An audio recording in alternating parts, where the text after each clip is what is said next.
answer for everything, but now you make me feel like a kid again somehow.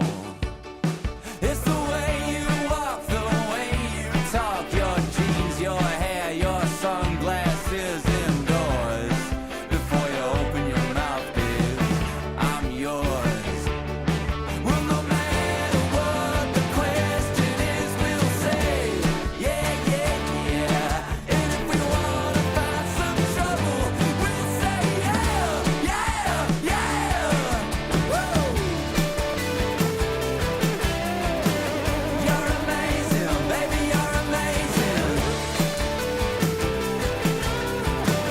You're amazing, yeah. Na na na na na na na na. Na na na na na na na na na. Na na na na na na na na.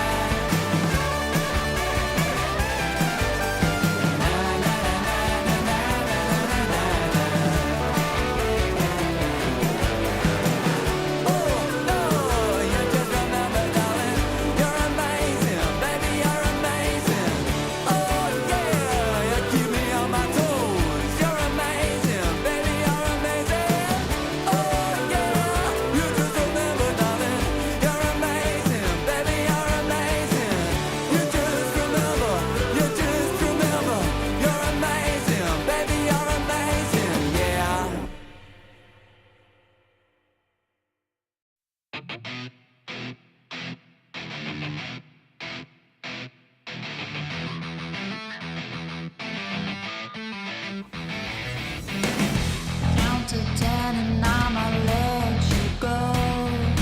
Maybe you surprise me, you never know. I can be forgiving, I can give you loving. Baby, make the gamble and I'll let you know. You talk, honey, I'll make you sing, baby. You keep your secrets, but I'll break it down, break it down. 'Cause I've been there, baby, betrayed by every lover.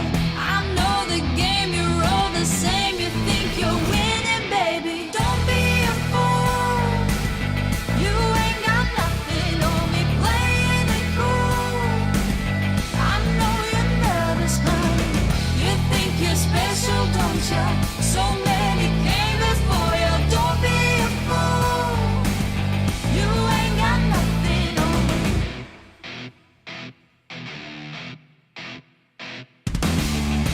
Let me tell you where it starts and ends.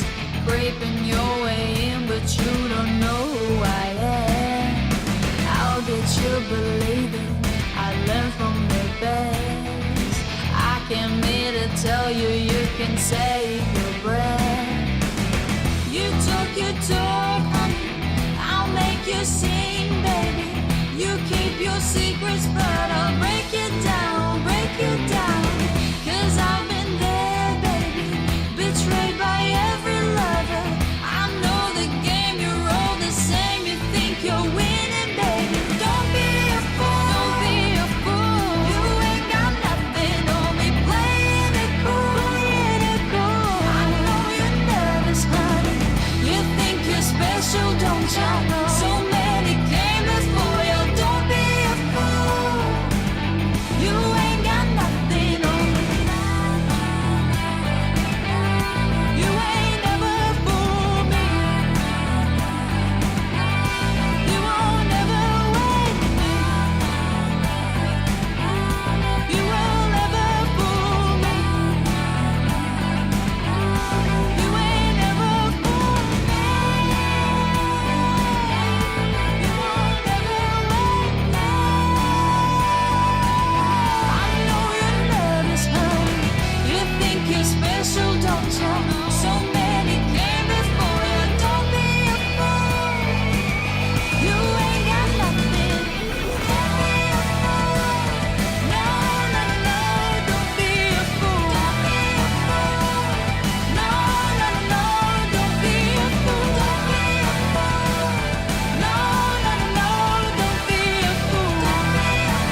clock is ticking just a little too slow. I only got a couple more hours to go.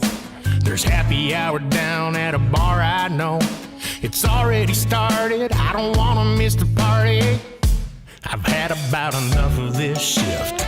There's something going on I don't wanna miss.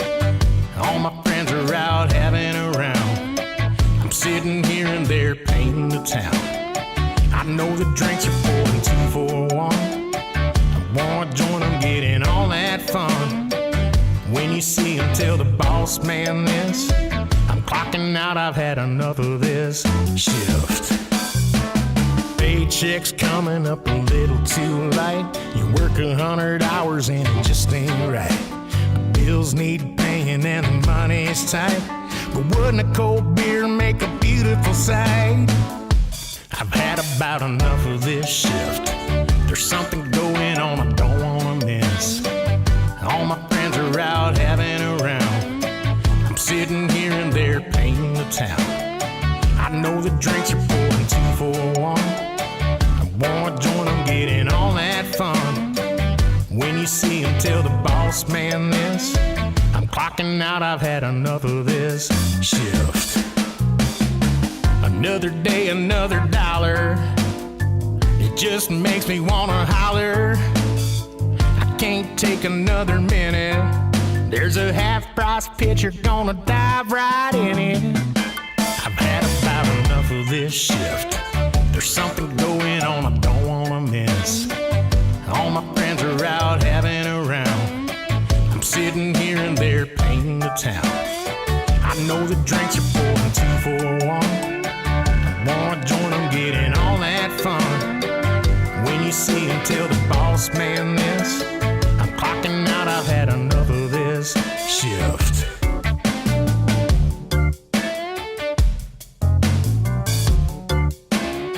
I'm clocking out, I've had enough of this shift.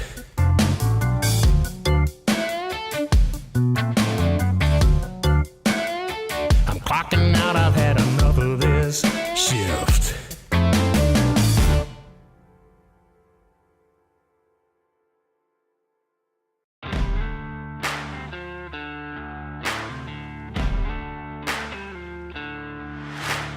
Take me by my outstretched hand, lead me to cold black water.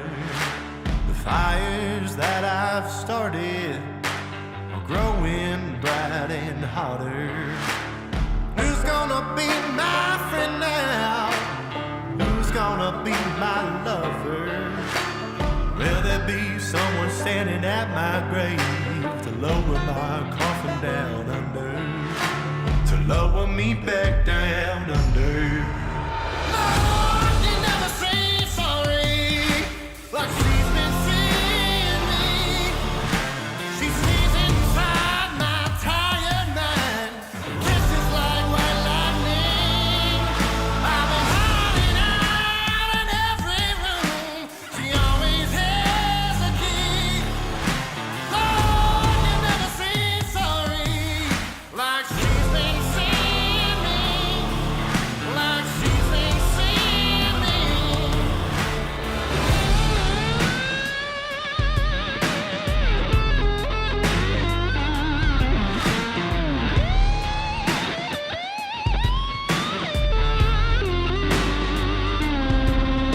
There's a long list of people where I've fallen short for many different reasons, mainly the battle, collecting regrets like sport.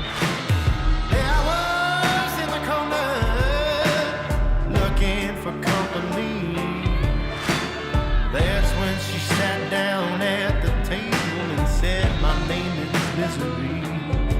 She introduced herself as Misery. Lord, you never say sorry, like she's been seeing me. She sees inside my tired mind, kisses like white lightning. I've been hiding out in every room, she always has a key. Lord, you never say sorry, like she's been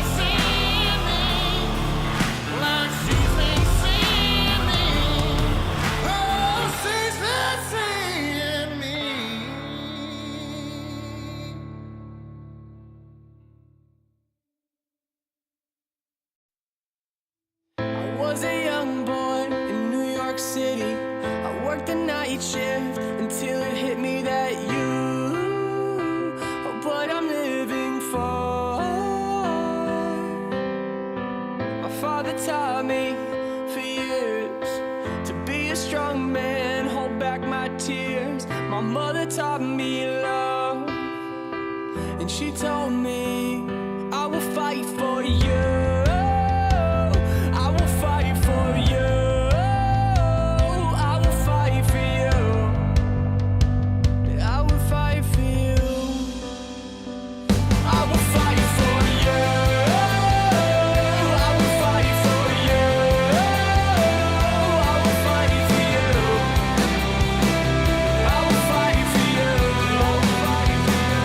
Everything I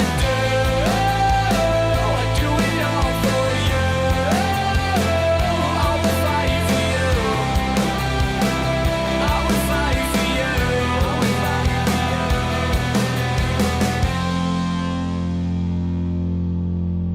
When I'm an old man in the country, I'll think about that day, remember fondly. I try to make you proud. I live my life so loud. Before I go, can I say how much a difference it makes with you in my corner? I didn't feel like a goner. I will fight for you. I will fight for you. I will fight for you. I will fight for you. Everything I do it all for you. I will fight for you. I will fight for you. Just wanna let you know I love to watch you grow. Yeah, we're in this together. I've got your back forever. Just wanna let you know I love to watch you grow. Yeah, we're in this together. I've got your back forever. I will fight for you. I will fight for you. I will fight for you. I will fight for you. Everything I do it all for you. Hey everybody, welcome. We are here live with our boy. What is your name, sir? I'm Ashton, yeah. Ashton. You are one of the first people in the arena here today. course, yeah. Why have you arrived so early for this incredible event, sir? Because I have to watch these beautiful games on the stage here. Oh, and you want to get the good seats. And I'm holding you up. As you can see, hundreds of people are now entering despite you being the first person in line because of this interview. Yeah. I'm so sorry. Who do you want to see win today? Team Spirit for sure, yeah. Team Spirit? Yeah. Absolutely. Don't they win enough? Aren't you bored of this? Nah, I love there. I love Yotaro, all the players here. They're a perfect team, yeah. Perfect team. And they're not toxic. That's true. Very good. Yeah, that's why I like them. Not like Falcons, you know. No, Falcons, you know? Bunch of traitors, those Falcons. All right, well, I hope you best of luck with Team Spirit. You guys certainly don't need it. Get in there. I'm sorry I've taken your seat. Any course. shout-outs for the boys at home that didn't come? Let's go. Let's go. Let's go, my friends. All right, in you go. Thank you very much. These are the boys right here. The boys? You just let them have the interview, didn't say anything.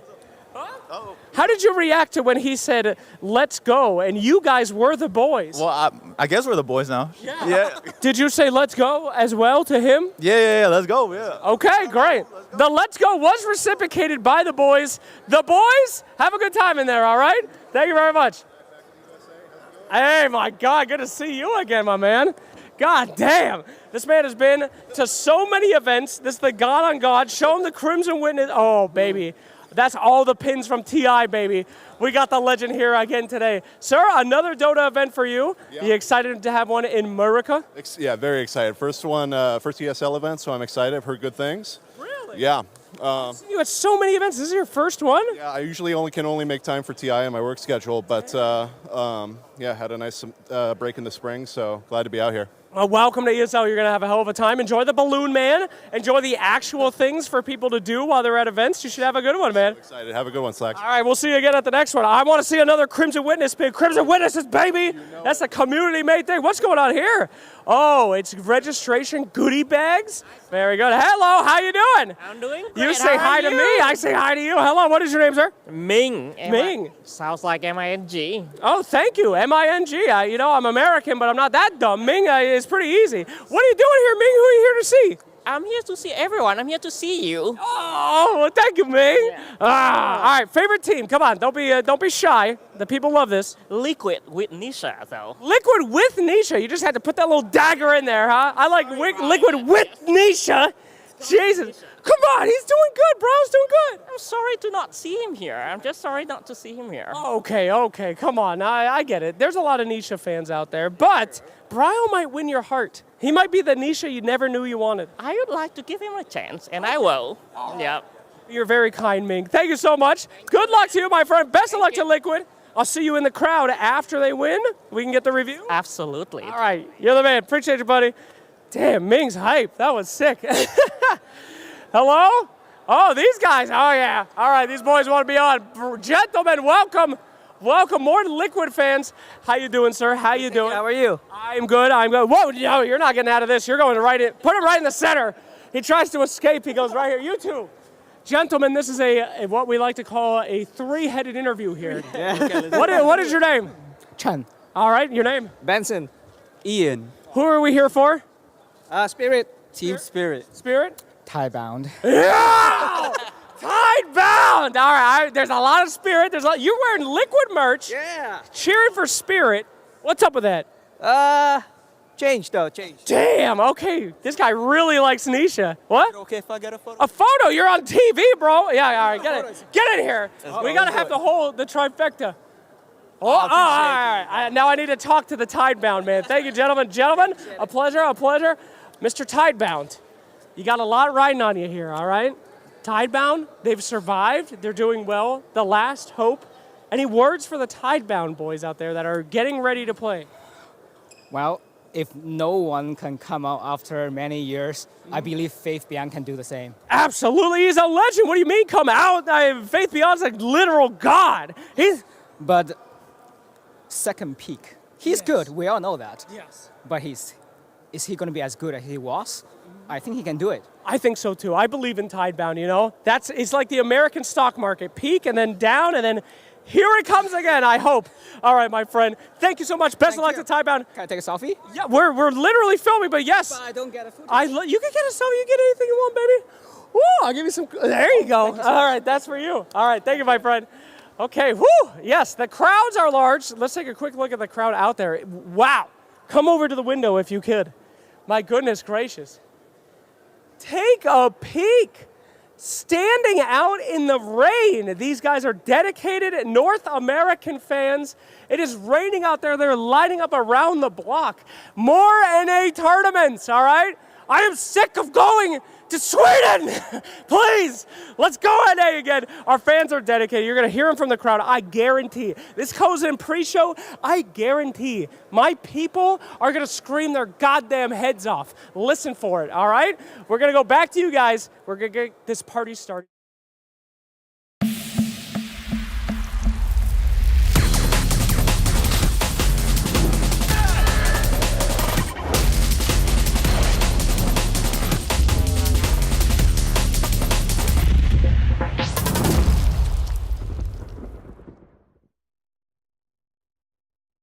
ESL One Raleigh is brought to you by DHL and 1xBet.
I'd be fine. The ringmaster, very happy. Free Matt Stone on the floor. Oh, is it free? Oh, he dodged on a pin.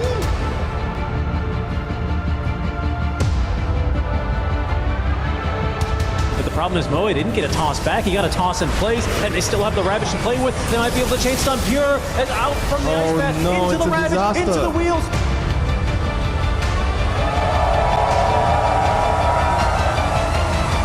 Stampede gonna be put to use here, trying to get Noob himself out of position as they go. No. Stabilize into the pin. He took away the edges. He does it again.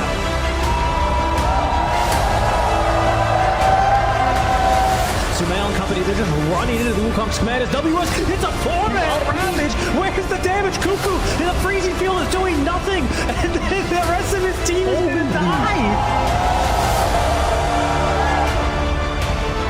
You commit a big global and a huge vortex hit from low. Dodges the meteor hammer. Oh my gosh. They kept their eye on the back. They can't do anything. 12 teams entered. Find that one. Skewer. Counter initiation is there. The Wukong's command on top of everybody. Only 8 teams remain. And that is the BKB gone on PA. Now pulverized. More people around her. She tries to blink to a creep. She'll get it. How much more can you get? Prepare to bear witness to glory. Arrow's gonna hit. Stone Gaze is available once he's unstunned, but there's a Burrow Strike. That's a 4 heroes. The call down to follow, and guess who's still alive? Saksa. The group stage is over. The playoffs have now begun. A very, very good morning, North Carolina! Welcome to Raleigh! Absolutely, Shaver. We had 12 teams start on this bad boy, and now only 8 remain. And I gotta say, Sheeves, I've been all over the world. I've seen Southeast Asia, I've seen Europe, I've seen Seattle, but I have never seen a full house on a Friday morning like I have here today! Anywhere!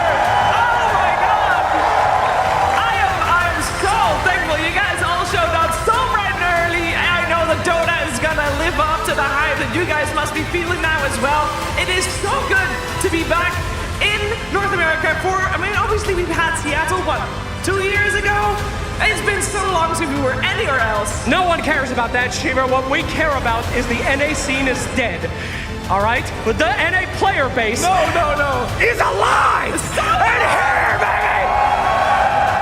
Where our pros have failed us, the people have come because this region lives! And we are here to prove it! Morning events! Let's go, crowd! Give it up, those bastards! Yeah, baby! Oh my gosh, we're gonna have 3 fantastic days here in this convention center. We're gonna crown a champion at the end of it all. We are gonna have such a good time here. I can already feel it. Absolutely, Shiva. This is going to be one hell of an event. So excited to have you guys with us here. So excited for these teams. And I'm so ready for another ESL One. Are you guys ready? Both at home and in the stadium from the back. Woo! Oh my God, I feel this. This is good. This is so nice. This is what we call America. I hope you guys can keep up this energy the whole day, by the way, because we got 3 thrilling series that could go until the midnight oil. I damn well hope so, girl. Let's get it on. All right, ladies and gentlemen, let's get ready for our first day. We've got some great matches for you, so why keep you out here? Let's get this party started. Ladies and gentlemen, welcome to ESL One Raleigh!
Once again, a very, very warm welcome, and not just to the people inside the convention center, but also to everyone who's tuning in from around the world. I'm still feeling the jitters from the crowd. It is so good to be here.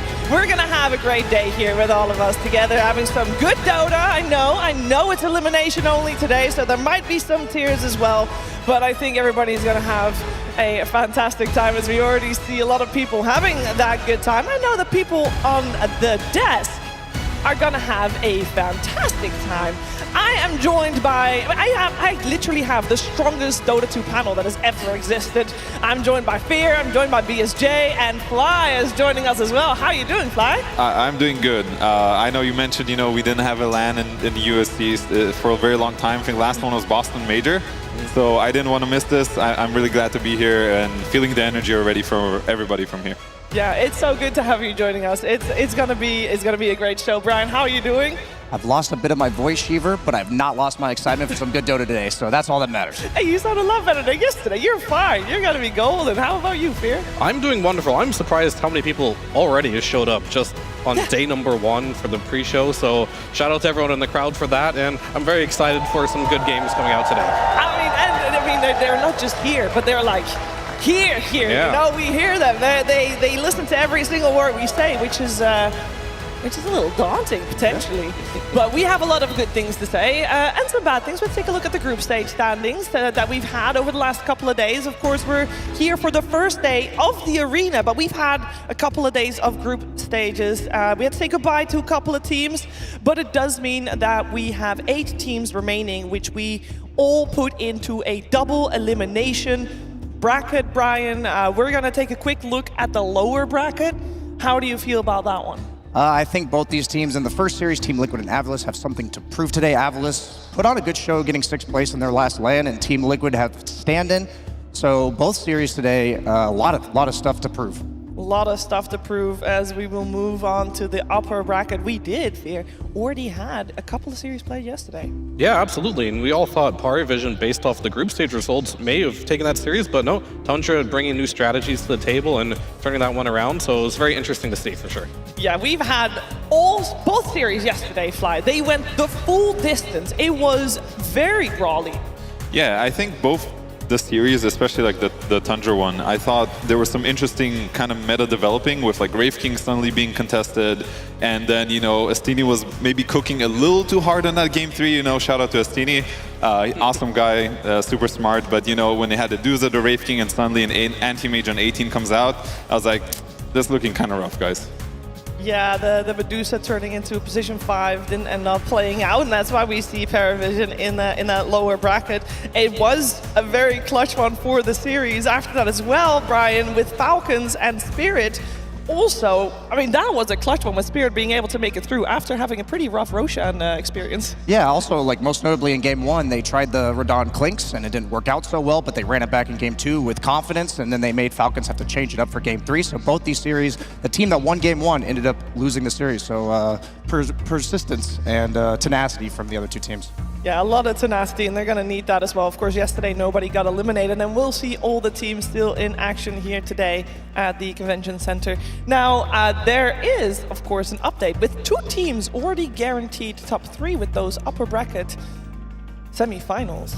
We can take a look at the EPT leaderboard because there might be some shifts about. With the guaranteed points we have so far, Paravision still on top of that leaderboard, though. Fear, they're sitting comfortably on that throne. Yeah, I mean, they've been looking good ever since Bangkok, right, when they won the ESL One there. So I think ever since then, this has been a team that has always been on the radar. They've had some dips throughout the season, but they seem to be back on top.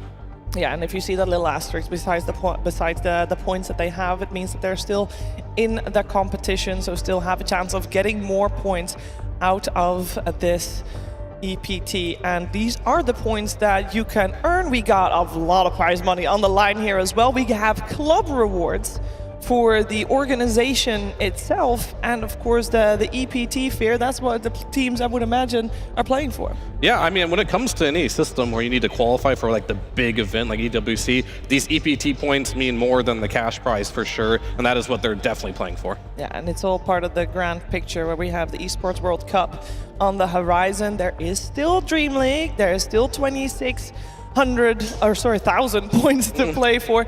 But as we can see, we have more points here than we will have later.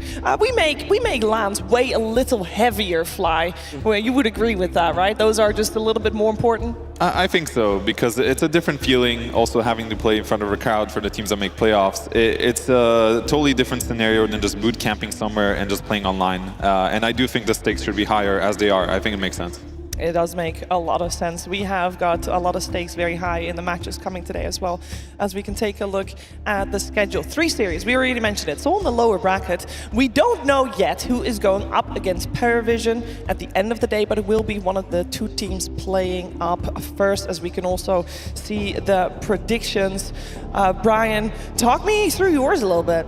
Yeah, I think this first series is going to be quite close, but I think the veteran nature of Team Liquid as a whole, even though they're playing with a stand-in, will reign supreme. And BB Team, despite having a bit of a lackluster finish to the group stage, Nigma has not really proved themselves against the Tier 1 echelon teams, but they've got a lot on the line. We didn't see them on that leaderboard, and they could easily get their way in the top 8 with just this event. So I think we're going to see some good series today.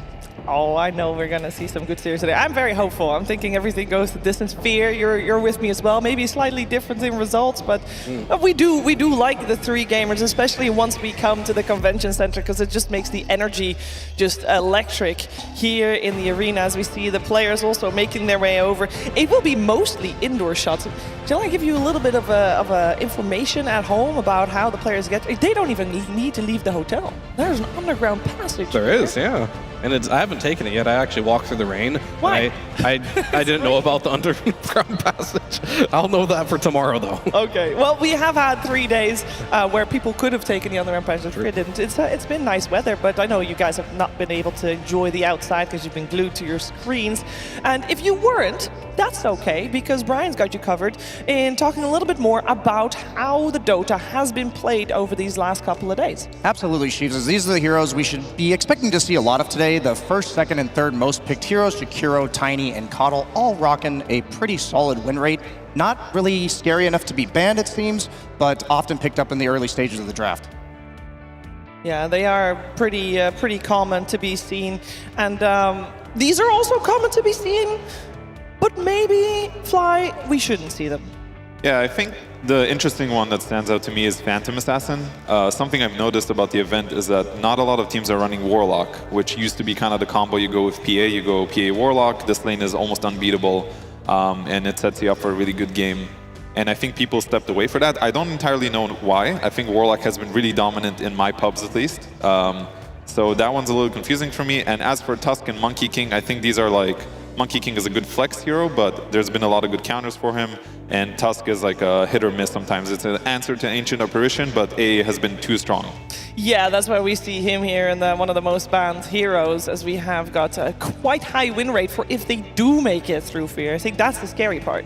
Yeah, I mean, these heroes have been looking really good. First phase bannable on most of the occasions here. Terrorblade, not too super surprising for me as well. Like, this hero is incredibly strong versus most all the offlaners and can be just one of the scaling beasts. And what I noticed in this patch in particular is that you want to have good scale throughout most all your heroes, but TB brings that for majority of the game. Yeah, as we have got one more thing to look at. Ignored, Brian. Ignored heroes. Yeah, it feels like there's a specific formula that a lot of teams are using. Heavy burst damage with heroes like AA. You're having these global heroes like the Nature's Prophet. And even though there's heroes like Spectre on this list, there just doesn't seem to be a role for many of these heroes. Are there any heroes on here you guys are thinking we might see today? I think there are a couple of interesting ones. I think Chaos Knight is something that Pure specifically has played before, because you can get that tier 5 item at 35 minutes, which can be kind of game-breaking sometimes. I was also wondering about Rubik. I know the hero can be a little weak in lane, but with so many Jakiros being played, you know, maybe somebody wants to try and steal that Ice Path and like turn the game around. I'm not sure if we're going to see that one today, but I could definitely see Bedboom pulling out the Chaos Knight. Yeah, there's definitely a chance for some upsets, especially since the teams playing today, they have had yesterday off, and who knows what they've been up to. Other than scrims, they don't have that much data within each other, because you can't look up replays anymore, and maybe today we're going to see that X Factor coming into play. We have our own X Factor here, and that is Slax, and I wonder what he's been up to. Thanks a lot, Sheev. It was absolutely packed out there. It was raining this morning, and we had a line all the way around the block. NA coming in strong for this event. I've not seen a full crowd on a Friday morning like this in a long, long time. So super excited to see all these guys coming out to support our teams. I'm sure, of course, our first series, Liquid Ovilus, is bringing in the boys. Has to. But we have some fans coming in right now. There's a lot of Liquid guys, I have to say, on my report. Liquid's doing their darndest, giving out jerseys and everything. We have one guy coming. Sir, excuse me, who are you up for today? Who do you want to win? Team Liquid? Yeah. That's the one? Yes. Doesn't matter? Anyone else? No. Do you know who they're playing against? No, not a clue. Perfect. All right, in you go, my friend. Thank you very much. All right, the fans are ready. The Liquid house is about to explode, and we'll get into that action very soon. Back to you guys on the panel. For our first series of the day, we will see Team Liquid going up against Ovilus. On one side, of course, a team with a stand-in. We've got Bryle instead of Nisha. Hasn't hurt them that much, though, still making it through to the playoffs. Ovilus still also with, well, on paper, they're stand-ins.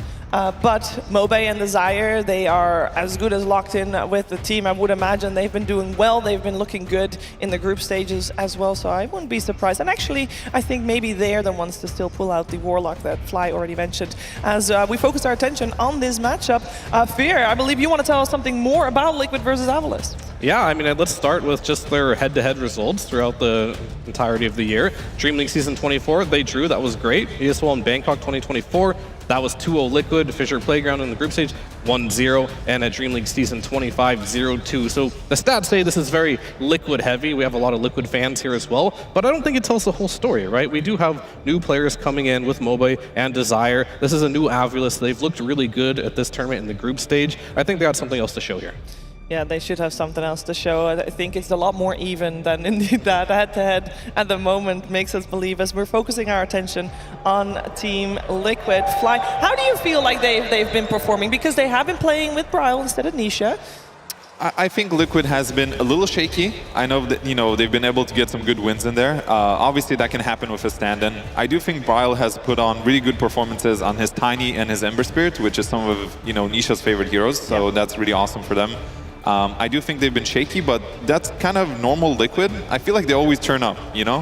When it matters, they figure something out, whatever it is, maybe draft-related, maybe game-related, and they always look a lot stronger in the playoffs.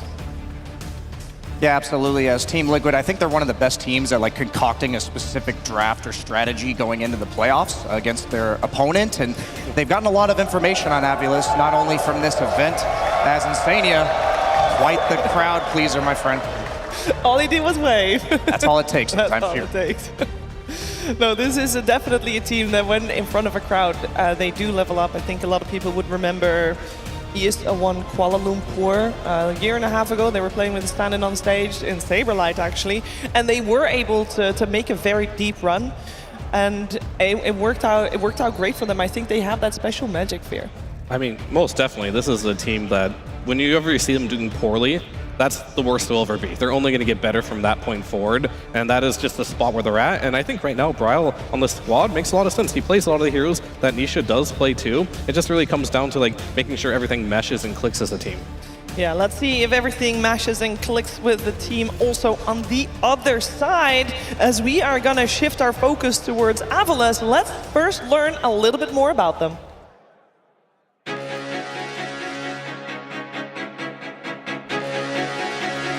Our performance so far is, I think, it's been pretty good. We had kind of no expectations when we came here because we were struggling a lot in scrims before. Then we had Dream League qualifier, which kind of worked out for us in the end.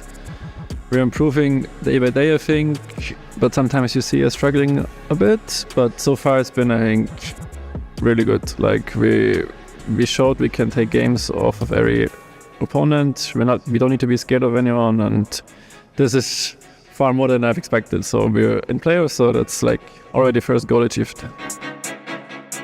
playing against the strongest teams in the world is different, of course. Or I don't have that much experience playing against these teams, so it's always a bit, I guess, scary if you want to say that at the first, but it's not really like that, you know.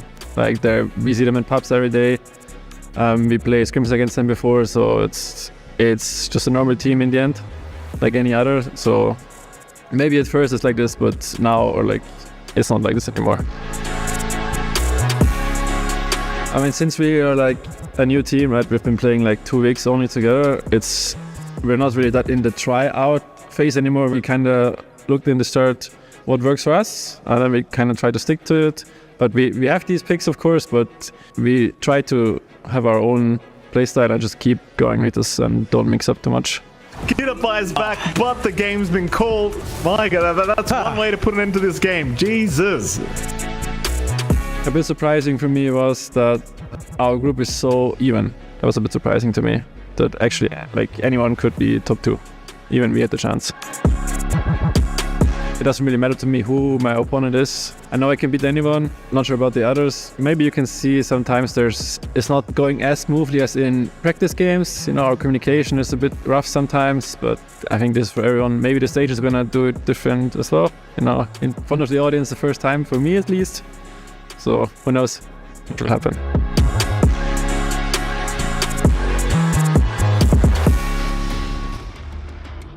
Avila's in their group stage run, they came 5-5, so they came 4th overall within that group. They got 3 ties out of that, including a tie against Tundra and Falcons, who are both sitting pretty happy in the rankings so far. So very impressive of them, as they do come in as a little bit of the underdog team, I want to say. But they pull out some cool stuff here. Yeah, I mean, typically when a team does come out as an underdog, they're doing something right. And I think this team in particular, they have some good strategies, and they have unorthodox strategies as well. They will pick the classic Medusa offlane, but they'll have their carry play in the offlane and go a much different build. He's going Midas Manta right away, and this makes me think, if they can make this happen with a hero like Medusa, he is Grandmaster on it. Wraith King is becoming awfully popular in that offlane right now. Will Smiling Knight on his Grandmaster. Wraith King also play carry in the offlane. I think this can kind of surprise teams when it comes to that. Yeah, Brian, you're a big advocate on the Wraith King. You were already before coming into this event. Yeah, we've seen some hit and miss with that hero, as we saw a little bit of miss coming out from Parivision yesterday. But I think that every game has felt a bit more like a chess match, where you kind of bluff saying you're not going to pick the counters in the anti-mage. A lot of these heroes, like Medusa, have specific matchups that they really struggle against, so it creates like these extra bans in the first phase, which then we get to see a lot of the OP heroes that aren't normally let through as this tournament's gone on. So now it's just kind of time to pick your poison. Yeah. What kind of playstyle you expect, Fly, from Avilas coming into this one? So I think Avilas has a bunch of players who are very good at specific heroes. I played against a lot of these guys in pubs and officials before. So for example, Desire has his specialty heroes like Shaker and Hoodwink and heroes like that. Mobe has some tricks up his sleeve, I would say. He's like a Viper specialist, and he has a couple other heroes. So I think for them, they're actually not the most flexible players, but they can still kind of mask it, like you said, playing Medusa and throwing it in the offlane because he's so good at it. So I think we're going to see comfort, but it's also a little unexpected if they didn't do their research. Yeah, let's see what's going to happen with Avilas versus Liquid very soon. First, we're going to check in to see the voices and hear the voices who will be covering this match. Hey, Zach and Ricky, how you doing? Hello, yeah, we're really excited. Zach, how you feeling? I'm good. A little nervous, but very excited for our first live cast in my hometown. Very excited to be here. Yeah, hometown hero, dude. How about that? Yeah, big smiles all around already. Did you guys already walk around, have a little bit of feel of the energy that you're gonna probably also be feeling during the series? Yeah, I mean, the crowd so far has been really good. We'll see what we can do to bring that up a little bit as we get into the game. But yeah, it's cool to see a full house this early, Friday morning. Showing up in the rain, that's wild. I don't know. I've done it both. I can, hard to believe sometimes. Yeah, yeah. For you too, Zach? Yeah, I mean, Dota fans are the best, right? We're here in the rain, we're here in the sunshine, doesn't matter. Here to watch some great Dota. Here to watch some great Dota. I'm looking forward to hearing the cast from you both. enjoy it, and I can't wait to hear the energy as we will focus our attention back on what's coming our way. Thank you so much, gentlemen. With Liquid and Avalos, we did have some predictions where, you know, Liquid was considered to be a little bit of the stronger team. But coming in here, it has been fairly even, and I do want to make sure that people are aware that Avalos can definitely come in swinging, and potentially it's coming also from the coach position, as I would imagine that a lot of it is going to be dependent on the draft. Fly, I want to talk a little bit about Blitz versus Mag, and I was really hoping that you could shine some light on the difference that these two coaches coach.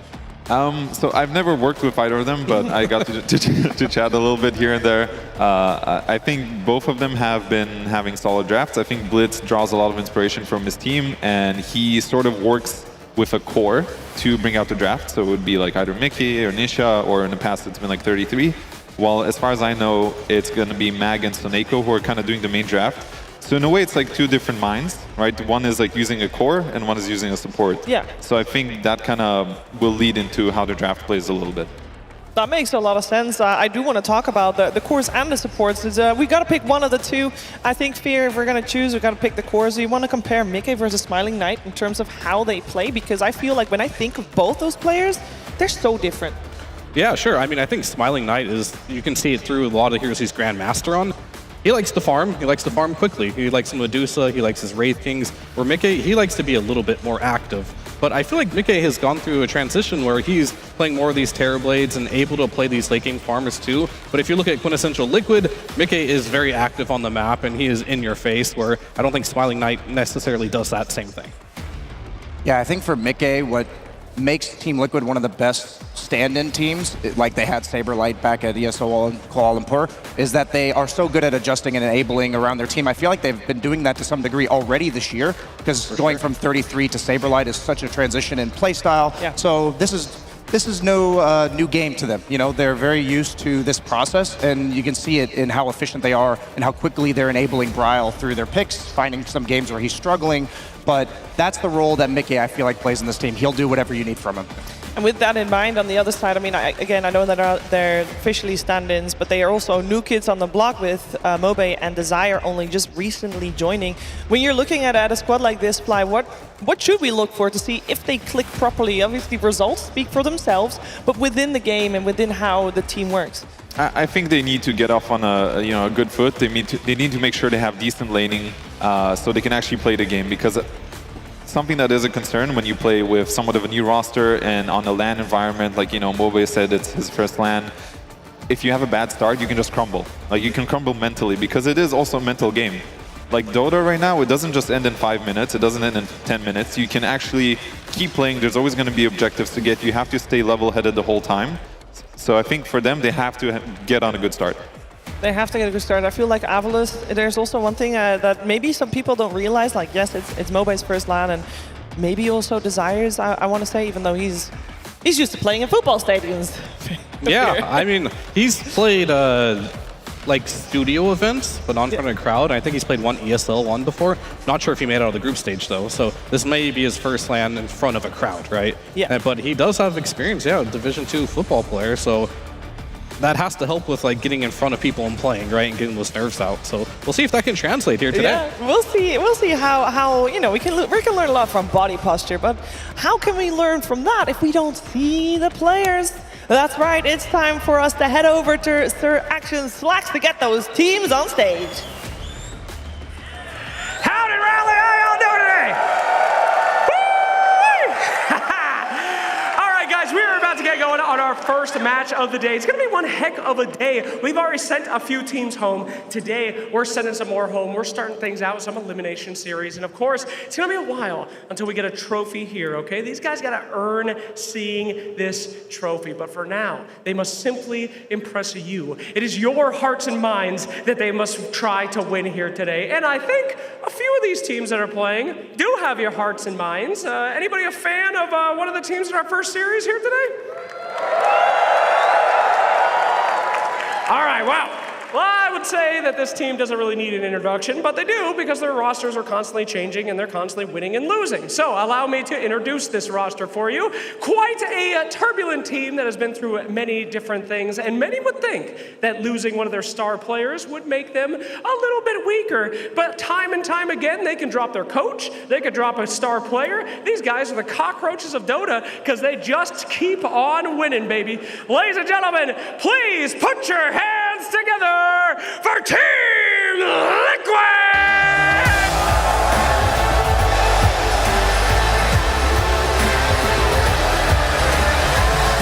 Team Liquid, they're no strangers to the lower bracket. After a respectable 6-4 group stage run, they are back once again to provide their fans with as many games as humanly possible. Playing the tournament with a stand-in, they've shown that they can adapt on the fly. Bryle playing his first LAN in over a year. Him and the rest of the boys are here to show us what they are made of. Absolutely, yep. Team Liquid back here again in a surprising fight for their lives here, and they are gonna fight against a team that is known for fighting, baby. Not a lot of people thought that this team might be doing this well, but honestly, it's a brand new team, and if I could ever say that there's a chance for a dark horse to beat the blue horse, I think it's happening here today. Ladies and gentlemen, welcome to the stage, Avalanche!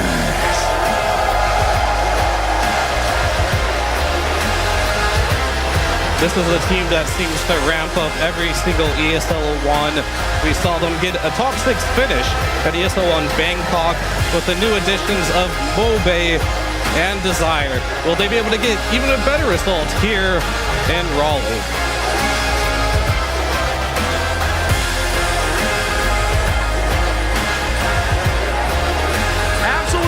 This fantastic team has been showing up and dumpstering everybody in their way. Avila, it's so good to have you guys on the stage. If I could please get the team captains to the center, please. Team captains, if you could, meet me here for a final word before the carnage and mayhem begins. Hello, hello, so good to see you, gentlemen. Any words out here for Team Liquid? You guys have been doing so amazing. It is so fun to see you. There we go. We got the fan right in the front. This guy. All right. Any words for our friend over here in Team Liquid? No, only wish good luck and enjoy, as always. It's for our guys first like big stage LAN. So yeah, we will do our maximum.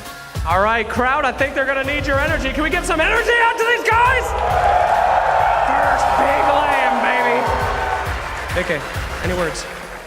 It's time to send some noobs home. Okay, well that was unfortunate for all of us. Usually such a non-toxic man getting assaulted by this evil person. I'm so sorry. Can we please do a handshake here? Put all that aside. Let's have a good game. Great sportsmanship. Best of luck to Liquid. Best of luck to Obelisk. And best of luck to you watching at home. Let's get it started. A best of 3 for elimination. Avalanche taking on Team Liquid on the stage here in the Raleigh Convention Center. I can't wait as we are moments away from the draft appearing on your screens. I do want to talk a little bit more about what we can expect to see from these teams hero-wise, as we already touched upon some heroes that we are expected to see banned. Fly, I was wondering, is there any particular heroes other than Warlock that you think teams have just been sleeping on? I think most of the other stuff that I've seen at least has been picked and contested. So I think Wraith King is probably the newest one that I haven't seen too much in the beginning of this tournament. In pubs, it's been running rampant. Like everybody's just playing it carry, offlane, whatever. So I do think this hero might see some more contention. Like you mentioned, Smiling Knight is a Grandmaster Wraith King. He's been known for this hero for years. So it'll be interesting to see how they value the hero. Yeah, a lot of the Wraith Kings, especially in the offlane, since I don't see Mickey playing it very much, if I'm thinking about Team Liquid, it's much more of like a Radiance farming hero, which I wouldn't really put in the wheelhouse of Saberlight. So with heroes like that creeping into the meta, I think that is one of the things going in favor of Avalanche going into this series. But I'll just say, we say it all the time, and I'll say it again, that Team Liquid, every time I see them at LAN, they somehow start in the lower bracket and end up getting like top 4 minimum. So this is a team that is quite formidable in this exact spot, and Avalanche, they got to come to show. Yeah, they do that, but they also they also take the longest route possible. And that implies that Avalos is going to have some openings here. Yeah, I mean, I'm curious as to what they're going to go with. We do see Liquid take out some of the more popular heroes, like the Medusa. We're talking about the Wraith King, right? But it doesn't feel like it was too long ago where this Medusa offlane was just a thing, right? A lot of new heroes popping up in that offlane position here. And I think for Obvious, this is a team that kind of thrives in these situations where the meta is shifting. All of a sudden, you got a guy who really likes these heroes. Things can click very quickly. I mean, speaking of things clicking, Mickey Tiny, it's a staple, one of the best heroes for Team Liquid to ever get. Did he lose yet in the last 10 games? Yes, he did lose the last game of the group stage. That broke the 10-game win streak, but they also have played it equal amount of times between Braille and Mickey. I like what Team Liquid does in their drafts. Other than AA and Tinker, the two like OP supports in their minds, they pretty much always open with a flex pick in the core roles, often between 1 and 2, sometimes between 1 and 3. But Avala is also doing a little bit of flexing themselves. What do you guys think of this DK pick? I think DK is a hero Mobe is known for, and I know Smiling Knight also plays it. So it's a flex hero for them. They're on second pick, so they're probably going to leave it to last what they're going to do, whether it's going to go mid or safe lane.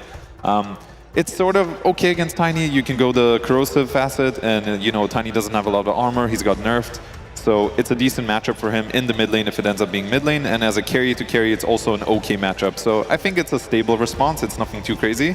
I do like seeing this Tiny on Liquid. I do think it's been Bryle's probably best hero that I've seen him play so far.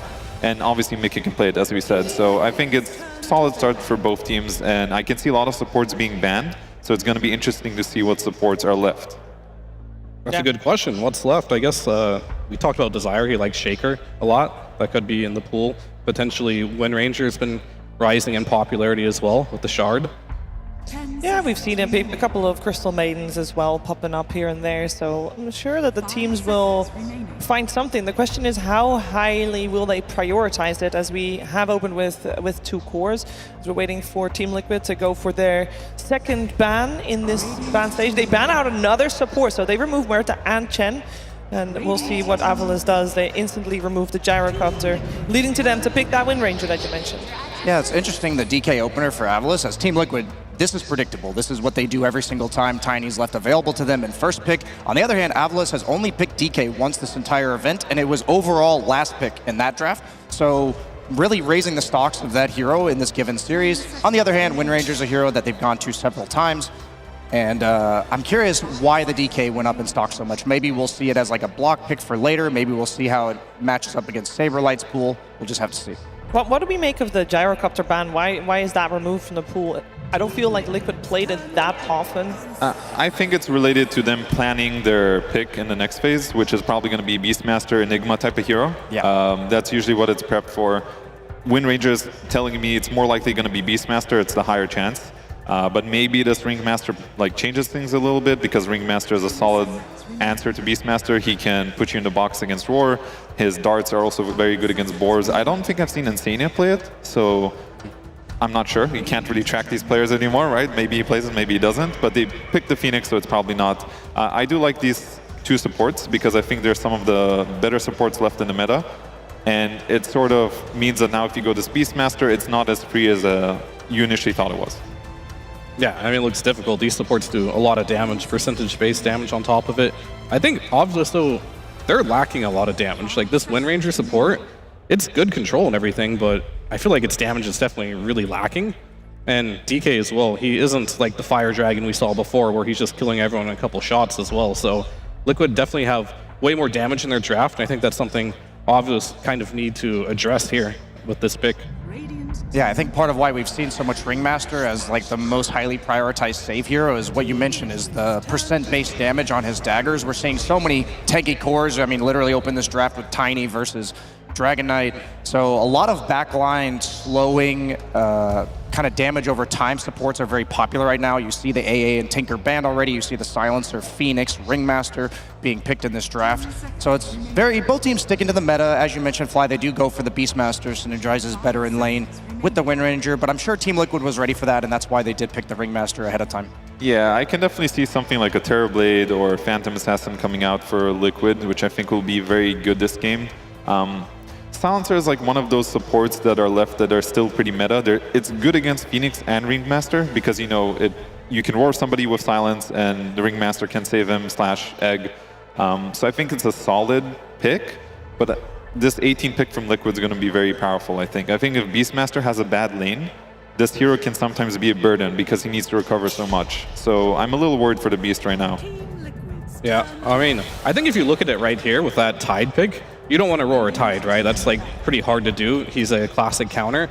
I also think you have the option to put Tiny carry here. If you go the insurmountable facet with S and Y, you don't really want to roar him either because it doesn't last very long with all that status resist. So if that is their two options, even if they put Tiny mid, still good for that reason. They could just pick a carry that also is really good against this. And from what I've seen this patch, the teams that have like the better late game and the better team fight, they seem to win more often than not because it doesn't feel like you can close games out in 25 minutes anymore. Yeah, I like how both teams are kind of playing a back and forth mind games. They knew the Beastmaster's coming on Liquid, so they picked a save as well as a backline heal. Then they picked the Silencer to combo break the saves. Then they picked Tidehunter to basically be a hero that you can't initiate onto on the side of Team Liquid, so it's almost a breaker of the combo breaker itself. If you're almost certainly going to get the Ravage off this game, and I wouldn't say that DKs often go for early BKBs. A lot of them are opting for like Mjolnir into Hurricane Pike type builds, maybe Mage Slayer if it's in the mid lane. So Tidehunter, here we saw a lot more in the previous tournaments. He did receive some small nerfs, but he still fits the role, I think, the best out of all the tanky offlaners that you just never want to go on with hard disables. I was wondering actually if they might pull out something like a Bristol back for Liquid, because this actually looks like a very free Bristol game on the safe lane. He completely destroys Beastmaster. You can continuously contest his side of the map.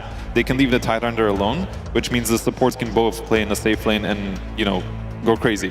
So that's something I thought about. The other one is Phantom Assassin still, which I know that it doesn't have the best win rate, but it can, you know, it can punish Beastmaster in lane, and that's sometimes all you have to do against that hero, because it's a carry from the offlane, and you want to punish those carries. What's generally your approach in the safe lane when you're playing Phoenix 5? Are you looking to more so enable the Phoenix to move around the map? Are you trying to dominate the lane? What kind of carry do you like to pick with it? I think they already have good conditions because they have Tiny and Tidehunter, two frontliners with somewhat stuns that can go in, and they do finish off with Ember. So this is a dream game for support. As a Liquid support player, I have a bunch of guys that go in, they stun, they disable. I'm gonna throw my darts, my Sunray. I'm gonna be super happy. Nobody's gonna come near me. So it's a very like well-rounded lineup, which does mean it's a tiny carry. Yeah. Can they fix that safety for Team Liquid support on Avalus? Like, can they do something to still have something that jumps the backline? That jumps the backline? Or that does something to kill the supports first? Because it seems like you can't really fight into a Tidehunter that has the Phoenix sitting behind him. You need to do something. I mean, so far this draft is looking a little rough, I'm not going to lie. I think this Beastmaster forcing it into the draft already against heroes that were good against it, it just made it a very difficult game to do so. So I think you need to kind of all in on just playing the map and not the team fights. And I don't know if there's a single hero here that can fix the team fight situation here. I think you're just going to have to play a little bit of rad Dota with the heroes you have and not take the team fights. And maybe you can get those pickoffs in the back line with good warding, lane shove. I'd like to see a little more lane shove, though, I think, from Ovilus if you do want to play the rat game. What about a hero of their own that's like difficult to initiate onto, like Slark in the carry role, or like a hero that wants the long drawn-out fights? Beast Slark is like a classic for playing like the map, right? So that I would totally be okay with that. They need something like that. I think DK should be a good enough answer for the Ember mid. So yeah, I think something that can apply pressure to this Tidehunter. I think they need a win condition, basically. I think their draft is not strong enough to fight them. So like you said, they need to rat and have some sort of good win condition. If they can force it so the Tidehunter cannot just sit alone bottom and feel good about life, yeah, that is good. Slark is one of those heroes that can punish him. It's a little susceptible in lane. Like, you might get punished as Slark, but if the lane goes stable enough, you eventually kick out the Tidehunter, you make his life miserable. So I do see them picking a carry here, unless there's some crazy MOBA hero, but I don't see it, so I'm thinking about a carry as well. The Slark sounds solid. You did mention him being a Viper specialist. It breaks the tide, allows you to actually initiate onto him and could dominate the lane, so maybe that's an option as well. Maybe something like Lina. Okay. A very stable life stealer, which is a very good carry matchup against Tiny. And it is. Hitting egg. That's also true, but I don't think that's going to stop Tide from laning. That's my only concern there. So it is good pick for the game. Don't get me wrong on that one, but I think Saberlight's game should be just fine against this particular lineup. It's an interesting draft. I think Liquid, they went for all in on the team fight in the late game, and they also have great scale. You can have no complaints whatsoever about their draft. For Obvious, it really does feel a lot about, especially early game, is this Silencer and is this Wind Ranger going to have impact on the map? At least the Silencer generally is a team fight combo breaker, so that should be a good sign for them, no? Yeah, I mean, I feel like this game's going to be all about the momentum in the mid game. I think you have a lot of tanky guys that kind of just trade farm on the side lanes, especially the Lifestealer versus the Tide. So it's going to be all about that 3v3 mid, who gets that first rune, who gets that first level 6 in the mid lane for the momentum there. And I don't know, I'm leaning towards Bryle on his Ember. The hero's had a lot of success, and he's also, Bryle's looked most comfortable in this type of formula where his supports are able to quite early play around him. I'm a little worried for Avilis, I'll be honest. I think even though they have Silencer and they have a combo break, like, it's just not enough damage, so I'm worried. A damage issue potentially. I feel like I've heard that quite a little bit this week, Ryan, mostly from you. Yeah, with heroes like Tide and Tiny, that's a problem that's presented quite early on in the draft, and they don't have any % damage of their own. I guess the Lifestealer Feast kind of, but I would much prefer the Phoenix and the Ringmaster in that department. Well, potentially the team will be able to make this draft work, even though you guys paint a dark picture for Avilis. They can just play very well and take this first game, but we're finding out it's time for game number 1. Team Liquid versus Avilis right now.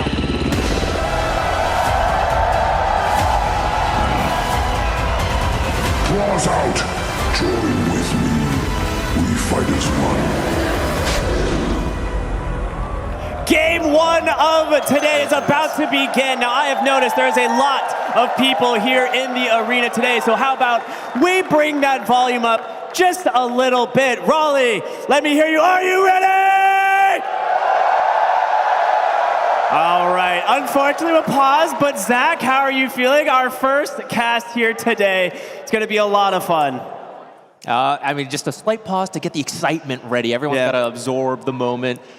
This should be a good game, like you said. We're going to have some exciting team fights, is what I imagine. Like the panel mentioned, we got this global, I think, is a big part we have to look for. If you can bait it out on Liquid or stall till the dispels come out, they have a lot of answers to Avilis's draft, which I think will lead to some very exciting fights, some posturing, some very tense moments.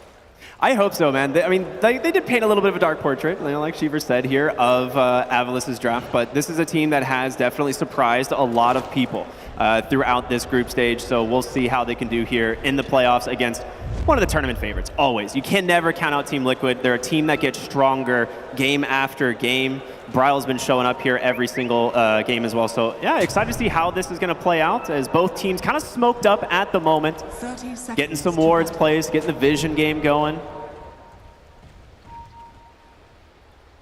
The panel mentioned Avilis always wanting to get off to a good start. First blood would always help, but right now, Liquid playing it real safe, sitting behind their tower, expecting an invade. They're kind of right. They are. A little bit of Steel of the Watcher. His Desire is going to hold the high ground. It looks like it's going to be no contest for these runes. It doesn't seem like either team. Well, I say that. Mickey just going to walk in. We'll see what happens here. The Gush is out onto Zibe. Blood Grenade out as well as the Curse onto 3. But the damage, it's stacking up, and Zibe's going to go down. Mickey claiming first blood on the Tiny. That's the start you're looking for on a safe lane Tiny, especially in this guy's hands, one of the best Tiny players in the world right now. You usually feel safe as a Beastmaster. You're pretty tanky. You got the Border slow, but actually Liquid has so many slows. All the heroes brought a slow. You just could not get away. So Tiny off to a good start. Yeah, absolutely, and we'll see how that affects his lane. Typically, the first blood means a lot of extra regen.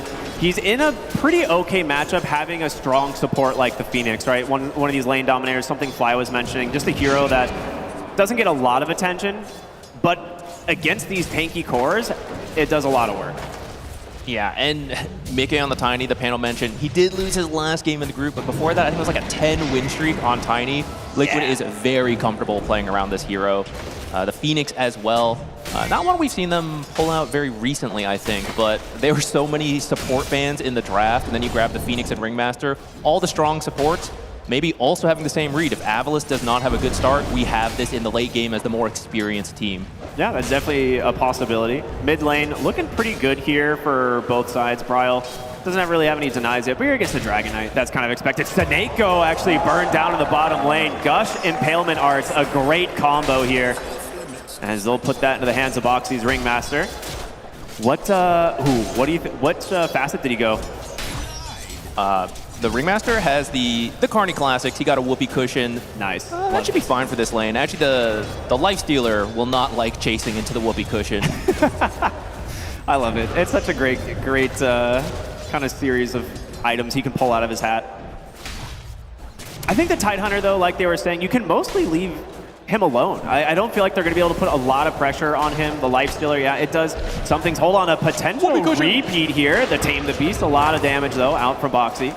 He's just protecting that pole camp for now. Yeah, you want it to spawn. Like you said, you want to leave the Tidehunter alone, let him be really farmed, but that means you'd like the lane to be in a safe spot. So it was blocked one more time, maybe around the 3 minutes they can get it. For now, they're doing fine, though. Lifestealer's not as scary as it used to be. It used to be very scary to lane against level 1. Now, it takes a couple levels, and then you can bully people out, but Tidehunter, not so much. We should see some casual farming down there. A peaceful lane while everyone goes mid, I imagine, around that 6-minute mark. The farming pact is like we like to call it. No one fight down here. After our first blood, no one fight down here. Let us kill you first. Then, all right, yeah, no more fighting. No more fighting. 3-minute Lotuses about to spawn. Always try to see these teams fight over them. Against the Phoenix, it's not going to be easy. Just so much damage coming out from this hero. So it looks like Insania should be able to secure that fairly well. As for this safe lane, oh, hold on, potentially another kill in the bottom lane. Absolutely, as one more for Boxy. Saberlight just gonna shrug off these auto attacks from the Lifestealer. The farming pact is completely ignored down here. He actually did take Kraken Swell on this Tidehunter. We've been seeing a lot of Krill Eater, but he did just get his first Kraken Shell stack there. And actually looking at the core lineup and then even a Wind Ranger support, if you can build up a lot of stacks, yeah, you're going to be extremely tanky, and you want the Tide to be in the front. The panel mentioned, he's like the combo breaker. If he's in front and you have to initiate on him, you got to throw everything, and he is so tanky, he's probably still going to get the Ravage out. And I think as long as you keep your team alive, you'll have the saves. Like Strong that one tonic. right there. You got all these answers. Very nice Strongman Tonic, yeah. Boxy getting a lot of damage back onto Seneko as well. Curse, however, will break the salve of Saberlight, so that is a little painful. We'll be sitting fairly low in the lane right now. A lot of trading. It feels like bottom lane is the only action. Everyone else just kind of chilling this mid lane. Everyone else is respecting the farming fact. That's fair. Yeah, Bryle mid lane on the Ember versus the Dragon Knight. I mean, it's a matchup we've seen a lot, typically favoring the Dragon Knight. And now the big question is, did you expect it to favor the Dragon Knight this much? 28-9 to the 13-1. That's pretty painful. This looks like old matchups of Dragon Knight versus Ember. Ever since Ember got buffed, we've seen him win so many matchups that he didn't traditionally used to. So this is a bit of a surprise. This feels, I don't know, rough first game on the main event maybe. Fortunately, Ember doesn't always have to have an amazing lane. I mean, we see him get Huskard, Monkey King. As long as he can rotate later, it'll be okay, but this is a bit of a slow start for him. Yeah, absolutely, and we'll see. The thing that's interesting, like Mobe's opted for the Fire Dragon as well, right? So he's going to be farming. Like, he's not having to rely on the minus armor wells. Bottom lane, another attempt here from Saberlight and Boxy. The third death for Seneko. As Smiling Knight, he just has to watch. He can't do anything here. And that's the downside of Lifestealer, right? In the early game, you're really not that scary, especially to someone like Tidehunter, who's just so bulky. You usually win mid. I don't think he'll dive. Oh, wait, a power potential shot? Nice rotation in with the power shot. The Breathe Fire comes out as well. Mobe claims his first victim. And he's going to get a lot of damage into the tower. Okay, I'm blind. He is Corrosive Dragon. I thought for sure I saw the other. And he was still red at that time. Now he's green. Now you can easily tell. Yeah, he even has the catapult here. You have to bring some heroes over to protect this. Otherwise, there's a lot of tower damage coming in. Yeah, 6-minute rune. Boxy will take it away here, but it's going to cost him his life. Quick little power shot from Desire. The execute from downtown. Desire having a good start here in the lane. He actually picked up a lot more last hits than we usually see from a support. Now the power shot in mid, and Another assist there, or I guess the kill. Should be having a good time. Yeah, we'll see. They need to slow down the Dragonite in the mid lane, and they're actually going to start bringing in some heroes. The Phoenix, as well as the Ringmaster here. There's going to be the chains into the Impalement Arch, the Sunray as well. Mobe starting to burn. Tanky hero. But we'll see if he can actually survive this dive. Is it going to be enough? It is. It goes to Boxy. Bryle, though, on the run back, still not level 6. Cursed up, taking a lot of damage. Nice whoopee cushion to the low ground, but can he escape? Desire looking for that power shot opening. It's going to be sidestepped. Well done from this Ringmaster. Liquid very familiar with how to enable your stand-in. They see he's having a rough time. They're not done. They bring everyone in. Yeah, they're continuing to punish Bryle. He's level 6 though, so this is where we can see him Remnant, TP to Fountain, start playing a little bit more of like a regen and farm. And that bottom lane still, this is what we expected. Just a peaceful, now it's the farming. Now we're in Now the farming Tide and the Lifesteal will just spend their time farming. I imagine the Tide Hunter. Okay, he's actually opting for a Vlad's first. It is actually pretty good for his team. I was wondering if we'd see just all the auras, right, to be in the front, but Vlad's will be the start of that. See if he wants to go for any of the more protective auras. Like, I guess you don't actually need to pipe this game too much. I really like what Mobe is doing. He is putting so much pressure into this mid tower, knowing he's ahead in the lane. The Corrosive Dragon takes advantage of this so heavily, and yeah, he's going to be able to grab this tower just about the 8-minute mark as the runes are going to spawn. Desire will take an Invis rune, denying another one to these mid lane heroes. I mean, this is, it's so funny because this is how Dota has evolved. There are 6 heroes in the mid lane here, and it just seems to be the case for most of these lane stages. Is Bryle's going to deny the tower, not give this gold over to the side of Avilis. And the more bottle refills, the power runes have become so much more important, especially for someone like an Ember Spirit who can do a lot. And he had a rough time, so I think both teams identified if we can get the power runes, it can be the way he recovers. So far, having a bit of a rough time getting those power runes, so he is still struggling the bottom of the net worth for Mobe's going to snipe this. He knows. They have a ward here scouting this out. Boxy, he has to be aware. Impalement Art comes out. They get their own ward tonight and take the other. Bryle really needs these creeps. Looks like he will get the majority of them. So nice contest from Avilis. Yeah, you keep your stacks alive. You have to split the XP and you lose the ward.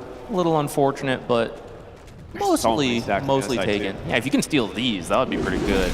Yeah, Zibe about to do the Beastmaster Classic, right? Just farm these ancient stacks over and over, get towards his Aghanim Scepter. Mobe actually coming in to assist, I believe, right, is the correct word. He's not here to take these. He's here to assist. Yeah, he's assisting in the last. There's going to be a breathe fire at the very end. Saberlight bottom lane just going to walk down this Silencer. Smiling Knight going to offer a little bit of an assist thanks to that slow, but honestly, how do you get away from this Tide? He's not even, you do. Yeah, he's just gonna beat it down. He doesn't really have a ton of mana, but does have a Soul Ring if needed. Could pop the Ravage, but Desire coming in with a Focus Fire. Tide Hunter seemingly unbothered at the moment. Will Saberlight actually get some help? It doesn't look like it. Just continuing to try and bide his time here, get close to that tier 2. No scan from the Radiant. Can Avilis bring down this? Boy, they can. Desire with the power shot to finish the job. 10 minutes, runes in the mid lane. The action never stopping, it seems. Bryle will finally get his first power rune. I think that kill attempt on Tide, I mean, it was a successful kill attempt, shows exactly why Beastmaster is going to go Ags this time. We've seen Helm of the Overlord become a little bit more popular ever since they made some changes to it, but you need some magic damage in here. You need to be able to kill Tide Hunter with something that is not right-click damage. Yeah, we'll see what the build is going to be for some of these heroes in Avilis, but we're currently smoked up here on the side of Liquid. They got a sneak peek of Staneko, and they will go for the dive here once again. Mikke closing the gap. They'll give the kill to Bryle, knowing he needs a little bit more recovery. Mikke, he's having a great game. Top of the net worth here at the 10-minute mark. Just doing what he does best. Radiant structures are fortified. We see this happen to a lot of Silencers. You either have a great time in the lane and you're just bopping people, or you are being bopped because you have no escapes. You have you're a slow hero. If they get to you, you're pretty much just dead. All right, so I got a question for you. If you could rate where Staneko is on the bopping scale right now, what would it be? He's at a 2. I see, a 2. Yeah, which is an issue. Like, oh, it's a one. It's a one bopping scale. One brain drain. He's ready to go. That's actually an issue if we do go later on, because a very common build for Silencer right now is Arcanes, sometimes a smaller item, and then the Refreshers that you get the double silence. When they pop their Dispels, you have the second one. That is a lot of mana. I don't know if you guys know this. He may be an intelligence hero, but his spells are insanely costly in mana. So if you don't get some brain drain stacks, you actually have a huge issue using any abilities in late game fights, which if all you can use is your ult, Refresher ult, sure, that's good, but you want to use the other spells. You want to use whatever Force Staff Glimmer you've built. This is a nice bait here from Braille with the illusion. Looks like they're not going to fall for it. Okay, they figured it out. It's funny because you're right. Like the best thing at that point, use global, run into the fight, die, then buy back. That's how you have enough mana. Then you have enough mana. I think that's the key play. Yeah, a lot of Silencers known from buyback and globaling in the fountain. We'll see what they do. A little bit of a pause here in the action as we see, what. Okay, never mind. We're just right back into it. They don't care. Smiling Knight versus Saberlight bottom. Still just absolutely nothing happening here. These guys just continue to hit creeps. Yeah, Saberlight, I thought he would get the Mage Slayer, but I forgot. Ember Spirit is actually one of the few heroes who is better at applying Mage Slayer than Tidehunter. You don't really need to. It's not that broken in the current meta. And I think that'll be really helpful. They've already made Tidehunter extremely tanky to physical damage. Now he's going to get help from the Mage Slayer, and that makes him confident to just be in the front like this, literally tanking the tower, aiding in Avalis. This is when you really can't pressure the Tidehunter. The Vlad's is done. They can bring the extra heroes. Maybe with Dragon Knight they can. Desire and Mobe smoked up on the other side. There is a ward here from Liquid, so if this smoke gets popped, they'll see it coming. They're actually going for a really deep wraparound. They think that illusion is actually him in the mid lane. Oh, that hurts, as it just expires. So, yep, Dragon form, they do not find him. Both teams care about this tower a lot right now. If Liquid can take it, then you set yourself up to get the 14-minute Wisdom Rune into the Tormentor in the bottom at 15. That's part of the reason Avalis was coming down here with that smoke. Getting sidetracked by that illusion means Saberlight is going to continue just soloing down this tower. And it's going to die here. Yeah, you can't do anything to this guy. This is Giga Chad Saberlight. You can't stop him. It did buy time for Zibe to finish all his stacks. He has an Ags, and this is a pretty good timing. Yeah, 13 minutes. That is very fast. 2 minutes and 13 seconds faster than the average this patch. That is incredibly stun.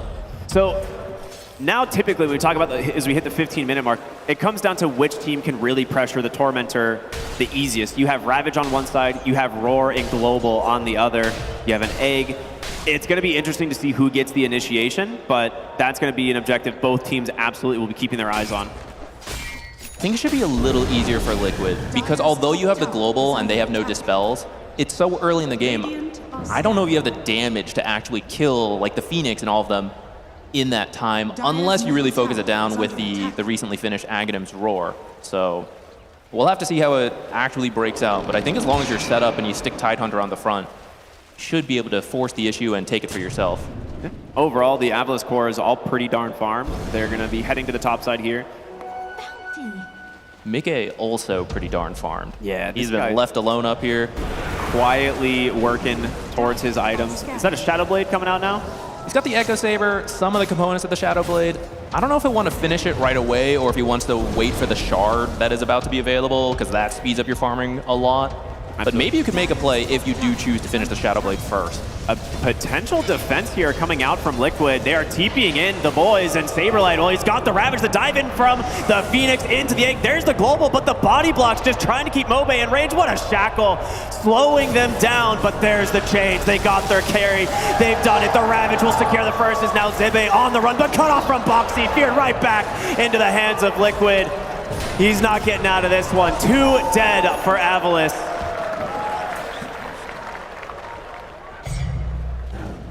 Thought they would turn around to go for the Tormentor, but it looks like they're checking for stacks first, and they're going to find, there's nothing really here. I think at this point, you do go back down there, get that Tormentor. It's a smart defense, right? You don't really feel super pressured now that the big spells are out. You could go for Tormentor, but you save the tower. Now you can kind of get back out on the map, get some vision, farm some other waves. Yeah, smart play. Patient play, I think, at the moment. I mean, now that you have these twin gates, it doesn't really matter where you find the fight. in either side lane, as long as you win the fight, you will be able to make it over to the Tormentor. But it looks like they're taking some time on it. They might be close to finishing an item that will give them more confidence to do the Tormentor, but if they're not quick about it... It's a big smoke. Blink Dagger is available here for the Dragon Knight. Bryle's gonna walk right into Snako, but he gets the Remnant out. Quick response there from the Ember. Now Boxy trying to get away here from Mobe. What a dodge again off the mirror. We see this a few different times, but beautifully done from Boxy. Now trying to continue the pressure onto Mobe. The fear is out and back comes the Ember Spirit. Chains are out. In comes the Phoenix dive and Mobe will burn. Roar on the backside, grabs the Phoenix. Smiling Knight trying to get into this fight, but he's fallen low. Needs to infest and run. Will Zibe actually get him the distance, the toss to the high ground, but it's not enough. Escaping for the moment. We're starting to see some signs. If you don't have the cleanest initiation on Avalis, these fights get out of hand for you. It's a nice D-ward there from Snako. So we got 35 seconds till the Ravage. We have a Blink Dagger finished up on Saberlight as well. So they will have that kind of backline initiation if they get their eyes on the Silencer or the Beastmaster. I mean, that's like best case scenario almost in these fights. I can't believe Boxy dodged that. That was House Mirror. That's so good. That was very nice. Yeah, very early Blink Dagger. I like that. We haven't really seen this as a priority in a lot of builds. Like you said, there's a lot of times it's something like the Mage Slayer or some alternative items to pick up early.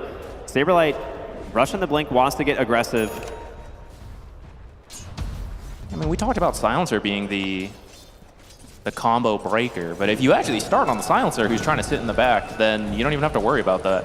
So if you can blink in and Ravage, and Ember can follow up, or maybe the Tiny, snuck his way in with the Shadow Blade, should be easy to kill this Silencer who's been having a bit of a slow start this game. Oh, the smoke scouted by the ward there. Avalis, they know something's coming. They're going to try and break the smoke here on Desire, but the Blink Ravage onto the back line. They get the Beastmaster, but there's the Global. They need to make space for Zibe here. Mickey, still cursed up, can't actually join the fight quite yet. So a good bait for now from the side of Avalis. This Smiling Knight's going to get to work. The Tidehunter taking almost no damage. But you pop the Dragon Form, you need to find something with this. I mean, no Global, can you? Bryle mid lane, going to get the chains, dodge out any sort of stuns here from Mobe. Yeah, I mean, we see how tough it is if you don't have the Global, which they used to counter the Ravage with kind of an even exchange.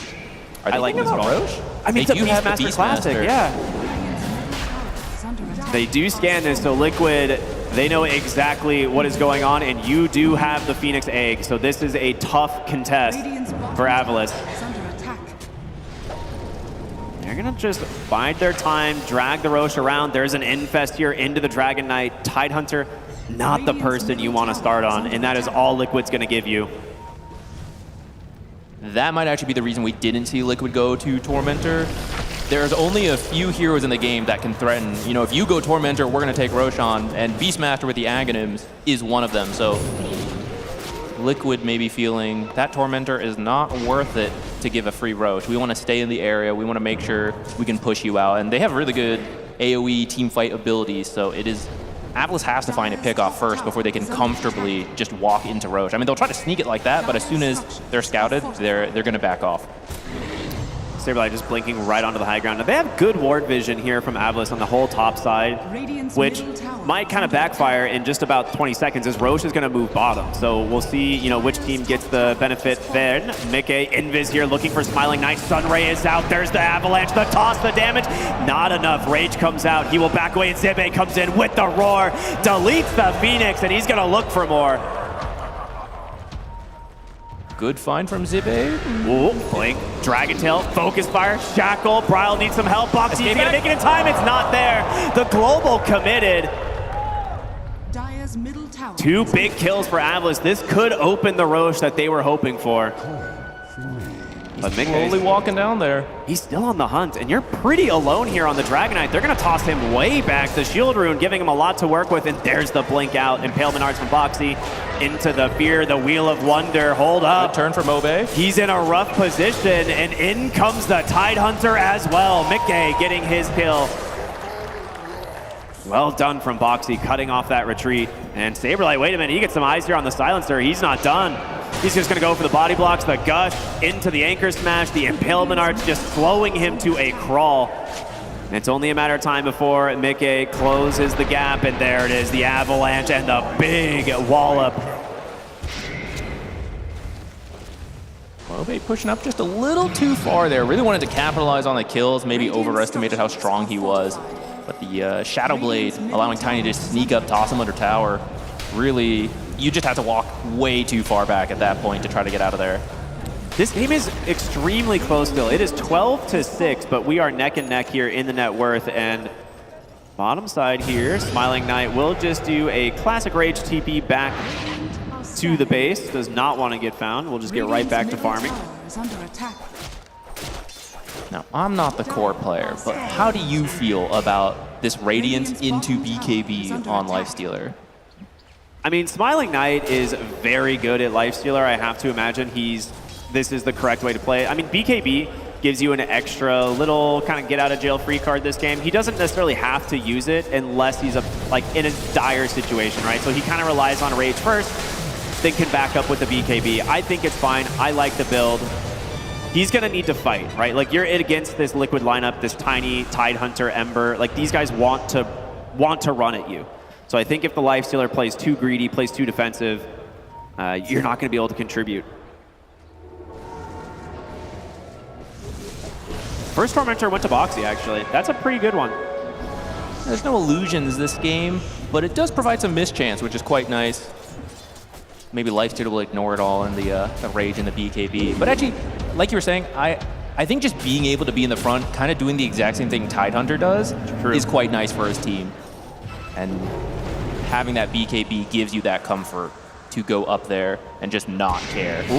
Instantly off from the Atos will just egg immediately. He's got some TPs coming in, but I don't know if they're gonna be in time. Actually, it is so close, but he will barely die. The last auto attack and global silence out as well. Mobe forced the BKB as Mickey trying to close the gap. In comes the Ember Spirit, but there he is. The Tidehunter with the Ravage catching the back line. They've taken down two. The Infest trying to make some space, but the toss forward. Ember Spirits in, gets silenced up. There's a roar from the high ground, but a nice save from Boxy, bailing them out. The Fear into the Wheel of Wonder, taunting up the side of Avalanche. Another goes down. Bryle with the double kill. Smiling Knight forced that BKB, but he can't do the damage alone. Remnant available. Bryle makes it down to the low ground, and Mickey gonna continue trying to do what damage he can. Smiling Knight, he's looking real healthy, and he's found his target. Tiny goes down. A good return kill, and we're starting to see the strength of this Lifestealer. I was looking good for Liquid. The global didn't get too much done to start, and we saw them start to kite out the Lifestealer. We got this replay here. Dude, how close is down to the last hit on the egg. Fortunately, Smiling Knight popped the Rage early to make sure, nothing like that. The Fear from Tame the Beast to break it. A sentry placed immediately allowed Mobe to get the BKB off, but then the Ravage catching the supports in the back led to a very clean sweep of the fight. And actually, if they got out there, it would be pretty good. I think they thought they could get the Lifestealer, but this BKB giving him so much extra survivability. It was even such a good Wheel of Wonder, too. Yeah, it was a really nice fight here from both teams, but we're starting to see why the Lifestealer at the final pick here is starting to make a lot of sense. Like, you don't really threaten him too much with the Tiny. Like, eventually, yeah, if you can burst him, that's when you're feeling really strong. But these long fights with the Lifestealer, this is when he thrives. They're looking for an Infest gank right now. They're not stopping. They could actually, if they find something, Roche will be moving back to the top side in just a moment. So this is a pretty good opening for this side of Avalanche here once again. How long until global? 1 second. Okay. We'll see what they can find. And there's the smoke. You don't have Dragon Form for this. I mean, you have this Lifestealer Beastmaster. I feel like this Infest combo will kill almost anyone. And they found Boxy. He gets the Glimmer Cape off. The dust is there and quickly removed. And a very nice find here from Avalanche. Roshan's making his way back top. They're getting down some wards off of this smoke. They should be in a pretty good position to force this. They need to. They're not really behind, right? This gold lead is very close. And I do think when you have Aegis, probably going to the Beastmaster would be my guess. I don't think there's a lot of kill threat on Smiling Knight at the moment, but if he can get it early it gives them some potential to maybe threaten these tier 2 towers. But the Aghanim Scepter, something I didn't even notice, it's finished here on this Tidehunter. It's going to make things a lot more difficult. Avalos really wants to respect the Ravage Egg combo. It's a classic. It's devastating, yeah. Under attack. It's one of those things, like, you might get the global off in time, but if it's timed perfectly from Liquid, there's not much you can do. And they're actually smoking, looking for the mid lane. A ward will scout Zibe, but the question is, how far do they want to dive? There's an amplified damage about to be picked up here on the Ember Spirit. Radiant are scanning. But a good read potentially here from Avalos is they're currently playing very defensive back behind their tower, not giving this up. Smoke's gonna pop. Boxy with a glimmer, trying to find someone. They actually get a Dragon Tail off onto him. The global is out, no Ravage quite yet. He's gonna be shackled up as well. Zibe roars onto the Ember Spirit, trying to save him with the Sunray. Brown needs some help, he doesn't get out. Saberlight caught from the gust. He has to pop the Ravage. Do they have the damage to find anything? And Infest is gonna bail out another. 3 dead on Liquid as they look for another. It's just gonna be an egg defensive here, but Avalos, they'll just wait. Bide their time, maybe go for Roche. It seems like that's the bigger objective for them. You don't want to waste any time. You're going to go straight to Roche. Finally, you've been trying for 10 minutes at this point. You finally have your window. Great sentry placement to scout out the invis going in there. And then the silence came out just in time, like just as the tide blinked in. Yeah. But I also got to credit Zibe. His blink, he didn't over-focus. I think it was the Ringmaster they were killing. Yeah. He didn't over-focus that. Blinks in, immediately sees the Ember, and roars across, actually hitting both heroes to finish up the kill on the Ringmaster. No saves come out. And then Ember actually dies in that time as well. Yeah, they have burst damage, right? And it's all covered by the global silence. It's one of the reasons we see kind of this Beastmaster Silencer pairing. It works really well. And even though the Silencer has had a very rough game so far, he's contributing and doing everything he needs to. If he's not the one that the fight starts on, Avalos is going to be very happy. I mean, that's the strength of the Silencer, right? You want to have a good lane, but even if you don't, Global is just so strong. But we're reaching the end point. Lotus is queued up onto Boxy. It's going to take a while to get there, but these next, I'd say like 10 minutes, this is where you really need to get yourself a lead before the Silencer starts dropping off. And then eventually you get the refresher and it kind of loops back around, but there will be that window where you're just not that relevant of a hero. Yeah, a little bit of a Wisdom Shrine steal here. Nicely done here, but Desire, you know something's up. Force Staff, Sunray, TB. Nice escape from the Phoenix. Boxy will now go to secure their own. Is Saberlight in trouble is the question. It's hard to say because he's so tanky, but Mickey here might cover this as an avalanche toss. Looks for the Silencer. The Roar is going to save him for now into the global as well. The BKB spent, but they need to get the Tiny out of here.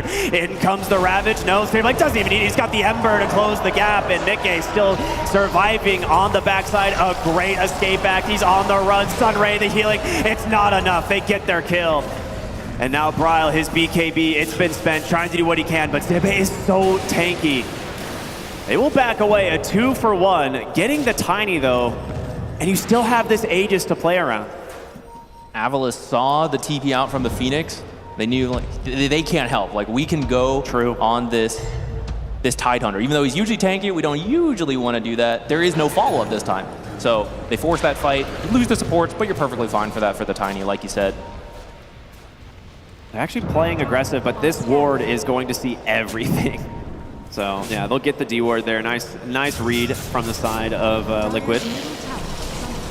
But Smiling Knight, we actually didn't really touch on it, but he did finish up a Nullifier, which will do some work this game. Insania with a Force Staff trying to dodge this one out. Another Sunray TP off the map. There's a lot of heat here in the top lane. He wants none of it. Is under attack. I mean, Liquid didn't get to use their spells in that fight they lost, so they were hoping to get something, but like you said, the ward allows Avalos to just quickly regroup and don't give anything up. Back to Liquid. I like the Scythe on Saberlight. This is a really cool build because he's closing in on this pretty soon.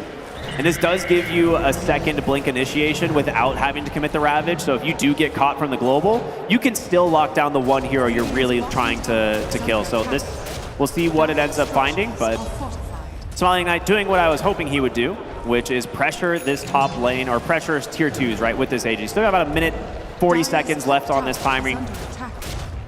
And he feels so safe. Radiant's bottom Lifestealer is working towards that Sange and Yasha, so he'll have some status resistance to make sure he gets his Rage, Infest, BKB, all of these defensive tools off.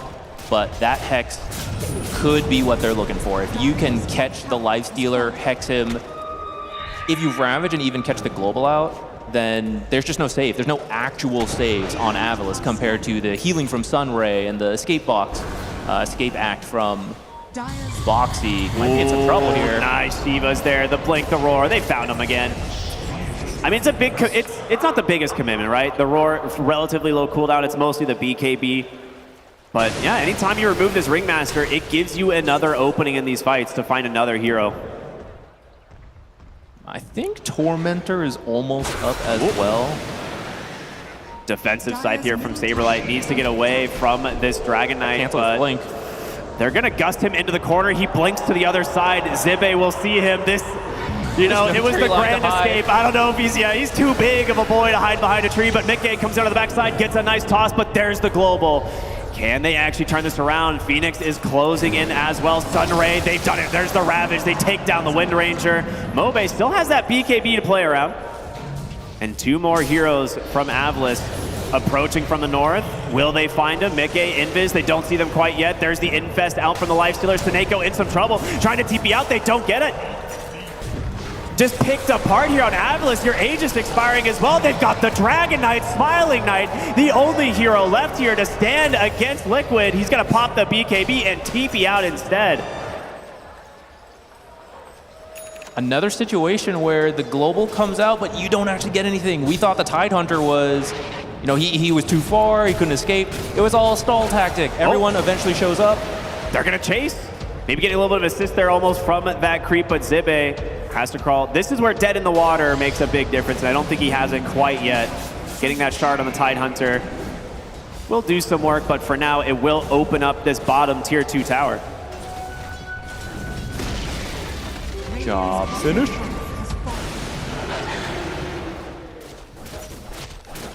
Saberlight going for the Shivas next.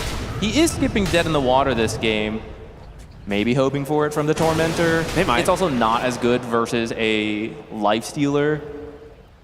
Exactly, yeah. There's a couple heroes you love to see it against, but as for Lifestealer who can just rage destroy it immediately, it's mostly for heroes like the Beastmaster, the Dragon Knight, Wind Ranger, stuff like that. Yeah, I think that's what you have to itemize for, which the Shivas will help. It's a lot of armor, it's an attack slow on everyone on the team, and if Lifestealer doesn't happen to have his Rage or his BKB, then you're going to get him with that too. Reduce the healing as well for some of these tanky heroes. The Beastmaster with the Ags, Dragon Knight, Lifestealer, a lot of healing from them. And it might protect your egg as well, which is actually a big part of the reason Avalus has been managing to win these fights. There's not been a lot of eggs that have hit a lot of heroes. He either has to use it defensively or gets dealt with in the Rage and the BKBs. So if you can protect it with a little bit more attack slow, that anything can helps. save you, yeah. Anything, every little bit helps. And we're actually seeing it was actually a really nice rotation from Avalus. They actually scanned the top twin gate. They kind of made the read that they might be going bottom, but Liquid not seeing anybody on the map will back out, wait their turn to smoke, and now it's time for them to look for the pickoff. A little bit of an amplify damage on Saberlight. Not the best Tidehunter rune, but you take it. It might matter. It might. It is a math game, did you know? I suck at math. That explains a lot. I don't think Liquid actually has a ward down here, so it's a little bit blind, but this is high ground. They're going to catch sight of the axes. I mean, if you get the Blink Ravage here, they're going to see Seneko.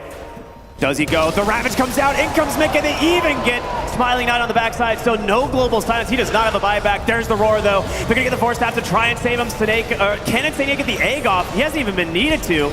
On the other side, Mobe hexed up as Bryle's getting to work, and in comes Mickey. The toss, the Avalanche holding them down. They've got so much going in this fight, but can they escape Avalus? It's looking rough. The team, the Beast Spear, will pull them back as well. 3 dead for Avalus. A toss. They're not stopping. Saberlight wants to keep this pressure into the enemy base. Another Avalanche. They want this Lifestealer. The Hex is out. In comes the dive. 4 dead. A triple kill. Mickey and Ultra Mickey wipes Avalus at their tier 4s. What a perfect find. They just see the silencer at the edge of vision. Immediately, Saberlight walks over, blink Ravage, catches everyone. I think you gotta back off at that point. Avalis, you know, they thought, oh, they used Ravage, we got a BKB, try to fight and chase, but they don't have the global, so they just kite out the BKBs, and by the time you want to run away, you have nothing left to get you out of there. It looked a little scary at the middle part. I was like, you know, they're committing maybe a little bit too far, but it just works out. They're too tanky for Avalis to deal with it. They don't have that global silence to protect these abilities, and they don't care for Roshan. They don't care for for Tormentor. They are just gonna beat down your buildings. Mickey on his Tiny claims the first mid racks, now looking for the bottom.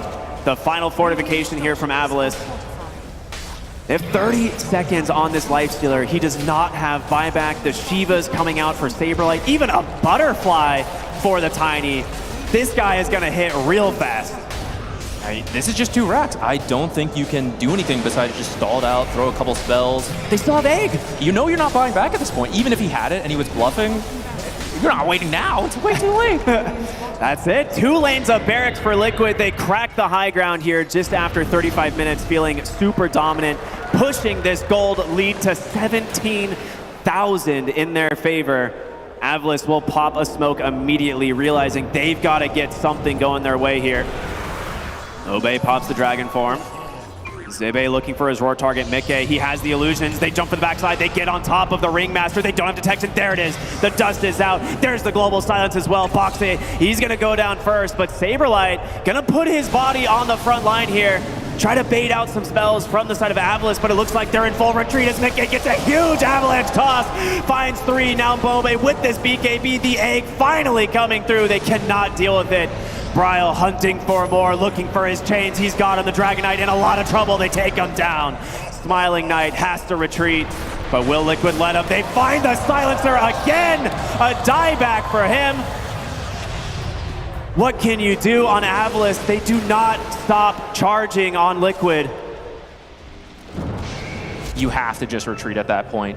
The fight for Avalis, it has to be so specific. You need first, the Ringmaster. They did get him because if you don't, the escape act is coming out and saving whoever. So you have to find him. You also have to stop the egg from coming out. You have to stop the Ravage from coming out.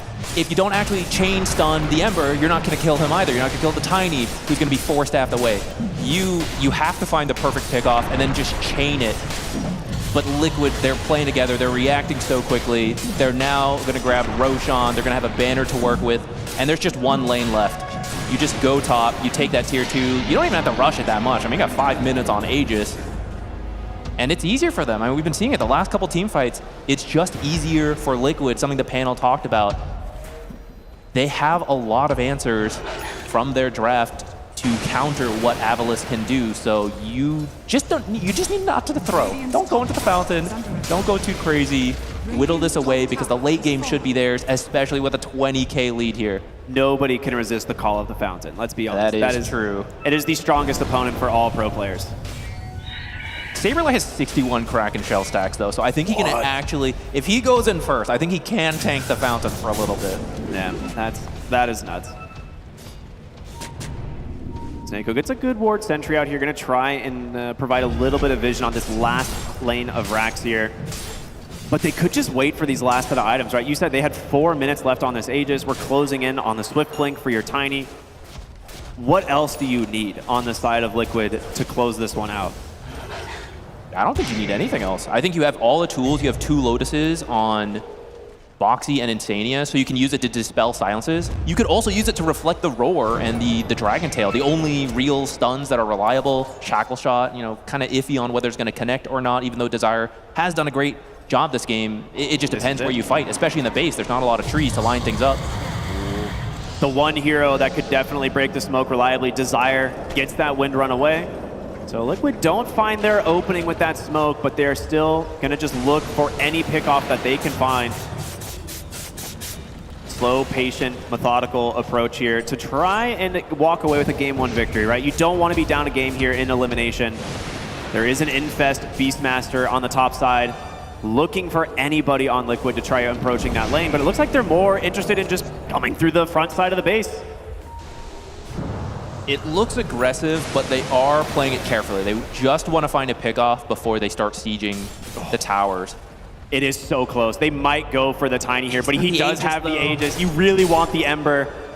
Or the supports, if one of them wander over there. But at this point, the positioning's no good anymore. They got to fall back. Saberlight guesses, in comes the roar. They actually do find the Ember Spirit. The global size to protect him. They're trying to bring him down. They've done it. The power shot with the execute. High ground defended for now. Boxy with an escape back, but can they get more is the question. He's going to be caught from the nullifier. In comes the Ravage, though, from Saberlight. The Avalanche comes over from this Tiny as he beats down the side of Avalanche. He is too damn strong.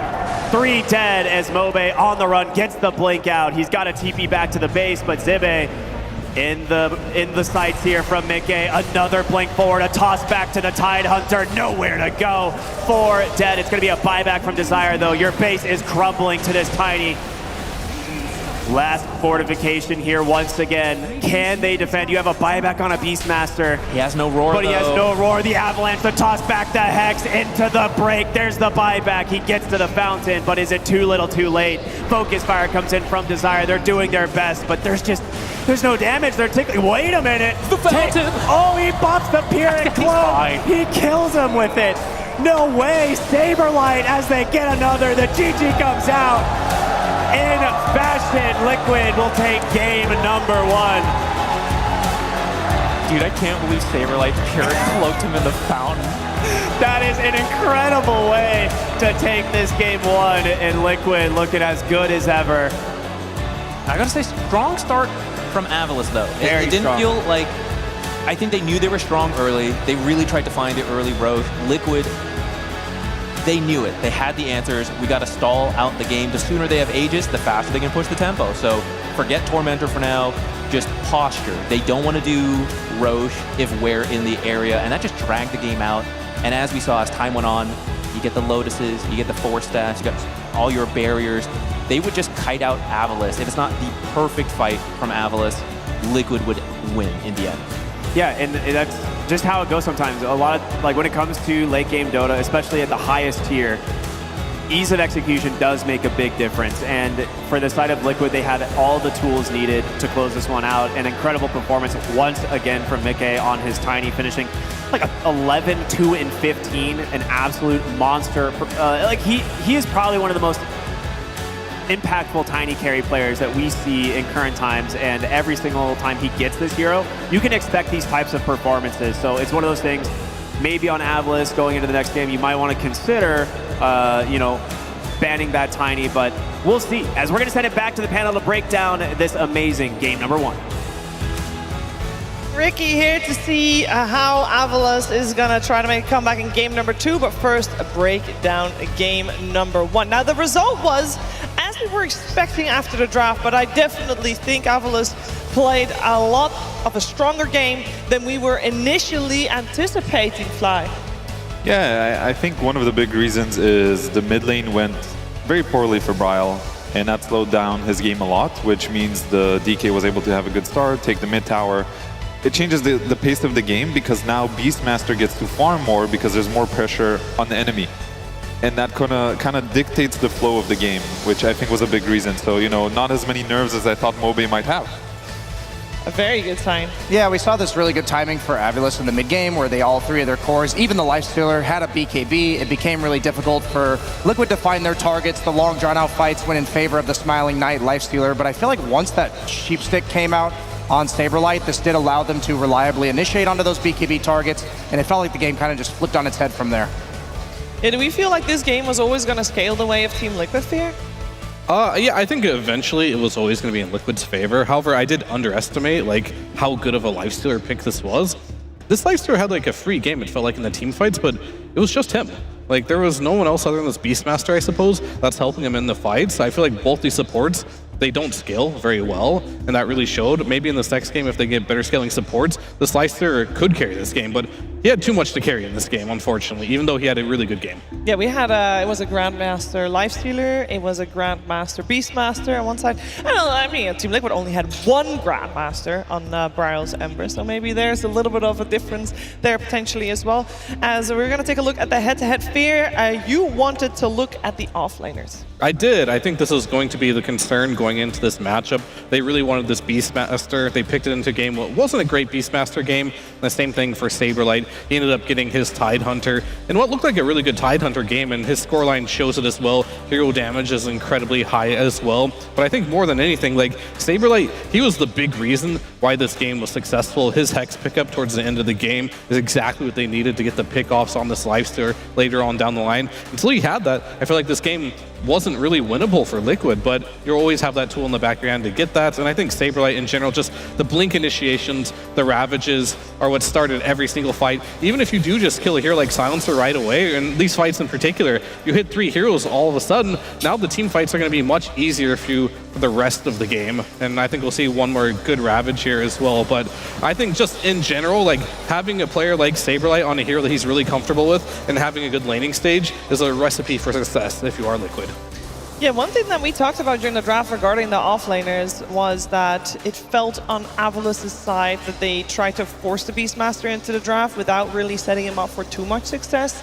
Do we stand by that on hindsight, Brian? Yeah, because what I liked that they did was they picked the Silencer with it because they knew that the saves were already picked on the side of Team Liquid, but the Tidehunter just ruined that entirely. Fly during the draft was talking about he feels like this 18 pick that went to Saberlight was going to be quite a powerful pick, maybe a game changer, and it felt like it just disrupted their entire plan. And since he hadn't known for sure what his lane matchup was, because the Tiny was still a flex pick, while also not seeing like the opponent offlaner who might be the conceptual counter to you, I would say that definitely set up the Beastmaster to not feel like a very powerful hero that game. Yeah, I think I had this saying in my old team where a pick is sometimes a little too juicy when you're set up for success. So, you know, after seeing Liquid's 3 heroes and seeing Avalos' 4, it's like you can count like 3-4 heroes they could have picked there and would be like total disaster. They went with the Tidehunter, he's going to have a free lane against Silencer. They banned the heroes that counter him, and it just looked too free. Where like I was worried. I was like, these guys have no damage. They're probably gonna struggle this game. Yeah, and they did struggle, but there's one point that you already mentioned, Fly, that they did better than you were expecting, and that's with the overall first pick, Dragon Knight in that mid lane. Yeah, the mid lane went really well from Obe. You can see he has 16 denies, and Bryle only has 19 CS. So like this kind of gank was very game-changing for Bryle's game in particular. But before that, he was doing great. I would have liked him to see. I would have liked Avalos to keep playing on the DK lane, considering how much of a snowball lead he had. I think that would have been really big. Yeah, and this was we talked about it during the draft a little bit. It was a Dragon Knight that came out. Well, it was overall second, but first for Avalos, of course. And we were talking about it in a way that we weren't really expecting it to come out, Fear, because it's one of those heroes that I think they played it like once or twice, but never as a first pick. Yeah, I mean, I think they did have an idea to flex it against the Tiny. The Breathe Fire makes a lot of sense too, reducing his damage. But it feels like it's not a good trade versus Liquid. There's similar type of heroes that can be a carry or a mid, the DK and the Tiny, but the Tiny's just way too good for Liquid. They just know how to play this hero inside and out, where, you know, the DK is just a DK at the end of the day. Yeah, I believe there's going to be a fight that we're going to show that highlights that one, Fly. Yeah, I think this fight was basically the fight that kind of seals the deal here. And the funny thing is, Saberlight just jumps a Silencer and like drops the Ravage at him. You're gone, bro. And the fight is kind of over, which is kind of ridiculous. You know, just your pause 5 dying like that, and it feels like they can't fight. They can't do anything. This Lifestealer is like trying his hardest to hit something, but all his support cast is already dead. It's already gone. There's no counterplay. So I think Smiling Knight was put in a rough position this game. He had to carry too much. You know, this is too heavy. Yeah. You know, he went to the gym, he tried to put on too much weight, it just didn't work. You gotta, you know, he needs a little more help. Yeah. He needed a little bit more help. Maybe he's gonna get that help in the next game where we're heading soon. But first, we're gonna see where Slax is, because it's somewhere here. Slax. Absolutely, my friend. I am here in the crowd for our standard crowd vibe check. It is day 1. So let's go ahead and check people out and see what's going on. Sir, right here, front row, we have a man currently coding. If you could show his laptop for me. This man is coding in the front row. What are you working on? An app? An app, he said. My God. I can't tell you. Does your boss know you're here? Maybe. Don't worry, still worry. Technically, still worry. You did say work from home. As long as he gets it done, just flash the camera for just a second with your code. Flash the camera of what? Okay, let's move on. I don't want to get too deep over here. Hello, how you doing? Now, this is a beautiful scene. A beautiful little doggy. What's the story over here? So I'm diehard OG fan, and me and dog both root for OG, but they're not here, but still, you know, just a little reminder that they are here. And this dog actually went to TI with me. Hopefully we can together more tournaments and more TIs and watch them. And happy to be here, you know. Oh, can I see it? Yes, anyone else an OG fan? In the back? All right, here we go. 1, 2. No, I'm just kidding. That's for you. Don't worry, little one. All right, what are you doing here? It's my first tournament here. What? First ever tourney? Yes, it's my first. All right. What do you think so far? Well, it's been a great. I'm a Liquid fan, and let's go Liquid! There we go!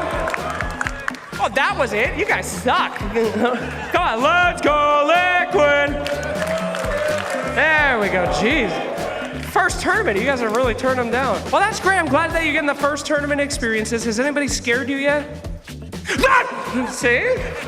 Welcome to your first tournament. Very frightening. All right, guys, that is our crowd. Crowd, we doing all right? Everybody good? All right, I'm out of time. He's offering me a chicken wing. Can you throw it back to the panel? Can you say back to the panel, Sheever? Back to the panel, Sheever. Back to the panel, Sheever. Thank you very much. Also, a friendly reminder that if you are here in the Raleigh Convention Center, there is a Team Falcon signing session going on right now. We're going to head to a quick break, and when we're back, it's time for game number 2 between Liquid and Avalanche.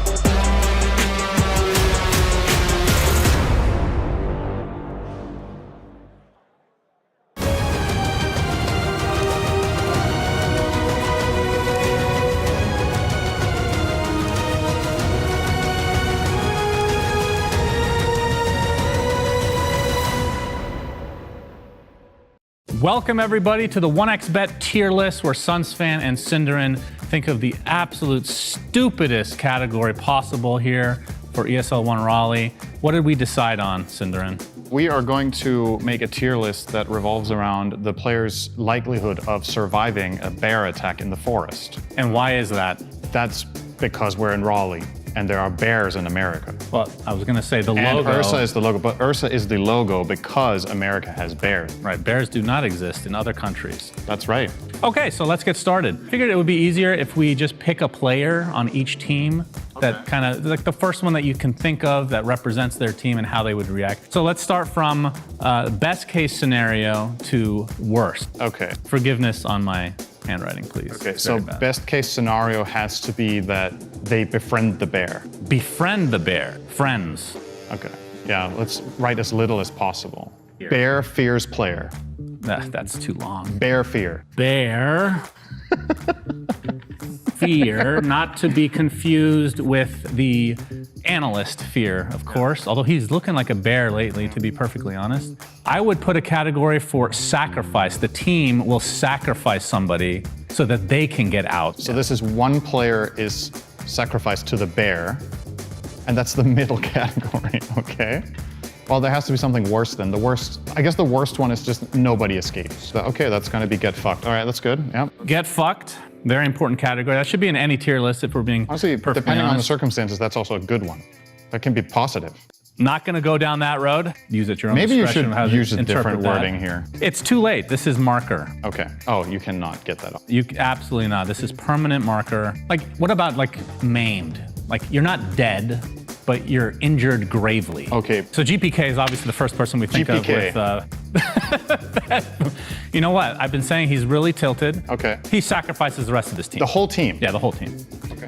I was thinking this category would be for sacrificing one person for the betterment, but GPK, that doesn't fit his personality at all. Amar.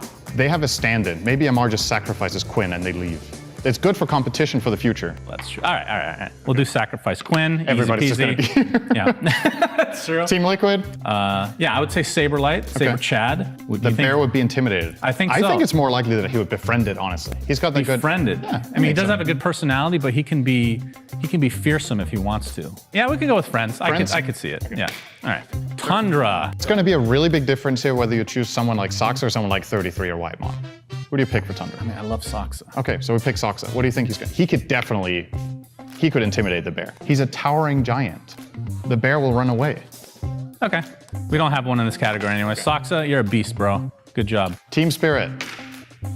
Yatoro. I think he'd get fucked up pretty bad, but not to the point of dying. He'd be maimed horribly. Okay, the team will get maimed, or just him? Oh, we're talking about him. Okay. He'd get maimed pretty bad, but he would live through the day. Maybe can't play Dota anymore, but... Bulba coach, of course. No question about that. All right, Bulba. I mean, definitely gets fucked. No doubt about it. He would not be able to survive in the wild. He is a very sensitive boy. Bach? Yeah, Faith Beyond, for sure. I mean, I could see this if needed, but he is one of the nicest guys in the scenes. He would. The bear would love this. Avulus. All right, you choose. Soneko. Ooh, he's a little spicy, but is there bite to that bark? I think when in doubt, just maim them. I'll pick again. Heroic KJ. Oh, he's a beast. He's intimidating. Have you seen how he looks at the camera at events? Yeah, he always he's stares at the stare. camera. He's going to do that stare to the bear. It's out. Yeah. That's Talon. Yeah, that's a different kind of bird. It's a close enough. Talon. Makoto? Makoto? Yeah, where would you put him? He's definitely not intimidating. I don't really think he stands a chance. Okay. I think he's gonna nimble his way out of there, but be severely injured. Okay. All right, Enigma Galaxy. All right, so for me, two players instantly jump out. One is GH, who 100% that's super would be easy. here. Yeah. But Sumail, I feel like he would be in the sacrifice. So it's basically, I'll leave it up to you. Sacrifice? Everybody. This has somehow turned into sacrifice the rest of your team. He would definitely do that. But GH, he's so nice. We got to go friends. Okay. I'm picking GH. GH, okay. Yeah. I mean, that's pretty straightforward. Yeah, for sure. Parivision, no one. All right. I don't know. He can be fearsome. He could. Just speaking to him, I get scared. Oh. He could also befriend it, though. Nah. Come on. This is starting to be a ridiculous category. It's too, yeah. I like that Bulba is alone down there. Though. Yeah, I think that's good. That was the intent before that we started why we here, made that the Bulba category. would be alone. Where'd you put Jack KBBQ Chen? Oh, man, that's... All right, no one. I think he would... Intimidate the bear? Yeah, I think so. Yeah? Yeah, he intimidates me, so that's a start. And you're a bear, so there you go. That's one way to put it. All right. All right, well, that's it. Thanks for joining us for this 1xBet tier list where Suns fan and Sinner think of the stupidest possible thing. If you have any great comments on how we can make this even worse, let us know.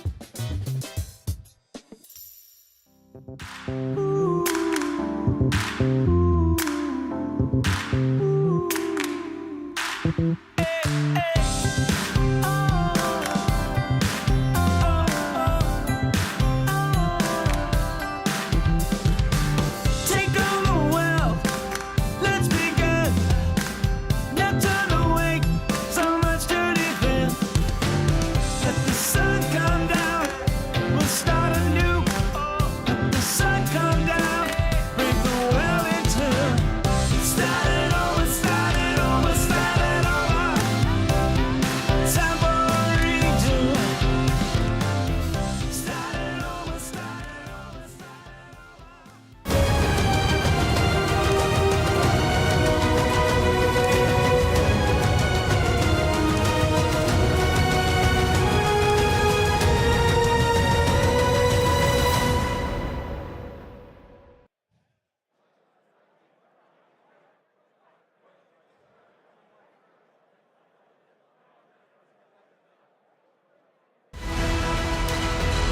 You're watching ESL One Raleigh, and we are getting ready for game number 2 of the opening series of the day here. We have Team Liquid and Avalos, and they are fighting for survival. It's an elimination match, first round of the lower bracket here. Game 1 went the way of Team Liquid. Avalos definitely put up a fight. It just wasn't enough. We are already on the deep end of the draft, so we're diving straight in at Liquid on the Radiant side this time around with second, and therefore overall last pick, and Avalos on Dire with first pick. So we completely flipped the teams around as we are in the second ban phase. Avalos opening up with the Tinker. Generally, I'd say Fear, pretty strong sign. Yeah, but I'd like to defer to Fly, the support player, on the opening picks, because a lot of supports are picked on early phases. Yeah, I think the meta is actually quite interesting because the 5 role is extremely powerful. Like the laning heroes you have are ridiculous. The team fighting capabilities you have are ridiculous. So your impact is actually crazy. I know no one from Parry Vision, he was also complaining, you know, he's kind of like a support from mid. And it does feel like the position 5s can just take over a game.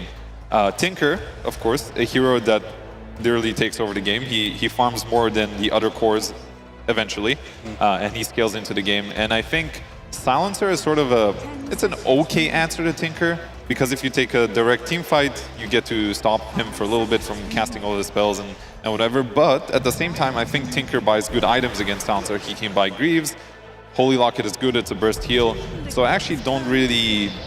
I favor Tinker more than the Silencer. Obviously there are other heroes now, but I think that the initial trade was good for Avalos. It depends how they're going to follow it up, because I already see a Wind Ranger, which is, you know, outside of Saksa, I've not seen it being too successful. Yeah, in a patch where it feels like the first pick is really powerful because there's 5 or 6 like premier heroes. They had to pick their poison on the side of Team Liquid. They did go for the Medusa, Nature's Prophet, and TA bans. Avalos has had a lot of success with first pick TA, Nature's Prophet, like 85% win rate this event, and Medusa just is a hero that I think makes the game more difficult to play than necessary, and a lot of times when you feel like you're the favorite, you don't want to put yourself potentially in that position, but I'd also say Tinker kind of does that. So you were mentioning you'd rather have the Tinker, but I guess I'm thinking than the Silencer specifically, but when I'm thinking about the Silencer, he's great for team fights and all, but how do you deal with Tinker specifically on the map right now? Right now they've got like the follow-up to the hero that initiates, but what type of heroes do you like against Tinker or struggle against if you play it? So Tinker is very interesting because you can have different approaches. The best case scenario by far is if you can take his tier 1s early. Because Tinker wants to get his 6, he wants to be able to defend the towers, delay the game. If you can take tier 1s, wonderful. It's not always going to go that way. You're not always going to have the correct heroes to do that. So the other way is just to play a normal game, assume Tinker is a normal hero, let him do his thing, and then itemize properly, you know, buy items like Nullifier, Yules, Dispels, basically, even Vessel to some extent has been buffed. So 2 different approaches. I don't really see Team Liquid going for like a heavy push. They're kind of going for like a stable draft, you know? They're going to have some team fight, a lot of damage between their heroes. Muerta, Gyrocopter, good follow-up for Kunkka and the Silence. So I think, again, Team Liquid is going for heavy damage and just playing a normal game, which is okay against Tinker. You don't want to overthink this hero. Yeah, I agree. And I think if we saw last game as well, having that scale, that team fight makes you feel very comfortable as the game progresses. And they're doing that again. I mean, Mickey, a lot of heroes he does like to play, such as the NP, the Tiny, the Monkey King, TA, they're all banned, right? So one of the heroes he does still play that has a lot of team fight and Liquid's really confident on is this Gyrocopter. They're also going to throw in a Kunkka here. I've seen this hero mainly in the mid lane. It can be played in the off lane, but so far, this mid lane Kunkka has looked very impressive this tournament. And here's the scale that Ovilus wanted yet again. So we're going to get the DK most likely in the mid lane yet again. And you have the carry-to-carry matchup now with the TB. But I don't want it to be like last game. Like that lifesteal looked like a perfect pick, but you need heroes to be stunned so TB can do damage. So more AoE control would be nice for the side of Ovilus here. Yeah, what I'm going to look for is the Mickey early rotations because, as you're mentioning, Fly, the Tinker wants to have its towers up by the time he hits level 6. Team Liquid's historically been a Monkey King type carry team that ends up invading the enemy safe lane, and I feel like the Terrorblade is quite susceptible to like the Muerta magic nukes, the gyrocopter rotating in. So last game I was thinking much more about the momentum in the mid lane. This time around I'm thinking how can Team Liquid kind of break apart this farming duo in the safe lane with Avilos, because both these heroes need some time to get some items, and around like 15-20 minutes both of them will hit this timing where Tinker's everywhere saving people, Terrorblade's got the shard, pushing out lanes around the map, has that extra item to get that Sunder off. So for me, I'm looking at Mickey this game. Yeah, for sure. I think Gyrocopter is definitely one of the heroes that plays through the gate the most because he does so much damage, right? He's going to have level 3 Rocket Barrage pretty often. Sometimes they wait for level 6. They make this rotation, and it's going to be interesting to see if Avilos can prepare for this. If they feel it's coming, you know, Soneko's going to have to put a ward on the gate and kind of anticipate that, because that can break the game. A Gyrocopter coming in, killing Tinker and TB and taking tower is going to totally break the map for Avilos, because they want to just, they kind of want to take it easy, you know? They want to farm, push out the lanes, let them overextend into you when Tinker is prepped and ready for a defense. You know, they have some random spells they can throw out, like Breathe Fire and a Power Shot to just annoy you. I think it's a lot about poking from the side of Avilos. Yeah, I think for Jibe, I really want to see either a Tide or a Mars come out for him against this Gyrocopter. Like I said, whenever you do play TB, you hate it when you pop meta and people just walk away from you. That's like the worst case feeling, and I think Mars is one of the perfect heroes to do it. You also annoy the Gyrocopter, the flat cannon in the arena, so in theory, it looks pretty good. I like their lineup. They adjusted for what they were lacking in game number 1.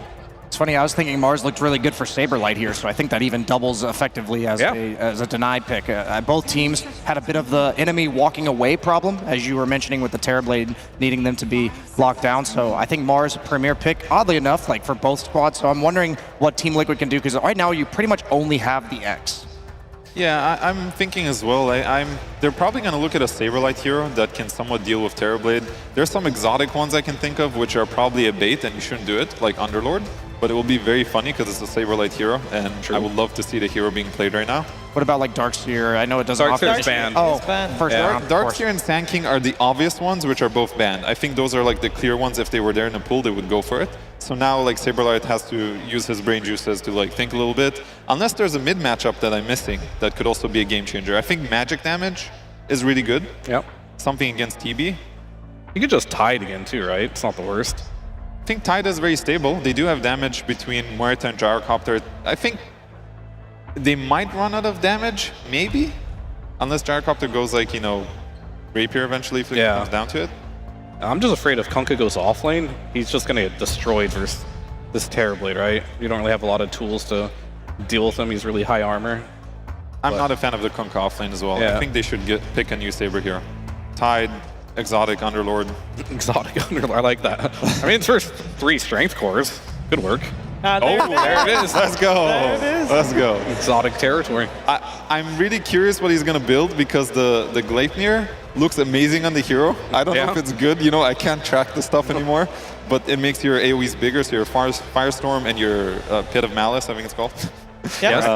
Nice. It makes it bigger, and Atos is obviously a very good item in Underlord. He can buy Crimson this game against Terrorblade. There's not too much magic damage, so he doesn't really need pipe. There's a lot of different things he can do, and it's always a pleasure seeing Saberlight on this hero, because he does some really like funny, clowny stuff sometimes, you know. You want to see it. So does Avilos have a stronger case to make in game 2, we feel? Like, are we going to have a third game to this series?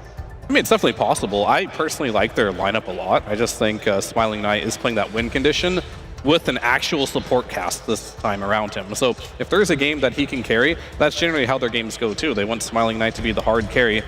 He has a good lineup built around it, so very optimistic about this game. At the same time, Liquid, they've got a fast lineup as usual. They can just close down the map very quickly, as we do see the odds. Yeah. We'll have to see. I feel like the Tinker this game actually poses the problem that Liquid had last game, which is when the long drawn-out fights happen, or sorry, that Avilos had last game. Liquid was favored in the long drawn-out fights. Now I feel like the Tinker is the one favored. I don't feel like they really answered in regards to catching it later on. They have really high tempo on the side of Team Liquid. They build the auras, so they might just be able to run it over. But if this game stalls out at any point, I'm actually favoring Avilos here.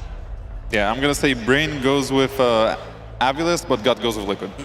All right, that is a very apt way of putting it. We're going to find out. It already we already felt like Avalos did not feel the nerves, at least in game number 1. And if nothing else, they are totally warmed up. Let's see if they can push back and force out a third game to this series. Head over to game number 2 with Liquid and Avalos.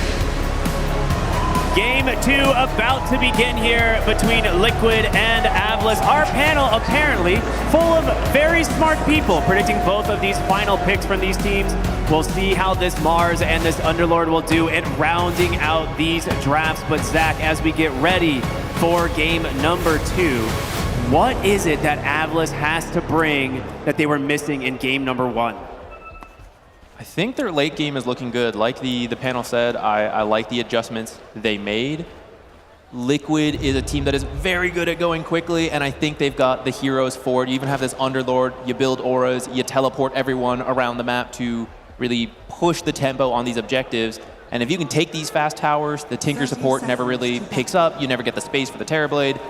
That is where Liquid will win.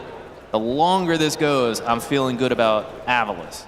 Yeah, Terrorblade has been a very, very powerful hero, and Tinker support, what more can you really say? I mean, this hero farms camps faster than almost anybody in Dota at the moment, and even from a 5 position, you can see this person start to scale past your offlaners in certain games. So we'll see how they're able to progress into that late game. But for now, as we're going to see the runes break out, doesn't look like any First Bloods this time for the side of Liquid, so a little bit more of an even exchange.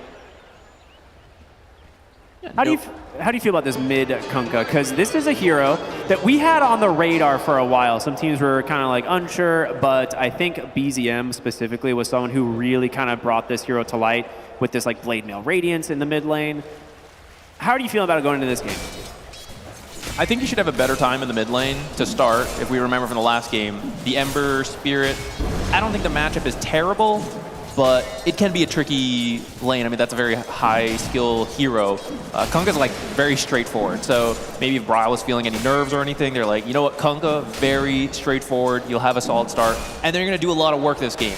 The bow, eventually the damage does drop off, but it's plenty early to kill a Terrorblade, to kill a Wind Ranger, to get that momentum going. And it's some lockdown with the X, something that they need to... Ooh, that is first blood. Top side for Seneko. They actually find him just a little bit too far out. He even tried to TP out. That's actually, he's going to have to walk all the way back. The walk of shame. Yeah, that's a hard one. Not a particularly fast hero either. Looking at him. Yeah. I love that. No, I mean, he's at least in a good spot, right? You're still here getting some CS and contesting it. It is fortunate, yeah. He does have, it is an Underlord, a pretty difficult hero to bully out of lanes, but the level 2 of Terrorblade is one of those things where like he catches a lot of people off guard. So we'll see if they can actually find something with that, like a casual Blood Grenade reflection into the meta. Kills a lot of heroes. But as the Muerta was gonna make her way back to top, instead we'll make a pit stop in the triangle, stack some camps for El Saberlito. I mean, Boxy does not have to be super high level this game. Eventually you want 6.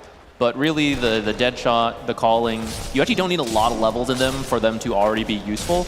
But if you're thinking about how do you pick up the pace as a team, well, getting some stacks in early for any of your cores to do them and finish up their items faster, that is, well, I mean, if you're dead and you're walking back, you might as well do it. Yeah, that's true. What more use of your time can you get?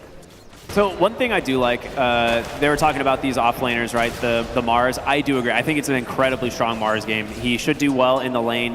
Gyrocopter typically relies on Rocket Barrage to apply the harassment.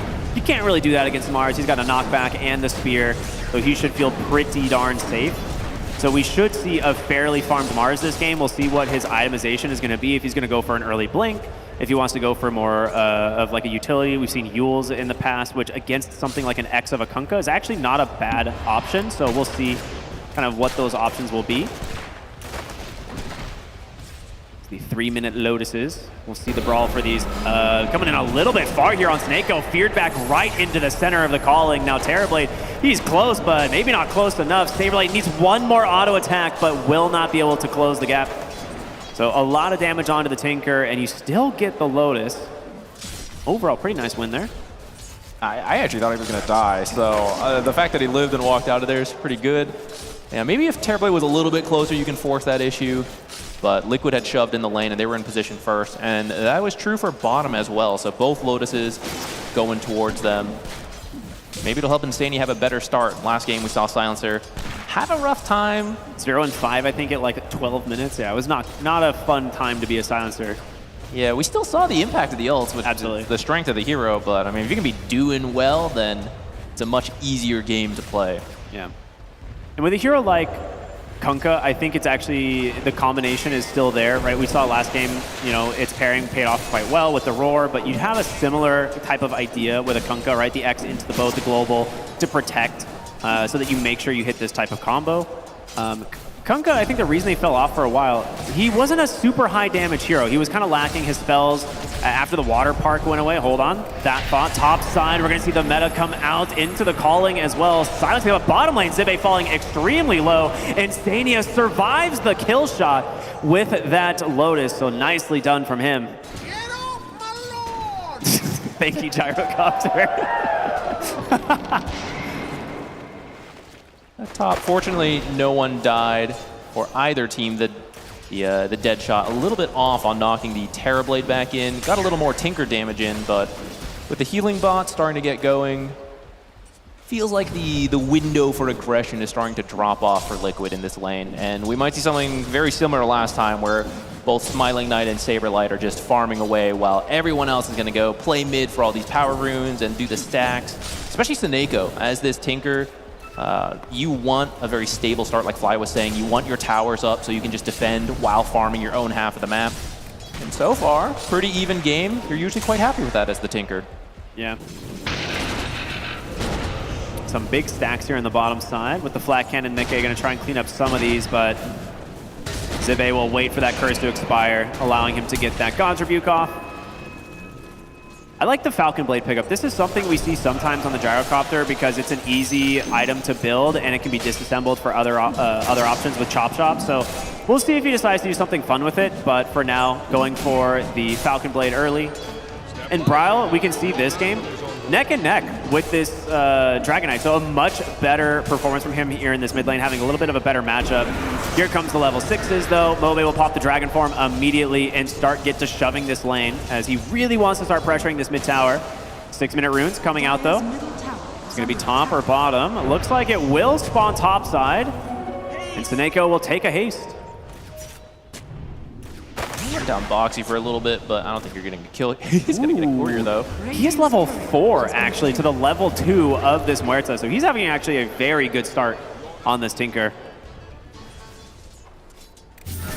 Oh, we're going to see them make the play for the mid lane Dragon Knight. There's the X into the boat, the curse, everything dumped on him. A very nice combination out from Liquid. And that's the thing, right? You didn't really have this type of damage with the Ember. You do this time. With that Dragon Knight, they get a really important kill. Protects that tower completely from that first Dragon Form. Get that brain drain going as well. He's already at 2. I think that's twice as good as last game. I don't know. I don't remember where it fell out. The math checks. Yeah, my math checks on that one. That sounds about right. Yeah, top in the meantime, exactly like we said. Everyone's just farming up there. Bottom's actually going quite similarly. So everyone getting a lot of gold this game. It might come down to who can make the plays first, which Kunkka has a little bit of an easier time doing so with the X. Dragon Knight, you kind of need that blink before you can really get close to people. It's a nice rotation bottom in from Insania into the call down. Mickey gets himself his first kill, as they won't be able to grab themselves the Wisdom Shrine, but does slow them up now. A fight over these stacks. Mobe does have, okay, those just all go to the Kunkka. Bryle needs to be careful though, they are TPing in some heroes.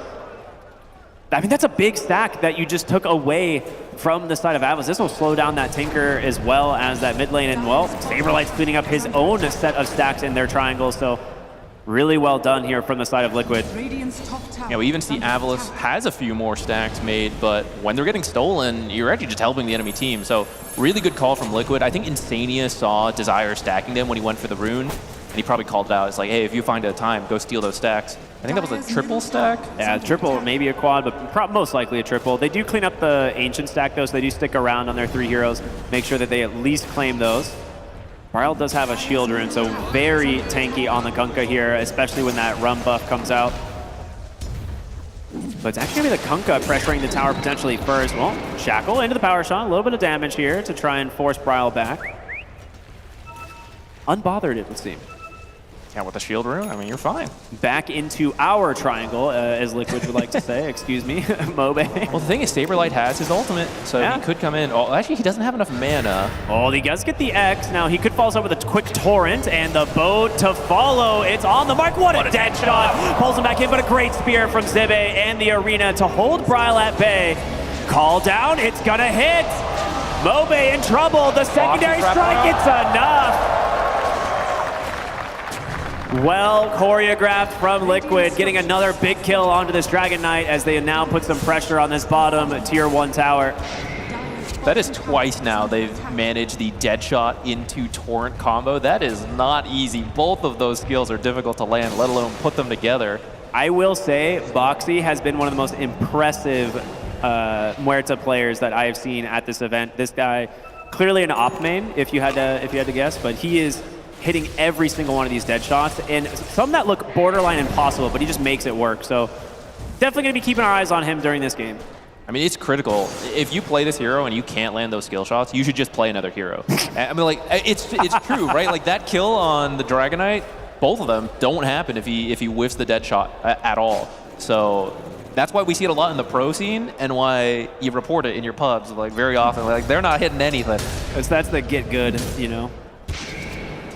This is a commend or report hero, just like Tusk. I see. Like, if you don't land your stuff, report it. If you land it, you're like, this is the greatest player I've ever seen in my life. I love that. I'm neither, so I'm going to ignore it. Saberlight and Bryle cleaning up more stacks in their triangle. We can see the net worth advantage starting to build. It's not substantial, really, at the moment. We're just hitting the 10-minute mark. But this is a little reminiscent of last game of early, where Mickey, once again, having a great time. Just top net worth here on this gyrocopter, followed closely by the Terrorblade, though. So Smiling Knight still having a pretty good game as well.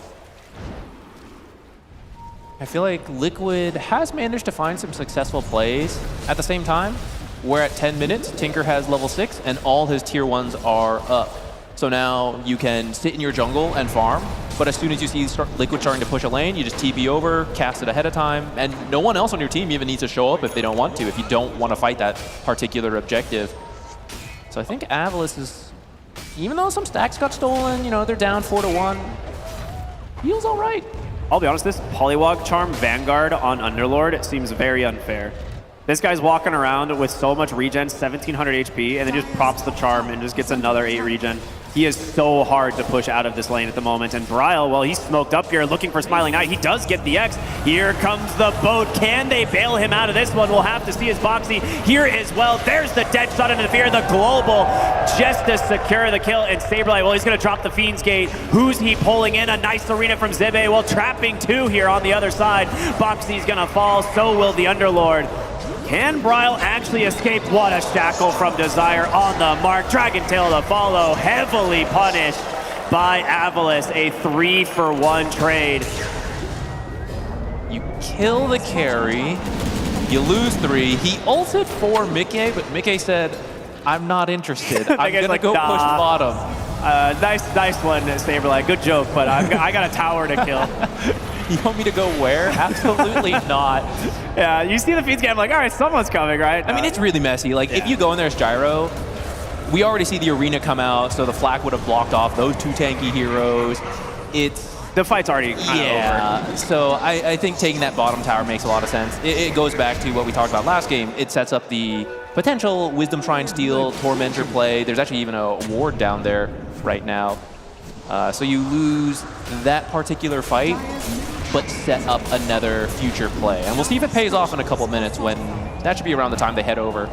And to be fair, like, you did get the Terrorblade while you're, like, even though it was a 3-for-1, it's the Terrorblade you managed to kill, so he slowed down even further. Bryle's game is in a great spot. He's got his Phase Boots Blade Mail, he's on his way towards his Radiant, and we're just seeing this Gyrocopter continue to build this net worth advantage. I mean, he's going to have that Ag sooner rather than later.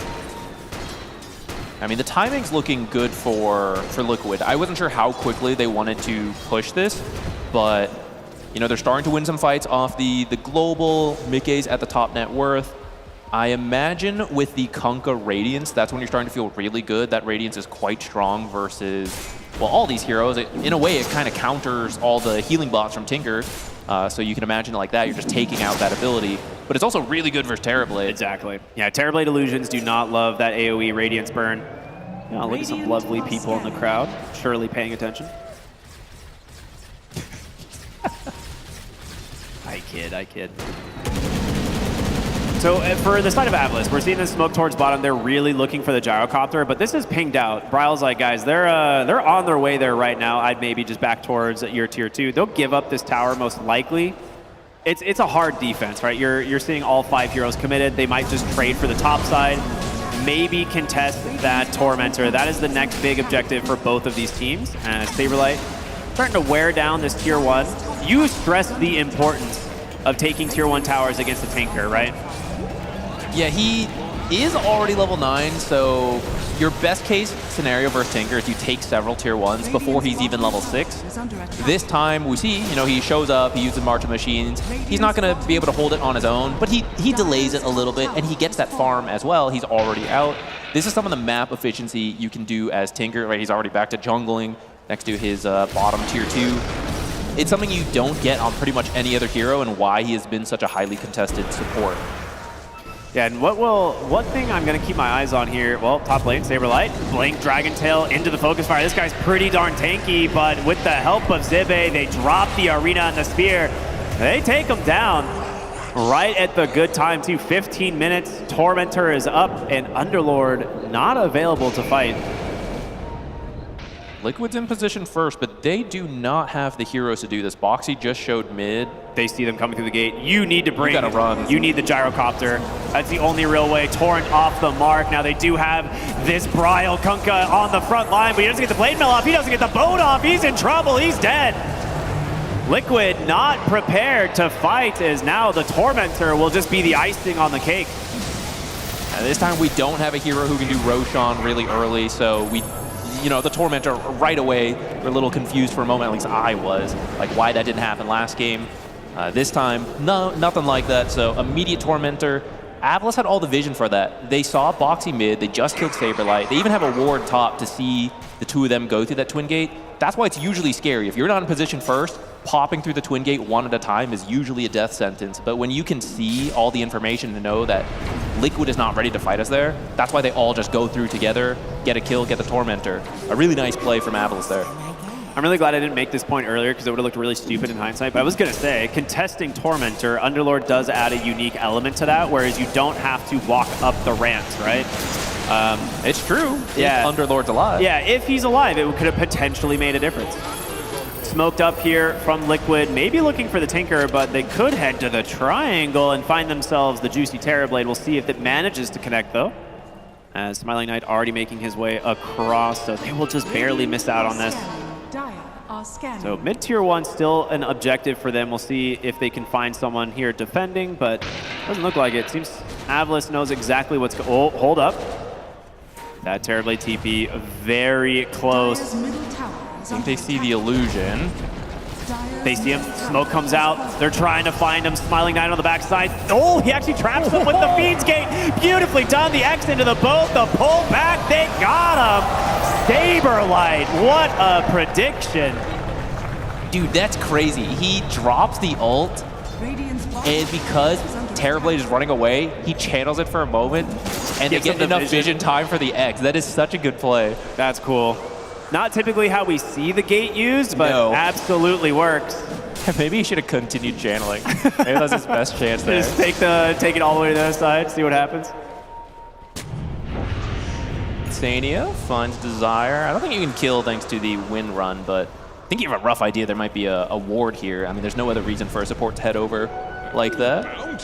Boxy is also willing to fight. They're trying to force a bait here potentially, but Atos is out. Boxy with the dead shot, pulls him right back in. Here comes the X from Kunkka as well. So much time spent in the calling. Even the Pierce the Veil to finish the job. Boxy setting up another kill here for the side of Liquid.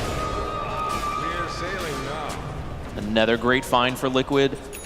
There's a lot of action there. I don't even think either team can do Roche too safely yet. It's not even down there, so I'm actually surprised to see so many heroes, but I guess they're just trying to find any kills, because when you get a kill, you can you can start trying to take more of the map away from the Tinker. The Radiant's getting closer and closer, about 1,000 more gold for the Kunkka to get there. And we see Mickey slowly and steadily climbing. Now, it may look silly that Mickey hasn't really joined his team in a lot of fights. Granted, he's 4-0, so the lane stage, the pressure applied post to take down the tier 1 tower bottom, it's paid off, but he absolutely needs a BKB this game if he wants to be able to contribute. So some of these last fights, he's opted to continue farming towards that item. I think once he has it, we'll see Mickey become a lot more active for his team as bottom lane. Saberlight standing on the front line here. In comes the global. He has a Crimson Guard. He's fine. Mickey is indeed here, but Mobe is forced to pop the BKB and run, and Saberlight, well, he's plenty healthy. They're going to start dropping in more damage. Here comes the X, the boat. It's off the mark, but the arena doesn't really spear anyone to the walls. Brow with this blade mail doing a lot of absorption, and they actually get another Deadshot pulling back in onto this Mars. They take him down now. Smiling Knight has to retreat. Mobe looking to get some damage in on the backside, but he's in pretty deep, and Boxy will Deadshot him right back in to his team. But oh no, they get on top of the gyro. Focus fire is there, but they can't finish the job. Sunder putting Smiling Knight back to full HP, but it looks like both teams may be opting to retreat here. So it'll just be TPs out from the side of Liquid. A nice fight this time from Avlis, a little bit off with the Arena Spear, but still managing to get the Kunkka. The Arena didn't really trap too many people. It did block them out of the fight for a while, but they just ran around the side, and you don't have enough damage to kill the Kunkka quickly. So yeah, we kind of see here, like, everyone in Liquid has to run around the arena, so it kind of blocked him off. But look at Bryle. He's still so healthy thanks to the ultimate, keeping him alive. He's got the evasion from the Talisman. He does eventually fall, thanks to Mobe jumping in, and we see why Gyro needs this BKB, the lasers, the machines, the stuns, make it very annoying for him to just stand there, and even if you do, Smiling Knight could just sunder you. So I don't think we'll see him join another fight until that BKB's done, but it is done. He's got it. He's on his way to the Revenant's Brooch, so Mickey picks up a very important item after that fight. Okay, 3.5 minutes faster than average. Nice. Mobe will find the silencer here. A little bit of help from Desire. The kill shot will finish the job, so nice find there. No silencer for 30 seconds. But Boxy drops the ward, gets the Atos out, looking to punish this play. They do have to pop the BKB. He actually has no TP for 40 seconds. But will just make his retreat across the river, backed up by that Tinker. I mean, every time you can get a BKB charge, that's fantastic. We were talking about Gyro needing one. It's also very annoying to fight Liquid without a BKB. The pit especially, and then you think you're out of the pit and you get Deadshot back in, and then you get rooted, and then you get rooted again by an Atos. You just don't have the mobility move around. And that's going to be really annoying for Terrorblade to deal with as well, because that's a hero you don't really want to build a BKB on. But if all your illusions are getting stuck in the pit and you can't actually hit anyone, then suddenly your damage output drops immensely. Yeah, you at least don't want to build it early, right? This is a hero that needs it. They actually find Mobe again. They know there is no BKB for this. There's the X into the boat. The pullback, and Mickey is here to guarantee this kill. They also find the Tinker as he TPs in for some backup. That's just a bonus kill for Liquid. Looking now for the tier 2 tower, the aggression starting to add up. I love Saberlight's build, man. It gives you so much confidence making these types of plays. Yeah, we're seeing it, this, what they say, exotic Underlord, not one we've seen very often, but it's very interesting as a response to the Tinker, which has had the global advantage, just being able to show up everywhere. Sure, your ultimate is a much longer cooldown, but it's not like Tinker's fighting nonstop, right? There's a key fight to be had like that one, and you show up at that exact time, or you bring another hero in. It doesn't have to be you. In the same way Tinker, it's got to be Tinker. This time it's Mickey's like, I'm just doing whatever, you know, throw the gate at me if you ever need me. They have that option. Boxy closing out on his Gleipnir as well. I mean, we'll see. All the illusions. Yeah, we'll see if the Underlord decides to go back for it eventually, but this could just be an Aghanim Scepter game once he finishes his, like, Shiva's Guard, right? Just have a little bit. We've already seen the effect he has of just throwing the pit onto the backside, or the gate onto the backside of the fights, finding Terrorblade for vision, but now the route to follow it up, pretty strong. Aghanim's on him and the Muerta is actually so much control for Terrorblade and his illusions. That's true. I mean, everyone else, of course, too, but especially the Terrorblade, because I do feel a lot of the damage is going to come from him. We are seeing Mobe have a strong start, but I don't know, Dragonite doesn't scale quite as hard as he used to. It's still solid, but I don't think it's enough on his own, especially versus such tanky heroes like Underlord Kunkka and Gyrocopter, who are all going to protect each other with their abilities, and you're going to have like Satanics in the late game. You need the Terrorblade to be attacking the entire time. Yeah, absolutely. And we're seeing the Tinker effect kind of happen. Like this gold advantage, it's only 3,000 for Liquid, but it's mostly the support difference here. If you take a look at his net worth, he is towering over these other supports. And that's just what always happens on this hero. And if you can get away with it, you know, then you're very happy. Ooh, the X pullback just a split second too late.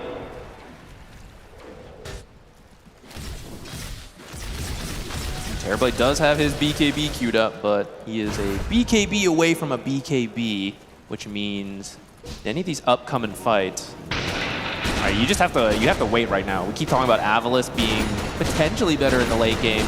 They're keeping the gold lead pretty close, but this is where things can really ramp up in Dota. You get to that second Tormentor, you get to the Roshans, and I mean, in the last game we saw one fight in the mid lane and then 2 barracks were gone. A new record, Revenant's Brooch on the Terrorblade. Very cool. I mean, that's the thing, right? Like, we're going to have to see this Terrorblade show up in one of these fights big, and it does have to be enabled is the thing, right? You need your initiation of the Mars and the Dragon Knight to find and deliver you the right hero. Now, whether that be Mickey on the Gyrocopter, or if you can burst this Kunkka, that would be the dream. But so far, Liquid haven't really given them that opportunity. Insania sitting here, scouting out a potential rotation. Mickey's in a rough spot. They do have a ward scouting him. Shackle off the mark. He does get the BKB, but there's the global to protect. And in comes the Underlord. He will just back away for now. Saberlight gonna pop the Shivas, give some vision, force the BKB out of this Dragon Knight. Seems to just be a bail here, though. They don't actually want to fight. They have the BKB popped on the gyro. They're out. He's so close to Satanic, actually. You get the first charge from the gyro, which is great. But I mean, you use another one on your Dragonite as well. I guess you got the Underlord ult, so maybe if you see them split up, you can try to take a fight. See if they do. But mid lane, Bryle just gonna play around with the X to cut the wave. This tower is full HP against a Dragon Knight. That is just how much pressure they applied to Mobe here in this mid lane, and it absolutely paid off. It's also a strength of Kunkka compared to Ember. You have a much easier time shoving in waves, and Dragon Knight does not have the best wave clear since they nerfed the Fire Dragon facet. No global, but they're gonna go for the smokes, and Eiko sees them under a ward. That is paying off big. They're looking for anything, but they will not find it. And he does TP to safety. Unfortunate there for Liquid, but nice placement there from the Tinker. Any kill you find there opens up Roche. But as you walk through and you see no one's here, you even drop a few wards yourself, you might just go force Roche anyways. They're going to try. They're going to know about this. There's a ward revealing it. Okay, they're going to know as well.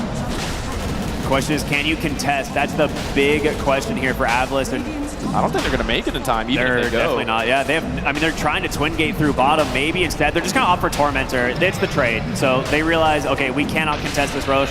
It's going to go to the Gyrocopter. We'll get a little bit of gold for our team instead. So Desire will get himself the shard.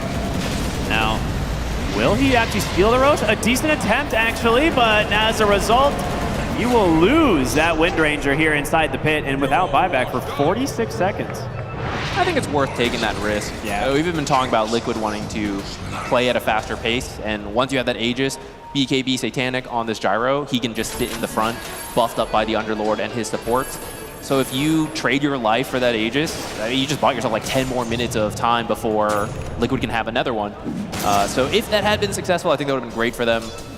He knew there was a low chance of it working, but I still think it's worth trying because just losing a Wind Ranger doesn't really change much for them. Yeah, I mean, the power shot actually was not that far off. Credit where credit's due. It was a good attempt. Snako finished up those Guardian Greaves, it looks like. And there you said, Mickey will just sit on the front line, continuing to apply pressure. Wisdom Shrine will be picked up here from Insania. Saberlight grabbing the other.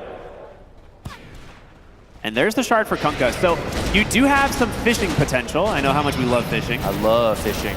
Some fishing potential with the Kunkka, right? The tidal wave pullback, you know, if you happen to see someone hiding in trees or just from the high ground even, you might be able to pull them out of position. The shard from the Tormentor earlier that Avalis chose was Gale Force. That might actually be pretty useful to keep targets near your Terrorblade. Prevent them all from just running away through the pit and you can't chase after them. So we'll see if that matters. It's especially good around high ground, which Liquid is just going at it. Sometimes you wait a while and see, you know, can you get a pick off with the 5 minutes of age? Someone drew a really nice arrow top there. That's a I good one. appreciate that. That was Boxy. He's a gamer. Yeah. But guys, bottom is foolish. Let's go top. Bryle, this is, oh, that's what he was drawing. He's like, treasure is here, Bryle. Go right there, cut it. Yeah, I mean, I love the idea of just cutting these waves and applying pressure to Avalis, keeping them locked in the base. Now, they've got a Tinker, of course, so if there's any creeps out on the map, it'll be very easy for him to just teleport there and keep those waves pushing in. As Butterfly will be the next item of choice here for the Gyrocopter. Great against the Terrorblade, as he's already dealing with the Radiance as well. Dragon Knight using his ultimate to farm. He's working towards a Moon Shard. I don't think I've seen that too often. Maybe he is worried his Terrorblade is not going to be able to do enough damage in these fights. I mean, you're going to have to bring in a second damage dealer for sure. It can't just be the Terrorblade. With how they've answered him so far, I do think, like, once he has BKB and he's able to just get the meta off and stand his ground, like, there is a definite potential for him to go neck and neck with the Gyro, but the second that Satanic is popped from Mickey, I just don't see it working out. So they need to be able to get the first life of the Gyro or get the Satanic out of him before the Terrorblade is forced to pop that ult. As, well, looking for Mickey here. They get the spear back towards the tower, taking a lot of damage here as well. Desire, there's the Gale Force. He's stuck behind the enemy base. Can Saberlight and the rest of the team bail him out? He does have the BKB. He's going to get covered from the global, so not forced to pop anything else. A swift retreat here from Liquid. I mean, that's a decent way of claiming the Aegis. That's a low commitment from the side of Avalis. Yeah, you didn't lose too much. They did get a lot of bottom tower damage in. You know, one more push would finish it. But there was, I think, like 2 more minutes left on that Aegis, something like that. So maybe a little less. But either way, you got it out nice and early. And like you said, you didn't commit that much, so they're even looking for more. I mean, Gale Force is out. Mobe blinks onto the backside, but Boxy, he gets to pierce the veil off, and now they're trying to find an opening to bring down this Dragon Knight. There's the Arena coming through the BKB out from the Gyro. Smiling Knight just laying into these heroes himself, but who's going to come out victorious? There's a Sunder topping him back off. Zibe surviving on a sliver of HP. Mobe trying to get away from this Kunkka, surviving for now thanks to the Warp Flare, but Terrorblade, he's doing the work. Mickey's in trouble. The sun comes out, but there it is. The Satanic gets him right back into the fight. 3 dead on Avalis as Desire running back to his fountain. A long, scrappy engagement, but Liquid just barely come out ahead. That was close. That Arena was such a good start for Avalis. It actually blocked just enough flak attacks from Gyro that we saw so many heroes low health. But we see the damage issues come in. They had the Gyro isolated. They just could not finish the job. The Satanic heals him up enough. And at that point, as your abilities end, the Arena drops. Now you're all exposed again to the flak cannon, which came back up.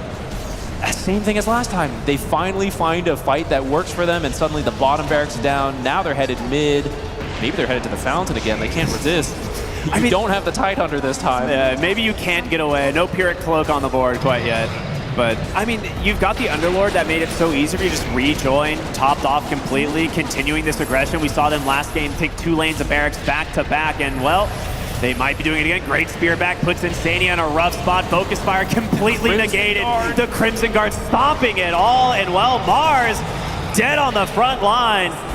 In comes the Terrorblade, Smiling Knight's got to do some heavy lifting. A great initiation on the backside from Mobe, but the boat, it's going to hold them at bay. Mobe's got to run. Bryle with the tidal wave disarm, but there's the Sunder. He's forced to BKB. Global Silence is out back the other way. Liquid need to disengage, but there's the Arena. There's the BKB from Mickey. He might just leave Saberlight as he doesn't have much of a choice. He has a TP, but not willing to use it quite yet, and a great shackle. But Smiling Knight's got his eyes set on Stadium Moe blinking forward as well. They take down the Muerta. What is happening in this fight? It's split up 3 different ways. Bryle will TP home. Mickey is left all alone. Can he get out of here? He's a hard kill, but with 4 heroes running towards him. Yules, okay, a little unfortunate there. Popping that flat cannon, continuing to do some work. Out of mana, has that Satanic. That's all he has left in the tank, and in comes Terrorblade. In comes Mobe. There's the spear. Satanic will not save you this time. Mickey finally goes down. An absolutely critical hold from Avalos there, because if you lose that fight, the game is done and you are out of this tournament. Actually gonna find another kill for free. Not sure what's going on there. Neither is Smiling Knight. Boxy's like, all right, my bad. I did not make it in time, and I'm definitely dead. That was a costly hold, though. That was 2 buybacks from Avalos, and you did lose 2 barracks, even though you hold on for now. This is feeling very similar to the last game. Control is now on Liquid's side. You can patiently play out the rest of this game, find the right fight, and in the meantime, just slowly chip away at that top tower to go for megas. So Avalos is gonna have to be real careful here. They have to find a lot of fights perfectly in a row. Gonna start here, see if they can force out the gyro buyback. I think you can give up 1 set of barracks and it's not a huge deal on Oh, Saberlight caught in the arena of the spear, but being held at bay thanks to this Pit of Malice, and well, he hasn't really taken any damage at all. You did commit the boat for this. You forced the BKB out from Zibe. The X, not gonna be able to pull him back, but Avalos, this push completely shut down, and that means this gyrocopter will be joining them shortly. I feel like we just saw 5 heroes hit 3 heroes and no one's health moved. Like that's the Tinker effect and the Underlord effect right there. Crimson Guard versus Repair Bots, which one's stronger? Trying to steal the Wisdom Shrine. Underlord coming in. Oh, we've seen this before. He immediately BKB TPs. All right. I mean, that's a big cooldown to get. We might see Liquid look for a play now as Bryle also has a Nullifier completed. All their abilities will be up in time to get that BKB besides the Underlord ult, but I mean, as long as Underlord walks with his team, then it's fine.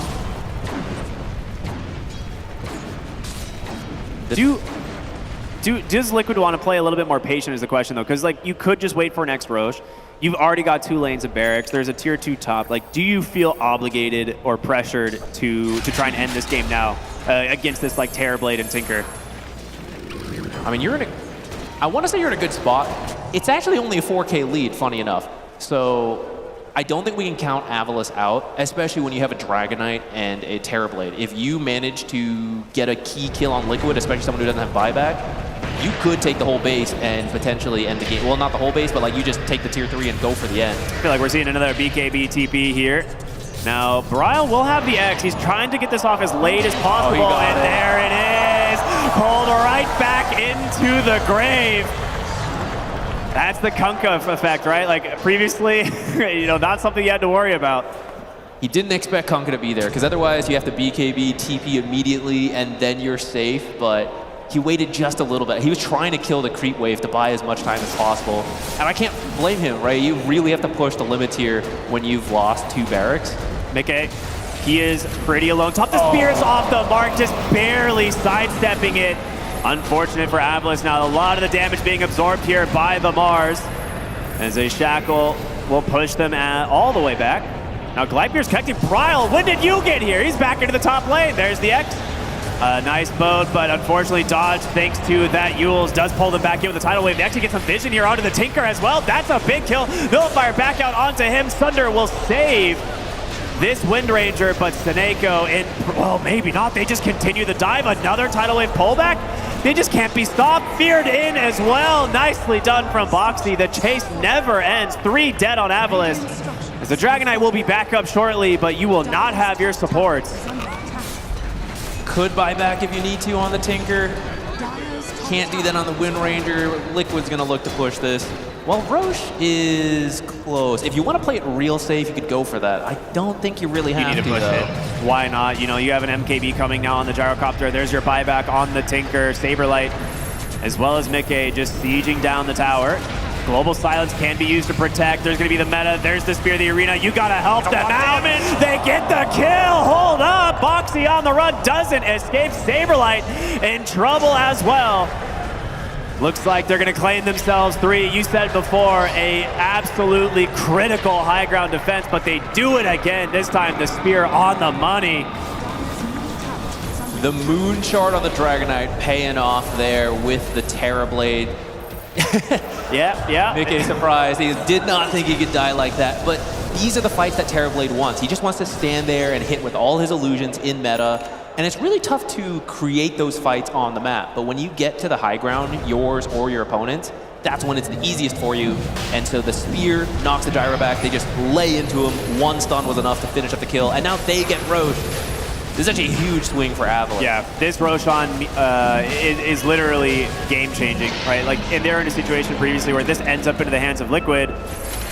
You can't kill that Gyro twice. You know, you commit a lot to bring him down. The banner being picked up is also essential in these kind of games where some of your barracks are down and you're thinking, can I just go for the win if we happen to get a huge kill? Because in the past, you just save Fortify. Okay, we killed their creep wave. We just bought ourselves a minute because we had someone cut the next wave. But now you can keep that creep wave alive, which could threaten the end of the game. Liquid's got to be real careful. They got to farm up their buybacks. Gyro actually does not have his right now. He's got a little ways to go, actually. Quite about 1,500 gold away from his own buyback. But with this, I mean, we're starting to see the pressure that the Terrorblade brings. One of the reasons it has one of the highest win rates currently in this event, and why so many teams opt to ban it. It's online. So another shard here, and who's that going to? The Dragon Knight. That one's not super critical here, but I guess you always take more damage, and it'll help you push out waves a little faster. Maybe you won't get caught by the Kunkka next time if you can just drop the fireball and run. Yeah. Actually, it does make a lot of sense, true. If you can just fireball and back away, that's easy. Now, closing out some big talents here. 25 for the Gyrocopter will be soon, which that does give you a lot more damage to play around in these fights. See the Ags on Saberlight queued up. I don't think he's going to buy it out. You know, maybe a couple minutes ago, but after the fight they just had, maybe feeling a little bit more mortal. Boxies, I think maybe you can consider buying that one out, because that one's really good, and you can sit really far back on the Muerta, not really risk dying, and just keep throwing out these AoE dead shots that fear everybody. Yeah. Really good versus Terrorblade. I think that one might be worth buying out for. So I was going to say maybe Mickey holds buyback. He decides to buy out instead, so he does not have that. If something bad goes wrong here for Liquid, you're going to be sidelined without your Gyro for quite a while. To be fair, if you save buyback and you're forced to use it, we've been talking about how Avalanche might be the better late game draft here. Yeah. Boxy, chain stunned up, doesn't even get a chance to use the ult to try to get out of there, but with that many stuns, I don't think he was getting out no matter what. It was a nice play there from Avalanche. Position knowing someone's going to try and cut this wave top. That's where they've been trying to play for a little while, so they get themselves the punish. And I mean, every kill matters. Avalanche is just right back into this game. It is 20-18, almost no gold advantage either way. And we're going to see them look to pressure even more aggressively here with this Aegis. They have about 2 minutes remaining. Prowl going for a Scythe on the Kunkka. How do you feel about that one? Oh, there's the Ags. Okay, that's done on the Muerta. All right, opting to buy out. Maybe they're feeling some pressure here that they don't want to drag this out and play it safe. I like the idea of the Hex, especially late game Dota. If you can instantly kill someone, it's massive in team fights. We saw it in the last game when the Hex came out. So something very similar can happen here if you can get the Tinker or the Terrorblade. I'd say those two are the best. Oh, he's at the edge of a ward. This is a really big kill for Avalanche if they can find it. He will show, and here comes the Dragonite, the stun, the spear. Mickey, you are gone for 100 seconds. That is a very big find here for the side of Avalanche, and we're going to see what they can do with it. The creep wave is already in the mid lane. You've got the banner. You have a Tinker who's going to heal everybody up, barrier everyone. They're in it for this push, but how far do they want to take it? You can at least get this mid barracks. You can probably get. I mean, we'll see. You're in against an Underlord. The jump in, the spear back from Zive actually finds Boxy. He pops that Pierce the Veil. The boat coming in as well. They're trying to just bide their time here against this siege from Avalanche. And right now, it's working. That banner still stands though, and that will finally give them the ability to start leaning in towards this tier 3 tower. It's gonna crumble. The lane of Barracks now taking a lot of damage from this Dragon Knight, as Smiling Knight trying to do what he can as well. But the Pit of Malice is very frustrating to push into. At this point, the initiation was a little messy. They were on separate pages. Now I think you're just going for the Barracks and you're trying to get out of here. Yeah, I think they can get it. They actually maybe find it's not too Stabilite. late. There's the spear back. He's going to be able to survive for the moment, but they have the damage. Smiling Knight finishes the job. There's the fortification. 20 seconds till this gyro is up. You have buyback available. Can you protect your buildings? It's not looking good here, Liquid. Melee Barracks will fall, and Avlis will crack the high ground for the first time here in this series. And there's the buyback. They want to punish this. They're looking for Zibe. They're trying to get some more. He Ogre Seals down to the low ground. Brawl's going to chase him. Sunder brings Saberlight kind of low. The X will pull back the Mars, and he's dead. Smiling Knight will TP home.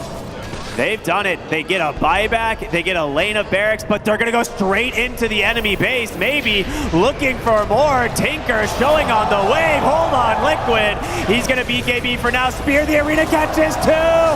Can Avlis do the damage? Boxy and Saberlight stuck inside. Mickey trying to do what he can here on the Gyrocopter, and they take down the Dragon Knight. They die back on the Mars. He's falling low here on the Terrorblade. Can Mickey do it? Deflect cannon. It's enough. He's gonna buy back into the game, but now Liquid, you need to get out of town.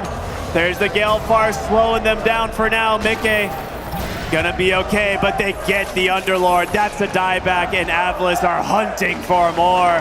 Insania stuck inside the trees. Can they find him? Mickey needs to go.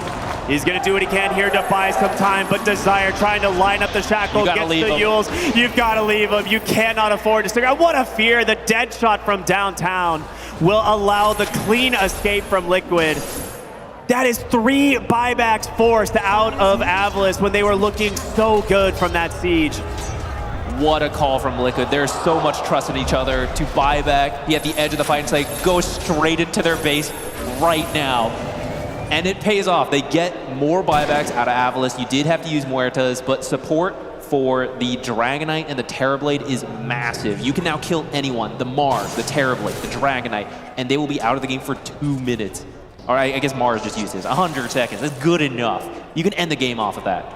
Yeah, I mean, the next set of fights and the next set of kills, Avlis, if you get caught without your buyback on your core heroes, that could spell disaster, and we are going to be seeing when Roche respawns here fairly soon. I mean, that's the next big objective for both of these teams. Now, it is going to be respawning as these buybacks are close to coming off cooldown for maybe the side of Liquid, but Avlis has a little bit of time they need to wait out here. Both teams definitely feeling the pressure, though, but Liquid, that play call, that has got to be one of the best ones I have seen in quite a bit. Gyro should be right at his buyback now.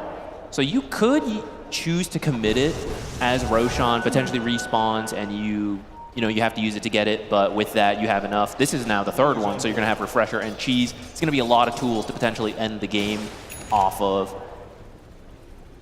I like that butterfly pickup once again. Finally completed there.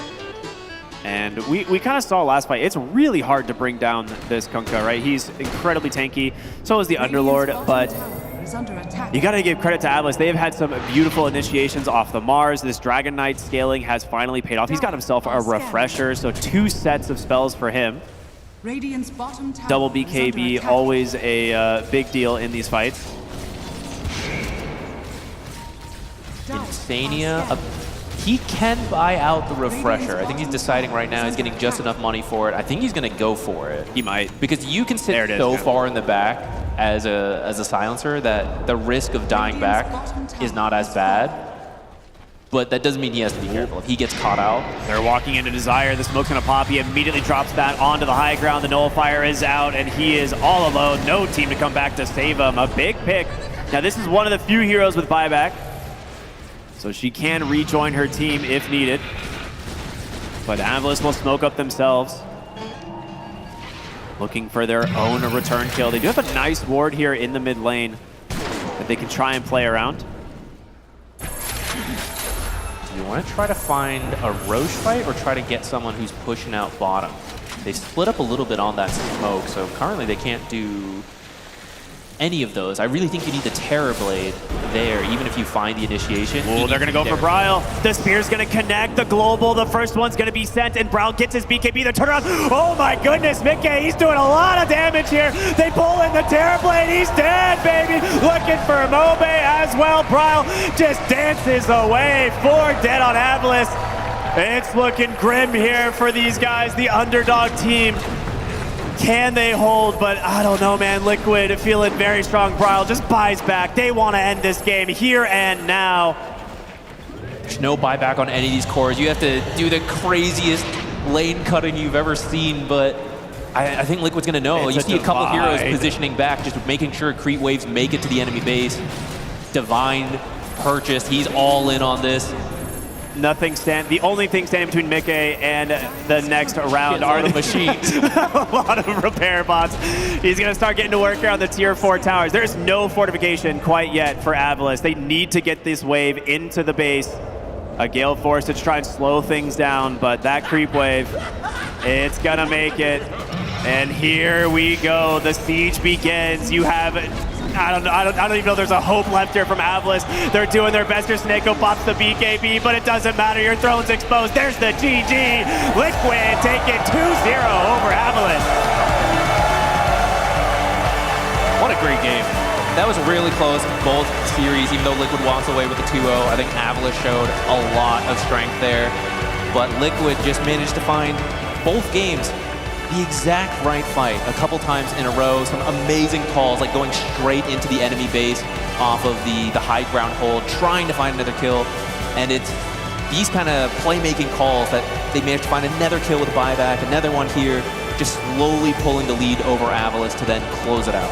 I cannot emphasize enough how sick that Underlord so good play into the base was. This game maybe goes on for another 10-15 minutes. Maybe it goes to Avalis if that doesn't happen, forcing the triple core buyback inside the enemy base after just losing a lane of barracks. I mean, that's borderline unheard of. It's an incredibly well orchestrated play from Team Liquid, and it pays off big as they get the 2-0. And I mean, shout out to Avalis as well. They played themselves a great tournament coming in here. I think a lot of people didn't expect to see them come this far, but they put on a show, and they did such a great job. Yeah, I think there's a lot of hope going into the future. They recently came together too, right? Like, these are stand-ins technically at the start. So I think that's very promising going forward. I think they've been growing throughout the tournament. Liquid as well, so we're going to have to see how far they can go. They're going to have another series later today. Going to have a bit of a break, reflect. They are a team that seems to improve the further on in the tournament they go. That's exactly what I was going to say. This is a team that gets better with each series, and Bryle seemingly getting more and more comfortable with them. They're doing a great job at fitting him right into the roster, seemingly no issues at all. They look as strong as ever, and what can you really say about Mickey? His Game 1 performance on the Tiny, phenomenal. Game 2 here on the Gyrocopter, finishing 14-3-9. The Divine Rapier, love to see that at the end of the game, just wrapping it up. Yeah, it was such a good performance, but I'm really excited. We're going to be sending this to the stage with Smiling Knight and Slacks for an interview. Take it away, guys. Absolutely. Thank you so much. Our casters, congratulations on that first cast in LA. Very exciting stuff. But, sir, Smiling Knight, I mean, what a series that we had here today. I really, that second game, I was feeling it. I felt like we had that moment we could come back, but unfortunately it did not go our way, right? Yeah, I mean, these 2 games, I feel like we played on similar level. It's just like a few moments in the late game, like decided outcome. Yep, that's how it goes on these LAN events. It's, anything could happen at any moment, but still something to be proud of for how far you guys made it, right? I mean, a lot of big effort. There we go. Thank you, crowd. A lot of effort coming in, a lot of improvement, and a new team. Thank you. There they are. But yes, how are you feeling about the overall performance at the event? I mean, I feel happy for sure that, I'm here, I'm playing, because, like a few weeks before, we just gathered, our screams were like full depression, we cannot win anything, we're just so bad, but then we just keep playing, we try to be positive, just trying to enjoy the game, and then something clicked, we got some ideas, and like we really enjoyed playing this event. So it was really nice experience. Well, we definitely enjoyed having you at this event. It was a pleasure. So does that mean a few scrims, a little bit of practice? Is this the beginning? Are we gonna see the rise to the top? Can I hear it? Are we gonna be seeing you again at the next ESL One? Of course. Of course! All right. Good luck to you, my man. Thank you for an excellent series, and it was a pleasure to have you as always. All right, thank you very much. Okay, let's head on over to the other side of the stage now as we get the #1 Underlord player in the human race, I believe. Ladies and gentlemen, it's Saberlight! Saber, one of the most Giga Chad performances I've ever seen from a pure Giga Chad as yourself. Can you talk about that moment as you're going into the enemy's base with that Underlord at the end of the game? Yeah, so Boxy was like, gate me to the gate. And I was like, you got it, boss. And then we get there, and then I die. And then you died, yes. Sad story, but still a tale as old as time. What can you do? Do you feel like you're kind of the Uber driver on this team? Do you feel like a big man who's making the decisions, or is it mostly just, Saber, if you could take us over, please? Yeah, it's like Boxy is like the Uber driver. I'm in the passenger seat. I'm his passenger princess. If he wants to go to the bot lane, kill some Tinker, I'll get him there. So it was fun. What a beautiful relationship. Thank you so much. How you feeling about your performance so far? You think we're going to see you go into the grand finals? I mean, you got a big competition coming up. I believe, Paravision still waits in the wings for you guys. That's true. But I think, we beat Avolus. They're a very strong team. I think they played really well. And I'm excited to beat the Paravision Rats. Oh, there we go. The Rats are a draw. All right, I only do this with one man, but I'm going to let you have your hype moment here. I'm going to give you the microphone. If you could please, for the NA crowd who has supported you for so long, such long-term fans that have always been screaming your name, I'll let you have it, Saber. Give them some talks. Okay, guys. Can I get a suck it from you on 3, okay? 1, 2, 3, suck it! Amazing crowd as always. Thank you for cheering for us. Hopefully we go far, and let's go Liquid. Thank you so much. I never thought that you'd get the stadium to scream suck it. I definitely hope I was not on our camera angle. Please don't fire me, Gaben. Back to you guys, Sheeper. Thank you very much, Lax and Saberlight, and of course, Smiling Knight there as well before that. What a game #2 we just witnessed. Can we just take a moment and appreciate the tenacity that Avolus showed to still make the plays and make this game to the very end fairly competitive endeavor here. I'm here with Fear, BSJ, and Fly. Fly, this game was really tight at the end. Yeah, this game was crazy. We thought Liquid had it, but then some things happened, some high ground deaths, and suddenly the game turns around and it becomes like a Tinker game, a Terrible Lead game. Anything can happen in the end, and that makes Dota very exciting. Yeah, when you're the underdog going into a series like this with limited LAN experience like Avolus, and you find yourself in the spot you're in, I think a lot of players in a similar position would have just kind of keeled over and accepted, like, we'll get them next time, guys. But they went out with guns blazing and gave us an exciting finish, and that's what we're here for. Yeah, I mean, absolutely. Obviously, this game, it could have been anyone's for sure. I think the clutch plays Liquid made at the end there were really good. I especially like the very last, this one right here. The Admiral's Rum here. This is why you do not initiate on Kunkka, and this is why Kunkka is so strong in this patch. You can just sit in the front, and that automatically activates when you're like 70% health. And that's exactly what they needed to win this fight. And I think Avolus was feeling a little desperate at that point in time. Feeling maybe the nerves of land, not taking too patient, because yeah, that Kunkka baited that fight beautifully. Yeah, as we can see, the Team Liquid is moving forward here. They will indeed, as already mentioned on stage, go up against Paravision later today, and Avolus's road ends with this 2-0 victory of Team Liquid over them.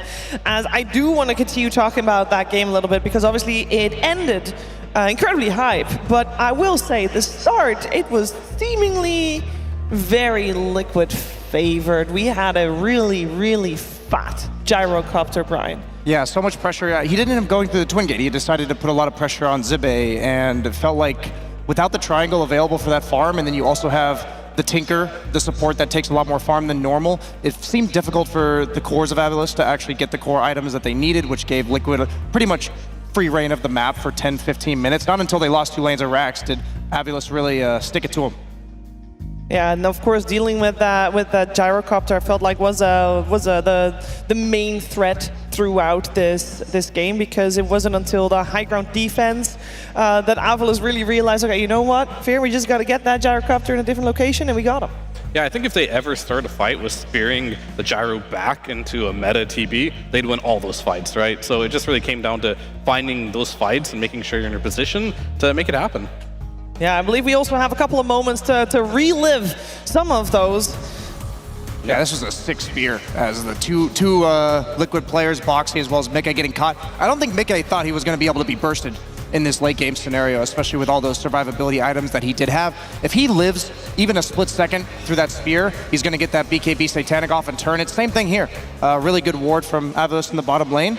And I think it's hats off to them that Mickey underestimated their ability to make that kind of play. Yeah, I think that was such a cool play to see from Avulus with the smoke, going deep, going behind, and it was very clear that Mickey and Team Liquid with that was very caught off guard, Fly. Yeah, I think there were definitely good moments from Avulus, but I think one thing that showed this game is that they're not very experienced in the Tinker department, and not necessarily on Saneko. I think it's a team understanding. A lot of the fights they took throughout this game, it was away from Tinker, where the fight has to be centered around the marches and you want to bait people into you, but I kept seeing them kind of being shaky in the mid-game fights, and like, Dragon Knight's trying to jump away from his team, like next to the tree lines. I'm like, this is probably not going to work out, because Tinker doesn't want to just like walk slowly over there and drop his march. He wants people to fight near him.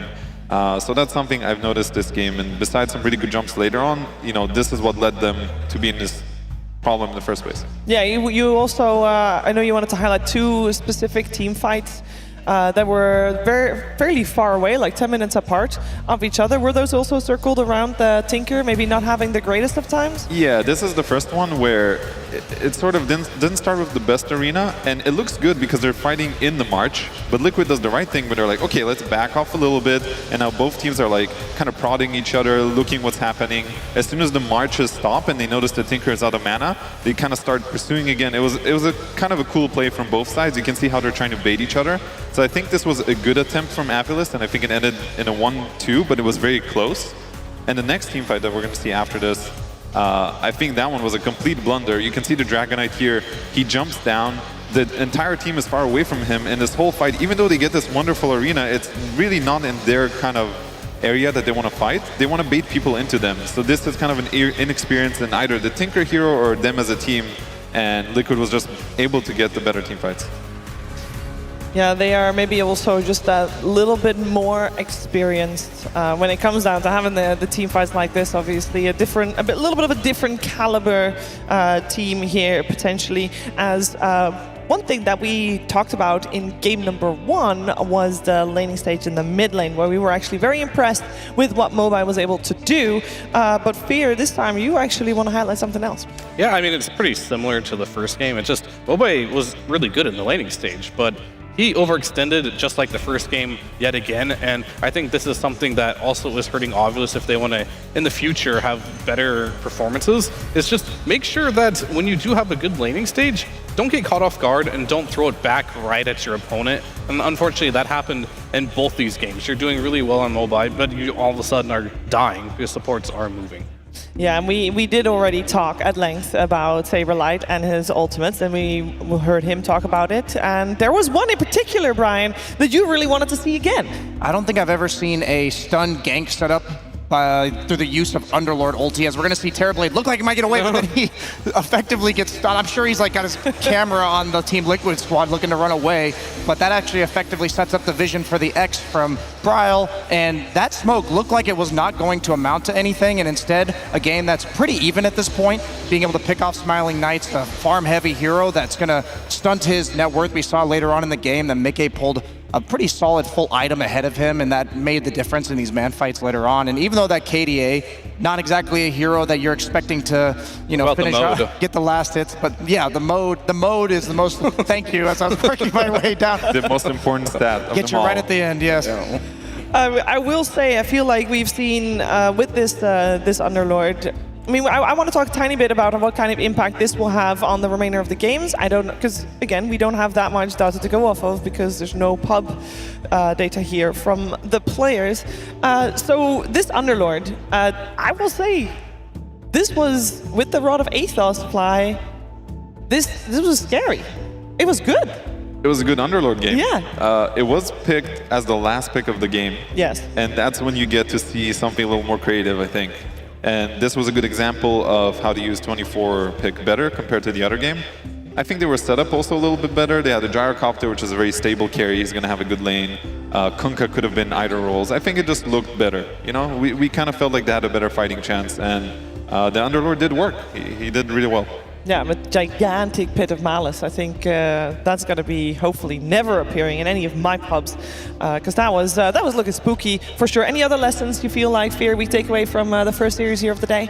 I mean, Liquid's still good on LAN. I think that's one lesson to take away. I feel like Ovulus is a team that is improving very quickly. But as far as like meta goes, seems pretty standard for the most part. But like LAN nerves are kicking in. We're seeing some more uncharacteristic mistakes. We're seeing some hype moments. That's what I'm here for.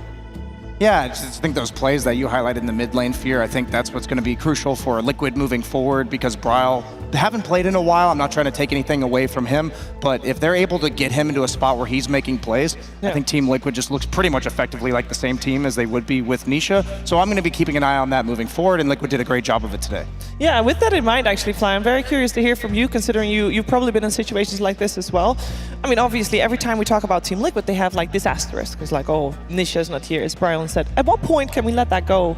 Like, is that anywhere during the tournament, or will that just be there throughout? I think it will be there throughout. I think anytime a team has a stand-in, you're always going to be like, how are they going to do with their full roster? It's just normal. It's natural. You know, it's not necessarily the one guy is better than the other. It's still, Nisha has been playing with him for a very long time. They won TI together. There's some things you just can't take away, and it is going to be a different beast with Nisha. That's just the reality of it. So it's going to stay there for now. We'll keep it there. It's okay. That is totally fine. I do want to quickly look ahead. I know it's a long way away, but I do want to hear the opinion from these three gentlemen, considering they won't be there for the final series of the day. But having seen Liquid now, and of course having seen Paravision also throughout the week already, Liquid versus Paravision, Fear? That's a spooky one. It is. I mean, yeah, I agree with that. I think Paravision, they lost the Tundra, but they had to learn a lot from that series about the Wraith King and potentially leaving the anti-mages and learning more about Medusa themselves, right? I feel like they learned a lot in that particular series. So they're still that team that won 9-1 or something in the group stage. Yeah. They're still really good. They just like had a bad series, and I think it's going to be really an uphill battle for Liquid going to this next one.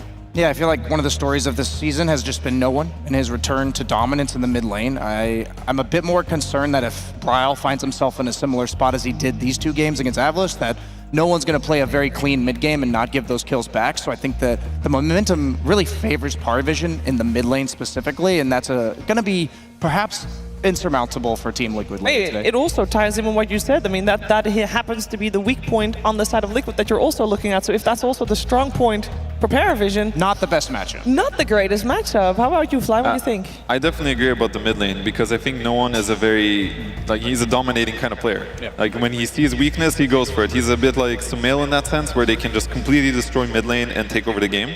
So I definitely think that is a problem.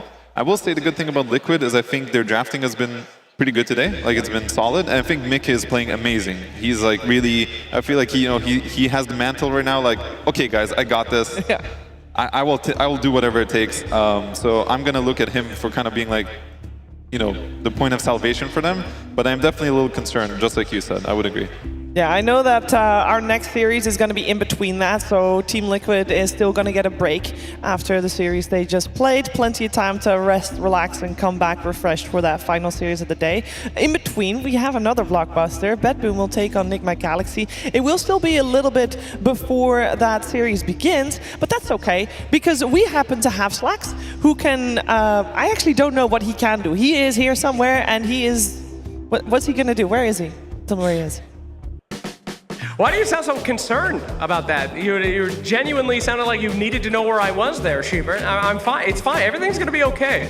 I am here at the Team Liquid signing session. Oh, boy. If you're still sitting in your seat and you did not know that Team Liquid is contractually obligated to continue signing until the line is gone, then allow me to tell you right now that they are sitting right there, and there's only, go ahead, let's take a look at how many crowd members we have. There's only the entire audience so far, so let's get the rest of it. It's very dark, but I assure you it is not empty. People actually do like Team Liquid, sorry about that. Let's go ahead and talk to some people in the crowd here. Oh, I believe we have someone. Sir, hello, welcome. Lyrical, you found us a victim interview. Did, and everybody just backed away because they were very afraid about what was going to happen. How you doing? We got Proto here coming all the way from New York, very first time at a LAN, and he raised his hand to talk to you, Slacks. Wow. Can you believe that? That is very sad. I'm so sorry. Why don't you talk to Lyrical? He's a lot better of a talker than me. Now, why come to the Team Liquid signing session, boss? Team Liquid? Team Tundra signing session, boss. Is this Tundra? Yeah. Oh, guys, I got some bad news. Everybody, this is Tundra! Sorry. Oh, they're all staying. That's good news. All right, so Team Tundra, why'd you come to see Team Tundra?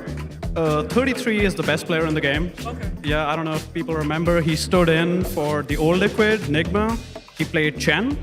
Oh. And he's like arguably the most mechanically talented player in the game, by far.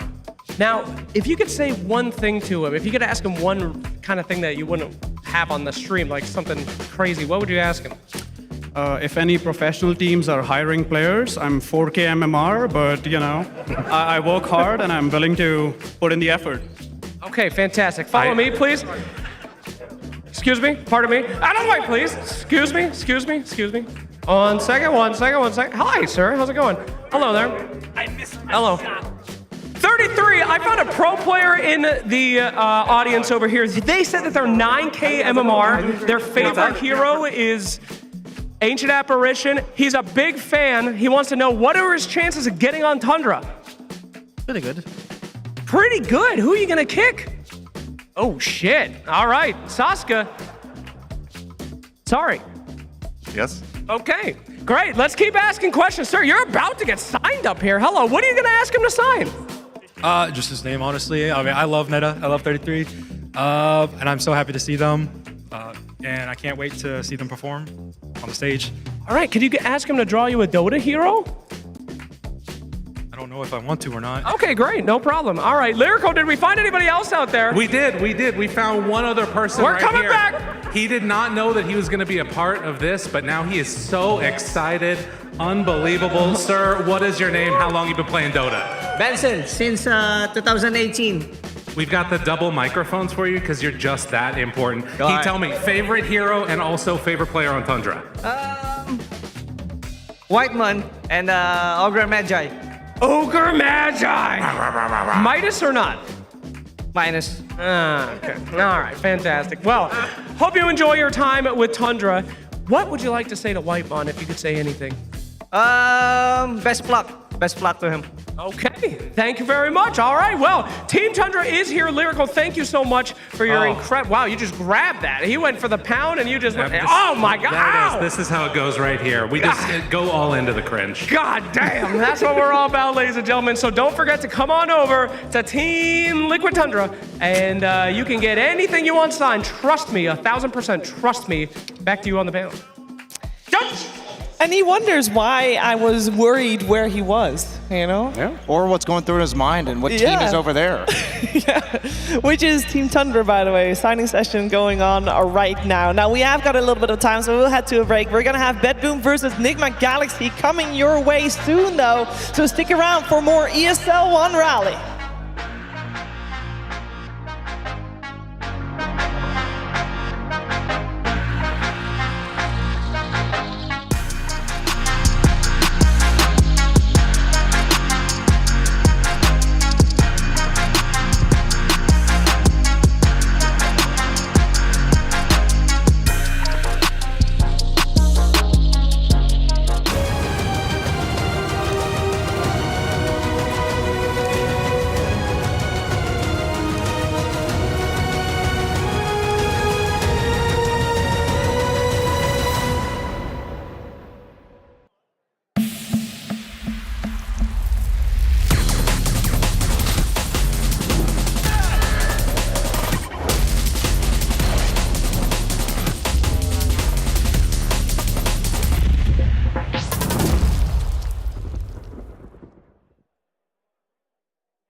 Okay, we should have known that. We should have known that fact. That's embarrassing. It didn't go to school, but All right, welcome back, everybody, to the Great North American Dota Quiz. I've got Avalis here, I've got Mobai, and I've got Desire joining me. Gentlemen, how comfortable do you feel in your knowledge of North America? Not so much, but we're gonna try our best, so let's see. Okay, what about NA Dota specifically? Yeah, let's go. I think we can handle this. Okay, all right. This confidence is everything. They started you guys off on a real difficult question. Do you guys remember the old bottom roster? This was a famous roster in 2012. North American teams, they're actually doing pretty good, but they didn't get invited to TI. And it's a big, like one of those big what ifs. Some of them are NA legends. So let's see if you can guess any of them. Fear? No, Fear was not on that roster. Ulba? Nope. Mason?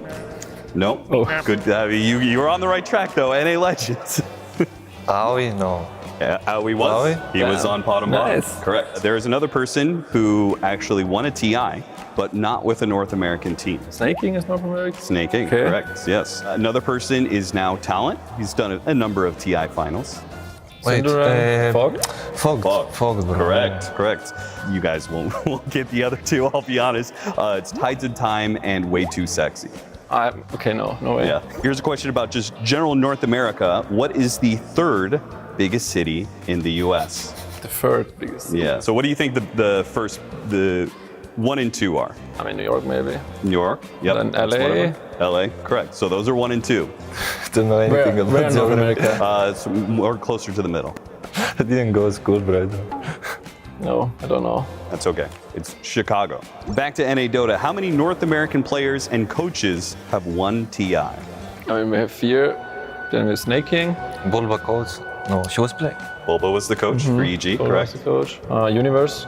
Yep. Artis. No. Who else was on EG? Sumeli is not. Sumele and PPD. PPD, yes. PPD, Peter, correct. yes. They actually didn't list this one. Shame on them. Recently won it as a coach. Oh, it's Blitz. Blitz, of course, There you go. yeah. They left Blitz off the list, man. Damn, Shame. Did you guys happen to watch MLG Columbus 2013? Yes. Okay, so in that tournament, that was the first Arteezy. for Arteezy, Yeah. right? Do you remember who he replaced? Was he playing 1 or 2? So he played mid on that tournament, but he was not replacing a mid laner. I know. If you remember, Sing Sing played mid, Yeah. but he moved to off lane for Arteezy. So do you remember who the off laner was? You watch this. Your turn. So I'll give you options. Eternal Envy, Sing Sing, Pylai Dai, Bone 7. Bone 7. Bone 7, Yeah, correct. good. That was the off laner. All right, final question. Which 2 North American cities have hosted the International? Seattle and? It moved from Seattle, but it didn't move very far. It just went a little bit north. It is in Canada. The city is Vancouver. Ah, of course, Yeah, yes. there you Okay, we should have known that. We should have known that fact. That's embarrassing. That's okay. You guys did pretty well. Thank you. You feel more confident, more comfortable here in Raleigh now that you should have looked at the map more before we went here. All right, guys. Thanks for watching. We'll see you next time. What? Are you trying to make me fat? I'm disappointed. What? After all that? God bless America. Greetings and welcome back for another edition of Have You Tried These Delicious Delicacies Across Every Gas Station in America? Sunsvein here with Team Falcons. Amar, Skeeter, how are you guys doing? Hello, we are good, thank you. Amar, you look really hungry. Kinda. We're gonna have you guys try a few things that hopefully you haven't tried before. You're gonna rate it 1 to 5 bald eagles. It was supposed to be you choose 2, you choose 2. But of course, being the carry, you ended up choosing 3. Is that correct? No, I wouldn't say it like that. It was like a mutual decision. Of course, yeah. Of course, always mutual with the carry. Yeah. I really wanted to try Twinkies. That's last. That's last. Okay. So I guess I don't have a choice. Yeah, I'm position 0 in this. I'm the coach, so. All right. So let's try the Takis. Okay. If that's go how ahead. that's how you're supposed to say it. And Amar, you don't like spicy stuff, apparently. Okay, perfect. Wait, so 5 is good and 5 is good. Yes. 1 is bad. 1 is bad. 1. I mean, to be honest with you, I love spicy food, but this is not the spicy I like. You know, I like the Thai chili spicy. Okay. But no, this is like it. Yeah. He gave it a 1. That's like the worst possible rating. 2.5 maybe? 2.5? Okay, that's Yeah. average then. All right, what are we trying next? All right, so you've chosen the most boring of choices, which is Hershey's chocolate. It's the best chocolate you guys have here, right? No. It's the most casual thing I ever eaten. What's the number then? 3. It's just whatever, right? Yeah, I would give it like 3 or 4. Okay. Fair enough, fair enough. All right, what's next? All right, I guess the Pop-Tarts. These are s'more Pop-Tarts. Everybody's chosen this as well. For sure taste like chemicals. Many of these are banned in your home countries as well. Why didn't you say that before? What? Are you trying to make me fat? I would give it a 5. But I know for a fact this is like insanely unhealthy. But this is like, you know, I can feel the diabetes, you know, in my body. Of course, yeah. When you go to a gas station, you're not looking for health. So 5 out of 5, that's surprising. Amar? 4. 4? Yeah. Twinkies, you've heard of, Skeeter, right? Very famous, delectable treat that you guys can split, or you can have one each actually, if you want. This is the final boss. This will prove whether you should be at this tournament. This will prove how well you will do at the tournament because it's American taste. Like how you wait to make sure he doesn't, like, is it poison? He's taking a second bite. That's a good sign, Skeeter. I think you're fine to start. You're fine to start eating I guess now. I can eat it. Thing is, when I was young, I was eating something similar to this, but the ones I used to have is better than this. Oh, come on. What would you rate it then? Yeah, take another bite. God bless America. That's 5 out of 5. That's 10 out of 5 Eagles. Oh, hell yeah. That's what we like to hear. I'm disappointed. What? After all that? No, but I love America. Like all the food, everything, they're so good. But this... So you didn't give a number. We can't end this goddamn segment until you give a number. 4.5. 4. Okay, that's really good. He made it sound like he wanted to die. That's a 9.5 out of 10 for Falcons, which means they'll make it to the grand finals, but then lose ultimately, which is, of course, Amar and Quinn's fault. We can agree ahead of time. Thanks for joining us. All right, here we are. Team Ovilus, welcome to America. How you feeling? Feeling American. That was really good. Absolutely. Well, let's work on that American accent here. Right. All right. Number one thing you got to do, you got to roll. You got to be slow, you know? Got to have that southern drawl. Southern drawl. That was really good. What's your favorite American meal? So far? No, okay. That was really good. No, keep it up, keep it up. No, okay. I mean, we went out yesterday. What are you doing? I wanted the accent. Yesterday. Uh-huh.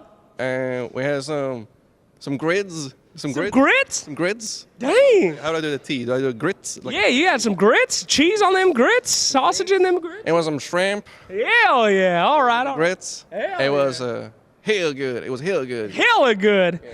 All right, young man, what do you got? Give me that accent right in the camera. Greek accent, like Spanish.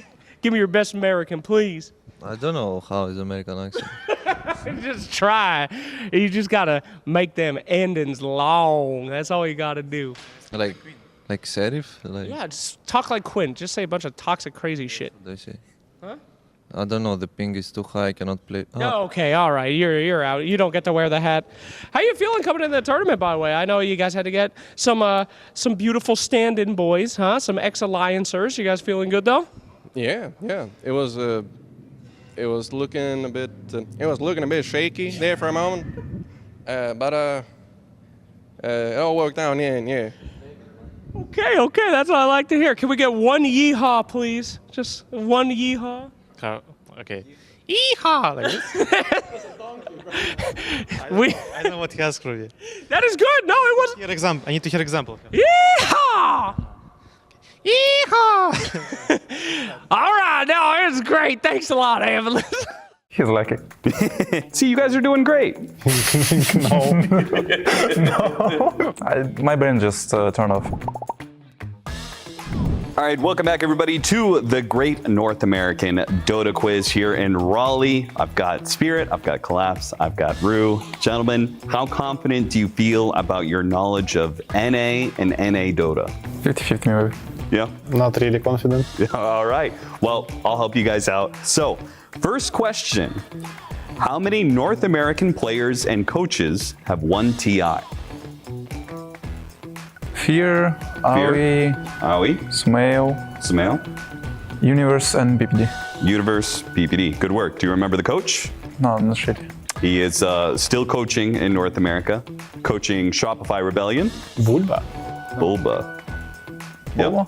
Bulba. So that's 6. Sneaking. There you go. Good call. That's 7. There is, I'll tell you, there's one more.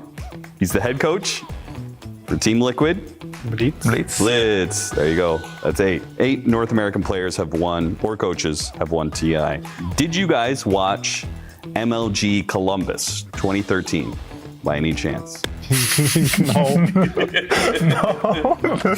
Okay, so for context, that was the tournament that Arteezy replaced a player on Speed Gaming. That was his first tournament, right? He replaced a player on Speed Gaming. I'll make this multiple choice to make it easier. He replaced somebody. Eternal Envy, Sing Sing, Pylai Dai, or Bone 7. Which one of those 4 players did Arteezy replace? Eternal Envy. Eternal Envy? No, he was playing. Bone 7. Bone 7, correct. He's lucky. So that tournament, that was the tournament. Sing Sing was playing mid for Speed, and he played off lane, so Arteezy could play mid. All right, next question. Who was the first NA player to win a Dota 2 major, not TI? I remember OG. Yep. There's a Fly or Crit.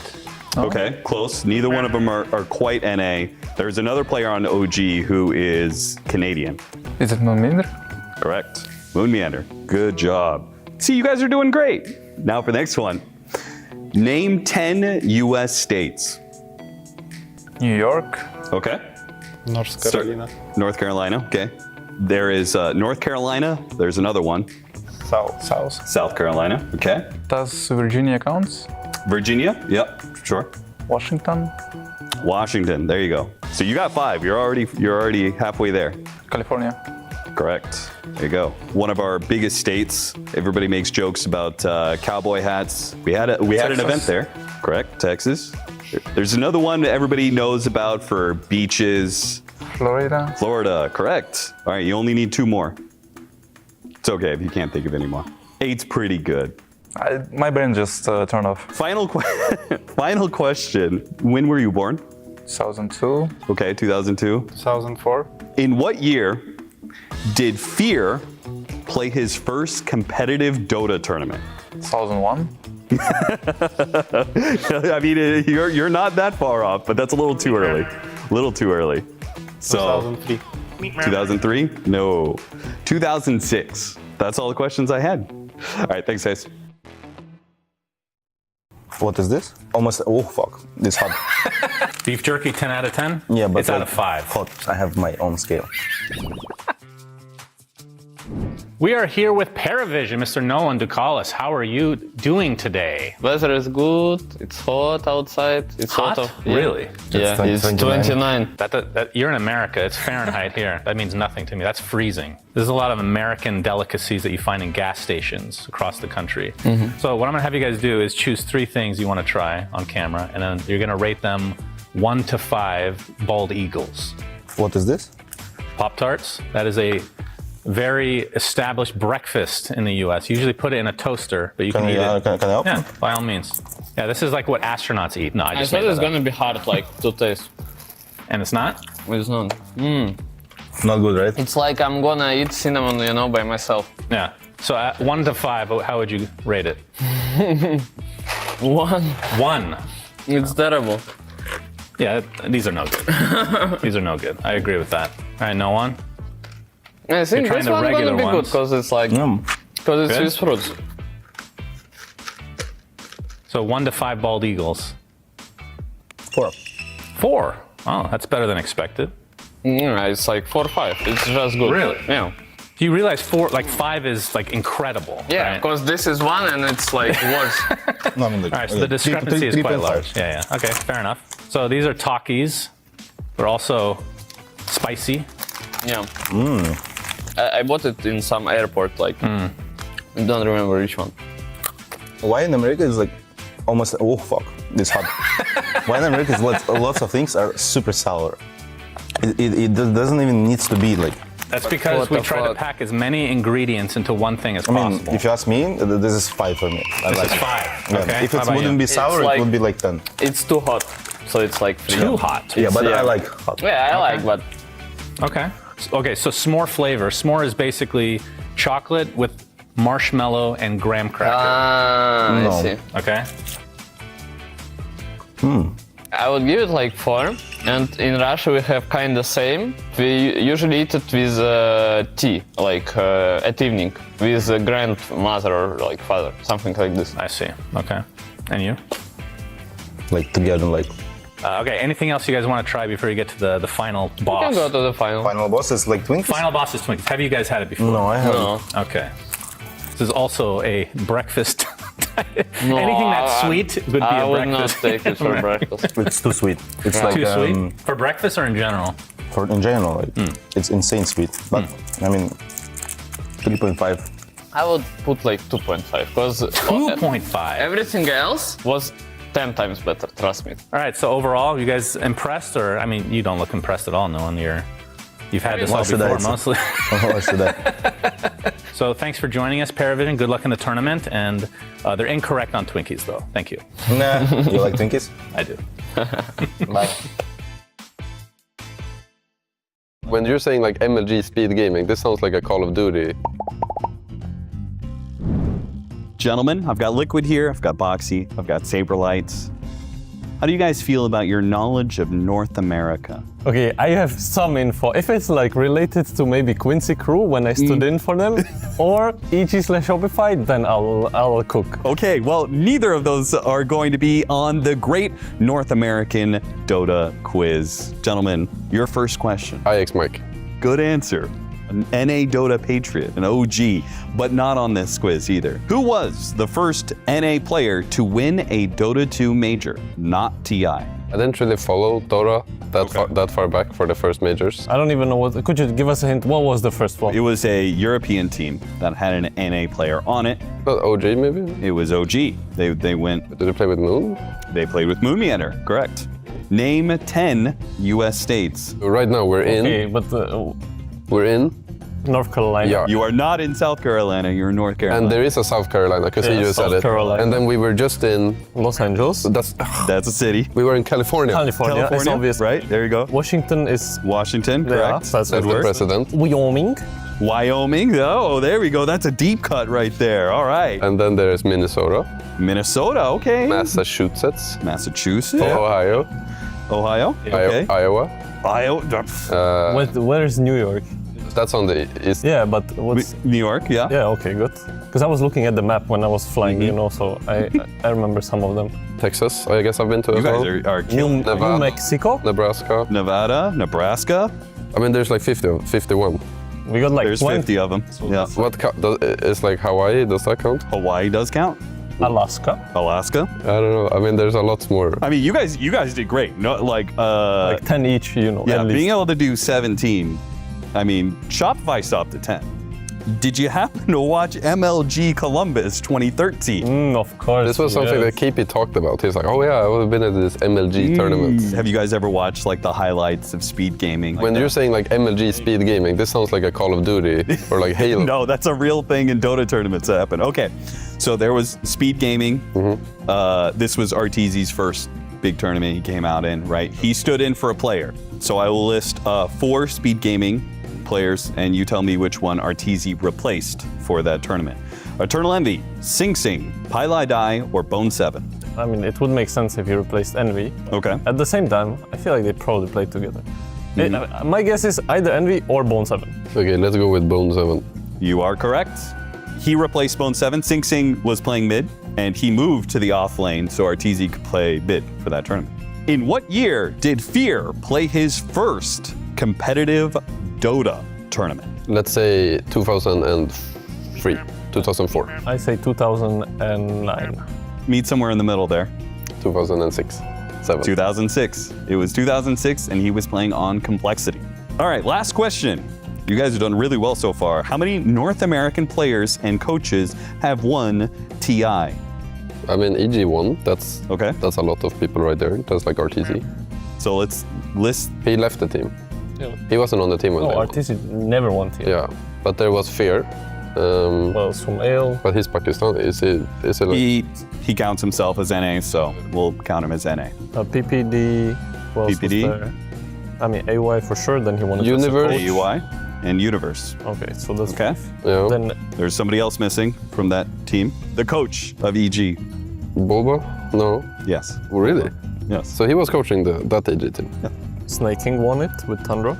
Snake King won it. That is true.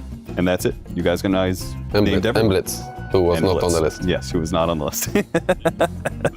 You guys did. That's it. You guys did great. That's the whole quiz. Yeah, well done. I feel like we lucked into some of these answers, but that's okay. It's a late night. I think about your face and your bright eyes, and now you're not with me. It's a sad sight. I wish I was your light. I wish I was your light.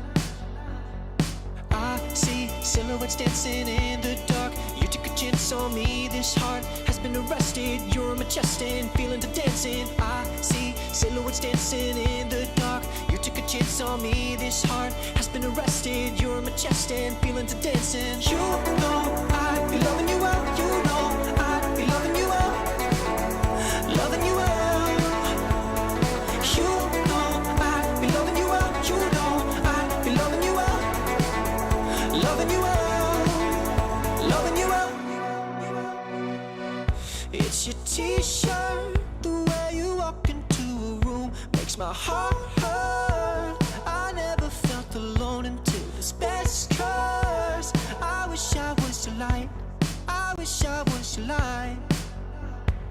I see silhouettes dancing in the dark. You took a chance on me. This heart has been arrested. You're my chest and feeling to dancing. I see silhouettes dancing in the dark. You took a chance on me. This heart has been arrested. You're my chest and feeling to dancing. You know I'd be loving you well. You know I'd be loving you well.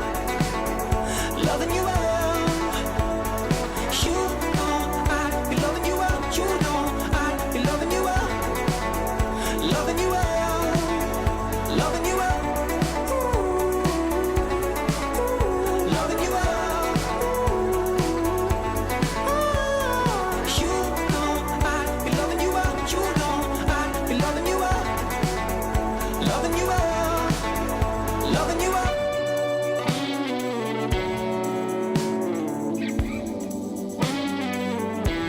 I wish you were in love with me as much as I'm in love with you. A silhouette inside to see. I'll wait for you. I'll be the fool. You know I'd be loving you well. You know I'd be loving you well. Loving you well. You know I'd be loving you well. You know I'd be loving you well. Loving you well. Loving you well. Loving you well. You know I'd be loving you well. You know I'd be loving you well. Loving you well. Loving you well.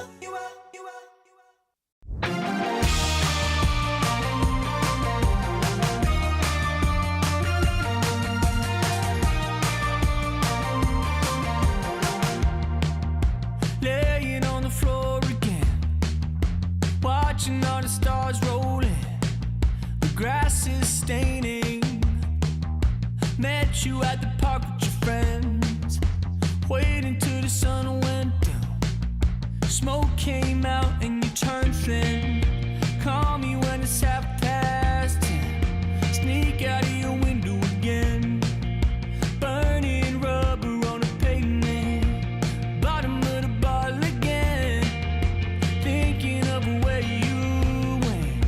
Laying on the floor again, again. It's easy come, it's easy go. Back when we're together, back when we're together. You know that I can't let you go. We should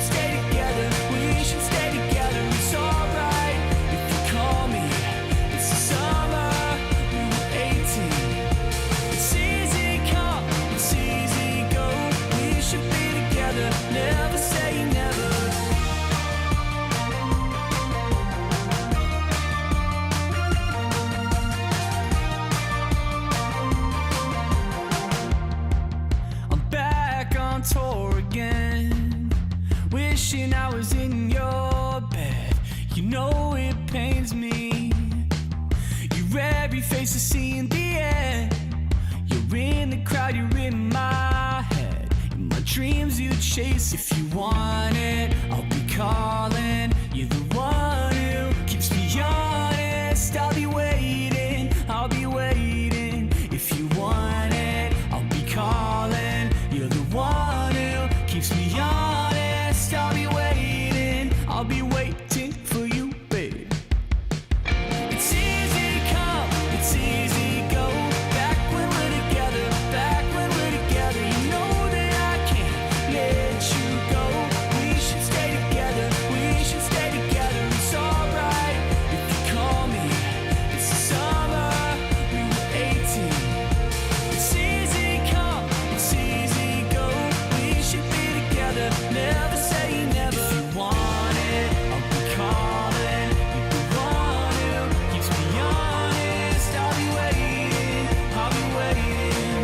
If you want me, I'll be waiting. You're the one that's still debating. If you want this, yeah. Woo!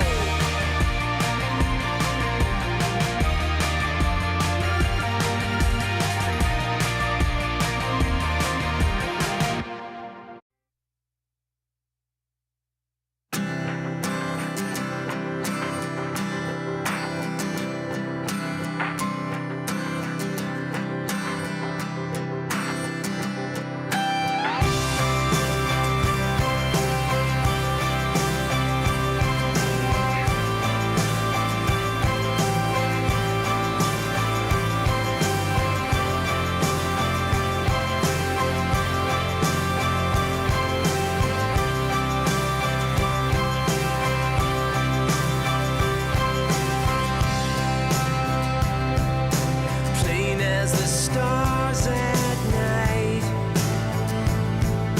sure as the changing tide.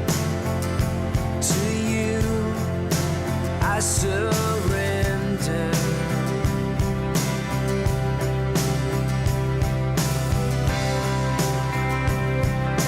Just as the sun will rise and time keeps on ticking by. To you, I surrender.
happy when I'm here with you.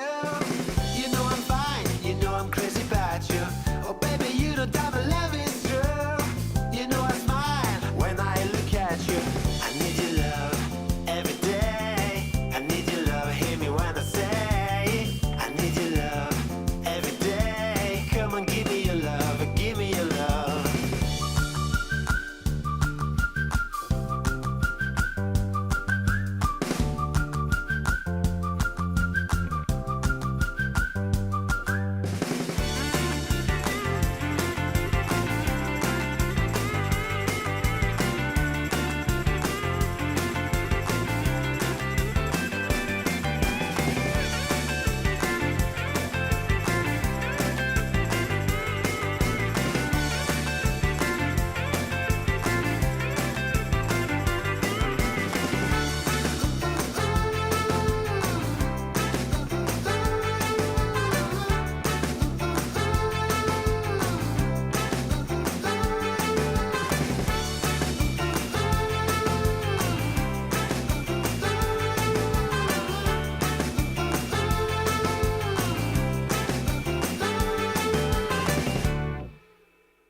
I wanted you, I never wanted to be the third person you'd be searching for. I had 5 reasons in 1996, 7 minutes in this heavenly sin.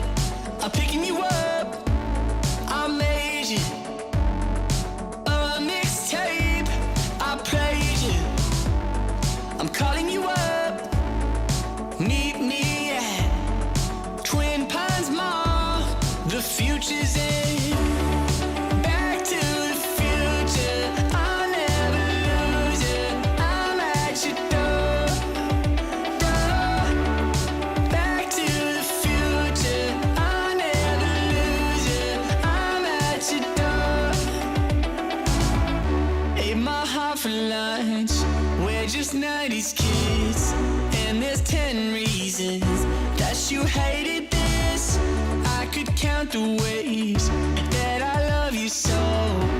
Every petal from a bouquet of roses. I'm picking you up, I made you a mixtape, I played you, I'm calling you up. Meet me at Twin Pines Mall. The future's in. Back to the future. I'll never lose it. I'm at your door. Back to the future. I'll never lose it. I'm at your door. In a memory so sensory, I still smell your Camry. Whoa, I'm at your door. To the future, I'll never lose it. I'm at your door.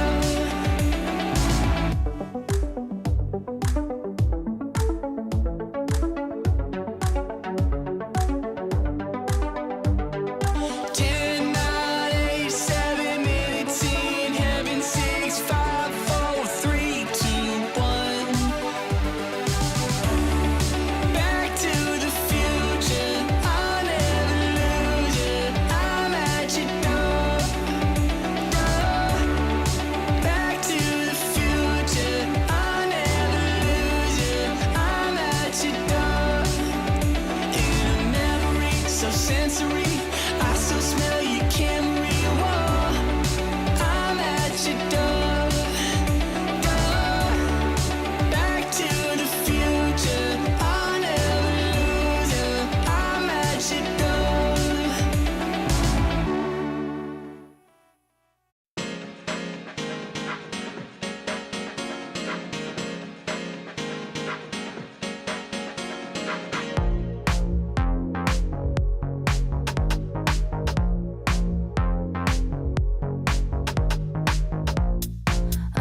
so right, it feels so wrong. Wishing I could let it go, but it feels so right, it can't be wrong. Wishing I could let it go, but I've been losing my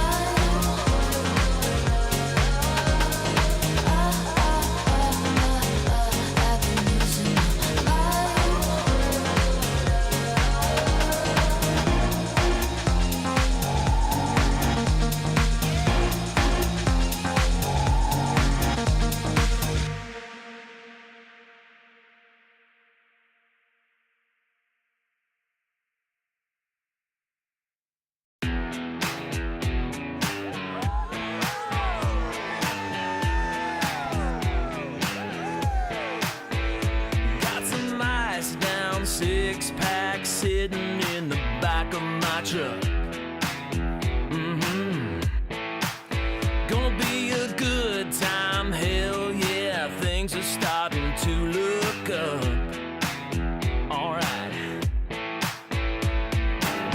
Once we get started, yeah, we're never gonna stop. Break out the good times, let's take it to the top. Yeah, we're gonna throw it down, kick it up, you know we don't need a reason. Don't need a reason. Getting loud, getting wild, every night we're rolling like it's the weekend. There ain't no sleeping. If you wanna find a good time, well, it ain't that hard. Just look for us, 'cause the party's always right where we are. Oh yeah. It's a full-blown knockdown tailgate kind of a night. Oh yeah. Got the cool chicks dancing on the hood, and they're looking so fine, so fine. This fire's burning at 110.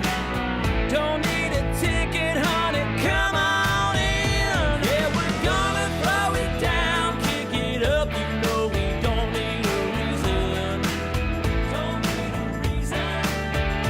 Getting loud, getting wild, every night we're rolling like it's the weekend. There ain't no sleeping. If you wanna find a good time, well, it ain't that hard. Just look for us, 'cause the party's always right where we are. Don't need much for a good time, couple friends and the radio blasting. 'Cause we're singing at the top of our lungs, yeah, we're right where it's happening. Oh, yeah, we're gonna throw it down, kick it up, you know we don't need a reason. Oh no. Getting loud, getting wild, every night we're rolling like it's the weekend. There ain't no sleeping. If you wanna find a good time, well, it ain't that hard. Just look for us, 'cause the party's always right where we are. It's always right where we are. Gonna party all night. Yeah, right where we are.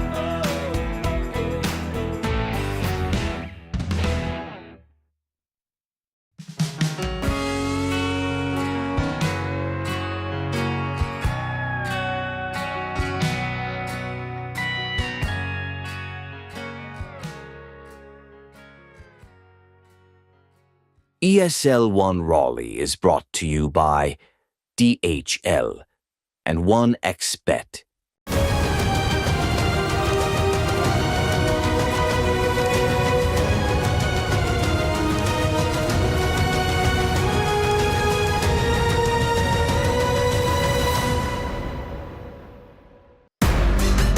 Welcome back, everyone, to our second series of the day here in North Carolina. It's Nigma Galaxy taking on a Bet Boom team. Again, an elimination best of 3. We already had Liquid take down Avalis, and now it is time for Enigma Galaxy and Bet Boom team to face off against each other. And I'm joined by a North American brain trust here. Fly, you already got your debut, but Gunnar, welcome to the panel, my man. Nice to be here, back in North America. Greatest country in the world, am I right? North America, a great country. That's I love North America. That's right. Good country. Solid. All America. Yeah, that's right. Shout outs to America. Right. There we go. I like you guys despite the tariffs that you're doing on my guys. Yeah, how about... I can't get good apples in Canada anymore. How about the state of the Dota in this region? You feeling encouraged? How about the state of North Carolina? Shout outs to North Carolina. Shout outs to Dreamville, home of J. Cole from Dreamville. Did you know that, Gunnar? I did not. You didn't. He's here. He's right now? He's probably here right now. Okay. Take him to the mural. You saw a mural earlier, James. Yeah, I did. We did. Yeah. Kendrick Lamar was on it. You like Kendrick? I do like Kendrick. Yeah, thank you. Yeah, they're not like us. Gunnar, what have you been up to in the scene in general? I feel like I haven't seen you in the Dota 2 category as much as I like to. I've been in the Dota 2 category recently. Oh, you have been? Yeah, I've been playing pubs. I actually have a lot of fun with pubs. I think for me, the matchmaking data is really great because I like experimenting and then no one knows what I'm doing. So yeah, because secret. I remember that once upon a time, people were like, dude, Gunnar Lone Druid, you gotta be terrified of Gunnar Lone Druid. And I was like, he has that? It's because you were pubbing it. Everyone could see it. Yeah. What's your latest guy? What hero are you playing right now? Your secret? There's no big secret. I just play Beastmaster every core role. Okay. I play carry, mid, offlane. That's what the pros are doing right now too. Does that offend you if I say the pros because you're technically not a current pro, but you just were recently? That's why I'm playing it, because I'm a pro. Fly, have you been leveraging the no pubs being visible thing at all? What's your opinion of it? For me, I've been playing pretty standard, I would say. I think it's more fun to see what other people are doing as well in my games and be like, okay, this is kind of interesting. I wonder if this is going to make its way to pro play. One of them being like Duza a while ago. You already started seeing it. I was like, this was a really long time ago, maybe like a month and a half ago in Dota terms.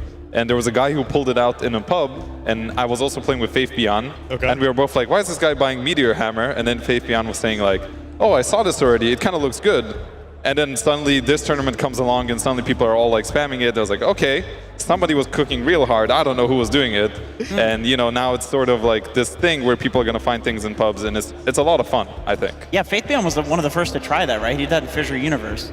I wonder if That's true. I wonder if he saw that in the pub. I was like, I'll do it now. And he's like, I'm gonna try that. We did win that pub together, and we were both like, I don't know if this is genius or horrible, but it's one of the two. Those are the best ideas. We're riding the line. Have you seen the Radiance Dusa? It's been in my pubs. No. Yeah, I think it was XXS. He played Radiance Dusa.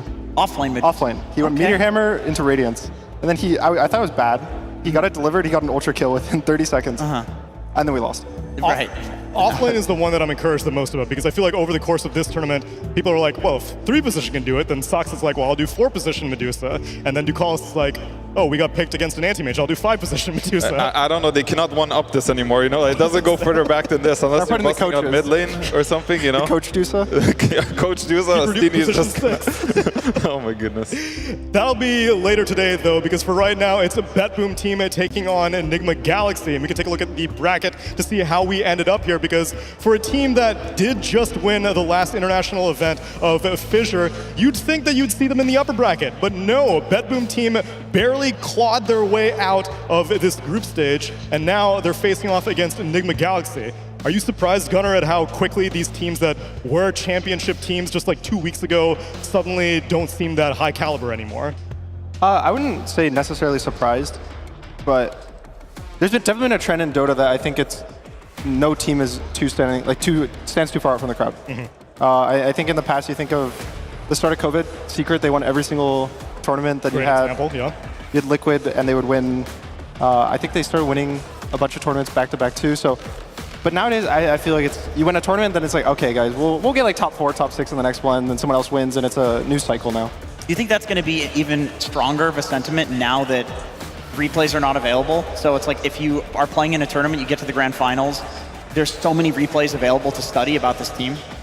Yeah, definitely to some extent. I think so far, that change hasn't hit the pro scene too hard because the meta's been pretty similar for the last 4, 5, 6 months. True. But when the big patch happens, there's a bunch of new changes, shuffling of the heroes, then it's actually going to matter. So I actually don't think it's really affected too much so far. Okay, slowly working its way in. There's also a bunch of new heroes that are making appearances because one of the most recent additions to Captain's Mode is the Ringmaster, and Jenkins, I feel like Save has been making a name for himself on this hero. That's right. This man is the Ringmaster player, one of the Ringmaster players, 75% win rate. In this tournament, they were losing in the early group stage. People were like, what happened to BetBoom? They weren't picking Ringmaster. They lost to Tundra playing Ringmaster. And then since then, it has either been first phase banned against them, or they will take it as soon as they possibly can. They really, really value this hero. I gotta say, his picture really like embodies the spirit of Ringmaster. He was looking very menacingly, like, you know. So I agree. I don't think he's going to get the Ringmaster. I feel like teams are going to ban it if they let it through. It's because they have some counter to it. Because these are the heroes that they've shown that they're willing to first pick, and their win rates, if they are picked, right? These are extremely high caliber heroes, and you now have one of these available because teams have to ban that Ringmaster. I'm not sure if people really have to ban it, though. You know, like, it's a Ringmaster. I don't think it warps the game enough to necessarily warrant a ban. For sure, he plays it well, but we've also seen other players who perform really well on Ringmaster, like Whitemon, for example, and some of the other players. And I think wasting a ban on a Ringmaster is really if you have nothing better to ban. So I don't want to see that ban unless they really are afraid of it. I think it's manageable. I think the win rate of this hero has not been like incredible or anything. It's just been a very solid hero. And some games it looks really good when you don't have an answer, but if people start itemizing correctly, like buying nullifiers and just knowing how the hero works, then I think you can deal with it. So do you think items are enough, or do you have to actually pick heroes that are good against Ringmaster, like ground-targeted stuff? Ground target's not that good, right? Because it's 80% magic resistance, so you need like Timbersaw. You need Bristleback, for example. Bristleback's a good one. Timbersaw for sure.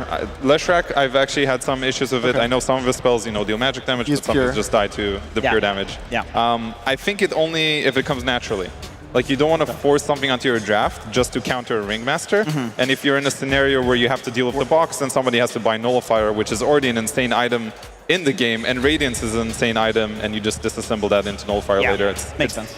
If there was a team to be able to take fear of the Ringmaster, we know that Kuroki has been cooking up some exotic drafts for Enigma Galaxy. For better or for worse, though in this tournament it's turning out to be for better. I think the most exotic thing's mid lane Darkseer Gunner. We're seeing that come out of Sumail, as ultimately their journey is to make it to EWC, and so far they've been, I'm no longer surprised whenever Enigma Galaxy make it through a group stage. I think last year, 2 years ago, I was like, oh wow, good for them. And now it's almost expected. The problem is that we want better than 7th, 8th place from these guys. Yeah, there's definitely a time where even qualifying to a tournament was kind of exciting for them. Yeah. From like a fan perspective. But now, yeah, I think you kind of are trying to have higher hope for them. I think Sumail's kind of going back to being king status. I'm a really big fan of watching him. You know, I'm kind of going back to mid maybe a little, and so watching his replays has been really nice in these tournament games. And we've been able to get a chance to catch up with Omar and GH before the event began, so let's hear from them.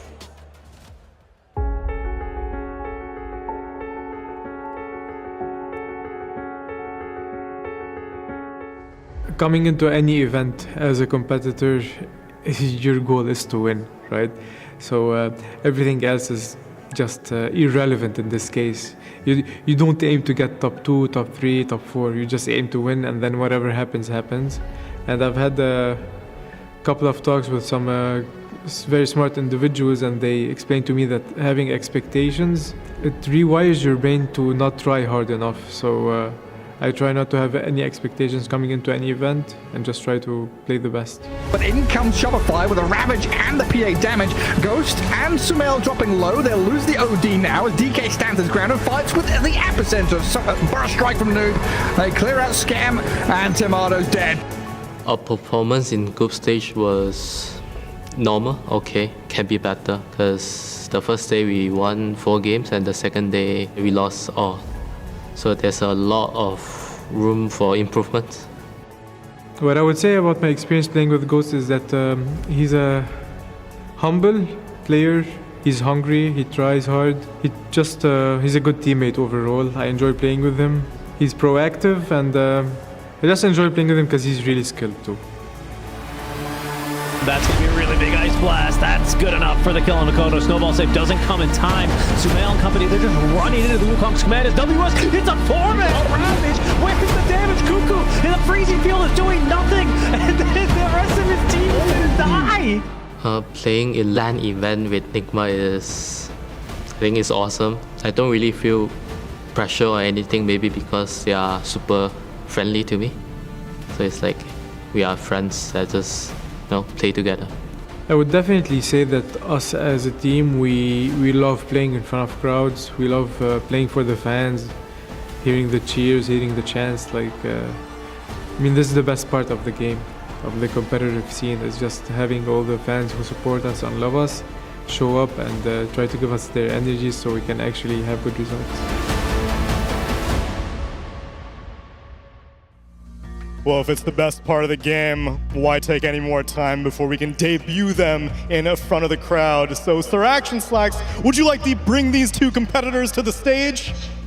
Absolutely, I would, Tsunami. Indeed, indeed. Two teams that have seen some turbulent times indeed, as we have seen them get so high and have seen their lows as well. But only one team will be walking away from this series that we're going to see here today. And this first one to the stage is no stranger to some exciting games indeed. In fact, some would say that they are quite explosive. That is my one bad pun for the day. I am so sorry, ladies and gentlemen. Put your hands together for Team Batboom!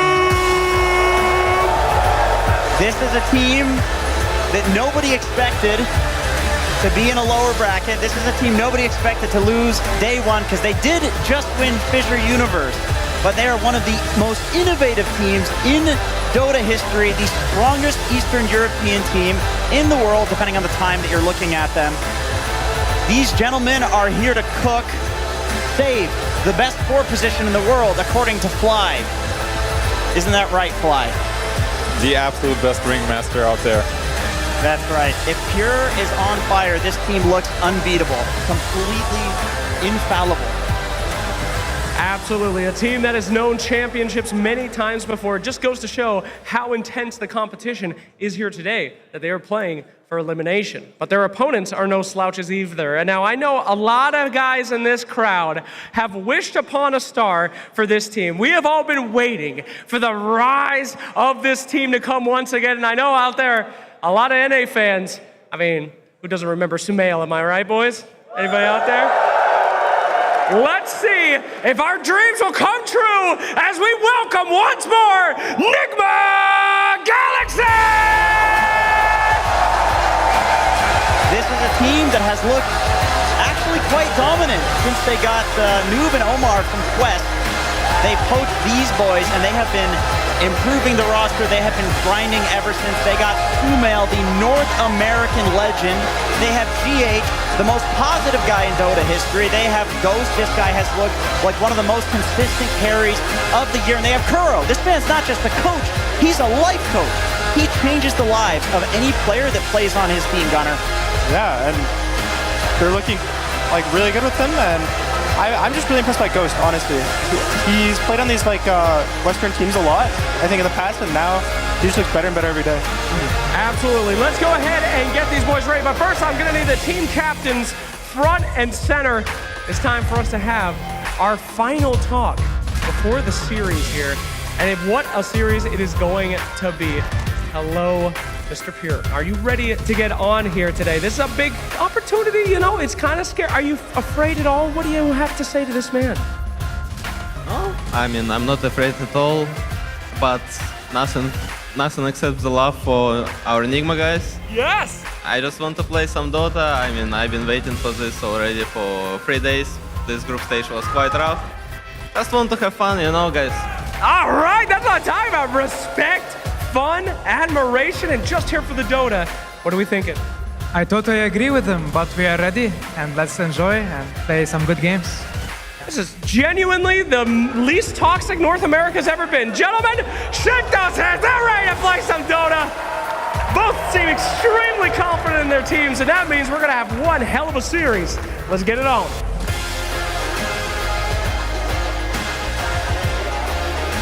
Thank you very much, gentlemen. They want to play some Dota. We want to see some Dota. And right now, it's two teams that may be matching trajectories. Because as rough of a group stage as Betboom had, they were starting to make a recovery during the latter half. why they didn't get eliminated. The problem is, Fly, that ultimately they lost their most recent series, a tiebreaker against Tundra. They got 2-0'd, and that's what put them in this situation in the first place. Yeah, I think it was a close series, to be fair, and I think BetBoom I think they had a bad day. I think specifically Miero has not had the best performance this specific tournament. He's been amazing in the other ones. And I really hope he gets to pick it up because he's an incredible player. He has such a diverse hero pool. And I think that's been something that's been lacking because they're always used to him having like a stable game. He has his heroes. And I want to see him, put on a good performance today. In one of those stable games, Jenkins, you alluded to the fact that Enigma may be on the agenda. And in that first game in the tiebreaker, BetBoom team jammed the Enigma in early, and then they put a lot of resources into protecting it. They picked a gyrocopter in their team to make sure the enemy team couldn't get it. They picked Silencer to make sure the enemy team couldn't get it, and then they still lost. Yeah, I mean, I agree with Fly. It was a close series. Like, I would not blame the Enigma. It really is one of Miero's best heroes, if not his best hero. Probably his best. This is a hero that he came onto the scene playing. And yeah, I completely agree with everything Fly said. I remember at ESL Bangkok, we were interviewing other offlaners, and we're like, okay, well, who are the top offlaners to look at right now? And, you got the collapse answers and the very obvious ones. And then a lot of people were saying, Miero, this guy is genuinely one of the highest, quickest gaining MMR players in the entire world. Like, he really needed the polishing that came from playing on BetBoom. He always had the skill, but now he's disciplined as well. So I hope he can bring it back in this tournament. And we'll see what he gets his hands on because it looks like quite support-heavy bans in the first phase as BetBoom team take out the Nature's Prophet, the Coddle, the Medusa, and the Beastmaster. Enigma, they ban out the Templar Assassin and the Chikiro. Will it be Ringmaster? No, they're going to take out the Monkey King instead. I think Enigma, it's good that they had a break because coming into the group stage, the first day went amazing for them. They were able to get their hands on Beastmaster and Sumail was like 1v5ing every game. They were able to get basically their best strategies. And then the second day, those heroes got banned and suddenly it looked like they weren't as certain as to what to pick anymore. And I think this break is really helpful because it was able to give them a time to reset, to really think about what they want to play, because now it's obvious, they're not getting Beastmaster again. Coddle, even though they lost some games with it, it's also banned. It's a classic hero. And I don't want him to get baited by the IO too much. It's a hero that's kind of been mediocre in this meta. And even though GH is, arguably the best IO in the world, you don't want to tunnel vision that, so I'm glad they didn't take it this game, at least for now. They start with a Tiny, a very flexible hero. They can play at multiple roles. It's been amazing for them. And there's the Ringmaster. Yep. Percentage-based damage versus Tiny, also save. You can save from the Avalanche and just toss damage, and I think it's good. Jenkins was talking about it. He's a big fan of the Ringmaster on BetBoom. Yeah, and on the flip side, we have Tiny. And I remember when they won their first 4 games in a row, I was like, oh, what has Omar been playing? It was Tiny. It was literally just Tiny. And he was doing a lot of really cool things with the hero. They were losing lanes because it's Tiny. The hero's not really much of a lane winner. So they were doing creep dragging, manipulation, that sort of thing. But he was doing really cool stuff like running through the trees, spamming toss against a Monkey King to try to get the monkey. And then it would actually work out. He was doing a lot of really high skill things that you only can do if you're really feeling the hero right now. And they were winning a lot of games because of these little plays he was doing. They won all their games. This was day 1 of their group stage where they 2-0'd Shopify Rebellion and 2-0'd Talon. And it was 4 games of Tiny, 100% win rate. In fact, they've only won with Tiny. Yes, that is true. And so I'm actually surprised that BetBoom team don't prioritize it. Instead, it seems like they are more afraid of that Beastmaster.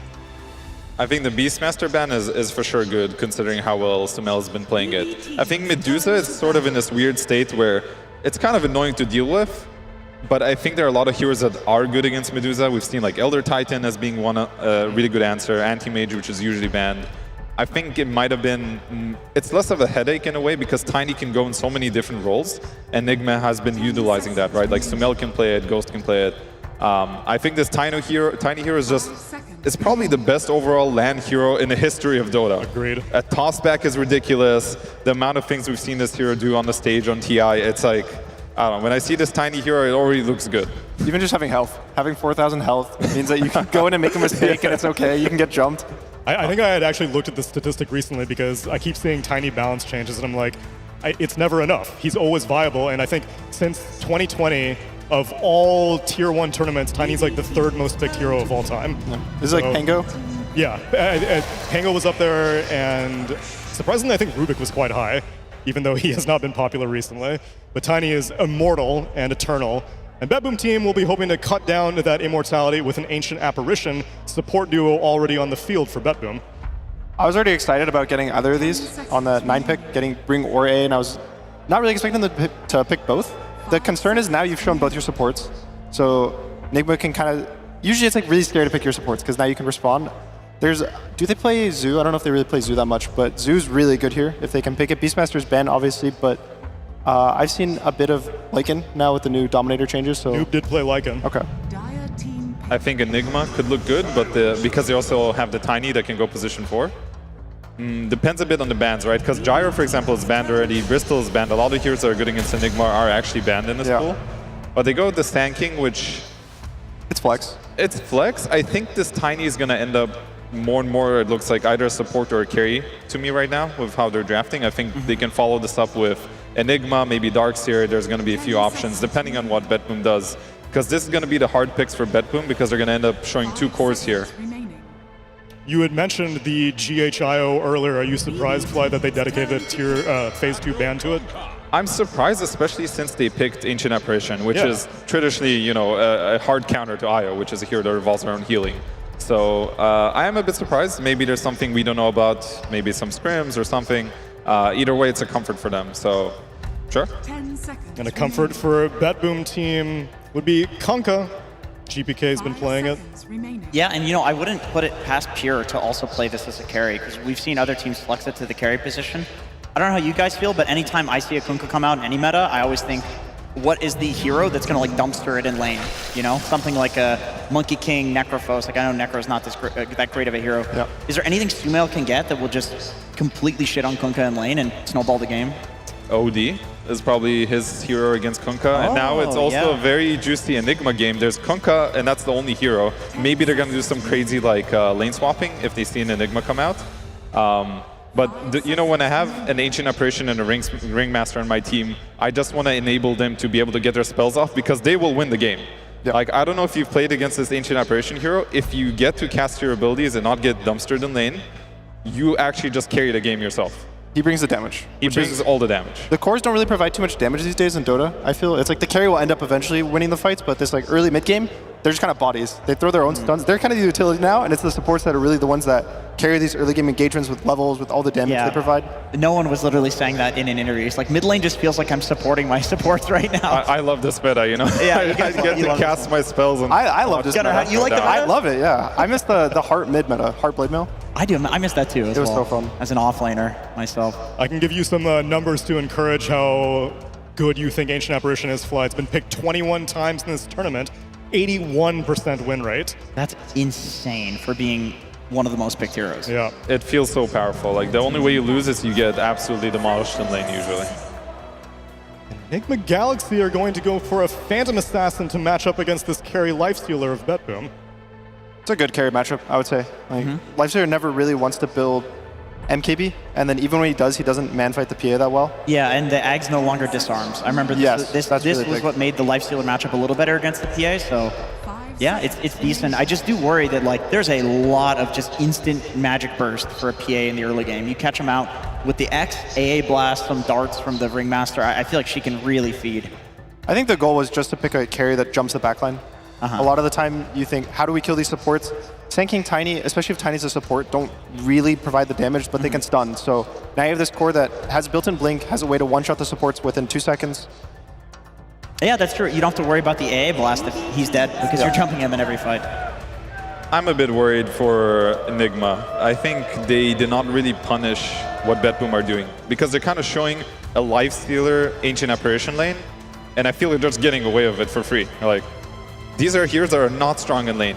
Lifestealer is only good in lane if he has a perfect matchup, but when you have 2 heroes who basically have no sort of clear for the wave, if they just picked any hero with summons like Enigma, whatever it is, I think they would struggle in the laning phase. But to me, this looks like BetBoom is just getting away with murder, basically. That's how it looks like to me. I definitely agree. They still can run the Sand King mid, right? And pick a Tiny 4. Enigma as the offlane with a Tiny 4. And AA getting tossed back into Eidolon sounds quite devastating, honestly.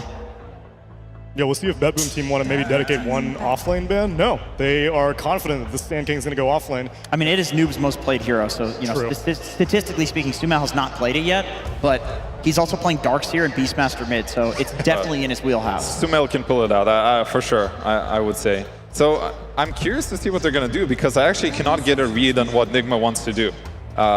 I thought they would try to punish this pick, but BetBoom is not even worried. They're like, okay, I guess Enigma's in the pool. Go ahead, maybe we'll just put Kunkka there and we don't care. But that seems like kind of a good setup to me, because I think Kunkka will match up well against the Silencer PA lane. I think it's pretty okay lane for him. Yep.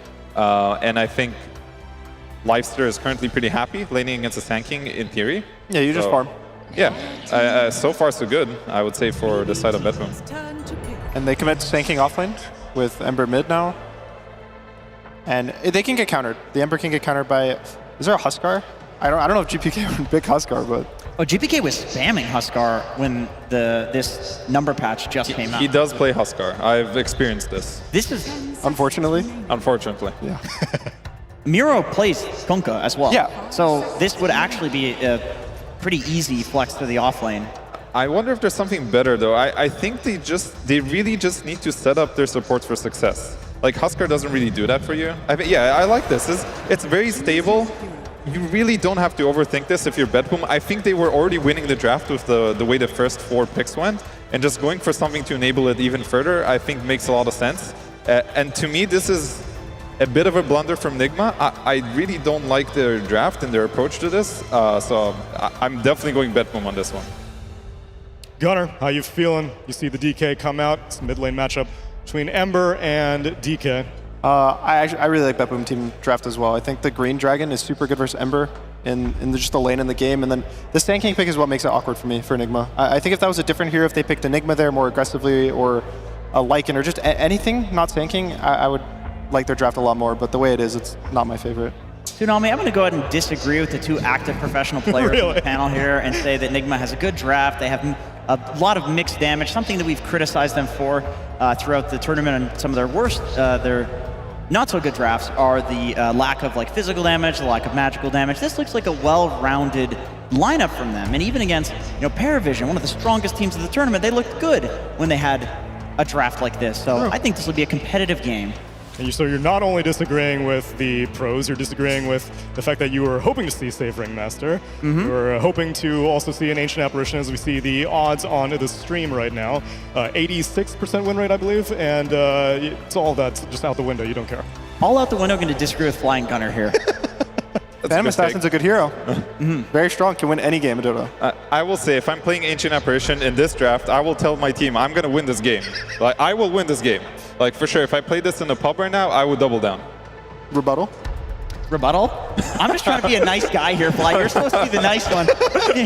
Look at GH, all right? He's a nice guy. They're locked in. He's calm, he's focused, he's ready. And both these teams said that they wanted to play some Dota on the stage. North Carolina, you want to see some Dota? Then let's get into this next elimination series. It's Enigma Galaxy versus BetBoom team with our casters, Cap and SVG.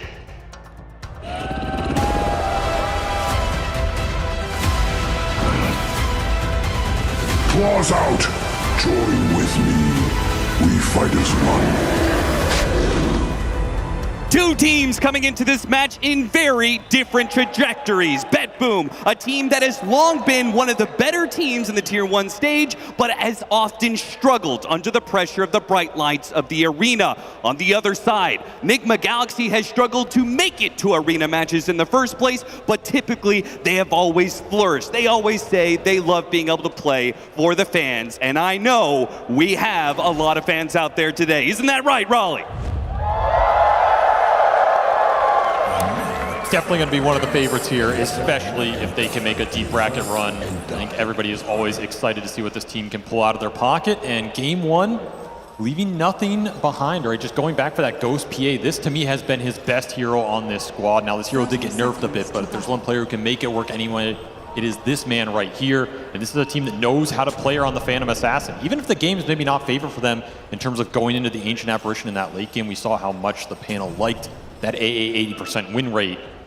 I will always believe in Ghost to be able to carry a game on this hero. It's always possible. And you do have that silencer for GH to back him up when he makes those deep dives. So this is a very explosive lineup from Enigma Galaxy.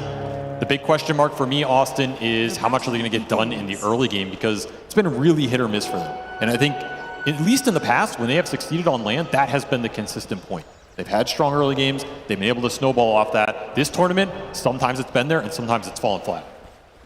Is that a bit of optimism? I'm hearing the fact that they do struggle sometimes in the lanes at this tournament, but are still here into playoffs and didn't get eliminated on group stage?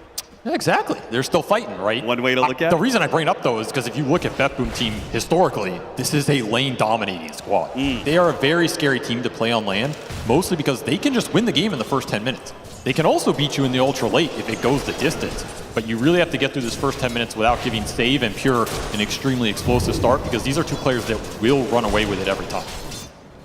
Well, it sounds like there are a lot of things going against Enigma Galaxy in this series. Sounds like the odds were against them, the panel was against them. Do you share the same skepticism when it comes to the draft? The panel was heavily favoring BetBoom here. Hell no. This is NA. Sumail on NA, I mean, come on. You always got to root for him. He's always got to be favored. I will never bet against my boy in blue. Still in blue, by the way. I'm allowed to say that. That's true. That's true. A little purple mixed in there, but true. And this is a really good Ember game. We have seen Ember dominate this tournament. This is another hero that I think has really done well at enabling supports. That's my one question mark, though, with the draft. Is Ember enabling Enigma's support duo compared to this DK enabling BetBoom's? And on paper, I don't think it's the equivalent.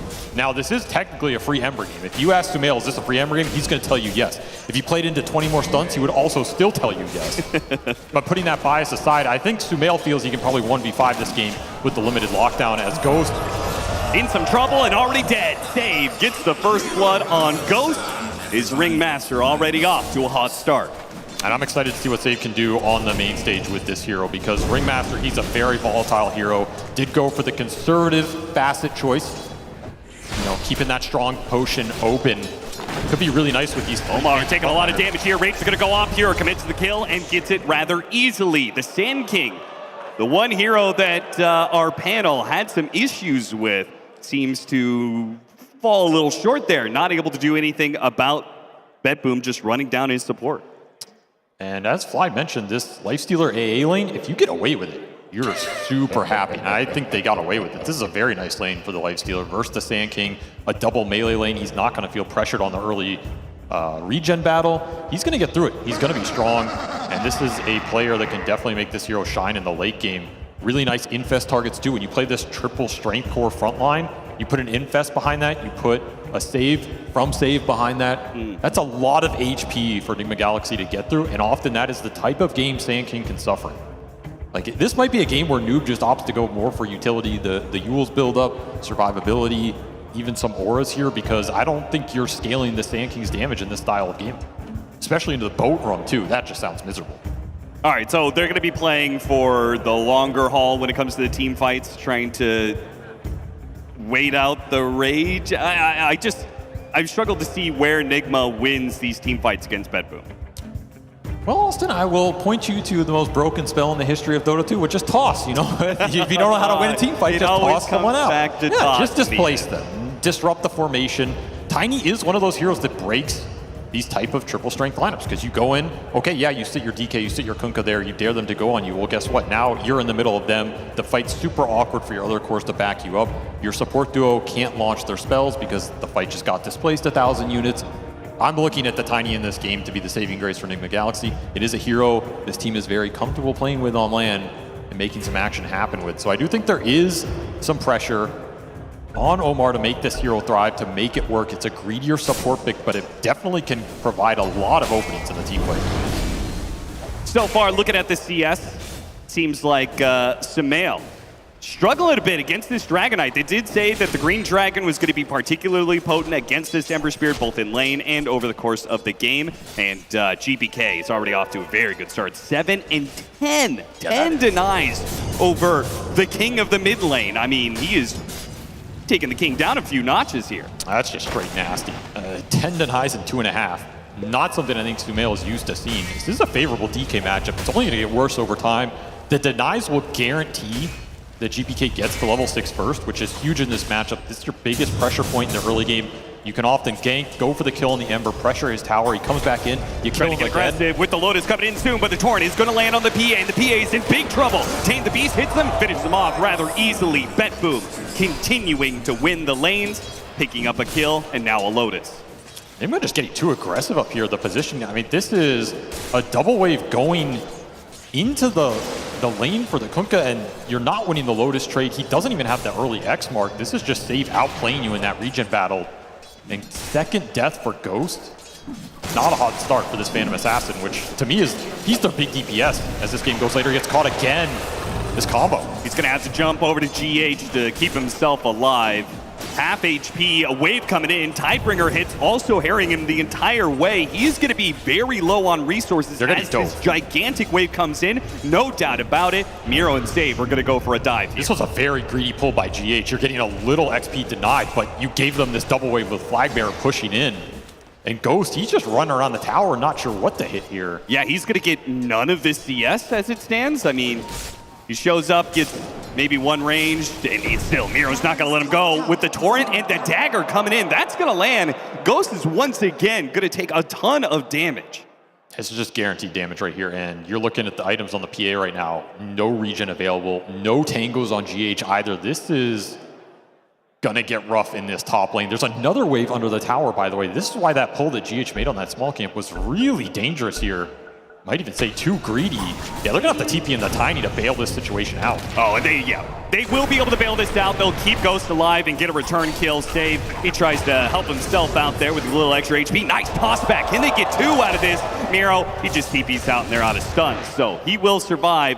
Not a bad response from Enigma Galaxy, but it does leave the Sand King a bit high and dry. He is entirely alone in lane, and as such has forced back to the triangle. Kataomi knows exactly what's happening though. And he already approaches the triangle, takes some of the experience at least. Mid lane, stun, Tame the Beast. Nice little combo there.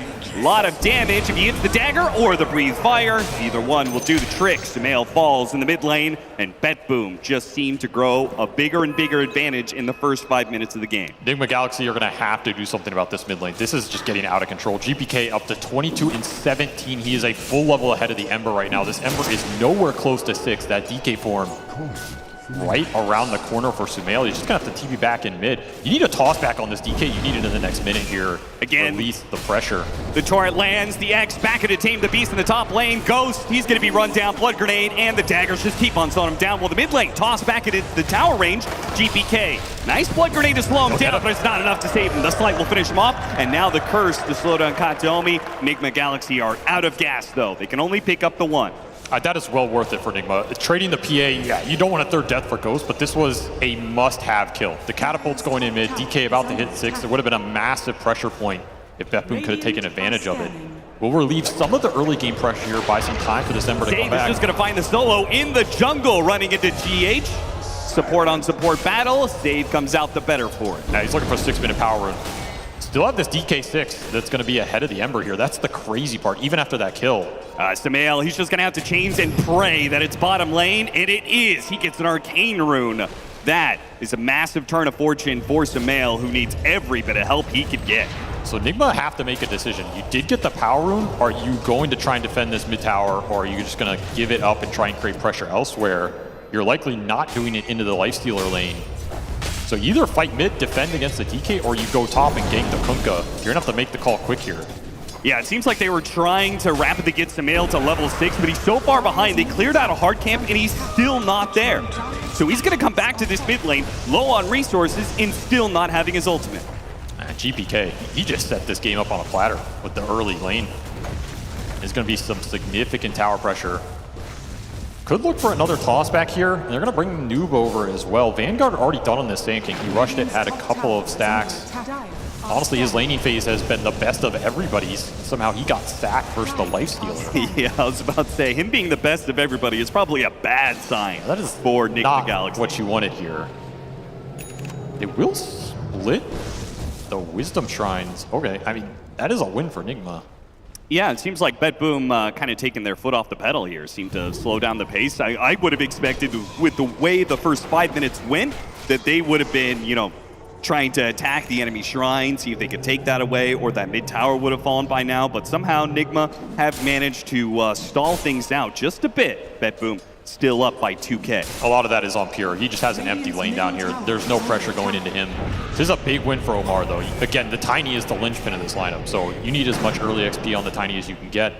Need him activated as much as possible and just defend these towers right now as BetBoom trying to find an assault somewhere. You do have boat up. You do have another DK form in 15. And you have a free farming Lifestealer. So you can play a little passive here. You can go for another tower push, looking for the 8-minute power rune, and they get a pretty dang good one, this haste. I mean, this just makes that tossback play even more difficult around this mid-tier 1. Yeah, it just feels like this mid tower is guaranteed at this point with all these heroes from BetBoom swarming into the mid lane, combined with the haste rune. Again, the Dragon Tail into the dagger, it just keeps on coming. They've got a really nice setup for this Ringmaster. Jump into the back line. Hatomi a little bit out of position there, but Sumail couldn't quite finish him off. The Pro Strike comes in from Noob, but it hits the Dragonite. They're going to try and get that toss back into perhaps an epicenter, but he gets Dragon Tailed up, and the AoE damage is seemingly not quite enough. Now with the boat coming in, that's going to finish off Omar. Sumail has to use his Remnant to try and dance away, but with the X holding him down, he couldn't jump away to safety. That's such a hard fight, especially with Noob canceling the epicenter, has to try and reposition, doesn't get it off. That's your biggest damage spell. Again, the speed on the Dragonite just makes that tossback play so difficult, and you're not killing GPK without it. Noob now left to defend this tower alone. Will wear out that DK form. Will BetBoom let him sit here? It appears they will. Hatomi is so close to level 6 as well. So the X and the Dragon Tail stuns are great setup for the Ringmaster as we've seen through the laning phase. But eventually those are going to lead into much deadlier spell in the Ice Blast. And that is GPK's role in this game. Rush the blink, set the supports up. There's your team fight. They're on a decent pace for it. Would love that 10-minute power rune on the Ember here. That is something that could push Sumail back into this early mid-game. Surprised this tower still up. The Ice Blast now. They're going to try and chain the ultimates, and they will do so beautifully. Man, you get that kill with the melee form on the DK, you're super happy. 20 seconds on the Ember. This AO's going to be up in 45. You're not losing anything on the map here. He's just beaten into this bottom tower. Not a lot of pressure going into BetBoom right now. They can just do whatever they want.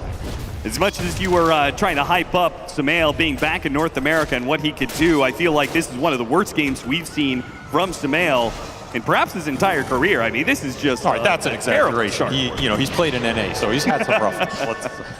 Let's not get down there. Oh, slight change is an opportunity. Surely they got to go after this. Toss forward, say, trying to disjoint a little bit of AoE stun damage, but it does look like he's probably just going to get run down. Not much help coming his way. They split up, so they only lose one of the supports in the process. And the upside, that's a 4x kill streak. 500 gold for that kill.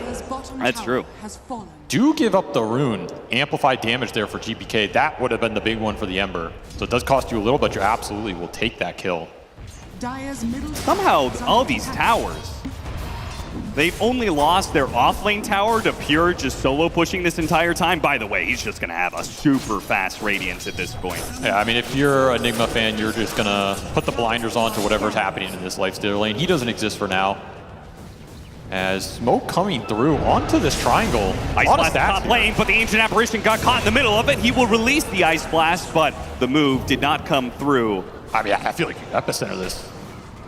Nero, instead of going for the PA, has come back to try and defend the triangle.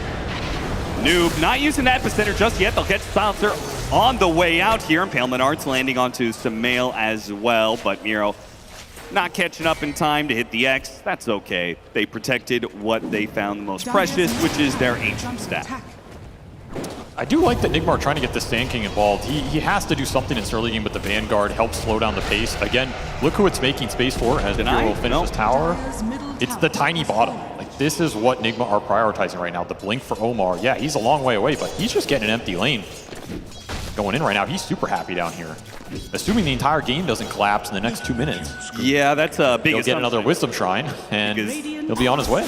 This smoke is gonna hit. Ghost, Dragon Tail, and really maybe a bit overdoing it there. The Wheel of Wonder, probably not necessary, but it's a kill on a carry and a tower. So the thing is, these ults are low cooldown ults for these supports. you can just throw them out. 60 seconds, 90 seconds, they only get shorter. Yeah. And you don't really need them to go for these pickoffs with the Dragon Knight. Radiant's middle tower. Enigma Galaxy not really able to get anything in return. They push out the mid lane, but nobody can actually hit the tower. And now, out of tier 1s entirely, BetBoom about to pick up that Radiance on Pure. If he has a Radiance, he jumps inside GPK. GPK blinks in. Like, I don't really care what kind of blink toss you get. I just don't think you're winning that fight. It is a lot of HP to get through. And you're gonna, again, you have to look at where the damage is gonna come from in this Enigma lineup. It's supposed to come from either the Tossback or the Phantom Assassin. I think we both agree it's not gonna come from the Phantom Assassin for a long time here. No. He is. So you just have to execute those fights really well. We've yet to see a Global Silence in this game. It is now available for GH. I mean, we have yet to see an Epicenter as well. That is true. It is a nice combination, though. You can sit there, channel the Epicenter in global form. Yeah, I guess so. Don't underestimate it. I think I should underestimate it, honestly. Okay, maybe. The upside, though, Omar, very close to that Blink Dagger. He would love to escape this gank down here. Oh, are they going to see him on the Lotus? The issue is this is a smoke designed to go into that Wisdom Shrine, even if it misses. Yes. 14-minute Wisdom Shrine about to activate. Enigma, they seem to be kind of setting up to defend. I'm not sure if they fully realize what's coming their way. Noob, he's going to be the victim of it, it seems. The GPK is going to lead the way. Burrow strike away. Global Silence instantly going off. GPK making sure that his core gets on out of there. It is still going to be the Wisdom Shrine taking in the bottom lane, and they're going to go and try and protect their own on the other side of the map. GH, he runs in, recklessly trying to take it himself. Will not be able to do so, and will only give more gold to BetBoom. He is less than a second And look at that, they stop some of the other TPs. They know their 2 supports were enough to be able to get that kill. The cores stick around the bottom lane, and they pick up the kill on Omar as well. That Blink Dagger is delayed yet another minute. Space for Ghost, an optimist might say. Yeah, we'll see how he does with that space. He is working towards that Battle Fury and is just about to pick it up. A 15-minute Battle Fury, in your professional opinion, Avery, is that a good timing for a PA? It's not the worst I've seen. Okay, well, there you go. There's a North American player for you. Yeah, in the sense of I've seen some really bad times. Nonetheless, you eventually get it here. He's not that far behind considering the laning phase. Like 4 deaths, you're 2K behind the late Dire's stealer. middle tower is under attack. If he can get to a couple more items, right? Like if he can get a shard, right? The break mechanic is pretty good for this game. Oh yeah. He gets the BKB, he runs down some of these supports. I mean, a lot of their damage coming out from BetBoom is going to be off the back of the support. So if they can ever actually take them out at the start of the fight, be fantastic. Those supports about to get a little bit stronger with the Tormentor being done. Kataomi will get the Aghanim Shard. The downside for Ghost is these supports on BetBoom are so rich, especially after the shard goes into Kataomi here. He already has move Glimmer. from Noob, and he's getting caught in the Activate. Burrow strikes away from the Torrent, the Ice Blast. That's not bad, but the Wheel of Wonder put to the side. Noob does manage to look away from it, but he's just running out of resources. No more ways to dodge death, my friend. And Save is just stockpiling these tickets. These souvenirs, man. 9 of them? Are 9 you kidding me? plus. Sitting on that tonic, that's a juicy one to sit on. Just throw it on whoever gets jumped first in the fight. Yeah. You're going to ignore so much of the Sand King's damage. It's a really nice combination with the Rum coming through as well. Yeah, he's geared up. Might take some of those souvenirs home at this rate. Yeah, I have to imagine he's going to have a few of them. What a read on the lane ward there from Kataomi. It's a super nice D-ward. Vision very limited for Enigma right now. That's why they're having issues getting these lanes out deep. Blink is done for the Tiny, however. Omar will finish that. He's putting smoke straight into the inventory. Blink Dagger done for the Sand King as well, and is gearing up for that Yules. So you have double Blink on the side of Enigma. This is kind of your time to make the fights happen. Battle Fury's done on the PA. If you get a good fight around one of your towers in a defensive formation, Ghost will be able to catch up on the map or be able to join that fight and clean up some supports. That's the ideal right now. BetBoom, you do not want to give that sort of comeback fight. Just play around your front line. And here comes the move. Noob and Omar push out the bottom lane, and they smoke up together. The issue is you have no vision to go to for the smoke. Yeah. It's just completely blind.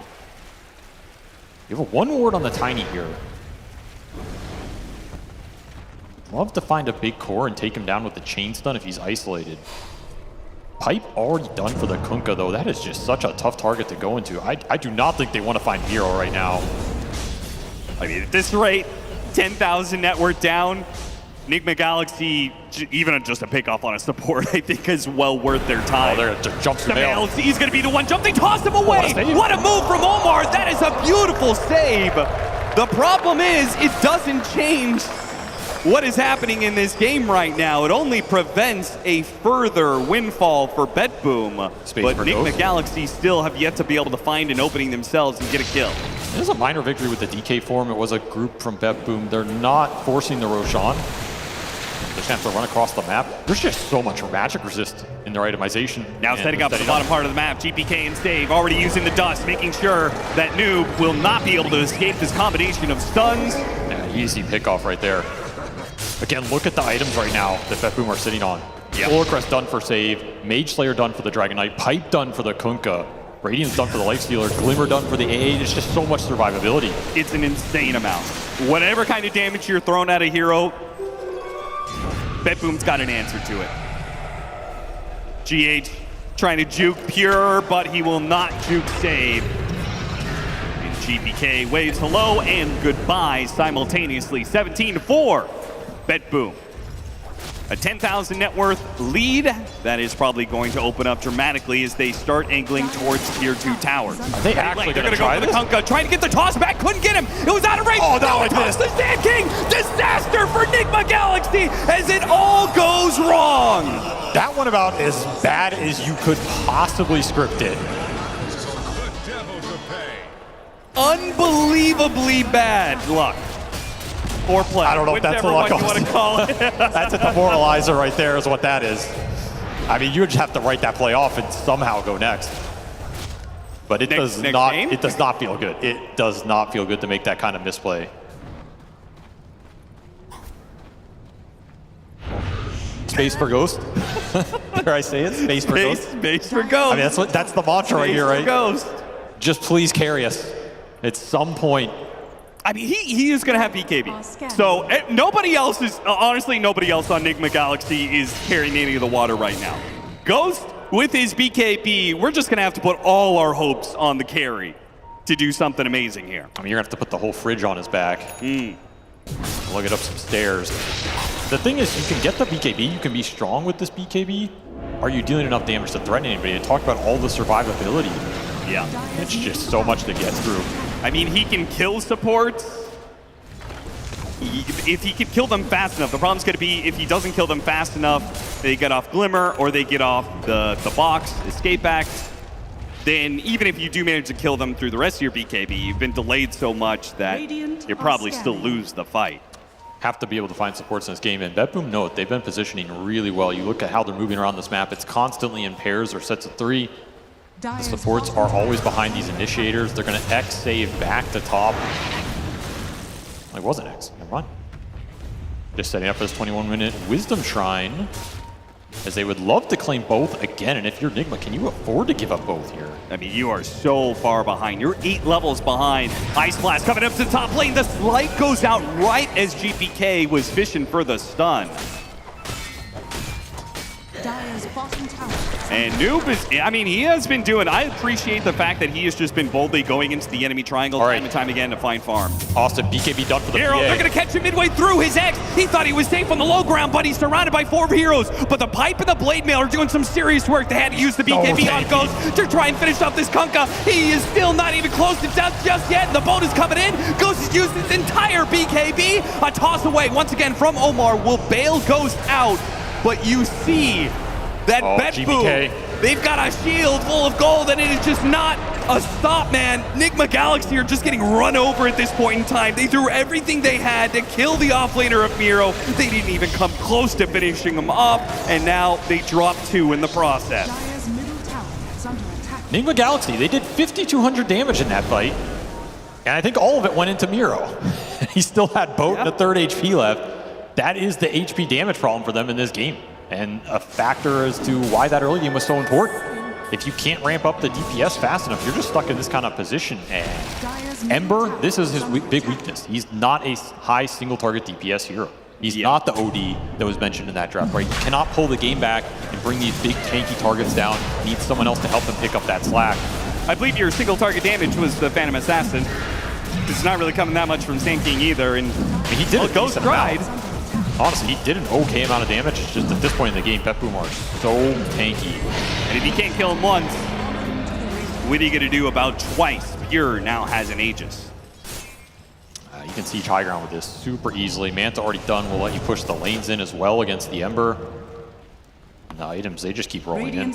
Double Essence Ring as well on the Kunkka and the DK, just to add even more HP for you to get through. Make your life extra miserable here. And we should have an Ags on Miro, so add the extra Ghost Ship in there. Some extra DPS as well. More survivability. More survivability. Ether Lens for save to enable his escape back, which he is getting the later levels of it now as well. Force Staff soon for Kataomi. More kiting, more defense. BetBoom. Just really playing havoc with Enigma Galaxy's lack of overall damage. But the game is still going, and that means Ghost is still farming. Yeah, space for Ghost. He will go through the gate here. I mean, he's eyeing up this Nullifier. Would be the biggest item he can get in this game as free pickoff. Catching Omar in the act, trying to traverse into the enemy side of the map. Noob, meanwhile, did get gone on bottom lane. Does not get caught, though. And Ghost seeing that information. I'm not sure if he wanted to help out Noob, but he says, okay, this is just a place that I can farm, I guess. I would be surprised if BetBoom don't try and go high ground with this Aegis timer. Yeah, surely you don't let the Phantom Assassin get to a third item freely. Yeah, I also think it's your best tool to go higher on this game because you do have to think about the tossbacks whenever you're playing against this hero. You do have X Mark to counterplay it a little bit if they really want to be slow about it. But this is a good window to do it in, especially with how much you're controlling the map right now. The lanes are just not getting pushed out too fast for Enigma. Probably waiting on this Kunkka Ags and that DK form, and they'll decide to force it here. And then it's a question of, can you finish this Nullifier? I mean, he's nowhere close to this Nullifier. Never mind. Well, Ghost is in a position to cut one of the waves. The problem is there is a second wave that is pushing down to this bottom lane, so BetBoom can stick around here for a while. Look at that, he X'd them while he's in their base. All right. Because even if you want to run Pure, I'm going to put you back there. We are ending this game now. And Enigma Galaxy are making the choice to just give up the full lane. They're out farming on the map, trying to get whatever little gold they can, scrounging around for scraps on the table.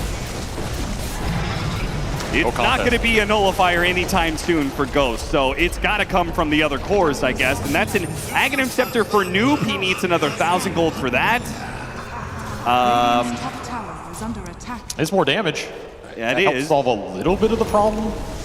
Nullifier on the PA is the biggest one just because it lets you go on the supports here for Ghost, which could be an opening into the fight.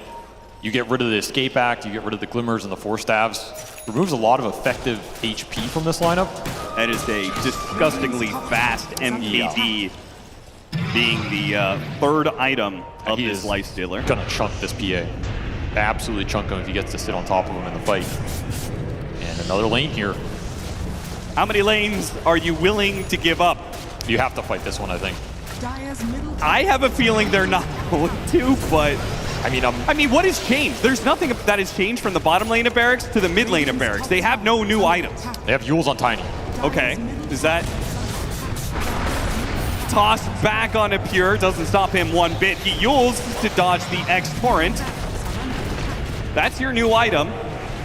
New blinking in just to hit a Sandstorm, not actually going for the Lifestealer. 1 minute left on the Aegis. Toss back. And they do manage to get him. At the same time, the combo came in and blew up the Sand King. So now you don't have an instant stun for Pure. He's going to get out the rage and just walk it off.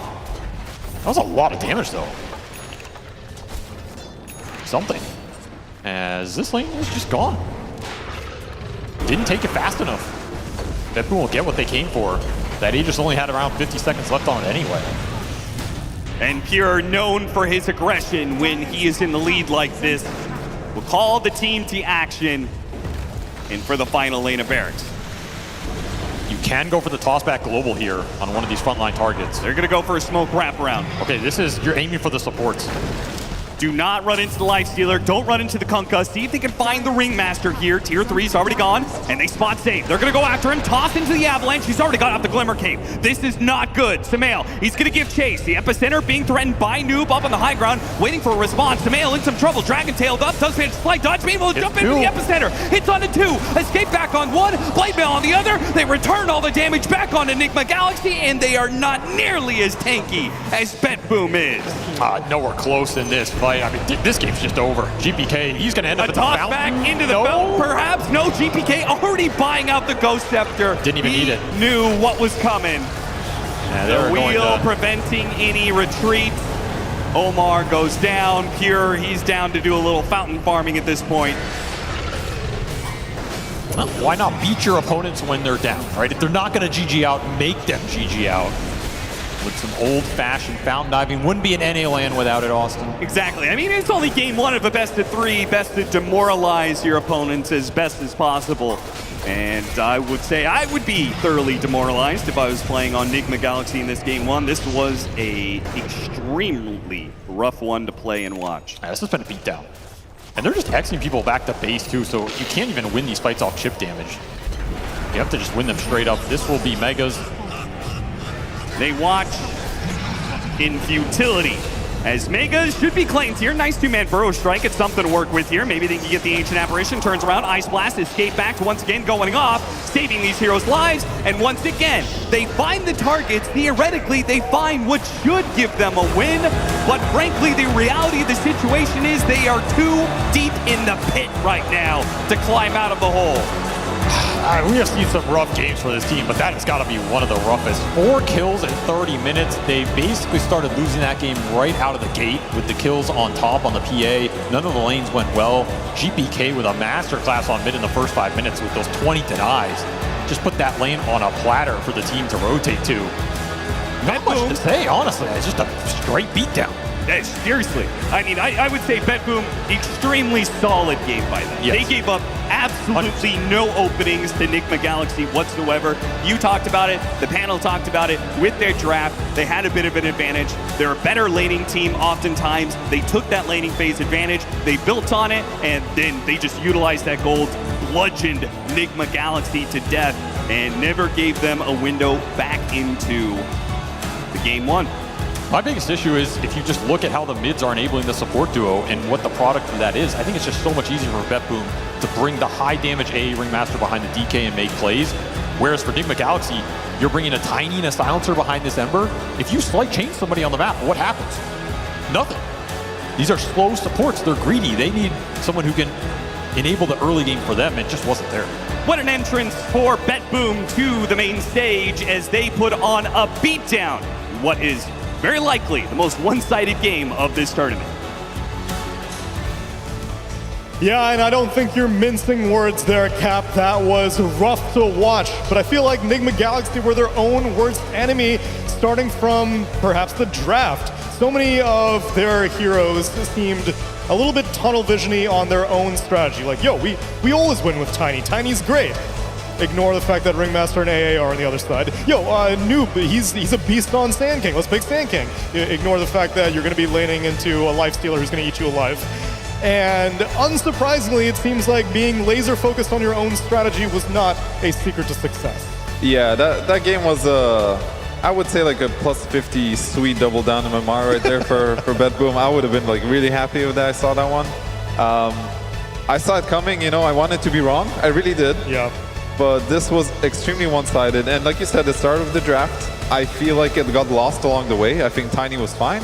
Everything that followed up, I guess the Sand King was kind of like the big one that was propelling the whole draft in this weird direction.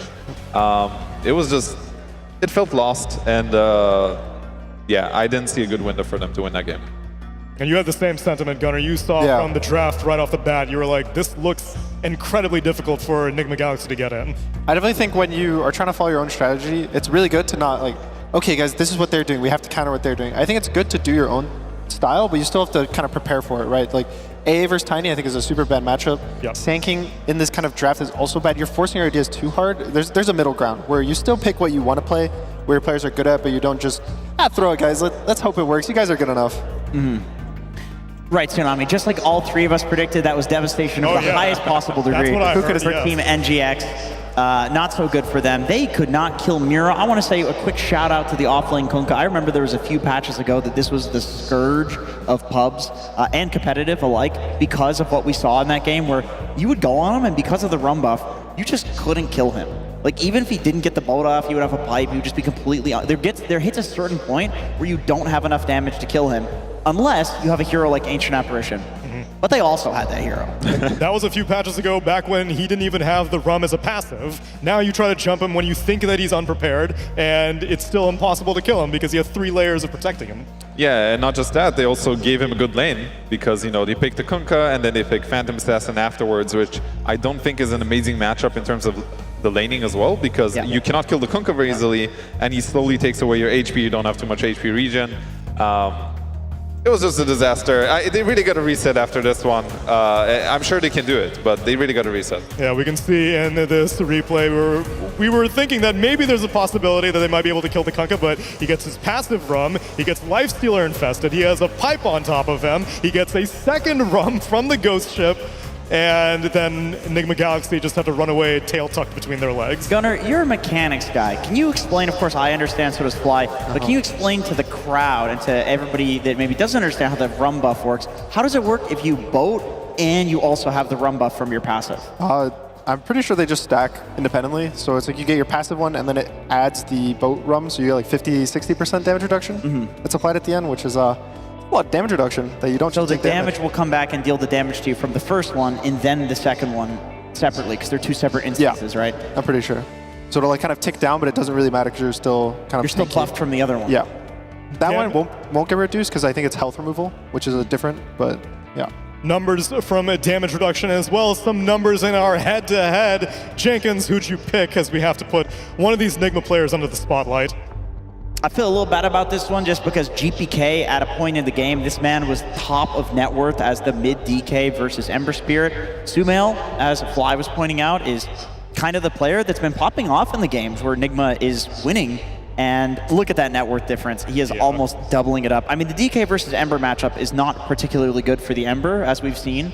But with the support rotations to the mid lane as well, it made it so much worse. I feel like whichever hero is ahead in this matchup will completely dumpster the other one. We saw it earlier today in the Liquid series. It was the same matchup. It was Ember versus Dragon Knight, and it went pretty much as... I think it was worse in the Liquid series, actually. But the biggest difference was I thought the carry for Liquid was actually able to kind of connect to the fights, and they kind of 4 or 5 men. They killed the Dragon Knight with 5 heroes, and this one they have a Phantom Assassin, who's just much slower, which is what you said. And they weren't really able to do this thing where, oh, we help our Ember's game. It was kind of, oh, Ember, you're the one who's supposed to help us.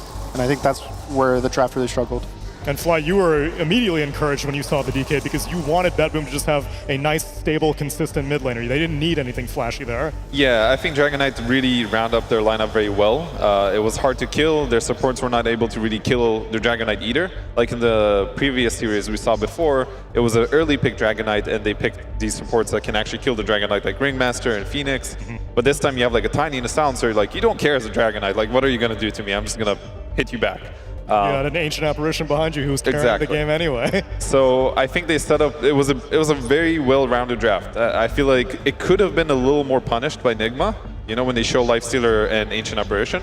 But as soon as it wasn't punished, it was like beautiful draft. They have everything they need to win, and it was nice. That means that at least there is some easy room for improvement for Enigma Galaxy, and as they are prepping their ideas for a game number 2, we can see what's happening in the arena with Lyrical. What's going on, my man?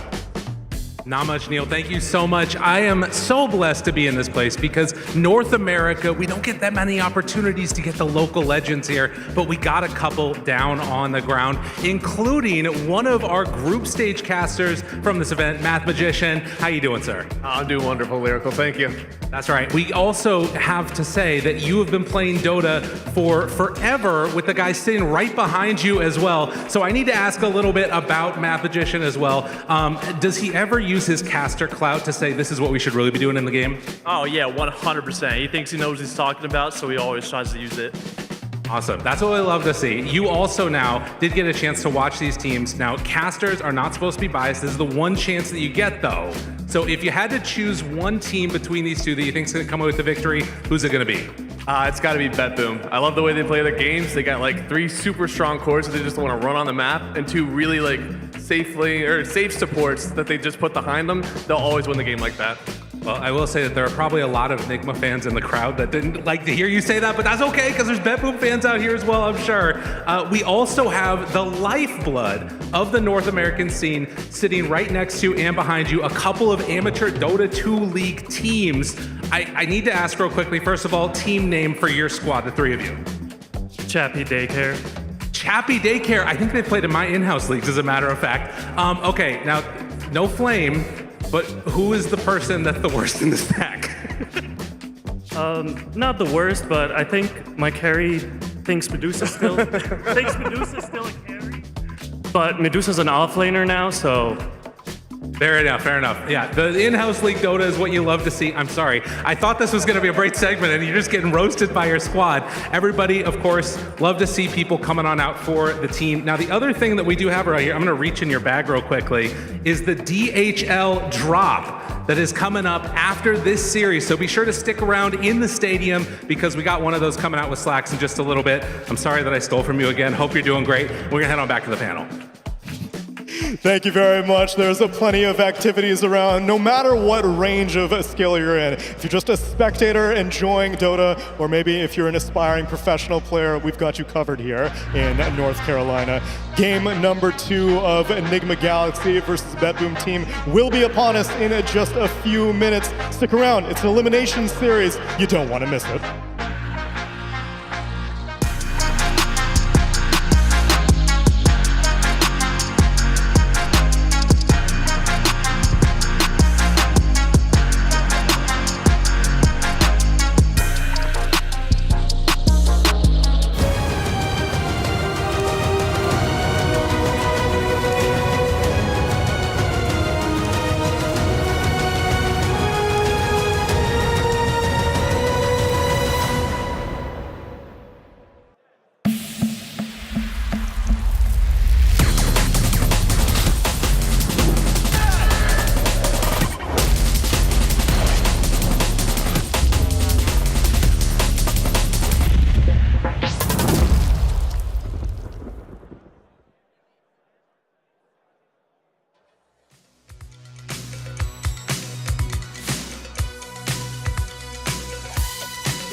back for more.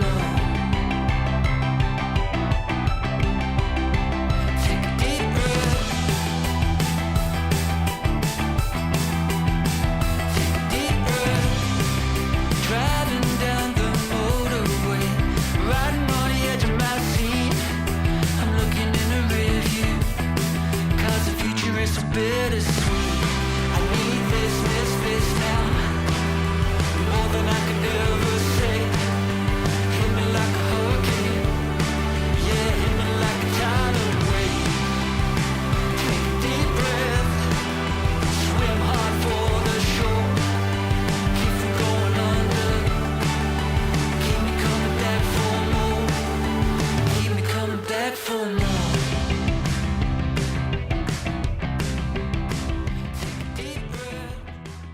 Hi, Dad. I know you couldn't make it, so hopefully you can see us on the stream later. Bye, love you. Hi, Mike. Wish you were here. It's really fun in here. I'd like to give a shout out to my friend Gert. He couldn't make it. He's working at Ace Hardware right now. I hope he's having a good shift. And my friend Patrick, he's getting married soon. I'd like to give a shout out to him too. Congratulations. Wish y'all could be here. Hey, this one goes out to my buddy Patrick. I just wanted to say that going Alchemist with 5 Aghanims is pretty bad, and that Blink Dagger on CM is a good idea if you're playing support. So, hi, Patrick. Shout out MD2L, Dota League, best in the game. Cheers, Maddie. Maddie R. Yep, Maddie, let's go. Cheers. Maddie. That's all I got. Destiny, out. Hi, shout out to Two Roosters. We're here today. We're local Raleigh ice cream here based in Raleigh. And we have seasonal flavors that change out every month, and we'd love for you guys to try it. Yeah, shout out to this guy right here. Got me into Dota 12 years ago. I don't know who this guy is on the sign, but just glad to be here in Raleigh. Hey everyone, my name is Kennedy, and I just want to shout out my mom. Hey everyone, I'm on TV! Thank you for watching. Enjoy the game. Have fun. Hi everyone, we just want to give a shout out to our girl, Peachy Belle. We love you. We love you.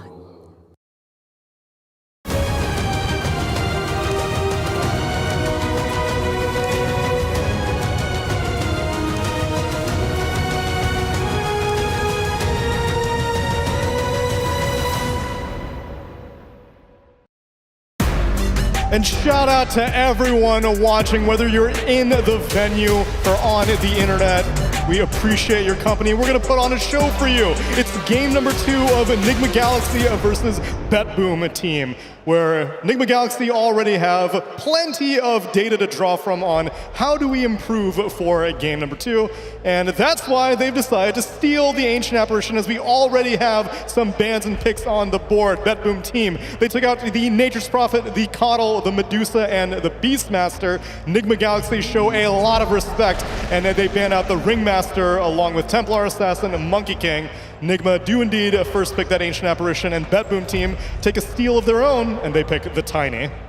I think it's interesting that BetBoom was playing second pick again. I think from what I've seen, most teams prefer first pick. So this, I guess this means BetBoom preferred second pick, and they took it again or something like that. And now Enigma does take the A, which I think statistically this hero is ridiculous in this tournament. The number keeps going up. It keeps going up, and now it's kind of a flip side, right? Now they have the Tiny, and we're going to see how they're going to follow this up, because they don't want to do whatever Enigma did last game, where they picked this like Sand King randomly. We're going to see what BetBoom does, but they will of course flex this Tiny to multiple roles until they see something good. Yeah, we can see the priority selection emphasis on the screen, and it does seem like both teams, every team, prefers first pick. So it's very interesting that BetBoom team might have a 24th pick up their sleeve that they want to surprise Enigma with. But Gunnar, I thought one of the main issues of picking Tiny is you can't play against AA, and BetBoom team picked the Tiny into the AA. I think Tiny carry is probably the best role for Tiny against AA, because you get the insurmountable, so you get the status resistance, you get Sanji Yasha, so the AA ult doesn't really affect you that much. And it's also, they have overall last pick, so it's like a different drafting phase, right? When you first pick it, you have to pick this like awkward Sand King kind of in the second phase, whereas now they get to be, oh, we can pick either their mid, their carry, or offlane, +1 support, and then you pick the other support. And now it's like last pick, oh, Tiny can go mid, it can go offlane. You get like 2 core roles it can flex to, which I think is just a lot more comfortable in the draft for BetBoom teams. So. And worst case scenario, they can turn it into a support as well. They can. I think it's a better core than support these days still, but some teams really like the support. Yeah, I do too. I mean, I agree with the carry versus AA. Like, I feel like this is the #1 way to play the Tiny and assassinate AA in the backline. You have to kill this hero. Like, AA does way too much damage. He does way too much in a team fight. You need to go on him for sure. Interesting that BetBoom bans out the Kunkka. Like, they just think this is a good hero, especially with AA, I guess, because you can, like, long-range poke with the Kunkka spells and then pop the AA blast and kill somebody without really committing. I think any setup with A is really good, and I think Kunkka has proven to be a very good hero currently, because you can put it mid, you can put it offlane, and we've even seen it as a carry. So there's a lot of play potential.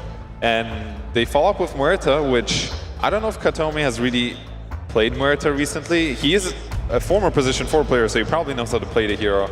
But they're kind of keeping things very flexible in terms of what roles they're going to do with the Tiny Muerta. But I think this is a good setup for the draft, because now they have some hero that can go in, they have some follow-up damage. I think Muerta lanes fine into the Ancient Apparition if they want to put it there as well. And now we have the Sand King again, but it is followed with an A, so I think the combo is already better this game.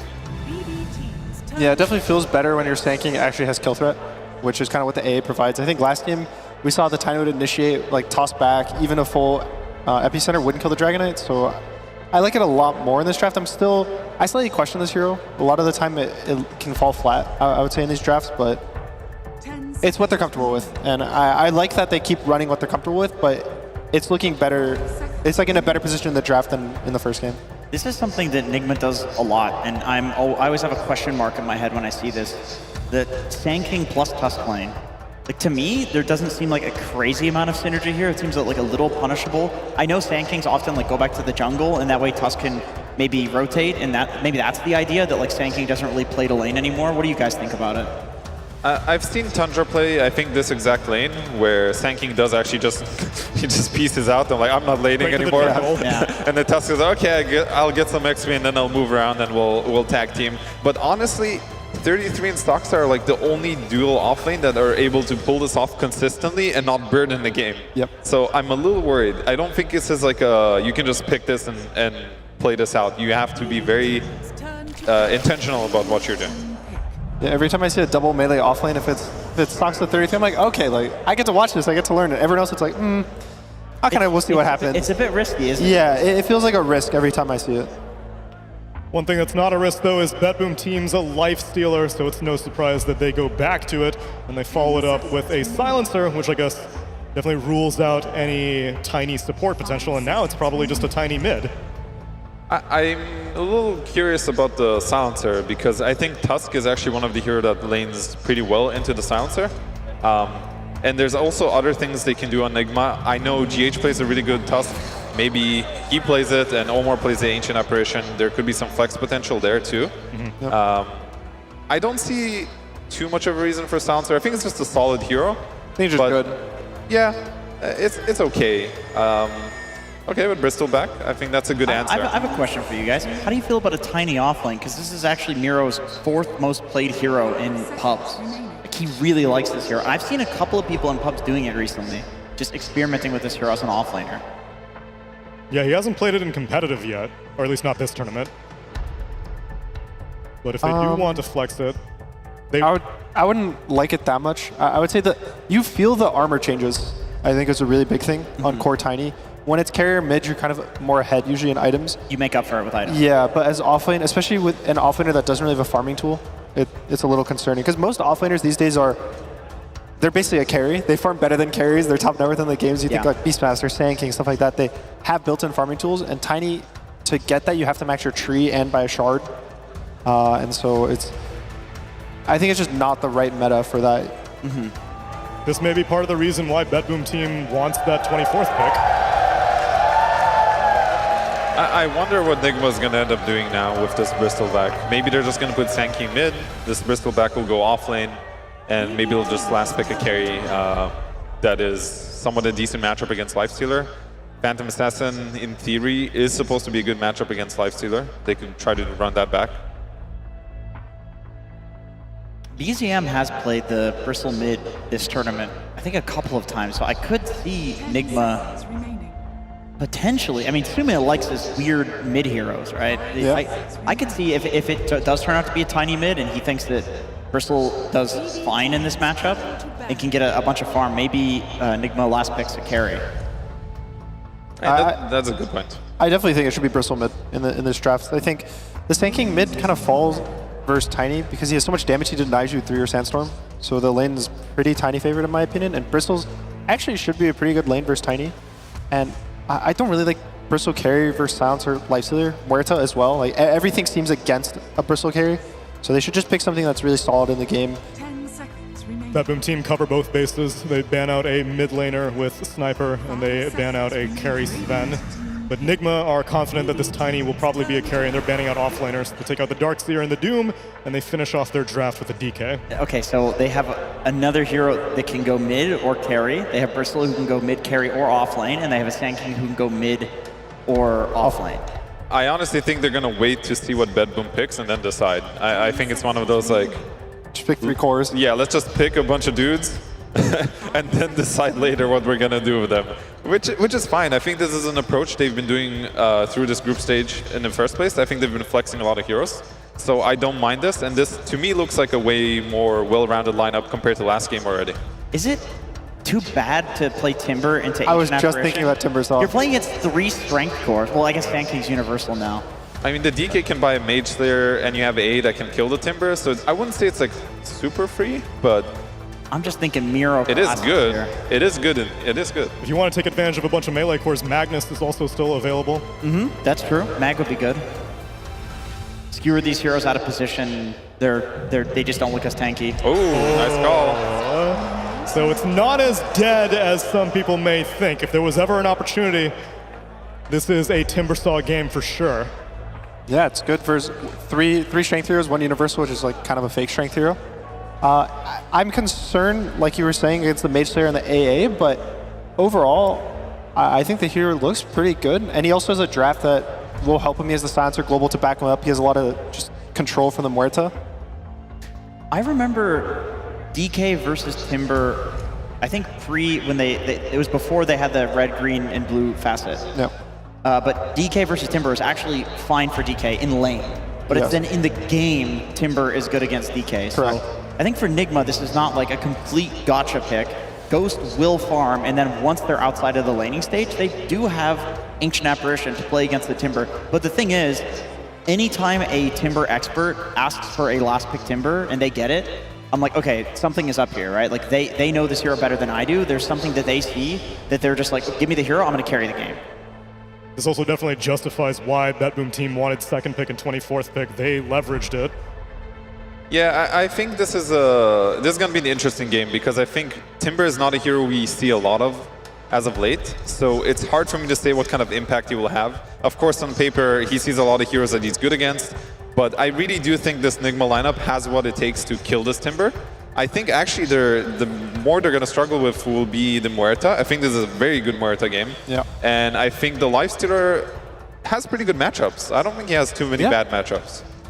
We can see the odds on the stream right now, and of the win rate for Timbersaw, we saw a 1-1. The only other win was Miero this tournament, so he knows what he's doing on the hero. I think Nigma has to play this game fast, because I think the BetBoom draft scales really well. Timbersaw scales good against AA because of the Ags. It doesn't get reduced That's to healing. what I was thinking, yeah. And so Nigma's draft can play really fast. I think last game they weren't able to because of lanes, so they have to have good lanes, play fast, and I think if they can do that, they can take this one. I'm encouraged to hear that at least this isn't just over from the draft like it was in game number 1. So now we get a more competitive game for game number 2, Cap and SVG. Enjoy the action. Well, hopefully there's action to enjoy. Enigma Galaxy are putting up a fight against BetBoom. Let's see if they put up a better fight in Game 2 than they did in Game 1. The panel seems rather optimistic about that idea. Avery, please tell me you agree with that. Oh, 100%. They got Ancient Apparition, so they won.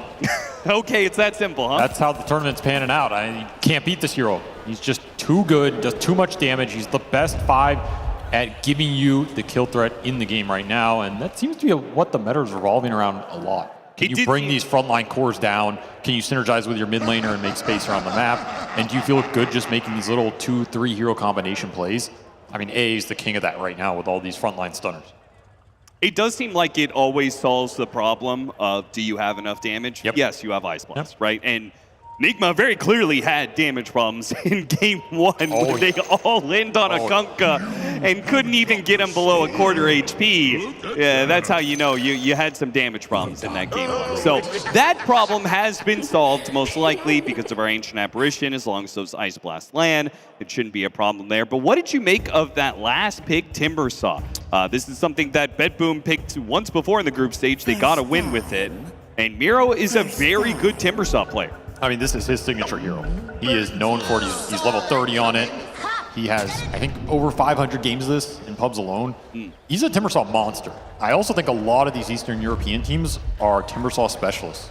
They really love this dual offlane with the Timber. Going back to BetBoom, they were signature creators of that Timbersaw Lion lane, where they just constantly harass your carry down. It's a miserable experience. If this hero starts to snowball, he can still do some of those things we were used to seeing this hero being able to do. It's just he is a little bit squishier, and he is exposable in this game, not just because of the AA anti-heal, but there's a lot of minus armor, plus that tag team Nigma can throw into him and try and burst him with some extra physical. The smoke is going to be broken here. BetBoom are not going to be caught unaware. They will still get a 2-2 split on the bounty runes, but Nigma Galaxy did manage to find a ward. So early Sentry will help the Bristleback get to a faster level 2. Biggest thing for Nigma in game 2 is just that they execute better.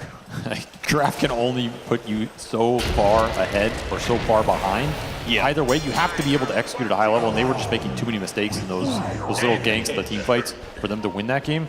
This time they need to step up and needs to start with this laning phase. That laning phase game 1 did him no favors, particularly that mid lane matchup where Sumail just got completely owned by GPK. Yes. This time he's in a way more favorable matchup. He's the Dragon Knight. Or sorry, he is the hero that can just sit there on the Sand King and push it into the Tiny, as opposed to him getting pushed in by the Dragon Knight the last time around. So he should be very happy. He should be free farming this game. That should give Nigma a lot faster of play creation around the map, as opposed to last game where they're waiting for the Ember to come online. This game, the Sand King should be able to pull them into that kind of position faster. He's still going to probably struggle a little bit in CS just because he's matched up against a Tiny in the first couple of waves, but as time goes on, Sandstorm, the Stinger, GH, he's going to get run down here. That's going to be your first blood. Miro already off to a great start on his signature hero, and side lane success continues for BetBoom. I think this was supposed to be one of their stronger lanes on the early levels at least. Maybe you feed a kill with this tough top trying to pull waves or something like that, but you just let this DK sit down here. I mean, your objective in this lane is, yeah, you can harass Timber a little bit early, but you're trying to get pulls off. You're trying to maximize the XP for the DK and the AA here.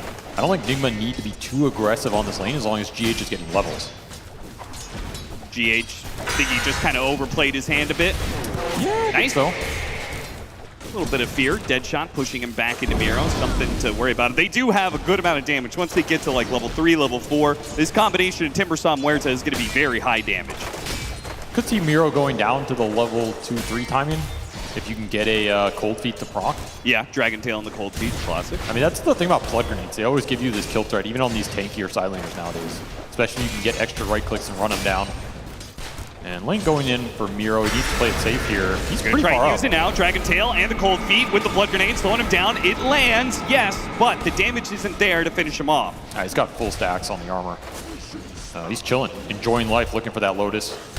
Mid lane is, well, continued domination for GPK. He is winning these early waves pretty hard. Almost, Sumail catching up a bit, but some early denies for GPK will put him in a solid position. And again, it's a situation where there's just a hero with an attack damage advantage for the first couple waves. What can you do? Continuing to pull some tricks here, Nigma Galaxy, we saw the early shards leveled up by Omar where he blocked the enemy creep wave to force their own creep wave into tower. Now he's doing some pull shenanigans, trying to block out. Doesn't block that easy camp this time around. Bit unfortunate. Think he wanted to do that. But they're just trying to do anything they can to not have to lane straight up against the Lifestealer Silencer lane. I mean, honestly, it's a pretty easy lane to pull against. Silencer is not a 5 that can test the lane shenanigans well at all. He's incredibly slow. He wants to pull for XP. In theory, Nigma can kind of just trade up here and at some point rotate Omar to one of these other lanes. That's what BetBoom have to think about, because they're probably going to get rotated on first. You're not making a move with the silencer in this game. So you have to think about where this Tusk is going to go and either counterplay him or just not get caught off by the pseudo tri-lane. The Tusk could go bottom. You have a DK stun setup. You have a cold feed. You lock him in with shards. That's an easy kill on anybody. Yeah. You could also look towards the mid lane if you get that DK form and bring both supports there, similar to what BetBoom did last time. So once more, Enigma are kind of relying on Omar to be the playmaker in this early game. His decision-making very pivotal for these first 6-7 minutes. You be at the epicenter. You're really stuck on that DK bit, aren't you? Sumail. I don't know why. He'll pick up the bottle, Rue. Either, I mean, it's still a good idea. Like, as tanky as the Tiny could be, maybe they get a start block in like, with the Sandstorm. If you get the 6 with the Sand King, you can bring supports there. They can go to the 6 with the DK, though. If they tri-lane for the DK and they get those kills, and you get a fast 6, that is also a pressure point. But we got to be determined. I do like the Snot Rocket as well in this lineup. I think the extra minus armor could really add up in this game. It is one of the facets that can cause Tiny problems, can actually cause Timber problems just because of the kiting. Yeah. That's another factor BetBoom had to think about. They do have the Silencer counter pick and the Morta. That's a lot of silence for Bristleback to deal with. That's kind of their main answer here. I do kind of question, though, is it going to be enough minus armor against a lineup that already has a decent amount of armor naturally, right? The Timbersaw with reactive armor stacks gets very high up there. Tiny with just his ultimate gets a bunch of baseline armor. Omar trying to do the pulling again. This time will be punished. BetBoom, they put together the pieces to actually stop the pulls, despite the fact that it is supposed to be relatively free. Omar still gets caught in the process. I think this is around the time you would have liked to have found a gank somewhere else on the map. It's not that easy. All these cores are really high HP right now. You're just not doing much up here for Noob anymore. He can just jungle, he can pull it himself, he can TP out. There's no stuns on that top lane. Maybe the death actually enables him to go into a different lane. They're going to try and go for Miro here. Hit him on the Dragon Tail with the cold feet. Trying to get the silence, gets it onto Omar, but they have the tag team with plenty of damage. Ghost walked out of it. It's a little awkward. They're going to run out of damage as a result. No, that shards. It kills Ghost interference, and now Miro's going to run down Omar on top of that. They go from getting a kill on the Timbersaw, maybe still able to, but GH, it looks like he's just going to get clicked down. Run down, buy save, one more shot. Does he has a dead shot. A dead shot. Oh, GH does manage to dodge over to the side there, but still the problem remains. Enigma Galaxy, maybe they've got a better draft for themselves, but the execution still seems to be off. That's a big Lotus to get, because the one upside of that is you took a lot of regen off. Maybe he gets Kataomi. Blood grenade slowing him down, takes a lot of damage from the Whirling Death. He leaves the kill to the Breathe Fire as he walks away. Miro's going to try one more Whirling Death to finish off GH. Does manage to get a counter kill out of this situation. Sumail, he's made his way across the map slowly but surely to get here. Miro trying to dodge away, but he does not have Timber Chain. Ghost just making sure he doesn't die to the Whirling Death. Hits the Dragon Tail, and now Miro should tick out. Eventually, he will tick out. Nice little rotation for Sumail. That's a high XP target to bring down because he was snowballing down here on the Timber. Oh, can he go for the Shrine as well? You absolutely can go for it here. Part of that rotation. You have the levels on the A to back you up on this play too. Yeah, with the Great Wave pushing into the offlane tower, it puts Save in an awkward position. His offlaner isn't here to collect the creeps, but he also needs to protect the Shrine. He's going to try and protect it with the Calling, and then a dead shot to push Sumail out of it, but Sumail gets back inside of the Tome, and now with the Sandstorm, it's going to bring Save down. He's going to take away this Tome, but they will get some rebuttal. The Shrine goes over to Sumail. Sumail simply TPs out. That exchange, was it worth it, Avery? They lost Ghost, their carry, but they do take away the enemy Shrine of Wisdom. I honestly think it's okay. Denying Wisdom Shrines from BetBoom here with a support duo that you really want this global silence up, and when you don't get that Shrine, it can sometimes be really hard to find the XP on the silencer. I think that's worth it. It's not as if Ghost was having an Omega good game anyway. Sure. He's laning against Timber. He's kind of just sitting down here farming. Sumail's very happy about that exchange. The Sand King's off to a pretty fast start now. I got a bit of deja vu, though. Didn't you say that in game one? Did Ghost have a terrible lane? He died for some sort of kill exchange, and you said, well, it's not that bad because his lane wasn't going that well anyway. I mean, you just got to keep creating space for Ghost, you know? Yep, that's true. Keep creating space for Ghost. Keep creating the space. Power Rune, 8 minutes. Arcane. A very nice one for Sumail. Noob does a really good job of protecting it. He did not actually have to take it. So Sand King is the biggest playmaker on the map right now. You have the Arcane Rune, you have the Epicenter. Still looking for some more items for GPK. In fact, they're just going to smoke him. They want to get him involved in this game. And looking at that Dragon Knight who just TP'd down here, 30-second cooldown on that teleport. He dies now, almost level 6. TP coming down, Omar. I think he knows what's coming their way, but do they have the firepower to be able to stop it with Miro? Pushing in, save. He runs into the two of them. Dead shots back. GPK goes straight for the Dragon Knight. They're TPing more and more heroes. A toss up, straight in the air. GPK looks to finish him off. Omar slowing him down. Starts to first strike on 2. Samael, he hits the mark to stop Bed Boom. They're not going to be able to get the kill, and now they're going to be run down with a snowball. Still don't the infest. Helps out GPK. Extremely tanky hero that will not be brought down lightly. Ghost on the side, mowed down by the Chakrams as Miro takes his double and walks away. Oh, what Nigma wouldn't have done to have support ults in that kind of fight. We see it again, the lack of damage. They just cannot bring these tanky targets down. And a timely rotation from Pure with an infest save to bail the Tiny out. Do you know why they were lacking damage the most, Avery? Samael, he used his epicenter to clear out ancient stacks. So he didn't have it on that 2-man burrow strike. Oh, what a change it could have been if he had an epicenter there. Can you blame him though? That was an Arcane Rune epicenter to farm. Oh yeah, no, it was well worth it. It's just, it almost feels like the Arcane Rune kind of screwed it. I agree, you have epicenter there, it definitely lands. Might clean up a little bit more. Oh, they're taking away some of their stacks now. Miro, very low mana, but again, there's just too much HP to get through here. Epicenter up again in 10 seconds. Tower is under attack. Dire's bottom tower is under attack. 3-7, Bet Boom up by a K here, so not nearly as bad as game 1. Enigma Galaxy do feel like they have a little bit more hold of this game, a bit more back and forth. The biggest thing we're waiting on, though, is the support ultimates. They got the Shrine, so theoretically, they should have an experience advantage for their supports, but that bottom fight going against them means that the experience just kind of went back to Bet Boom's favor instead. They do have a little XP advantage right now. Yeah, but like you said, you're waiting for support ults on both teams in this game. Not as much as the Muertos, but Global Silence, AE Blast, even just gonna get gone on. Deadshot gonna be super important here. Can they push the Bristol back into Pure? They do not manage to see an opening there. Save holds on to the spell, takes the creeps instead. GPK sneaking up here with an Invis rune. Oh yeah, this is no way to find a kill without that Blink Dagger. An easy one-shot kill combination, perhaps, as GH is a much easier target. They'll have him pretty easily. His woes continue. Look at the XP. He is 9 XP off that level 6 on the Ancient Apparition. Just 9 experience? Nothing comes for free in this game for Enigma right now. Mar. You're closing in on the Blink on the Sand King. In fact, it's done. Level 10 Sand King with Blink Phase Boots at 11 minutes. Sumail is very farmed this game. God, the timing should just be perfect if you had Ice Blast. I mean, you'll have it off anything here, right? You just smoke up, look for the fight, look for the jump. You can kill anybody with this combination. And Sumail, he just smokes himself. He's not going to wait. He's going to go top lane. This is a tough target.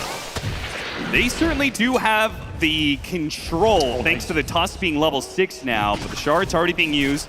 Makes things a bit awkward. Pure has the Infest. Enigma, they're going to have to execute this really cleanly. You cannot afford Pure to get off an Infest inside of a creep and reset. Yeah, they brought Ghost through the gate as well. He has DK form, so if you get a kill out here, it's going to convert into a tower. Ice Blast has already been thrown up. Maybe they get vision on Pure through it, but it doesn't happen. Okay, spot him now. They can really try for it. Oh, he's already popped the Infest. They might commit. That is so close. Nice. That's a big whiff. Other lanes are getting shoved in right now. This Timbersaw is farming an ancient stack of his own Miro.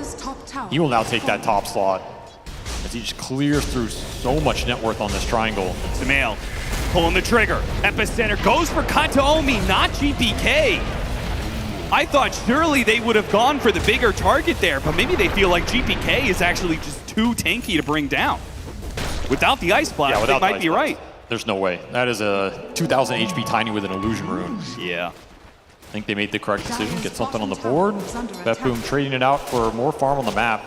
You end up losing that top tower, but their cores are still in a very good pace here, especially with all the stacks going in. Dire's middle tower is under attack. Must have just been saved that whole time, setting up all those camps for Miro. Yeah. He's big. Deadshot certainly makes it a bit easier to get those stacks. See, he's got 5 of them, but it's always GH, man. Always the team player. Yeah. Died for those stacks. just loves helping out his boys. He certainly could use the help right now. Bedboom, not that far up though. Very even net worth, 4 to 8. Even if they have the kill advantage, they still have the highest net worth hero on Nigma Galaxy, or at least neck and neck with Miro in Sumail's Sand King. And he's looking to make more moves. Oh, they're smoking straight into this Sand King, who is also trying to plant a smoke. They have the blink on the Tiny. This is going to be so awkward. They spot GH there for a second. I don't think Nigma have a read on this move at all. They're going to blink forward, catching Sumail. Sumail in trouble underneath the calling. He's silenced up and will not be able to burrow strike away. And now the rest of Nigma Galaxy are not sure what to do with the situation. Can they go for the kills? Can they fight without Sumail underneath their tower? State's going to force it. He goes straight for him, and he didn't get off his ultimate. Got stunned up before he could do so. Goes. He takes a lot of damage out from the Whirling Death. It's too much for him to handle. The Strength Hero is cut down to size. And now Noob's going to be up next with the Timber Saw chaining through him, slowing him down with the toxin, pops up in the air, and he's got him easy. So much damage from this Timber Saw. The second that hail got thrown on the Morta, Miro just has free reign in that fight. There's no way you're going to be able to burst and bring him down. Green light to play really aggressive and pure. He almost cleaned up Omar on the backside of that fight as well. So this is going to be a clean tower and a clean fight for BetBoom, as Nigma Galaxy, once again, just a little slow on reading that play, did not get their own smoke off in the meantime. And the second the Sand King goes down first, you just got to get the hell out of there, because you have no lead stun, you have no playmaking potential, nothing to really set up an aggressive go on one of these cores when they're diving you. They're going to make that smoke now and try and get a rebuttal, but the tower's already dead. Yeah, they got the scan on him. Yeah, that's they see this coming. The Radiance is done before the 15-minute marker for Pure. And the rest of the heroes will get out of the smoke range. This is going to be more wasted time for Nigma Galaxy. The best they can do is maybe they take Tormentor with this positioning that they have. At least they can get that. Feels like you have to go for it here. You can't just waste the amount of time you spent running down to this bottom corner of the map. Yeah. And so that shard, I mean, they've got decent ones between the Tusk and the Ancient Apparition. It ends up being the Tusk. Well, not bad. A little extra damage, a little extra farming capability. I think BetBoom are feeling comfortable with their position, though. Really nice timing on this Lifestealer Radiance. Timbersaw is continuing to scale. Miro thinking about the BKB versus the Ags in this game for the Timber. You can play off the barrier with the Ags versus the A, but you can also just buy BKB and ignore a lot of the damage in the first place. I think both are very viable options here. Both these teams just looking to play around the jumps on the mid laner. They're going to try and jump Noob in mid, tossing him back underneath the calling into the Whirling Death. Just beautiful setup from BetBoom. They are playing some lean Dota today. That damage is overwhelming. You cannot frontline with the Bristle this game. Absolutely no way. Even if you walk that off, you're going to get cursed. Not a fun spell for the Bristleback to play into. There's a global that is still being held by Kataomi. Could have even thrown out there if you're worried about an Epicenter turnaround. Sure. And they were talking about how the Timbersaw is countered by the Ancient Apparition, but the Ags in turn is a very good counter for the Timbersaw against AA. Yep. He's not even going to go for that. He's just going to go straight for the BKB. Yeah, which At I don't that point, mind. Kill the damage of the Sand King, kill the Ancient Apparition's presence. Timbers, he's going to have a free fight every single time if he gets that off. I mean, you have Punch for the BKB control this game. And it's the same for Pure. This Rage is an issue for Nigma. Yeah. You have one Punch, you can only throw it on one person. Which means Nigma Galaxy need better initiation. They're going to try and find that with a second Blink Dagger on Omar, but they're not going to wait for it. 3-man smoke up. Noob showing in mid and then joining the smoke. Last smoke?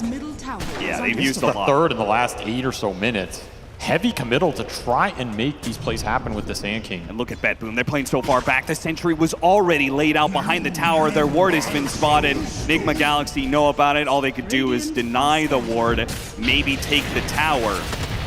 They know that their initiation will find no purchase here. They've just found nothing off these plays. They've been a little slow, and the lanes have just done them no favors. There's very few heroes showing on the lanes when these smokes happen. It's easier for BetBoom to read. Rest of the smoke used to TP over to the other side of the map. Sumail trying to set up here. A ward find anybody at this point. I mean, he's going to run into Miro, but he's not even going to see him in time. And even if he could, that's just not a kill. I think they can get lightly. Kataomi will be the victim of it instead. A 6th kill for Nigma Galaxy. They want these plays to work, they have to have the Bristle and the DK pushing the waves out. Because right now, BetBoom, between this Lifestealer and Timbersaw, they are not afraid to show on the map. They are not afraid to get lanes deep in Enigma's side of territory, and then your play just becomes that much harder. A Roche Force seems ambitious here. That's a bold idea. Yeah, I don't know about that. That somebody called off. That's not going to be the play today. Maybe just testing the waters, you know. Put the idea into BetBoom's mind, make them worried about it a little bit. Though, amp damage rune on GPK with Echo Saber done, this Tiny, he is doing a lot of burst damage right now. I would be surprised if BetBoom do not try and smoke with this. Yeah, he's going to back up to his support duo, and we'll see what they do here. It's a little low mana, but he has enough to combo somebody. He also has the Signet. This combo is just a nasty amount of damage right now. Basically, you're going to kill anybody you run into. See if Nigma can dodge this one out. It's their time to hide behind the tier 1. Both teams seem to have a pretty good read of when the opposing squad wants to get aggressive. Nigma Galaxy have backed away to their side of the map, playing pretty grouped up around mid, behind their tower, waiting for BetBoom to show themselves. They're trying to get the Sand King BKB right now. Sumail very close to it as Miro beat him there. BKB is done for this Timbersaw. Radiant's If he can't start on the Timber, he is going to be a beast in that fight. You do have some chain stun potential. If you can get the BKB on the Dragon Knight as well, then you have some tanky frontliners here on the side of Nigma. Can ignore a lot of the spell damage coming out from the supports and the Tiny.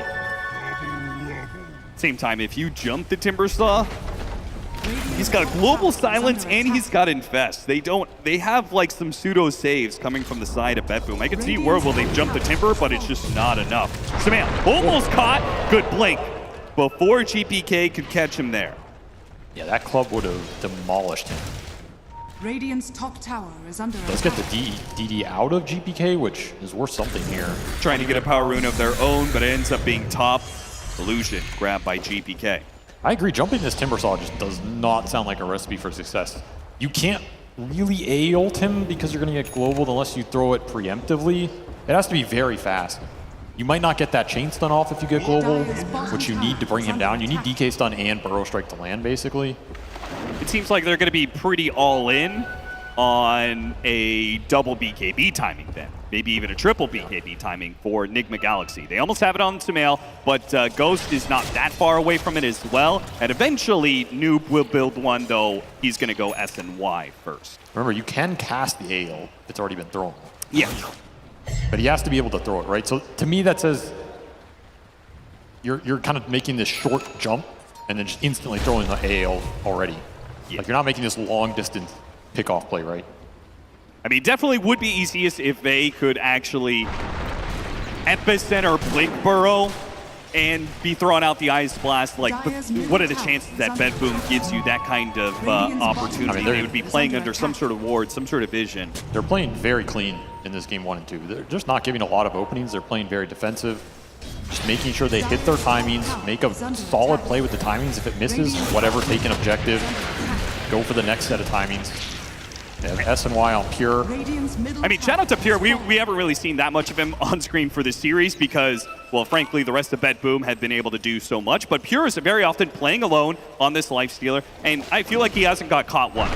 He's just pushing in lanes solo, but has never actually been caught by a blink stun this entire time. And now they're going to group up to take Roche, and seemingly Nigma Galaxy don't have a response to it. They're going to A-blast it.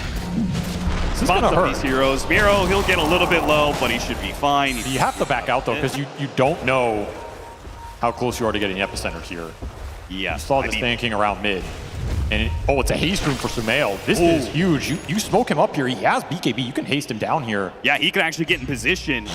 And BKB done for the Dragon Knight as well. So they've got double BKBs. This is the timing. Oh, they blink away from the initiation. Amar tries to make his own jump, but a Global Silence has been used. He's immediately going to die. With the Global Silence used, though, Nigma Galaxy are going to try and reset and then go back in. Noob's right in the middle of all these heroes. BetBoom will collaborate and try and work to bring down this tanky beast. And it's pretty easy. Sumail comes in with the epicenter. Goes straight for the Tiny. Tiny down to half HP. Getting lower. Does eventually fall. Sumail's a little bit low, but Pure no longer having the range, has to back away. Meanwhile, Miro's playing it slow, waiting out the BKBs. waiting for his opportunity to strike with another Timber Chain Chakram Whirling Death combination that will do a beautiful amount of damage, and the Ravage comes out, stopping GH. Ghost in trouble as well, down to half HP. Miro pushing forward with his BKB, and the Whirling Death is about to do big work. Noob, he's fought back. Nigma Galaxy are all in to try and turn this fight around, but it's not looking great. Good snowball save, that goes out. Miro's almost dead. Noob couldn't finish him off, not quite enough. Miro being kited around, rage up in 8 seconds, goes to the TP way. Where's the stun? Where's the stun? They've got it. Burrow strike just in the nick of time. Another Ravage. Another stun for the neutral, stopping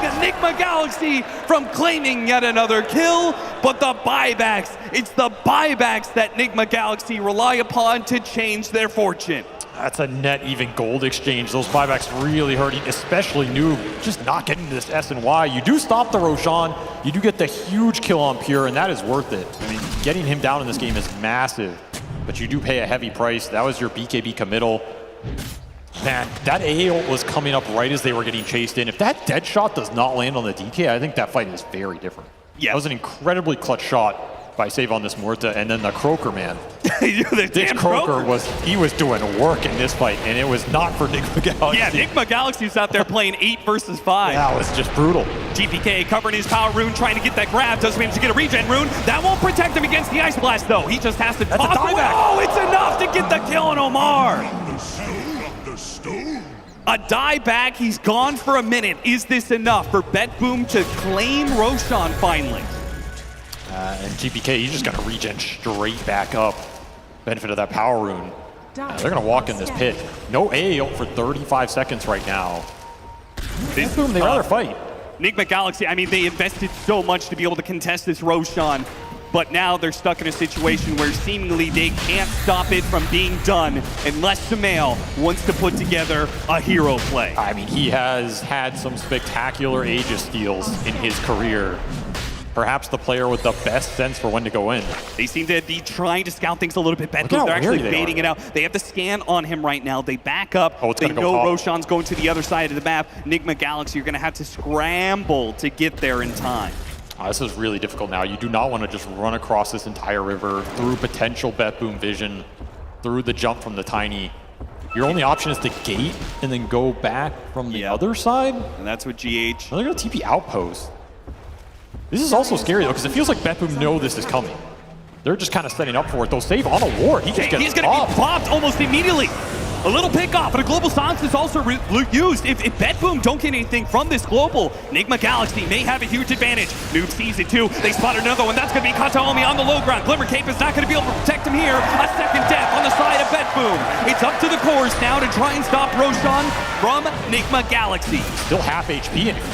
I mean, the only one who can jump this pit is GPK, and he went bottom. They're conceding this. Roche, somehow Nigma just outmaneuvering BetBoom on the map. Not something you see often. And that ward did everything there. Not in obs. BetBoom expected to be there at that point in the game.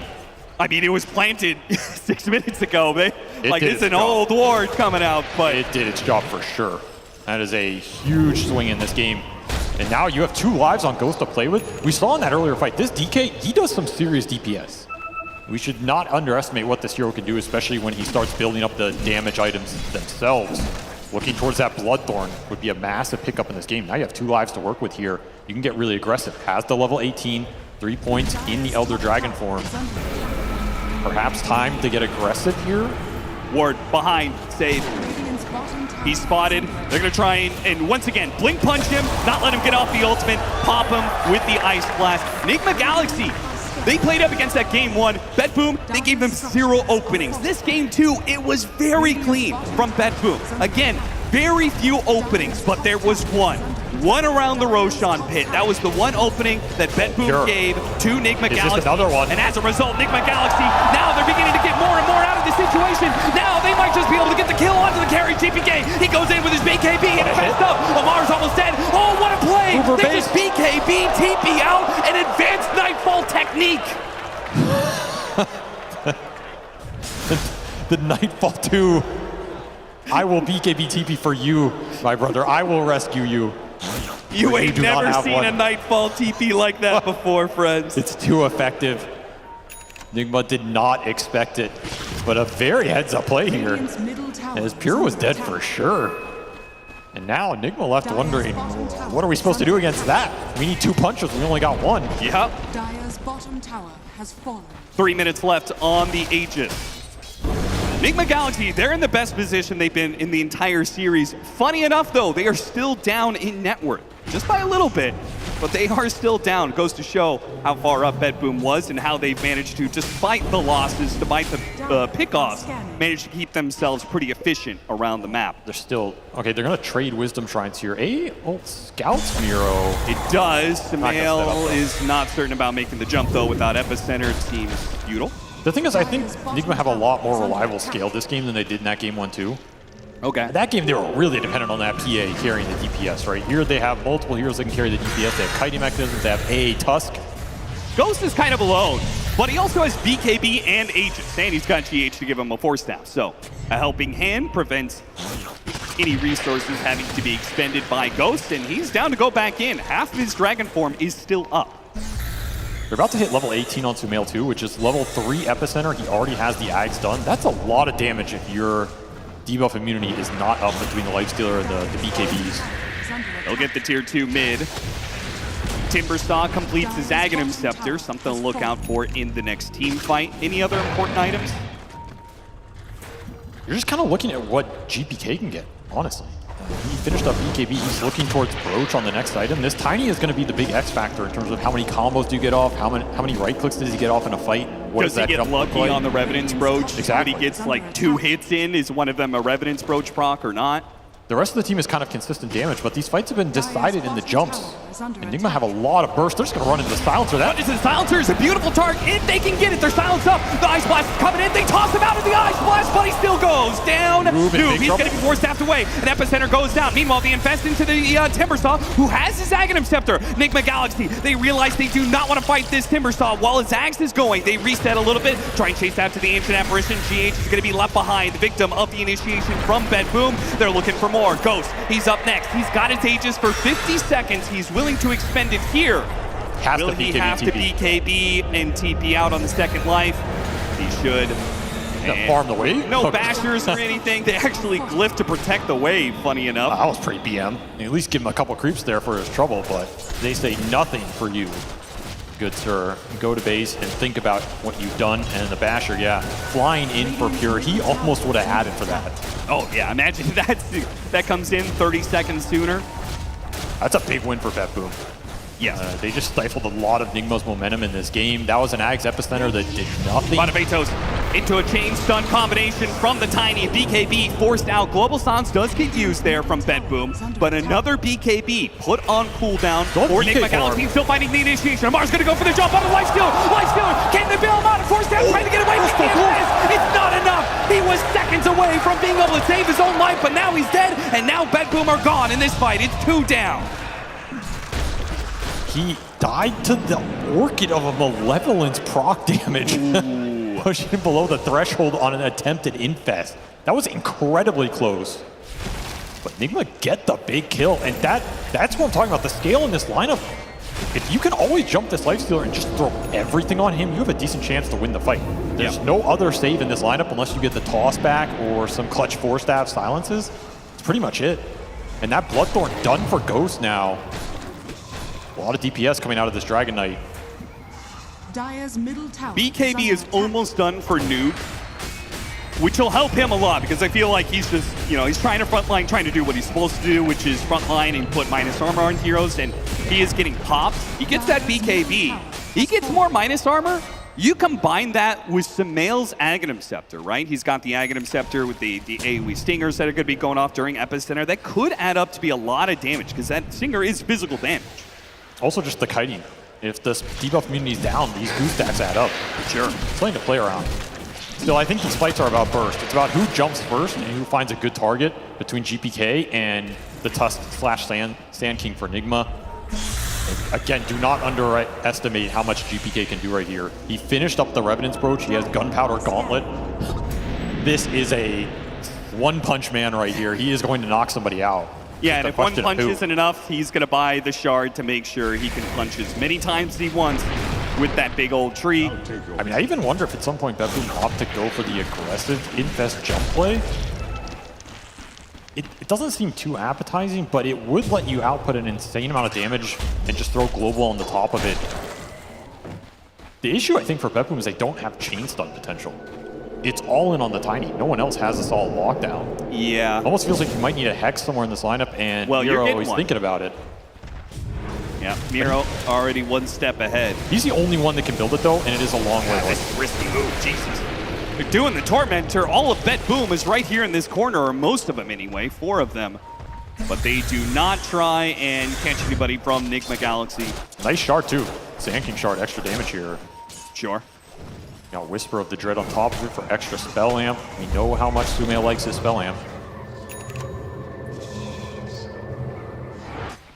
This is a dead even game, 33 minutes. Very different than that game 1. Noob feels like the BKB is so good, he's queued it up twice. I'm not sure what his next item is going to actually be, but hopefully not that. I think anything that he can just stay alive with. His spells will be impactful. It's almost as if the more he tanks, the better it is for Nigma. I'm not even concerned about what the Bristle does offensively. It's more, can he just tank a bunch of attention, maybe tank the Tiny Jump and survive? That could be the biggest deal. That would open up the fight a lot. I wonder if something like a Yules or Aeon Disc is in consideration. Like, as you said, you don't have to worry about the damage. Let your other 2 cores do that. Just survive. Just be a distraction. Not a huge fan of Aeon Disc on this hero, just because it kind of defeats his purpose a little bit. For sure, for sure. But anything that boosts his HP up, I think, will be nice here. You are getting a Shivas on the Sand King, so you're not too concerned about getting one of those. And Nullifier is going to be next for Ghost, who completed a Bloodthorn earlier. And he does have a Nemesis Curse. So that, it really stacks up to be a lot of damage. Any of these heroes gets caught out by some sort of stun, they get Bloodthorn, they're just going to get walloped pretty quickly. No matter how tanky they are, the 3,500 HP on the Tiny, 3,700 HP on the Lifestealer, these heroes can get worked down to size. Love the Pure going for a BKB next, so we're going to see the Rage, BKB, Rage again. Nigma Galaxy, they're going to be super reliant on initiation if that comes to fruition. I think that's why they're going for this Nullifier. You get the Nullifier Bloodthorn, you can jump the Timber, you can jump almost anybody. If you chain stun them before the BKB, or you can punch them right as the BKB comes out, that's a lot of time to bring that first target down. To me, it looks a little bit more reliable than BetBoom's jump with the Tiny going in. Probably no Infest. You're looking for a dead shot follow-up in the Global Silence that isn't too effective right now. For now, yeah. Gleipnir is the next item for save. It's going to be a while until we see the Aghanim Scepter. I think you're mainly looking at that Hex on the Timber. That is what's going to let BetBoom play a lot more aggressive in these fights. That is a full Hex away. So Noob has finally decided what his next item is going to be, and it's entirely different than what we were talking about. It's an Abyssal Blade. Now, Abyssal Blade does build out of Sange now, so yeah, the it gives Sange you a can be lot very more effective. Gives you a lot more EHP than it used to. But they kind of turned it into more of a damage item as well. I mean, it does give you another BKB piercing stun, which has been a big theme of this game. Can you disable the opposing team during the BKB duration? I just don't see much value in it, to be honest. Like, I feel like he's going to get the active off once or twice in this game. Is he ever going to actually bash somebody?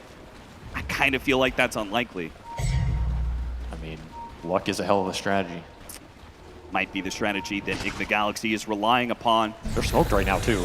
Trying to get aggressive. Noob pulling the mid creep wave, making sure that doesn't get out of hand, while top is also being handled. Instant counter smoke from BetBoom. See if somebody shows on this mid wave. Radiance is off right now for Pure. They're going to let it go in. Oh, they are under vision right now. This could be very dangerous. Not the cleanest vision, but they know the general area that Nigma Galaxy is under.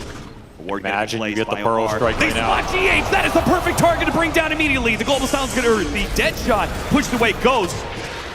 Global Silence still on the table too, so Nigma Galaxy, this is going to be a rough one. BKB forced to be used on Ghost, and with no Nullifier just yet, Miro's Aghanim Scepter allows him to just push away Nigma Galaxy. Nigma Galaxy trying to work to a high ground here. Work to somewhere where they can turn things around, but Bedboom, they're just following them the entire way. They got the bash to stop the TP. Sumail comes in with the epicenter, yes, and it should be able to finish off Kataomi, but they immediately BKBs, TPs out. These two will succeed as the Lifestealer was infested at this time. Omar's trying to stop the mid wave. Miro almost catches them in the act, but the Dragonite going down means that was just not, I mean, I think it was kind of done and dusted as soon as the Ancient Apparition died, frankly. Austin, he had Aeon Disc. He had it disassembled and did not assemble it in time. Really? GH could have lived there. Just got caught off guard and was not fast enough. Ooh, he will have it this time around. I mean, imagine he puts that together. If he gets off the Ice Blast, then yeah, that could very be different fight. Those kind of smokes are really dangerous for Bedboom going into that stairway like that, because you're going to naturally clump, and giving Nigma the high ground. That was a very risky move. Does pay off. Oh, running into GH again. There's that Aeon Disc. Gonna force that. Trying to clear out the Roshan area. They'll finish off GH. That's another good pickoff. Put that Aeon Disc on a longer cooldown, 95 seconds for that to be up, and of course Bedboom playing aggressive with that DK on the sideline. You will claim this, Roshan. I don't think you're contesting this without AA. No, certainly not. A shield run on GPK just for good measure. They will manage to take the Shrine of Wisdom that was at 35 minutes, still up on the dire side of the map, so Noob takes that. It's a decent value. And they're going to give this H to Pure. I mean, he's your high ground siege. This will let him play really aggressive, get a banner as well. Not too shabby. Sumail with the Shivas now.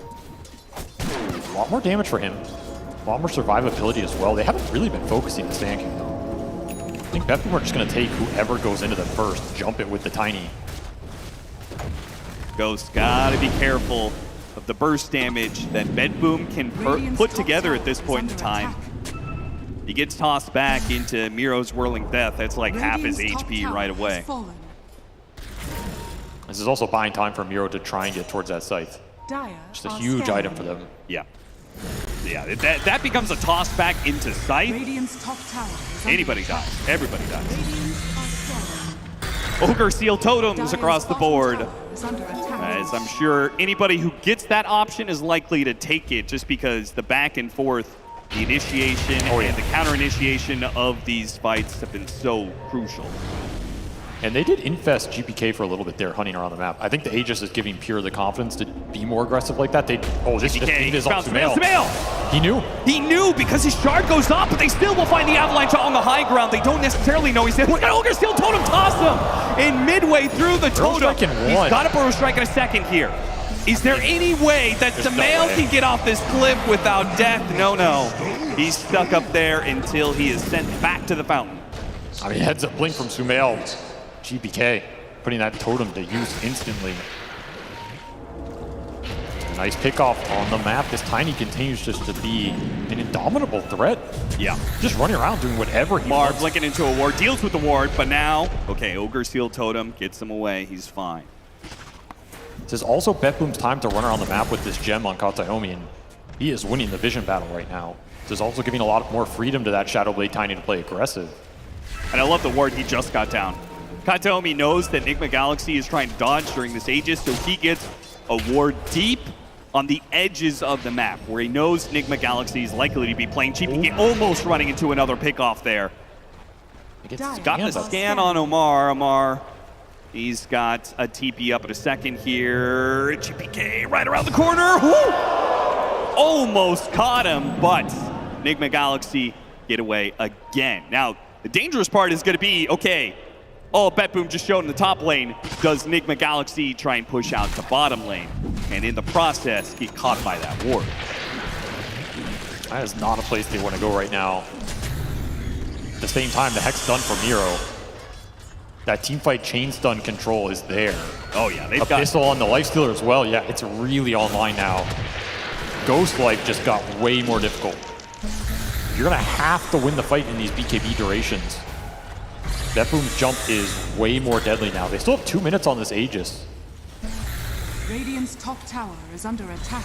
kind of hard to just jump the base blind. Yes, the one very thing hard. that's annoying for them, but if they find anybody outside the base, they are going on it. Enigma Galaxy locked in a cage right now, inside their base, unable to go outside of it. Bedboom, smoke up. I think GPK, he's going to jump anything he sees here because he'll just toss him out and Overseal totem him out himself. Look how clumped up they are inside their own base. Bedboom, if GPK was bold enough to just blink in there, what an opening he might have found. This is where defending your base against the wards is pivotal. 70 seconds left on the Aegis. Bedboom, are you willing to hit that high ground with the extra life? Are you bold enough to do so? Or are they going to play it the way they have been doing for this series, I think, which has been pretty safe, pretty conservative, making sure not to give too many openings for Enigma Galaxy to take over the game? And they are continuing to find a lot of levels. They're very close to 25s on all their cores. Wait for the pickoffs, and they found one. Lightyear, into sight, into dead shot. Save coming in from Omar, but Sumail got off his BKB. It's not necessary. He's gonna think about the epicenter here, trying to get outside of his Sandstorm. Back to base, back to home. GH gets up Force Staff, gets the other side, but Pure's inside of the base. He Abyssal Blades up the Sand King, and Sumail is gone, and GH got tossed into Pure, so maybe he will fall as well. Locked inside the shards, Pure just pops the BKB. There's the snowball save when he comes back in. Pure, he's just gonna go right back to it, gets the kill on a GH. Dead shot goes out. Ghost, though, in a position to start doing some damage. Scythe goes out, stopping some of that damage. With Global Silence being used as well. GPK trying to Ogre Seal Totem. Buried this Lifestealer out of the base, but Lifestealer, he pops out. Threatening Noob. He wants to take this fight. 3 against 1 as the rest of Bedboom at a distance. Backing up Pure. Dragontail goes out. Nice toss into Pure. Goes outside of the base. Pops BKB. Has to defend himself. Back in. Gets GPK instead. Pushing forward. Got the sight. Or the Yules rather. Onto Timbersaw. Miro in some big time trouble. And here comes the Ice Blast. The Aghanim Scepter trying to protect him from damage. He blinks away. Omar, open wounds. Here comes the damage. Pure, he puts it to work. Finished off another support. Now to go to work on the Dragonite. Dragonite dropping fast. Ogre Steel Totem. Not down to low ground. Another Force Staff gets him away. One more shot. Trying to finish him off. Save. No, an Armlet Toggle. It saves him just in the nick of time. And now with that turn, can Enigma Galaxy, can they push through to finish off the carry of Bedboom? A buyback going to be used. Backing it up, Tiny. He's going to save this. Omar with the Yule Scepter trying to reset. GPK desperate to find a hero with the buyback that they use. Nice blink away. Enigma Galaxy playing the margins will survive. What an insane team fight for them. Somehow they wear through that Aegis timer, are able to survive on so many heroes, and they even get a tiny buyback out of it. Wasted buyback from GPK into that outpost. There was no buy available on Sand King that entire time. Ooh. He probably would have pulled it there, but somehow Enigma, they're just going to take this fight 4-on-5 without the big playmaker. And such a clutch save on Ghost at the end there. The totem into the Force Staff into the Armlet Toggle. So many little blinks in this fight as well. And I mean, you were making fun of the Basher, but I'm pretty sure Noob bashed Pure at least twice in this fight. He bashed from there and he got it, I think, another time. Not that inconsequential. Oh yeah, a single bash saves Ghost here. Because that gives him the distance to Armlet Toggle. Save, he's just out of mana. The fight lasted so long, he just can't kill the DK because he runs out of mana capacity. Just such a brutally long fight for Bedboom trying to break this base. We see how difficult it is. They're very reliant on the tossbacks to gain advantage in these positions. It doesn't get much closer than that, ladies and gentlemen. No, it does not, as Enigma holding on for dear life in this game and in this tournament right now. Holding on, still down 10K. Satanic done for Ghost. Level 25 available for the Dragon Knight. This is about as tanky as he gets. You were looking for 25s on all of these cores. Bedboom did hit 25 on 2 of their big ones. The Timbersaw one, that extra range and speed is super influential in these long fights. An extra second of rage duration for the Lifestealer, honestly really nice in this game. When you're playing this Rage BKB back into the Rage, into the Infest, come out again. You're getting 4 or 5 rages off in these fights. You're going to need some more bashers at this point. You need a couple of Abyssals as well, as Bedboom, they're just going to smoke it up straight through this mid lane. Gotta think about the Roshan spawn. Possible in 10 seconds. Whoever wins this fight could just get the next road. Blink away. Jumps onto Noob. Noob half HP, but he's gonna have BKB in a second here. He should be fine. He can walk this off a little bit. It's space for Nigma Galaxy to reset and figure out what they want to do here. Trapped in GPK. He had to use the BKB and uses the Ogre Seal Totem back to low ground, back to around the Roshan pit. They're currently waiting to spawn. Nigma Galaxy using the Dragon form. Feel like they have to smoke. Do they have a ward available? They don't. Jump right into this high ground. They're going to be under vision of the Watcher, but they found the Silencer. To get the kill. Wait, where's the follow-up to it? Kataomi's getting away. He got hit. Oh no, now the Scythe is going to be used on the Ghost. The stun comes in. They may have caught the Silencer, sure. Ghost's going to be okay, actually. He managed to make back up to full HP with his BKB. What a dead shot! It's 3 heroes, a fear onto all of them. Ghost in trouble. He's the only damage they have, and they will not let him TP out either. The snowball's going to come too late. Can't finish off the Timber Sod, invest up the full HP, and Bet Boom, they clear out Nigma Galaxy in this one. GH might even go down to Miro on the backside. Such a clutch Hex on that Dragon Knight. Did not get the BKB off. Did not get the stun on that Silencer. Who was able to force staff out.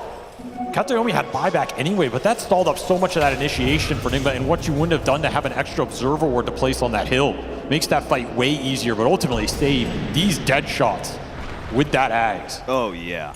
He got 3 of them off. That one hit 4. It clipped the Tusk behind that fight, as well as all 3 cores.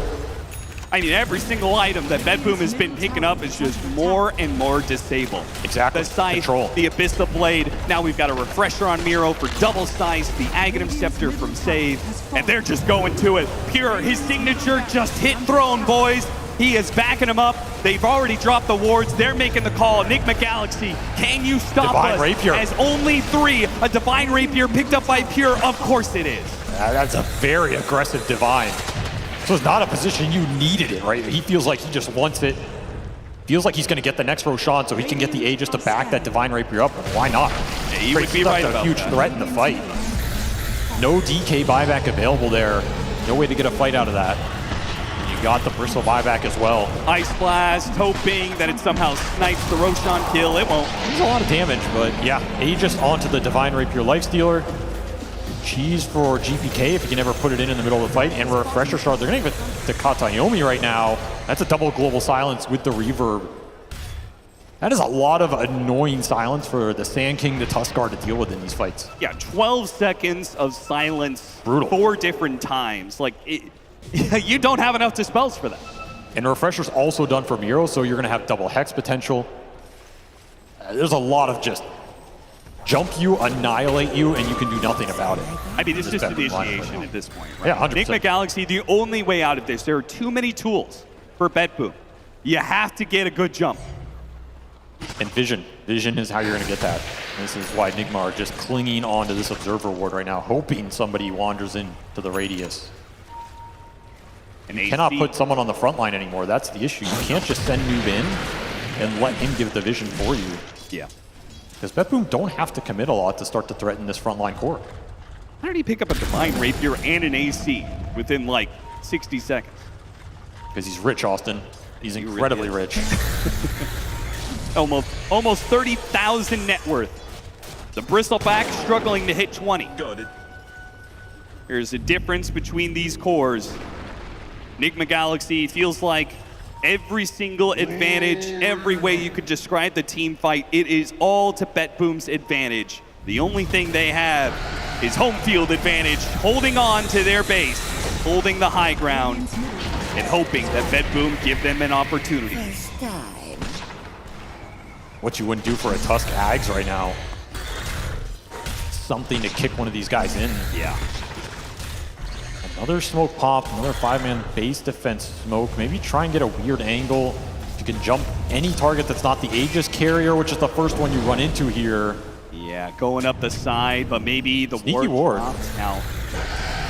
The Muerta is still smoked for a couple more seconds, but they're going to spot him in a second. They spot him, and Chain's done. They should be able to get this kill rather quickly. Now the punish comes through, though. Scythe is going to be used. They chase after the toss. Got a toss up in the air. Support for support. slowing it down. Open wounds on the Ghost Dragonite. Pure, he's going to pop his BKB, start going to work, chasing into him. GH with the Seontis. He managed to get back to the portal area. It's a little awkward. Infest goes in, blinks inside of the base. They want this Dragonite dead. They're going to try and get him with the bashes here, but Ghost is pretty tanky with his level 25. Close to trees though. He held the BKB, he didn't get it all. Goes down. He couldn't get out anything there with the Ice Blast though. Maybe they can take out Pure. No! The Aghanim Scepter goes off. The damage stops, and they are just out of damage Dead now. shot, Avalanche, Put dead together shot. once again by the dead shots. They just keep raining in. Stun after stun, fear after fear, and Bet Boom will take over Nigma's base. Sumail just got stuck on the backside of that fight, fighting the Silencer and the Tiny. Couldn't do anything to help his team, and ultimately no BKB for Ghost there. He's trying to play patient, he's trying to hold it, but gets burst by this Timbersaw that is 10-1 and 16 in this game. Absolute monsters. No buyback available for Ghost, no buyback available for Noob. There's nothing to stop them without Epicenter, without their cores. Nigma Galaxy, as much as they want to be able to hold on, as much as they want to put a show on for the fans, it is impossible against Bet Boom. An iron defense put up by Bet Boom time and time again, giving Nigma Galaxy no openings in this game, no openings in the series. They close it out clean as you can. Just such a tough team to smoke into. We saw it in both these games. The aggressive moves for Nigma is where the game fell flat. They just could not find those openings on the map. They got one fight around that Roshan outmaneuver that went to their favor. That felt great for them, but otherwise, did any of these smokes work? No, it felt like Bet Boom just read them all. Yep. They were very decisive in the jumps. I think GPK played this game amazingly well. His itemization, every fight he's finding a good target. He's a huge damage threat. Outside of that one aggressive buyback that didn't work out, felt like he was untouchable. And man, Miro on his signature Timbersaw, 10-1 and 16. We were wondering what this hero can do in this meta. I think the Hex was a huge turning point in this game, and he really demolished Ghost's game. Ghost could just not stay in these fights. Not enough sustain. Nigma Galaxy did feel like they figured some things out going from game 1 to game 2. Certainly put up a much better fight. For sure. And do have to wonder if only things would have went a little better in that day 2 and day 3 of the group stage, right? Starting off 4-0 and then just losing out the rest of the group to go to 0 end up and 8 in the lower bracket. To exit. They just could not win a game. And that's sometimes how Dota is. You just can't figure out what's wrong. You can't figure out that little thing that makes you ahead of the meta instead of behind it. And it just did not click for them there. We saw some hopes in this game too. I mean, this was a nice comeback game for them. I felt like that game 1 was really demoralizing, so props to them to come back. But Bet Boom on another level. Certainly, especially since it is a bit of a comeback for Bet Boom as well, right? They were doing pretty good in that groups, but they ended up in a tiebreaker. Tiebreaker against Tundra, a tough team to play a tiebreaker against, really tough. especially after a full group stage. And as a result, they end up in this lower bracket, but they still managed to go through and take the win here. Thank you so much again. And we are going to get a chance, Raleigh, to get a quick little interview here with Nigma, GH. You're here with me today. A really rough group stage, but you guys did put on a hell of a performance here on the main stage. You got a chance to play in front of the crowds. Can you talk to me just a little bit about how it feels to be back up here again in front of the crowd? Yeah, well, playing in front of the crowd is amazing. I wish we could have had more games, but it is what it is. It is what it is, absolutely. Also, a good moment here. You can hear already you've got so much love, both in this building, back at home, all over the world. You guys are a fan favorite for reasons. Can you just give a quick little word out there? What do you want to say to the fans as we head on out? It's always the same. Thank you so much for the support. I hope we can bring better games, more entertainment, and thank you for always being there for us. Crowd, everybody, give it up. GH, the consummate professional, Nigma Galaxy. And we do have one more interview.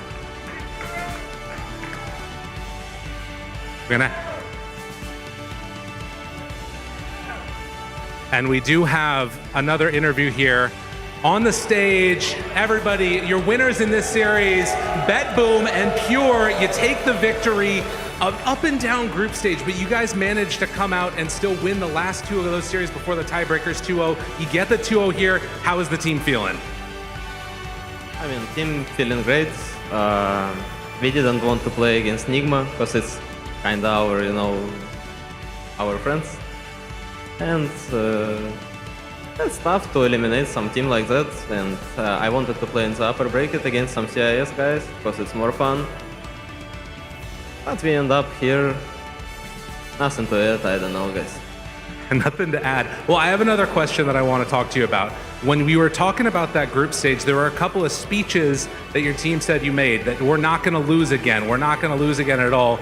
You did end up losing in that tiebreaker, but now you come in and you take the victory. I'm not trying to call you out right there, by the way. But are you feeling that same type of momentum and confidence that you had after that series? How are you feeling going into your next match? I mean, not really. We just feeling confidence as usual. Like we just Fisher Universe winners, guys. If you forgot about that, we just won the last tournament, so we feeling pretty good. I mean, I hope we're gonna win this one from the lower bracket, and that's kinda it. All right, one more thing.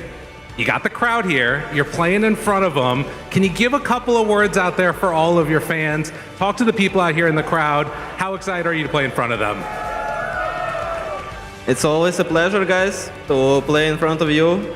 We are here because of you. We're here to perform well because of you. We just love you guys, and we hope to see your love too. Love you guys so much. But heading on back to the panel now. Pure Bet Boom, surely we'll see them more going forward.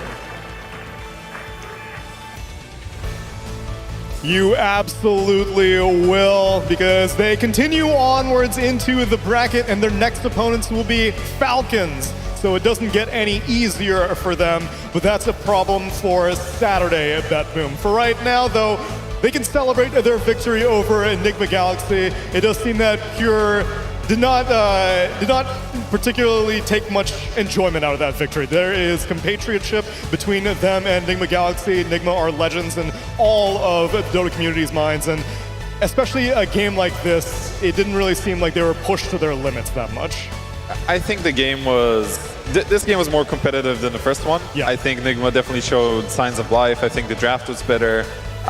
It definitely came down to a lot of the team fights, and you saw like Bet Boom were able to edge out more of the team fights, made better decisions. But it was a great game. It was a lot of back and forth, and they had a chance this game for Enigma. As we can take a look at some of the highlights, I guess let's see what growth we're seeing out of Enigma Galaxy. Gunnar, how do you feel about Ghost's debut here in front of the crowd on Enigma Galaxy as a carry potential? I thought he looked really solid in this game specifically. The first one was a bit rough. It was kind of everyone on the team, but this one, I think all the cores did their jobs, kind of what they had to do. It was, again, like what Tao was saying, the team fight execution. In a lot of the fights, it was, if they executed properly, they actually had the damage, but the second they made one mistake, they kind of like fell flat. You'd see all the cores on Bet Boom just full health. And that's like the really hard part to say, like, okay, we have to play so well to win these fights. It's hard to kind of make that adjustment to just force yourself to play perfect. There was no margin of error allowed whatsoever, and that makes it another 2-0 from today, because we already saw Liquid get their 2-0 over Avalis at the beginning of the day, and now Bet Boom team have done the same to Enigma Galaxy, which means that only one more series remains for this Friday night. It's Pari Vision taking on Team Liquid, and yet another elimination series. It's brutal out here, Jenkins. You get a limited amount of time here on stage. You got to make the most of it. Yeah. I mean, I honestly think that, let's just put all the cards on the table here. There were kind of two tiers of teams that were left in the tournament. Like, if you're running into Bet Boom in the lower bracket, they literally just won Fissure Universe, right? Like, this is not a team you want to run into in the lower bracket. But if we're talking about that, then you look at the other teams in the lower bracket. You got Liquid. These are the TI winners. You have Falcons, who have looked absolutely dominant. So this is an insane lower bracket. Shout out to Enigma. They did very well. You know, we have Avalis. They're an up-and-coming team. They all need a little bit more polish, but now what we have left is the creme de la creme of Dota. Literally any of these teams could win the entire tournament. Yeah, and it's not surprising. Like, anyone who wins, I think it would make sense. Like, you go into the tournament, you could have made an argument for any of these teams. Yeah. And Enigma ends up surviving through group stage where North America couldn't make it, South America couldn't make it, Southeast Asia couldn't make it. All these regions fell, and Enigma Galaxy still, I'm no longer surprised whenever they are able to make it through to group stage, but eventually we do need to get them into 5th, 4th place, but perhaps that comes later down in the journey. Yeah, and on the flip side, Fly was mentioning prior to watching this series he wanted to see more from Miro, right? This is one of the reasons why we think that BetBoom was not doing so well at the start of the group stage.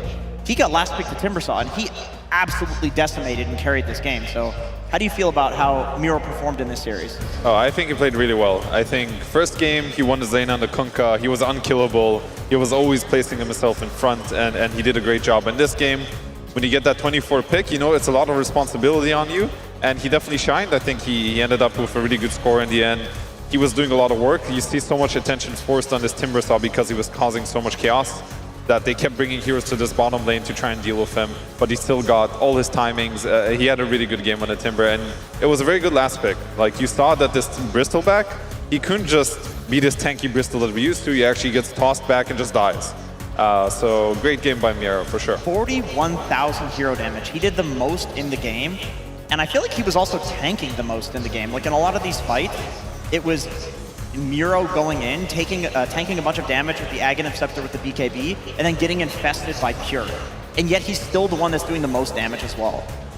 Yeah, are you encouraged seeing a Timbersaw pick in the future, Gunnar, or was this just the kind of game that you needed? You need a DK, a Bristleback, like 3 tanky cores on the enemy side to justify it? I would say it's more of a one-off kind of thing. You also have to have the player for it. Like some players are really comfortable playing Timbersaw still, but if it's not a good hero, you don't practice it, and not practicing it makes it weaker in the game. So it's kind of a self-fulfilling prophecy of we can't pick it, we can't pick it, we can't pick it. So the fact he's confident enough to pick it in this type of game as a last pick, which is like the very important, responsible role for that second pick, it probably wouldn't happen again in this tournament. I'm also encouraged seeing the carry picks out of Pure, because I feel like many of BetBoom's issues earlier in the tournament were Pure jamming in some unusual picks. Like, he tried playing Shadow Fiend carry, he was trying to be really hot on Ursa carry, and none of these were really translating into victories. But now it's Lifestealer pick, and 2 games back-to-back. Is Lifestealer back? Is that another hero that I need to consider for this meta? Hey, I was thinking that in this meta, any Radiance hero is really powerful. And Lifestealer, while he did get nerfed, it still seems like when you pick him in the right slot and he has some sort of good condition in the game, the hero still looks very good. So I think Pure played really well both these games. He was doing his job. He carried the game in the end along with his other cores. So we'll see more Lifestealer. It's also a carry that if you have a support that wants to leave the lane, you can just leave the Lifestealer. Yep. Like, yeah, I'm fine, I'm good, dude. And then the support can go mid. Because we've seen so much dictated by how the supports go mid around the runes. Like, legitimately, you have one mid who's top of net worth, and then one mid that's like bottom net worth of all the cores because of the support. It's like a 3v3 and one team loses. Yeah, it is, yeah. And that maybe closes the book on that series, but Fly, we're not going to have you for the next one, so maybe I can get some preemptive thoughts. It's Liquid versus Parivision. You already saw Liquid earlier today. Which way are you leaning? I think I'm going to have to give it to Parivision a little bit. I think no one is really good on the mid lane. And I think Bryle, he might not be used to that because he hasn't played against the top teams in a while. And I think no one is a very dominant player. Yeah. So I think Parivision might have the edge on that, especially from the mid lane. Yeah, I think that we were talking about lower bracket Reapers out here. It's shocking that Parivision are also down here, Jenkins. This is the kind of tournament that any of the teams that remain, I wouldn't be surprised if they end up lifting the trophy. Yeah, I mean, both of the, like, Team Falcons and Team Parivision both won a game in their series, and all 3 games were very close. So it's not only like they shouldn't be here in the sense that they're really good teams, historically, competitively, currently, but also in this literal tournament, like, it could have been either team that they played against that got knocked down. Yeah, it could have been, either team. It's like these like close margins where it's like either team could have won, which doesn't mean, oh, you're in the lower bracket, you're bad. Yeah. Like, maybe one guy made like one small play better. He casted a spell a little bit better, and I don't know. It's actually a really tough bracket to tell who's going to go further. And that's why we have to wait and to see it, but to reward all the people who have stuck around here in the audience as we have about 1 hour to prepare for our Parivision Liquid series, we've got a little bit of a DHL drop going on for everyone here in the Raleigh Convention Center. Get ready. Hold up your DHL drop sign now to be a part of the DHL drop. You can participate whether you're watching from home or in the arena for a chance to win fantastic prizes. Hold up your sign to get selected or type !DHL drop in the chat to participate. Visit the link on the screen for more information.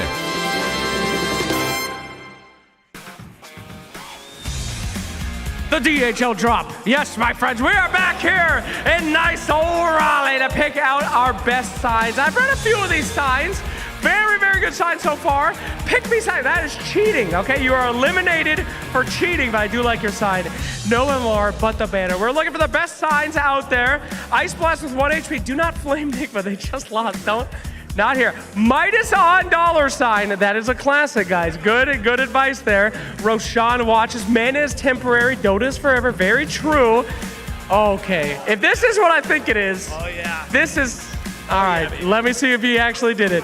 From the ghastly Eyrie, I can see to the ends of the world. And from this vantage point, I declare with the utmost certainty that this one is in the bag. Okay. That is an impressive idea. I like that. We might be coming back. Make Grimstroke great again. Oh, God. Fantastic. MMR is just a number. Easy mid. Rock'em Sock'em. I like it. The Ison boys. They've been doing this all day. Ison! What the hell is that? It's Isonic in nature. Hey, it's just him. Ladies and gentlemen, Ison! That's him. That's Ison. Thank you so much. I'm here for the vibes and the Dota. Very nice. Howdy, howdy, howdy. Very good. Ball is life. Dota for the win. Deadlock Patch Wen. Where's my boy here? Deadlock Patch Wen. That's my boy. All right. Ison, you're with the... All right, commends. I miss my wife. Let me see the kids. Thank you very much. Best of luck to you, young man. Show us the clock. Okay, I like. All right. The Effie formation, boys. Thank you, gentlemen. Very good. I love Brad G. Dota. Why? Oh, yeah. BSJ is an impersonator. Bring back Brad G. Love Brad G. He's my number one. Number one for whoever the hell that is. That sounds good. Fantastic. Slacks is the perfect. You're sucking up. No perfect packages. Get out of here. All right. Let's see. Slacks has my friend on his ban list. Ah, very good. Very good. What's your name, young man? Sam. Sam, what happened, Sam? We queued 3 times into each other, 3 in a row. Lost 3 games in a row. I go to your stream, want to see what you say. I'm never playing with that guy again. Oh. You get added to your ban. Oh. I'm done. It's a rotating avoid list, okay? It's a daily thing, and with this meeting, will remove you from my avoid list once more. And I know you don't want me to, but that is a threat. That is a threat. We want 100 more games together. Thank you, my friend. And Sadia Goat, the Bird Boys, one of the most toxic stacks out there in North America. Bird Boys. Any words out there for the fellow Bird clan? Happy birthday, Batham. Oh, that was sweet. Now you got me again. You made me look like a psychopath. Thank you, Bird Boys. Bird Boys represent. Bring back Carrie Bounty. Is this real? You lost to it, so. Oh, damn. Hell yeah. I'll take that. Bring it back. All right, we have a guy giving his phone number out there. That's great. Put that on Twitch right now. Good luck with that one. All right, Bard Frog Wen. What does that mean? Barfrog, the hero that is supposed to come out at some point, right? Oh, right. You've been reading the notes. Okay, soon. I hope so. Very good. When is OG playing? This is toxic. Let's put you... Oh, okay. He's a heroic fan. Of course he's mad. What? What? OG playing? Why are you being to poor OG? No, I always think like OG is coming back soon. And maybe in the next tournament. Deep in my heart, I think OG is coming back. Should Seb take one more ride? Sorry again? One more game for Seb? Am I right? Seb! Seb! Sorry. That works for me. I'll take it. Thank you very much, my friend. Hell yeah. All right, any other signs here? OD doesn't deal damage. Oh my God, I almost read that one out. Thanks a lot for that.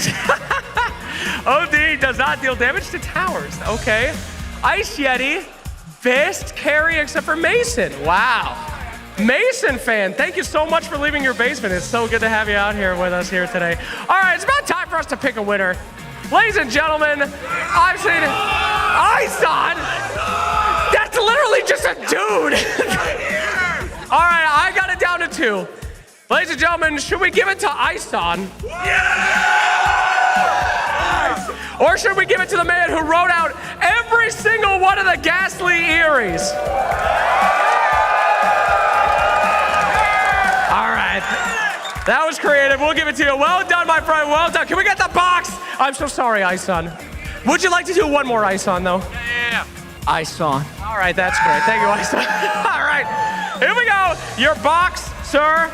Rip it open and see what you have. Now, what's your favorite team before we open this? Liquid. Okay, crack it open. Let's see what we got. Violently open it. That's good. Okay, no, gently. This is DHL package. You can never break it. It's like gold. My goodness, it's impervious to any sort of damage. And here we have a signed Team Liquid jersey by everybody on the team. There you go. Wow, thank you, Team Liquid and DHL. Wow, that is great.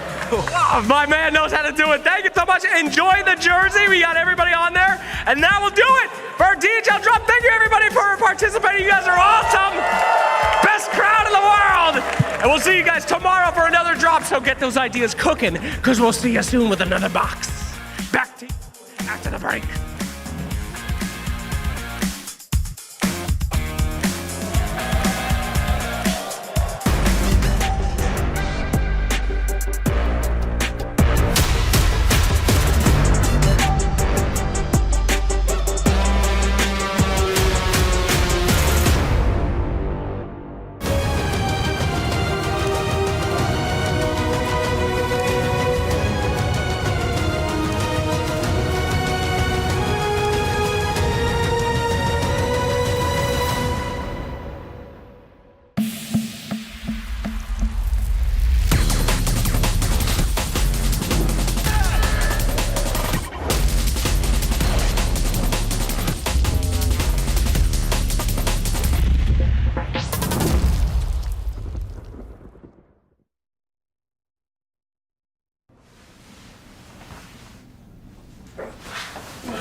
Just unranked, bro. Playing my favorite hero. I'm just playing for fun.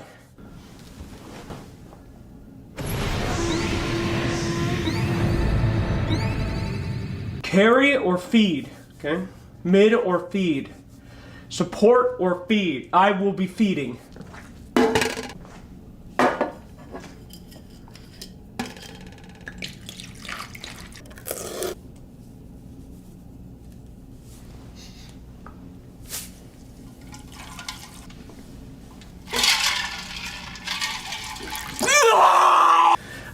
I deserve it. Me. Stun him. Go. We need wards. We need smoke. We need wards. Use your ultimate. Why didn't you guys use your spells? Okay.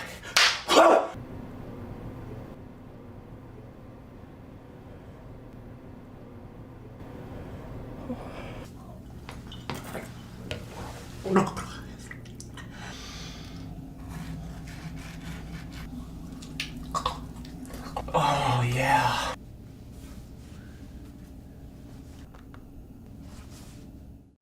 Hello, ladies and gentlemen. Welcome to the big Mr. Beast quiz of 2024. Are you big? I heard you're a big Mr. Beast fan. He's from North Carolina. The biggest. So I'm going to do a quiz for you, a Mr. Beast type quiz, and I'm going to give you a prize if you can get more than 50% of the quiz right. You're going to let my family go? I'm going to let your family go. Okay. All right. I'm motivated. Yeah. Okay. Question number 1.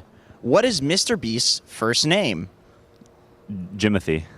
It's multiple choice. I didn't give you the answer yet. Jimothy. That is correct. His name is Jim. It's Jimmy. You gotta wait for me to give you the answers. No. Okay. Which North Carolina city is Mr. Beast originally from? Raleigh or Greenville? Greenville. How did you know that? Because it's not Raleigh. Because he's from like the middle of heckin' nowhere. Is it pronounced Raleigh or Raleigh? I don't know. I'm not from here. As an American, does it excite you? What, the pronunciation of Raleigh? Just like everything. You guys seem pretty excited about shit in general. I mean, it's funny to be back here. I think America's a really clowny country with it's a lot of stupid characters, so it's like amusing. Have you ever been to Hollywood? What does that mean? I forgot I was doing a Mr. Beast quiz. Okay, level 3, and these are getting scaling difficulty. Mr. Beast launched his burger chain in 2020. What is it called? Beast Burger. You know what a ghost chain is? Or what are they, ghost kitchen? Sorry? It's a ghost kitchen. Yeah, ghost kitchen, yeah. Did you watch the big breakdown video about how the ghost kitchens are all big scams and Mr. Beast's a big scammer? Yeah, it's really interesting. Yeah, but that, of course, that video is not right because it's Mr. Beast. He is from here.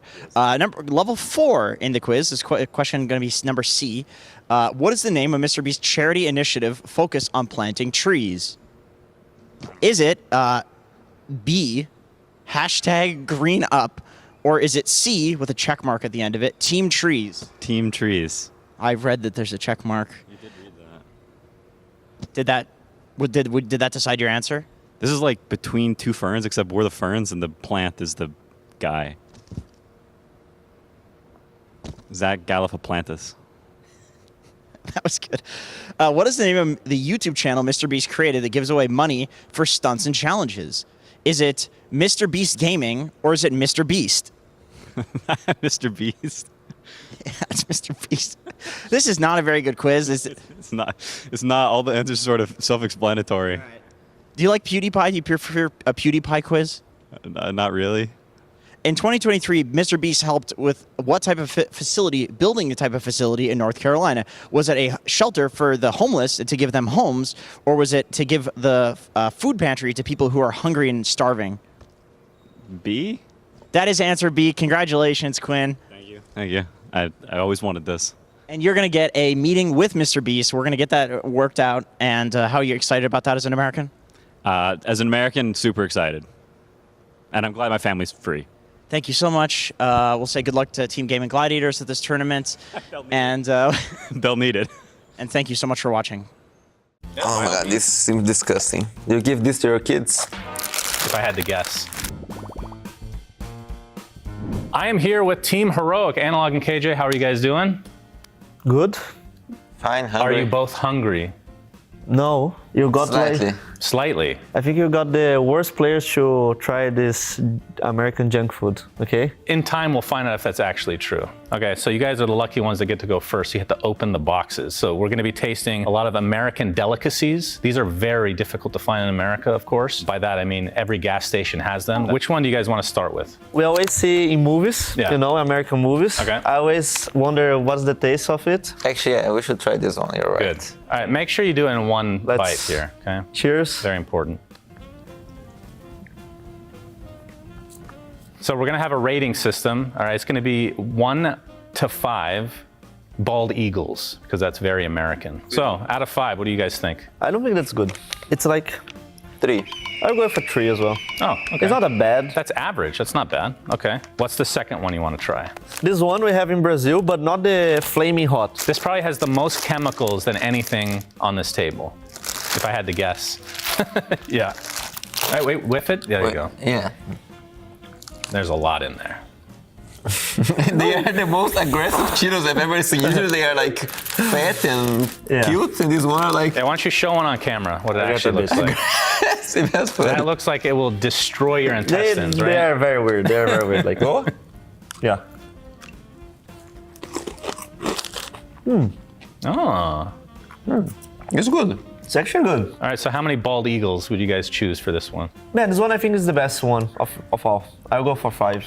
Wow. No, I'll go for 4, because the Doritos spice is better. There's a type of ice cream with this one as well.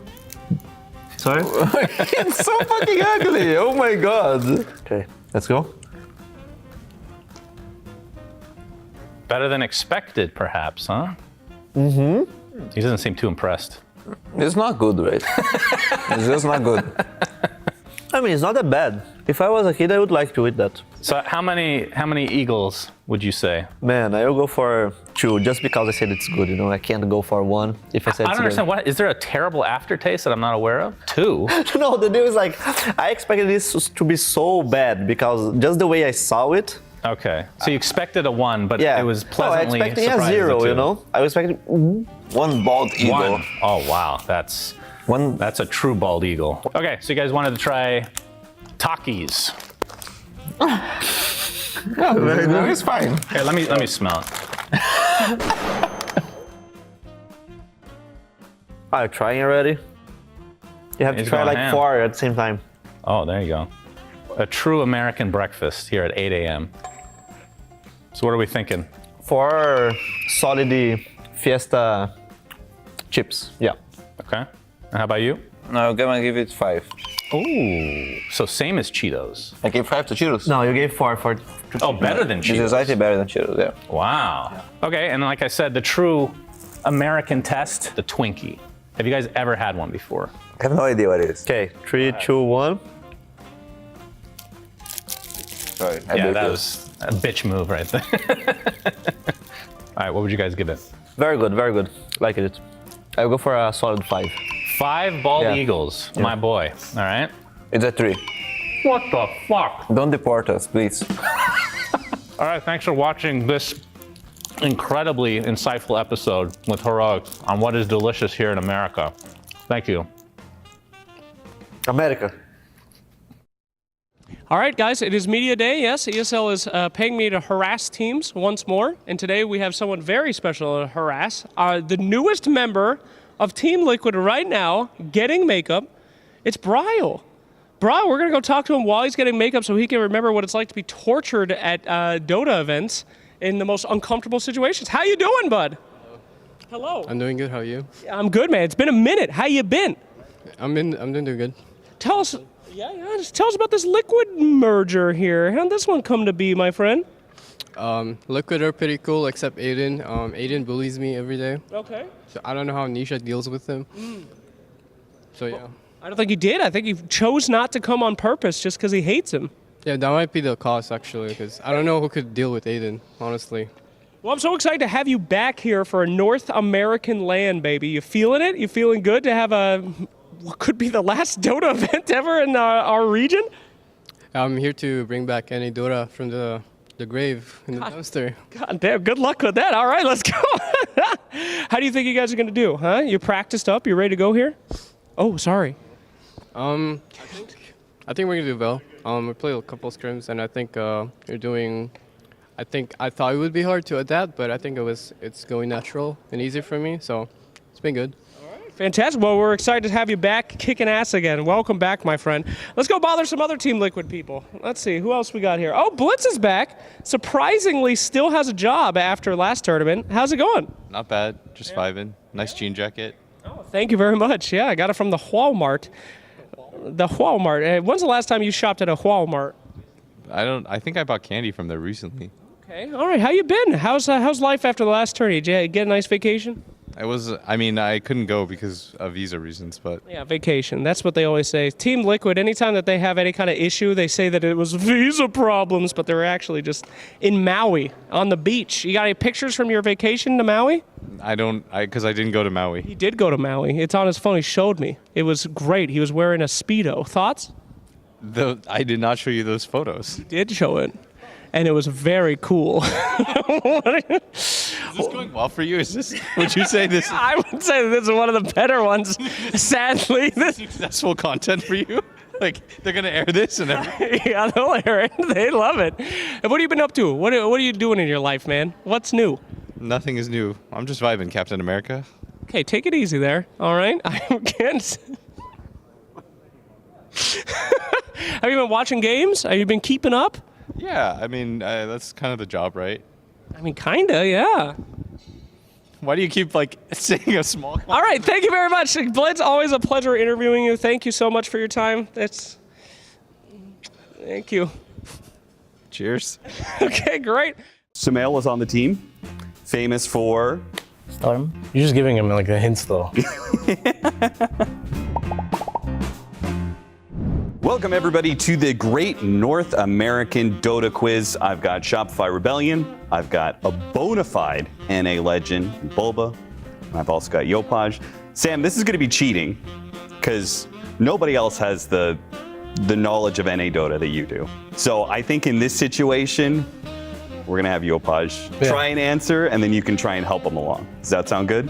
It's gonna suck if I don't know them. That is true. For the very first one, you should definitely remember this. What 5 heroes did EG draft in the last game of the grand finals of TI5? Did you watch the grand finals of TI5? Do you remember that? I remember in TI5, right? Yep. Yeah, I can't remember, but I don't know the whole graph. Okay. Well, do you remember what was it, $5 million Echo Slam? Yeah, I remember Okay. that one. So you got one of them, right? So Yeah. there's Earthshaker. Operation? Yep, correct. There's a Naga, right? So there's 3 more heroes. No. You got Sumail was on the team, famous for Storm. You're just giving him like the hints though. Okay, and then the final 2, those are going to be more difficult. I can't remember. You want to help them got out? Fear's playing like the most popular carry of the tournament. Is that Gyro? Yeah. Kaido. I forgot what AOE was playing. It was Naga. It was Naga? Yeah. Okay. Yeah. Okay. A question about AUI specifically. How many different teams has AUI coached? I only know 2. Tundra, Falcon. I think he coached like VGJ Storm at some point. Yep. Then he coached Quincy, I think, at some point. Yep. He coached another team in like 2014, 2015? Secret. Correct. Yeah. So that is 6 teams in total. Oh, I see. Pretty good. All right, next question. Who was the first NA player to win a Dota 2 major that is not TI? One of the official Valve majors. I had no idea. Do you don't remember? It was OG. OG? Yeah. Do you remember who was on that team? He used to play Shaker. He loved playing Shaker that tournament, Bat Raider. He's like coach of Tundra now. Coach of Thunder now? Yeah. Moonmender? Yeah. Yep. Moonmeander. Oh, I see. In what year did Fear play his first competitive Dota tournament? Dota, not Dota 2. I think it was like 2006. Correct. 2006, he was on Complexity. All right, and the final question. Name 10 U.S. states. Washington? Okay. Is Alaska including? Yeah. North Carolina? Yep, good job. Los Angeles? Is it? No? City? It's city, right? I'm bad at geography, so you can help. What's the opposite of north? South? And then North Carolina, and then South Carolina? Right. The U.S. Everyone wants to come. Like We went their there before? No, we talked about it. Statue of Liberty is there. Yeah. Correct. Yep, that's 5. Well, you said L.A., and L.A. is like a city in the California? Yeah. Correct. Okay, what about the Good state? work. Like, everyone jokes like they're just known for their guns and like Wear cowboy hats. cowboy hats. Texas, yeah. Yeah, there you go. Yes. Hawaii is not state, right? Hawaii counts. Yeah. Why is the state? Like Florida, Wyoming, Idaho. Damn, pulled out the Idaho. Sorry, guys, I'm bad at geography, so but. You did. I mean, you did pretty good. You got did 7. good. That was good. All right, that was it. It's more than most Americans. That's true. As I was about to say. So like people that are doubting, people are doubting, he could probably pass the citizenship test Great faster job. than most Americans. Great job. You guys did an excellent job in the Great North American Quiz. We'll see you guys next time. Goodbye. Can you find any of this stuff in China generally? 没有，第一次。 None of it. 没怎么看过。 And we're back for another segment where we test out a lot of disgusting foods that you can find at every gas station across the United States. Sunsfan here with Team Tidebound. We got Planet, and we have Nothing to Say. Hello. Okay, so have you guys tried any of these foods before? 没有。没有。 Are you excited to try any of these foods today? 应该还行，看上去都还挺好吃的。 All right, what do you guys want to try first? 你想是哪一个？这个巧克力吧，可以，那吃巧克力吧。 Okay. Hershey's chocolate. Let's do it. Only one other team has chosen this so far. 我好怕。 Oh, there you go. Nice big 我也拿两个 piece. 吧。这么大一块吗？分一下吧。 What we're going to be doing is we're going to be rating all of these 1 to 5 bald eagles. So 5 being the best, 1 being terrible. So you guys need to rate each one. 我觉得可以给5分。这个挺好吃的。这个很好吃。是的。 5?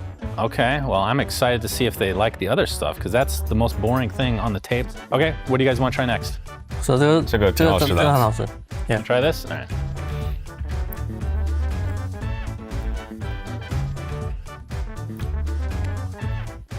What about Cheez-Its? 这个刚开始吃没什么味道，然后回味的话其实挺好吃的。这个我可能给3分吧，不是很喜，我个人感觉还有一点苦，吃到后面。有点苦。是有点苦味。我还挺喜欢吃这个的，4分。 4. Yeah. Okay, what's the third one you guys chose? 哦，这个吗？这个 Mike and Ike's? Yeah. All right. Can you find any of this stuff in China generally? 没有，第一次吃。 None of it. 没怎么看过。大概每个口味都不一样。是的，芝士饼干没有吃过。像这个糖的话，就是有点像国内的一些软糖。So what do you guys give Mike and Eggs? 这个糖也挺好吃的，个人比较喜欢甜味，所以我觉得这个糖可以给4分。还可以，它是有水果味的，给3分吧。All right, gentlemen, the true test. The Twinkie. The Twinkie.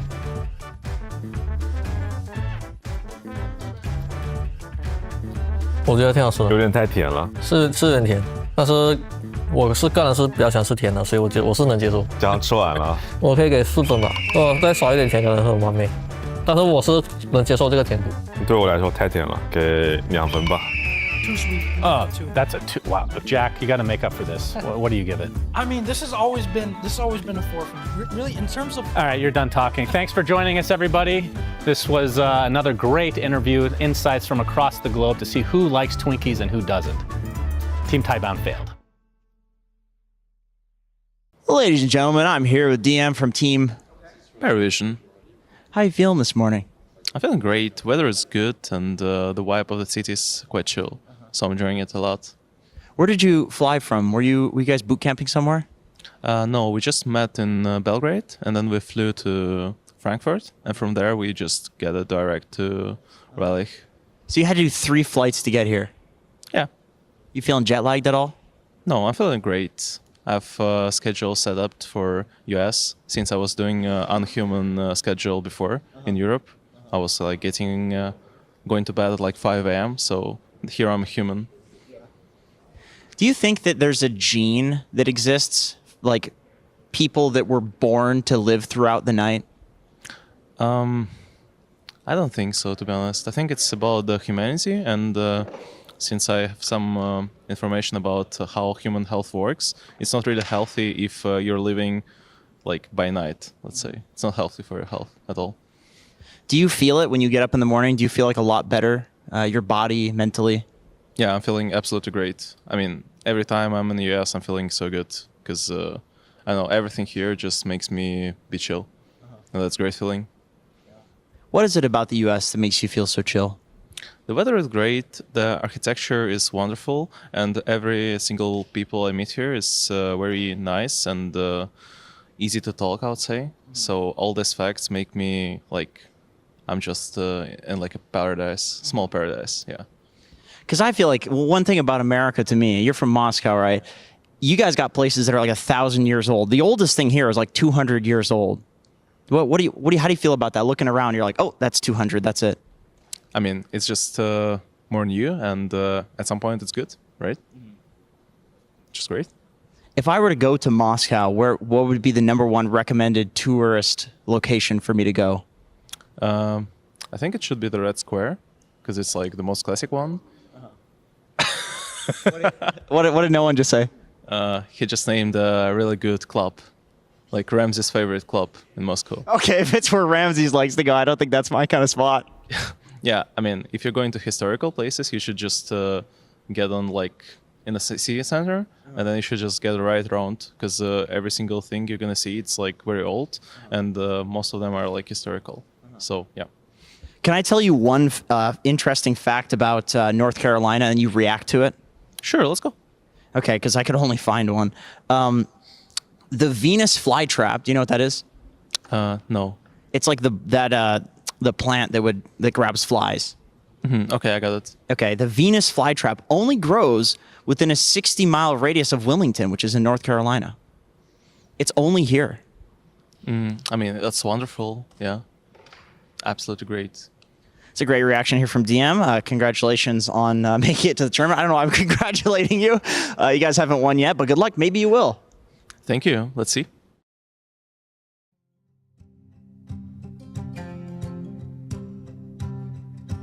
If you've been digging your own grave up to your neck in shame and gravel,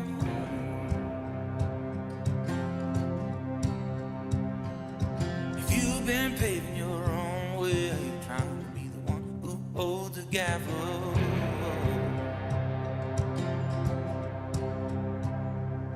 if but your wings ain't able.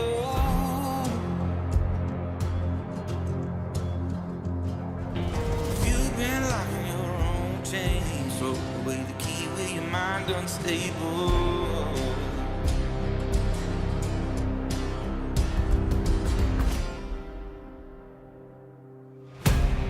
Have you been to the cliffs of death?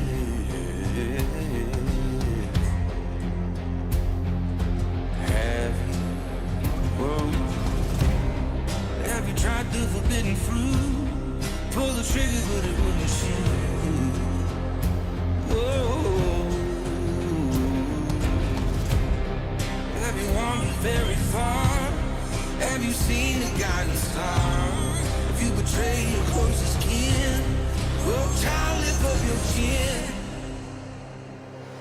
Rise up, come awake, go sleeper. Rise up, come out of the ground. Rise up, come up from the bottom. Rise up, oh, rise up, come awake, go sleeper. Rise up, come out of the ground. Rise up, come up from the bottom. Rise up, oh, rise up, come awake, go sleeper. Rise up, come out of the ground. Rise up, come up from the bottom. Rise up, oh, rise up, come awake, go sleeper. Rise up, come out of the ground. Rise up, come up from the bottom. Rise up, rise on high.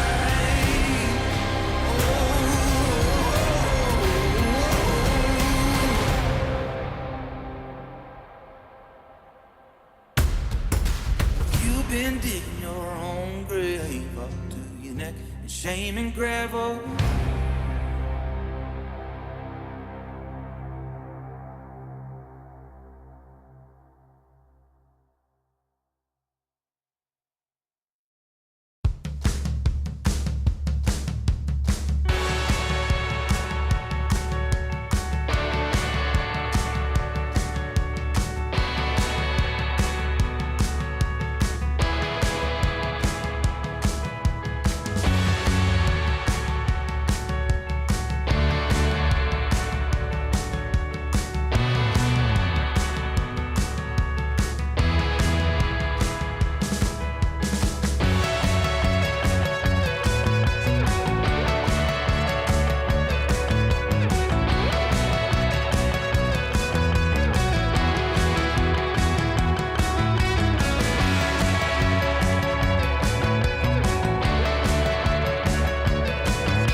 can still survive.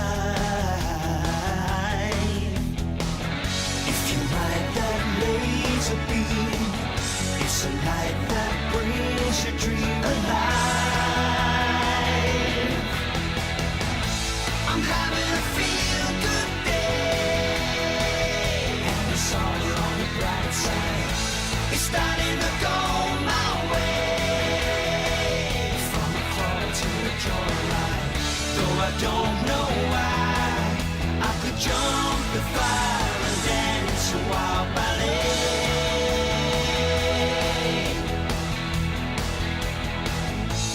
Cover the raindrops in your eyes.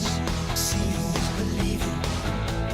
Let every heartbeat energize. Never mind that thundercloud. There's a time to shout aloud and cry.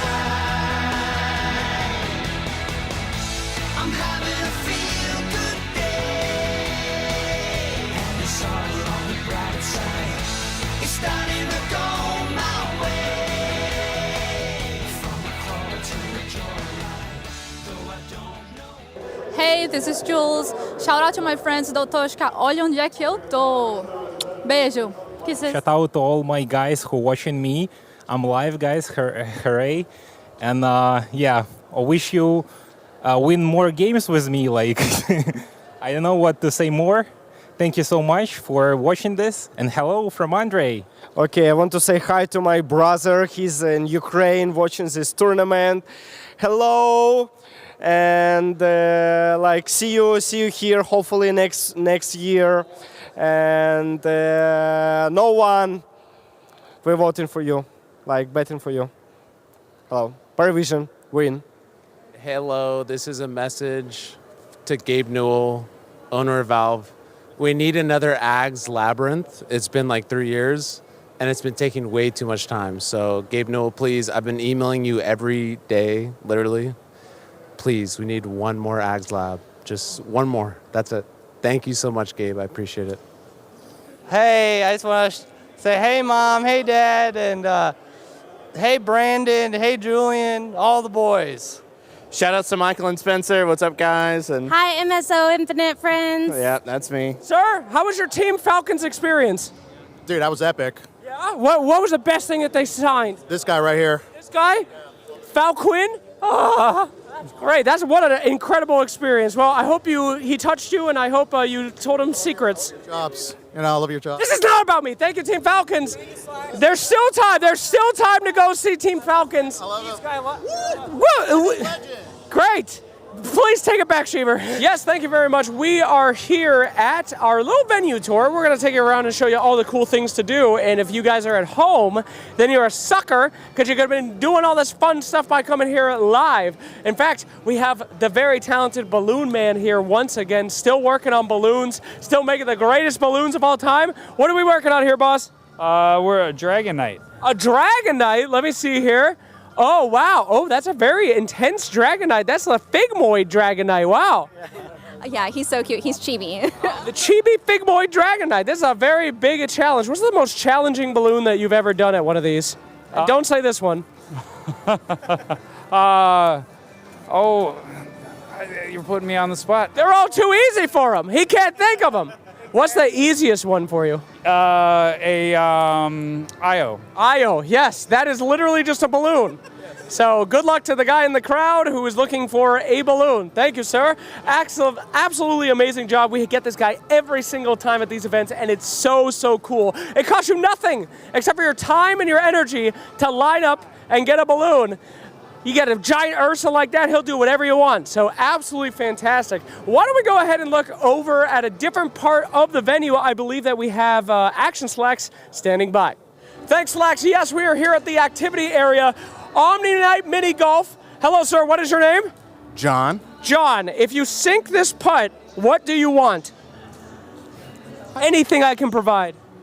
I want to meet BSJ, I think. Wants to meet BSJ if we sink the putt. Let's go ahead and see if he's got the skills. You got to do one of the far ones. You've got this. Take a shot. Oh, So, I'm going to have to introduce you to Jenkins instead. Forget it. Forget it. I'm sorry, you're safe. That's the right answer. But there are a lot of activities to do. You can play with Snapfire's Cornhole. That's okay to say in America. It's a game. So don't worry about that one. Or you can do the Tidy Ring Toss. There's a lot of activities, a lot of fun. You guys can come over here, and there's so much more to show you guys, but we will have to save that for later. So thank you so much to both Actions, Sir Action Slacks, and from you, Slacks. And we'll throw it back to Shiver, I hope. Is there another one of me? Shiver, or someone? Host. ESL One Raleigh is brought to you by DHL and 1xBet.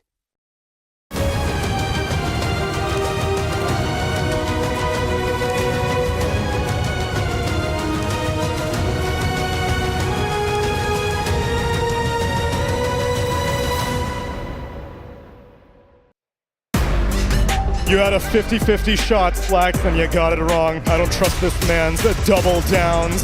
But I do trust these two teams making their way to the stage. It's Parivision versus Liquid for our final series of the night here at ESL One Raleigh 2025. Liquid already got a chance to show their mettle at the earlier series of today. They 2-0'd Avalis. And Parivision, a team that normally has been confidently making their way through upper brackets, is here now in an elimination series.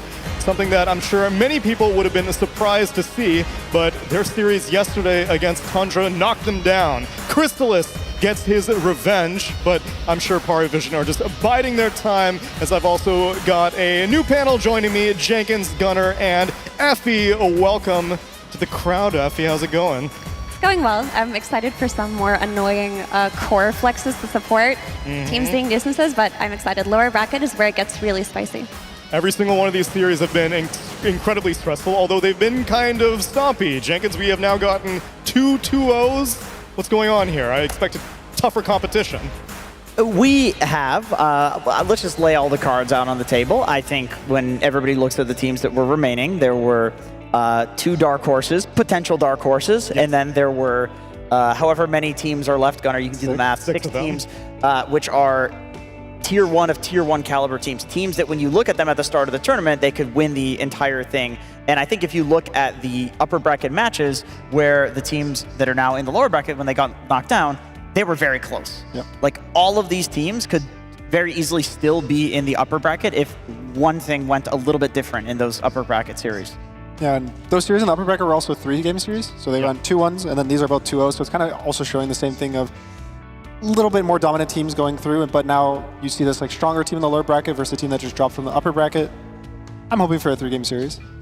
And it is a team that, I mean, there are no strangers to holding the trophy. Last time we saw an ESL One, Parivision were the champions of the entire thing.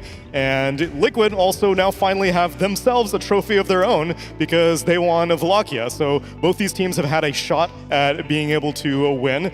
And while we're gathering a crowd right now, we're also seeing what people were doing in their off time between series, because Lyrical was checking in the lobby of the Raleigh Convention Center. Yes, thank you so much, Tsunami. We are here in the lobby with a couple of fans of various teams. On my right, I've got Dalton. Hey. Parivision fan, that's so good. We've got right here Chris. Hi. I don't know why I keep doing it like this, but we're going to stick with it. And we've got Evan. Hello.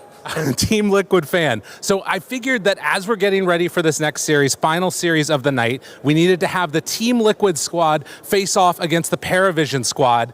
And Chris, you get to be the table. Let's get into arm wrestling positions. Come on, right now. Down on the ground. Here we go. Face forward. And you guys got to get down. Now on the count of 3, you guys are going to battle for your heart's content. Are you ready? 1, 2, 3. Oh, looking in their eyes. He's pulling it down low. They're doing it. His muscles are so gigantic. Can they handle it? The pressure. His back has got to be killing him. It's terrible. He's hurting. He's falling. He's way too strong. Is it going back the other direction? They're going to rip each other's arms off. Back up. Look at his face turn red. You can't stop the stash. You can't stop the stash. It's way too strong. All right, you guys are actually hurting your friend, so we're just going to go, yeah. Just like that, they away, at least for now. Parivision. Let's see if Liquid can do it. Thank you guys so much. A pleasure. And back to you, Neil. Not entirely sure how much competitive integrity was maintained there, but if I am to believe the result, then that means that I should be favoring these gentlemen on the screen. Satanic, Ducalis, No One, DM, and 9 Class have been doing work on Parivision. And overall, even throughout the group stage, they were topping the charts. I'm overall quite encouraged with them. And if nothing else, I'm encouraged by the fact that if there was ever a team to take advantage of not being able to see pubs publicly, Effie, I think 9 Class is the player that you really got to keep your eye on. Yeah, I've talked about this before. This like Immortal draft change really favors these second pick, kind of dirty, dishonest teams and some of the players that they can have who play the weirdest things. And 9 Class has typically been one of those players. We're just going to take a look here at his hero pool this tournament. For the most part, it is standard, with the exception of one little guy on the screen, the Slark, and then maybe the Night Stalker, which is just a flex hero that isn't so strong right now, but it's just one of 9 Class's many specialties. And what I wanted to talk about Slark in particular is that this hero has not really been seeing competitive play this year. Like, we've seen him a couple of times. We've hardly ever seen him as support. He's not doing too well statistics-wise. Like, if we look at Dream League Season 25, ooh, that's not looking good, right? It got picked to support once. It didn't work. You look at Wallachia, not at all a support. It won 1 game of score.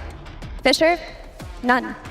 Right? This hero, not looking good. But can we look at 9 Class's statistics? If we could pull them up. So this is all the picks, but specifically when 9 Class gets his hands on Slark. So when 9 Class is playing support Slark for Parivision, he's got a 100% win rate. Like, this player is just so pesky in the way that he approaches the game through strategy, through hero picks, through laning. He's just very innovative. And he's probably the only player that I would suggest banning Slark against. Ban the support Slark. So then what makes this Slark so oppressive? I feel like this is a hero that should be exploitable. It's a melee position that doesn't have a stun. Did you see the stat? I see the numbers. It was 8 DPG. That's D wards per game, Gunnar. That's an acronym. Thank you. DPG. That's pretty good. Do you guys say that in the pro gamer world? Yeah, in the pro gamer world, we use acronyms for everything. E-athletes? Yeah, us in esports, we use all the acronyms. It is really annoying, honestly. Like, I feel like whenever he's playing the Slark, you just see him rummaging around the map, looking at people. He's literally just watching from afar. It's like the chair in the hotel. I can't remember what they call that, Gunnar, but he sits in that a lot. And he's just watching, and then eventually they set up, right? And if they don't, he's still just watching. He's getting D-wards. Like, the way that he plays the map is so annoying. He's just poking you. But I'm a visual learner. Show me what you're talking about. Okay, well, this is 9 Class. Not only with the picks is he innovative, but with the play he is. This is a smoke that they did versus Team Liquid, actually. We can move on to the next clip. So first they smoke up, they get a kill on the safe lane, and this is DM that we're seeing here. He Quelling Blades a tree. Now, why does he do that? We'll see that in the next clip here.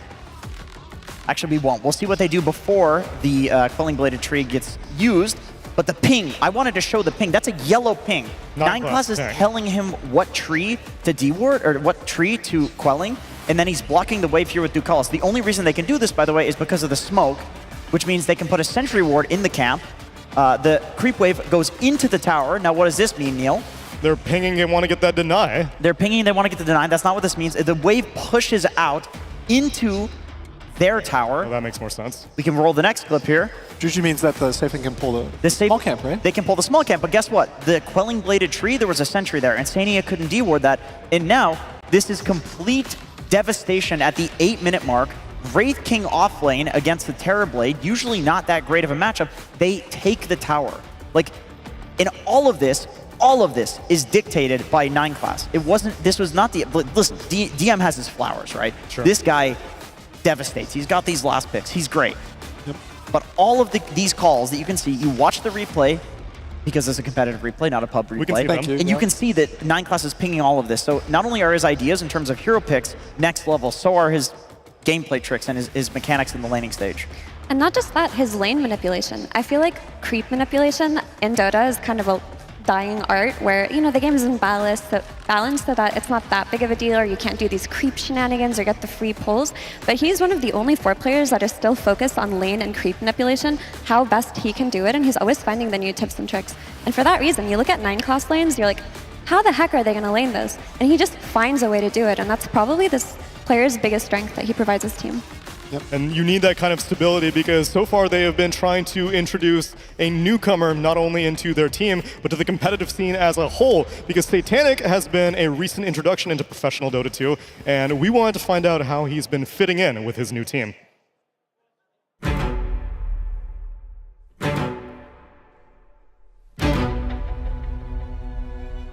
About playing with Satanic, I think we're approaching it a bit different than it was before, because now we speak with him a lot about the Dota, like giving him ideas of how we see the map and the game. He's giving us also some feedback, some ideas, and we're trying to like compromise, so we're all happy. And yeah, he's for sure adapting and he's trying his best.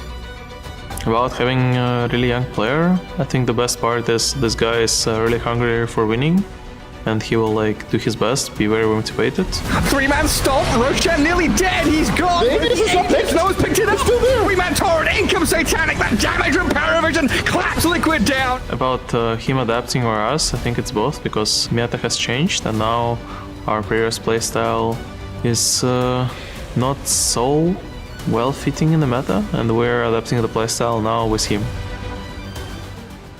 Yes, I feel I'm improving in my understanding of Dota. We're showing good results anyway. We take often top 3, it's good. I mean, in the first tournament, I don't know, I think we can win tournaments already, but we just need to play good and be in good mood. Free Mad Stone on the floor. Oh, is it free? Oh, he dodged on P! Oh, what? No way! We did really well group stage and had rough series against Tundra, and now we just need to work about on the mistakes we made to fix them, to progress further in the tournament. Going forward to the stage and the arena, confidence level is very high because we know that we're capable of playing well. We're capable of playing and winning best teams, so we just need to work around on some aspects of the game.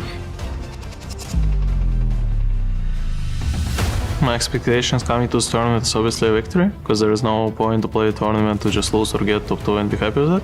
I mean, I have all this motivation to win, so I don't need extra motivation to, oh, I just need to win or I'm fucking dying. No, there is no stuff like this, so I need to win, and I'll do my best to do it. So let's see, is it enough?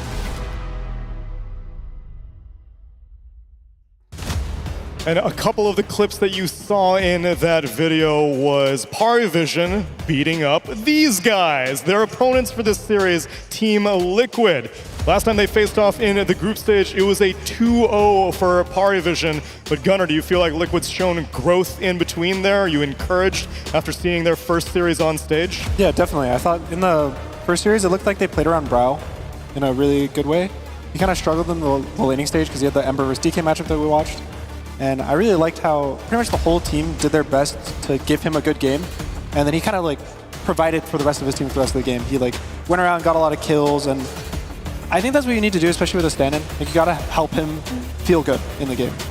That's why it does feel like there are different approaches to making your mid laner feel good, because I agree with you, it does seem like they're playing a lot around Bryle, but then I watched Falcons with their stand-in on Quinn, and it seems like Quinn is more adjusting to Falcons' typical style. So I'd say both these teams are doing a good job at acclimating to their new stand-ins, but Effie, overall, Bryle has exceeded my expectations that I had for him before the event began. He really has. I mean, Bryle, we've seen him play competitively, obviously, on TSM, and he's had his time in the sun, but he's taken a little bit of a break, and he's come into this tournament, like Liquid have put their faith in him, and he's shown us why. He's been playing exceptionally well on a couple of heroes, like the Tiny and the Ember, and I love what you guys mentioned about it seems like Liquid are all doing their best to enable him. And that's probably one of the biggest strengths of this team is like they quietly work to lift each other up. They do. And a lot of the conversation around Liquid in the past has been like, oh, Nisha this, Nisha that. And he's an excellent player and a pivotal part of the team. But you forget that all of these other players in Liquid are just as good and just as good as at enabling their teammates. There are 3 Aegises on their team, and the one person who doesn't have an Aegis has the Brotherhood of TSM behind him with Saberlight. But as much as I enjoy hearing your guys' thoughts, I'm also curious about that man over there. Yo, Shannon, you put on a suit jacket for this match? It's only because it's really cold in here, Tsunami. Thank you. You ready to heat it up with the Dota then? Hell yeah, bro. Hell yeah. Let's do it. NA LAN. It's time, Cinder, and I know you're really excited to be in America. Yeah. Yeah. Yeah. Cinder, is this your prime casting position, 3 inches below Shannon? I'm just doing the lounging until we get started, then we're gonna sit up straight, don't worry. But yeah, we're chilling over here, we're ready. But He's gonna alt-tab and read Twitch chat while he casts. This is a common thing for him. That does not happen. It just shows how automatic he is at his job. He doesn't even have to think about anything. It's great for him. Everyone type hi Cinder in chat right now. He's waving to you. Where are you guys? They're over in the corner over there next to the merch. Oh, there you are. Look at you guys. The crowd can see you. Where are they? Shannon, when's the last time you did a live North American cast of Dota? Oh, I thought you were going to say Belch. It's been a couple years. Arlington, I believe. Because, I mean, there's not many to pick from. 2021 or 2. Arlington, What about and Seattle? then Captain's Draft before that. Seattle, I have no memory of that. TI. I'm not familiar with anything Was like that before that. or after Arlington? It was probably after. Yeah, let's probably wrong. analyze this. Don't let Cinderin go off on a tangent. It's going to get really boring real fast. All right, fine, fair enough. We'll save your 2 expertise for the game then, gentlemen, because it is a series upon us. Or I can keep staring at you. No, come back. I missed them. Come back. Goodbye. It's Parivision versus Liquid time, friends. I have to imagine that Liquid have spent their time off constructively. They had to show up bright and early. I know Insania loves morning games. I remember talking to him on Dream League. He's like, yo, schedule me for 6 a.m. next time. I want to wake up.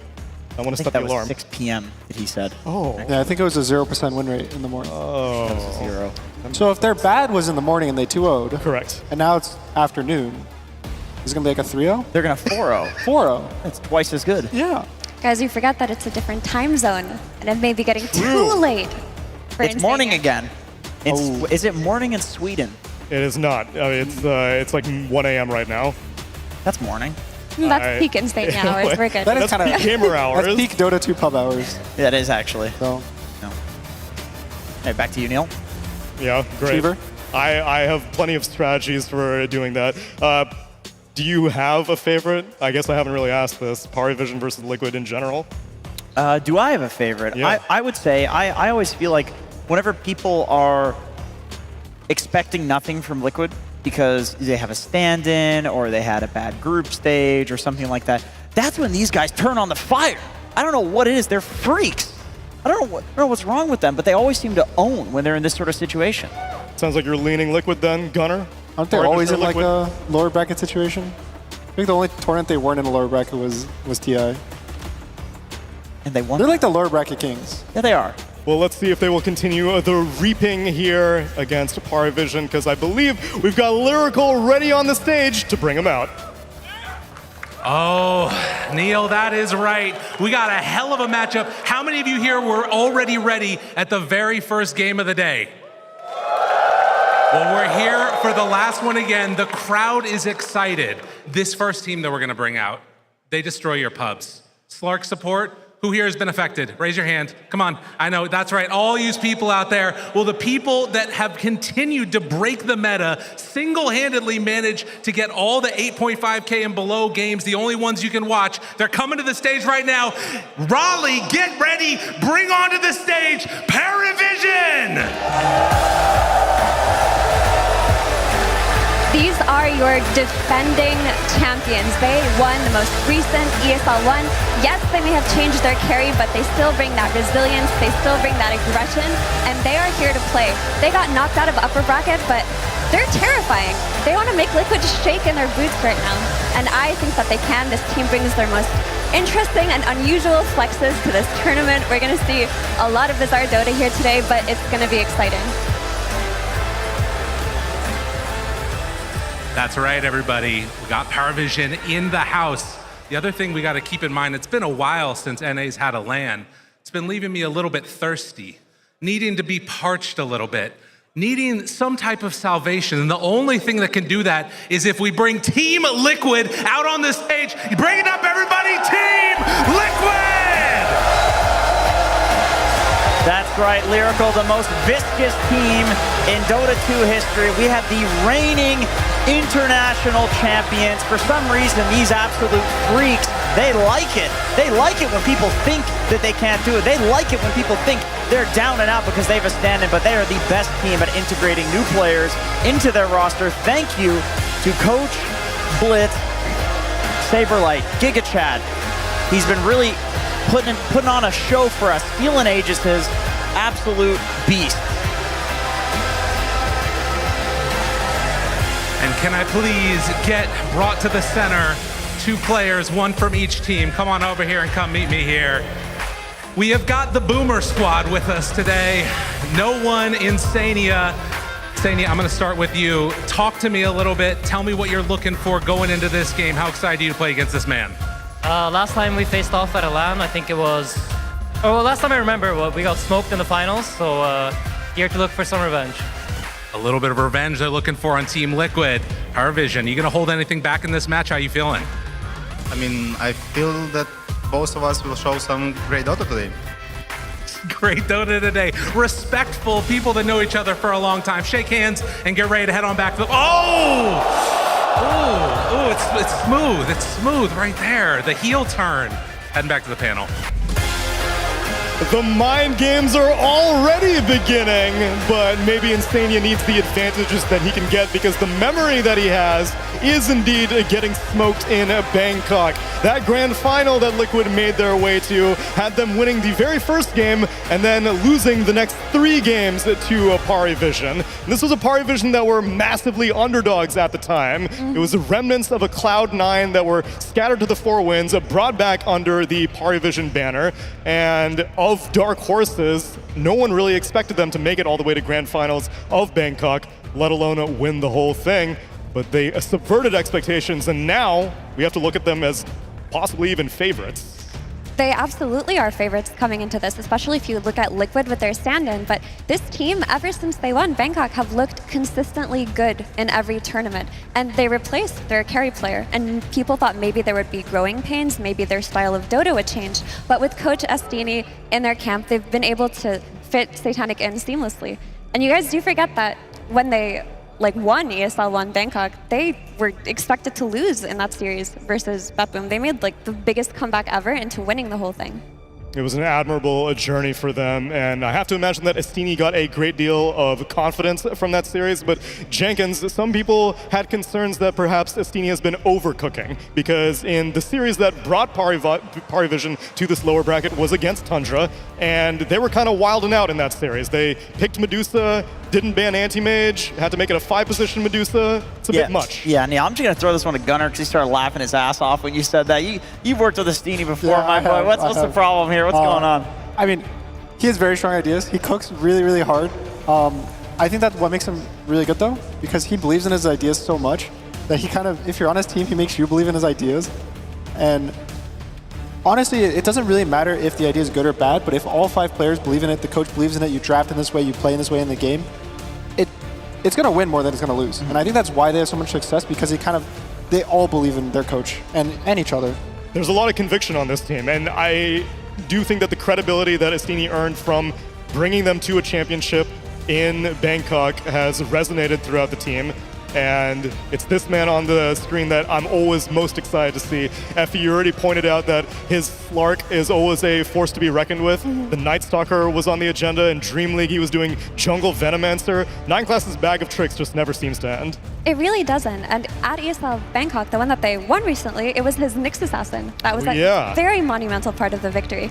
So this player is the kind of player that just puts fear in the enemy drafters' shoulders.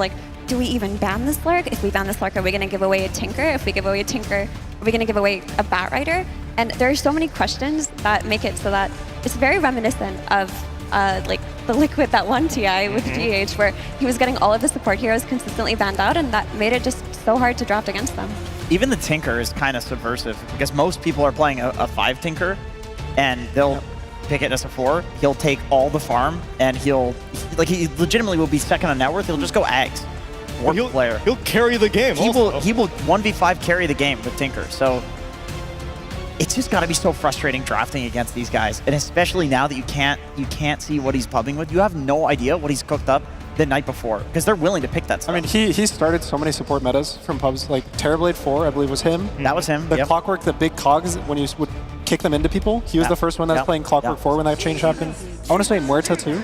Yep, he was one of the first people. Veno Jungle, of course. Jungle. So he's kind of started a lot of these different support metas. Yep. Which Huskar Jungle. He was doing Huskar Jungle too. It's really scary when you create the metas and now they can't even copy the metas because they don't see these replays from the pubs. So you can just do whatever you want and no one knows what's happening. And meanwhile, Liquid have had to show a fair amount of their hand because they already played one series against Avalis.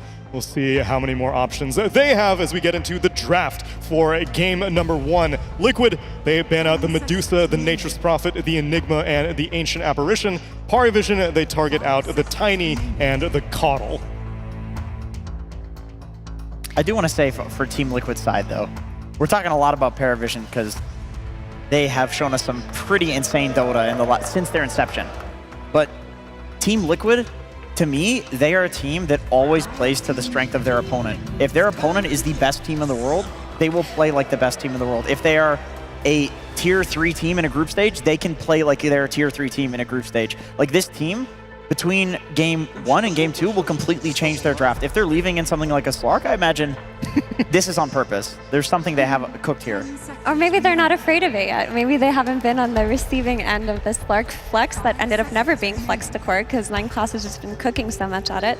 Maybe they've got some like ideas here because it does have detriment in the laning phase. Like one of the games that I did watch 9class play on Slark was he was like level 2, minute 6. And he had to take the mid lane from no one, who then went around and roamed, and it worked for them. But maybe you can take advantage of a snowballing carry in the sense that maybe Slark isn't that great on laning stage. And TA is one of those snowballing carries. And it's a signature for Liquid as well. So many teams first phase ban the Templar Assassin against Mickey, but it slips through. Curious if on this patch he'll go for Mjolnir. I don't think so. Is this still what you do? I've been seeing it in pubs. People are still going the like classic Dragonlance Desolator. Yeah. It's just Mickey is all. I do feel like, don't you think like if Paravision picks some other heroes to abuse the Slark vision and jump and kill the TA, that he is pretty good at finding her farming solo on the map. Like she is usually alone. Yes, but the cool interaction, I guess, I don't know if Liquid's thinking about this, is that a lot of what Slark provides is the D-wards. You know, the D-wards per minute. The traps. Yes, I but see. there are traps. So sometimes you might walk over a trap here or there and be like, oh guys, there's a ward here, and waste a sentry. Or he's probably good enough that he's gonna notice that it's a very small radius, but even then it means that sometimes she'll see the Slark before, at the same time he sees her. So yeah, so you can't scout her out as much. Yeah, there's some decent interactions. I also think carry Slark is decent versus TA, but a support can actually like, cleave down during the Shadow Dance. Like you just like place your trap down, you cleave your trap, kill the Slark. So there's a lot of different gameplay potential, and I think it's, I don't know, for the past like 6 months or a year, they just pick TA every game that it's in. Yeah, they do, even when it's not meta. Yeah, which I've never understood, but They it works win for them. with it though. Yeah, they win. I feel like they win every game with it. It's one of those things that they're the team that only makes it look good. Every other team, their TA is like, okay, it's decent, it's a good hero, but the Liquid TA is like the best. I'll actually give flowers to Crystallis because I didn't think that he had a Templar Assassin, and he's been also making it look good this tournament. So maybe the hero's just on the rise. I feel like the Liquid picking TA thing is the same thing you were saying about Astini. Like Blitz will literally just say, people can't beat Mickey TA, so we're gonna pick it. It's as simple as that. Nothing complicated. It's literally just, it feels good when we play it, nobody can beat it, we're gonna pick it until it feels bad. But I also think that the best TA teams in this tournament are willing to flex the TA. Like if you're talking about this TA and you've already pigeonholed it into Mickey TA and not a potential flex to Bryle, that makes it so that Paravision have like an easier way to approach. Like let's say I have this Forest Lark, they give him a Darkseer, double Iron Shell, get on top of her. That's like a path that they could take, and if that happens, maybe Liquid should be willing to put this on the mid lane. Yeah. I know Bryle, I've known him for a long time. He can play TA. It's just a question of, I definitely see the way that he's playing with the team is not the TA style mid. He's not the carry. Yeah, like he can play it, and I think on a different team, he would play that. I agree. But I feel like they've started building this kind of identity, at least in this tournament, where he's kind of more of these space-making mids, like Tiny, Ember, stuff like that. And I feel like going into the TA direction, already for some season teams, is uncomfortable. And I think for a team that has a stand-in, it's even more uncomfortable. Yeah, because you're putting all the weight on his shoulders to carry as a stand-in. Which, for Liquid, that's kind of what they usually do, right? Like Nisha is their carry in a lot of games. Like he's the guy who's going to go in, show up, 1v5 the game, do everything he has to. So the other 4 players are going to feel confident. It's just probably a question to Bryle. I will say, in the games that I've seen from Liquid, when Bryle is given a good start, he has the clutch potential. Yep. Maybe not exactly Nisha level, because you're talking one of the greatest Dota savants of all time. Comparison. Bryle is more like he struggles when he's behind. But maybe there is a world, because he's done exceptionally well when he's ahead, that they do put the weight on his shoulders, but I agree. I think it is more likely going to be Mickey. I mean, this is a Liquid TA. Liquid gets last pick, though, so they get to decide at the very end. And they pair up their TA with an Elder Titan support, which I'm a little surprised by because they already banned out the Medusa. They don't need to be afraid of that. And Parivision respond with a Jakiro and a Monkey King. I mean, the Elder Titan isn't that surprising, especially if you're looking at a potential ranged carry like TA. You typically tend to pair them with melee supports like Elder Titan, but also a lot of this patch that we've seen have been really big team fights in the Roche Pit or really big team fights near the Tormentor. And ET is one of the most high value supports in protecting choke points with his vision, but also team fighting with the Echo Splitter. So to me, it looks pretty solid. It's also something that could pair with maybe 2 stuns, and they're always going to have kill potential. Yeah. Also, you reduce the base armor to 0 and then reduce it even more with the TA Melt Strike. There's some nice little synergy there for Liquid. And maybe that's why Parivision go for a Monkey King who's going to look tankier in his Wukong's command if they want to go team fight v team fight. Yeah, potentially. But it's also just a flex hero. That's the recipe that Parivision have been following, right? They just pick as many ambiguous heroes as they can, like their Wraith Kings, their Monkey Kings, their Slarks, their Tinies, whatever it may be. They don't want to reveal their hand too early. And this Jakiro pick is, again, a team fighting support, which is good for the reasons we mentioned, but also one of the better supports against TA in the early game. I like that. Just you pick your offlane duo. It's still flex too. The Beastmaster can go mid, so there's some flex potential. And I think Wind is one of the best supports this patch, mainly because it provides damage. There's very few supports that provide damage, but you kind of always need your supports to provide damage with the current meta. And so, A's banned, Ringmaster, maybe they don't feel too confident. I was going to say it's like a scuffed Ancient Apparition, isn't it? Yeah, almost. And Gale Force is pretty underrated as an early spell. If you get it from first Tormentor, it's pretty impactful. Yeah. So Brile Beastmaster? Dodging the Phantom Assassin, I think is good. They might try to put the Monkey mid versus Beast, which I don't even know if that's a super bad matchup, because you can go Boars. What makes the Beastmaster so bad against the Phantom Assassin if they made it offlane? I think that's by far the best carry, laning versus Beast. You basically can dagger jump on the Boars and kill them really easily, and then the second he steps too far, you do the same to him. So he can't go Boars. He can't play in the backline with axes because you'll get stick charges and constantly jump him with your support, and he doesn't trade well into you. So it's by far the worst matchup for Beastmaster. He'll never, I would say 9 out of 10 games, the Beastmaster is going to be bottom net worth. Especially with the Jakiro as well. Yeah. Jakiro PA is double slow, double spammable nukes. This is a devastating lane. I am curious though, Gunnar, because you mentioned that the style of mid that Brile has been playing for Liquid is tempo setting and playmaking. If you're running Beastmaster mid and he needs time in that triangle to farm, do you think that Liquid are comfortable playing around that? Do you think that style will work for them? It's definitely going to be a slower mid than they're used to, but kind of what Jenkins was saying, I think you can't be too scared to say, okay, you're going to play a slower mid. The only concern would be if he's worried about, or anyone on Liquid is worried about the mid matchup if they put Monkey there. But I think especially if Brile's been playing Beastmaster. Impressive. I didn't know we picked Brewmaster. You were saving that one, weren't you? No, I just You're waiting for the first chug of the tournament. Yeah, I have a little notebook I write. Oh, they banned Brew! That's good. There's too much drinking going on right now. Yeah, banning Brew is along the lines of what Liquid need to do, right? Because what Parivision are lacking now is that teamfight control from their offlaner. You know, your typical Tidehunters, your Darkseers, whatever it may be. And Brew is definitely one of the more interesting ones, but DM has had success with it in this tournament. He's already won a game on it. It's a really good Brew game as well. You have Purge versus Windrun, you have Purge versus the Boars. It would kill the Boar summons. It would also purge the Elder Titan. So it was one of the. I also think he would probably go Radiance, which is good versus TA. So it makes a lot of sense of why they ban it. There's still Kunkka remaining in the pool and a Wraith King if you want other Radiance carriers potentially. I kind of did like the Darkseer. I love the Darkseer. It's really good versus TA. The only concern is there's worlds where the lane gets really hard with the Elder Titan. I've seen this here in pubs. People are also starting to go the, I don't know what the facet's name, but the one that's every second he's standing next to you, you lose 1 armor on Elder Titan. Nobody plays Elder Titan. And but I've played versus twice now, and it's not fun. Or something. No, I mean, nobody likes to play it. People play it because it's good. Because the normal one people were taking is the one where it's movement speed is attack speed. But now I think the other one is better in the lane specifically, and so you just like stand on top of you as an Elder Titan, and also with the minus armor from TA. Oh, there goes the Darks here. Good call. Yeah, the issue that this Paravision offlane is going to run into is that so a lot of support Slark is being able to trade on the side and like bullying, but versus ET, you can't really do that, and that's one of the reasonings behind this ET pick.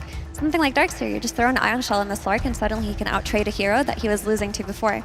And a lot of DM's hero pool is banned out right now that could have enabled Slark to do that. Like what kind of offlane hero can give his 4 like the power to trade with this ET on the side? Like they took out his Enigma really early on, his Brewmaster was taken out, his Darkseer is taken out, which leaves like other heroes he's been playing like Wraith King, which aren't very good. They go for the Sand King for DM. How do you feel about that one, Effie? A Slark Sand King lane? I mean, that's a rough lane versus TA and ET, but if I've learned anything from Tundra, and Paravision have also learned from Tundra as they were knocked out by them, but it's that this hero does not have to lane. Like the way that 33 has him playing Sand King is that his support will just stack the triangle for him. At level 2, he just leaves. If he can't lane, he says, whatever, I'm out. He farms his one big item and then joins the game. And Sand King is a good hero in recovering in that sense. All right, thoughts on this? Mid Sand King, offlane Monkey Slurk.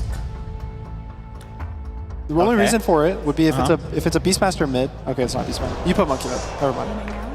Hold the phone.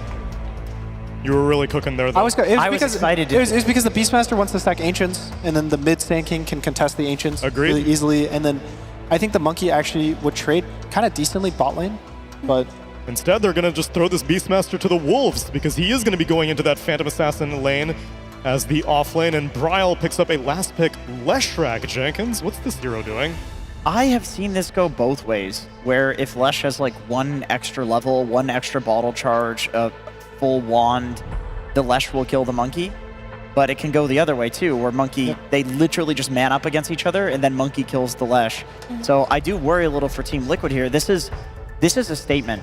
This is, we trust our stand-in. We trust our supports to give our stand-in a good lane and our stand-in to proceed to have a good game from this. Like, if this game goes well for Bryle, this bodes extremely well for Liquid, not only in the series, but in the tournament.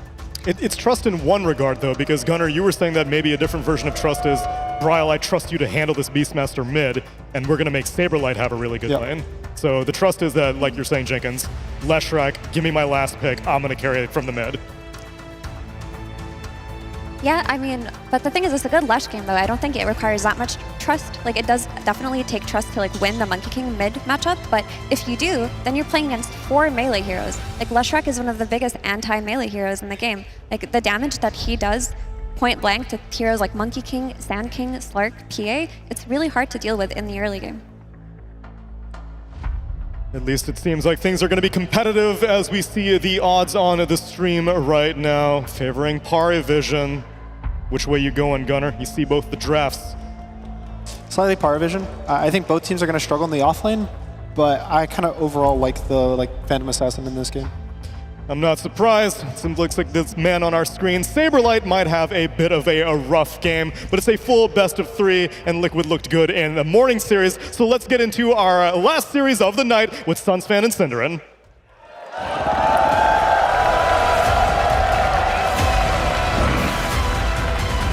Claws out! Join with me. We fight as one. That's a fearsome bear here in North America, here in North Carolina, in fact. Sunsfan here with Cinderin. Game number 1 of this best of 3 between Team Liquid and Paravision. This is in the lower bracket, Cinderman. What are you thinking here? So I was trying to make sense of this last pick Lesh. The panel was talking about some of the elements, and the thing that came to mind for me is that a very big part of what the Slark support has been able to do is just change the makeup of team fights through the Shard, the Depth Shroud. And Leshrac, in theory, should be the single hero in Dota that has the most AoE damage that you cannot block with Depth Shroud. So I think that might have played a role in this pick, and also it's a staple for Bryle. He's Grandmaster T on this hero. He has played it a million times. And maybe on top of that, like they talked about the matchup against Monkey King, perhaps he's comfortable with this one. It can go both ways, like Jenkins said, but at that point, you know, if you're super experienced, you've probably been in lots of different situations in that lane, and maybe you're more likely to pull out the W there instead of falling behind against no one, who is absolutely no... He's not a joke on Monkey King, let me tell you that. Yeah, he is definitely a beast. Kind of had a dip in his career a few years back, but he has come back with a vengeance, that is for sure. As we're going to see the Bounty Rune fight start the game, or just a walk away, in fact. Everybody's just going to trade them out. But yeah, it's good to see Leshrac back into the meta, as Insane is going to take a bit of right-click damage. Not sure this is going to turn into anything, though.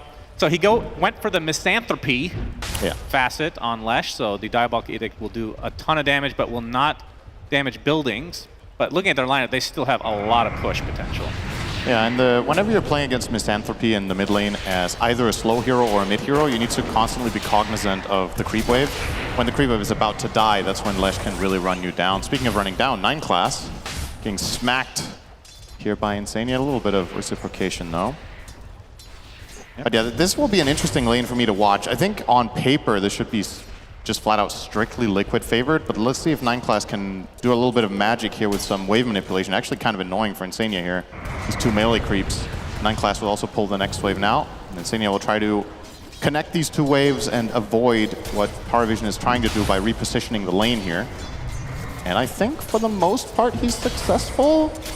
He's actually taking a beating though. Astral Spirit comes back with a bit of damage, but you don't want to really get in a right-click battle as a melee hero against the Slark necessarily. Those Essence Shift stacks, we might be seeing that right here. In fact, that is just first blood, very casual for 9 class.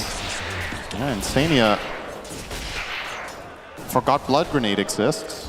Just thinking back to the good old days. Oh, thank God we have a pause. This game was going on so long, we didn't have enough time for our podcast, of course, last time. Oh, I need to take a breather. You take it from here. For sure. Paravision versus Liquid here. What is the greatest thing that you have experienced in North Carolina so far, Cinderin?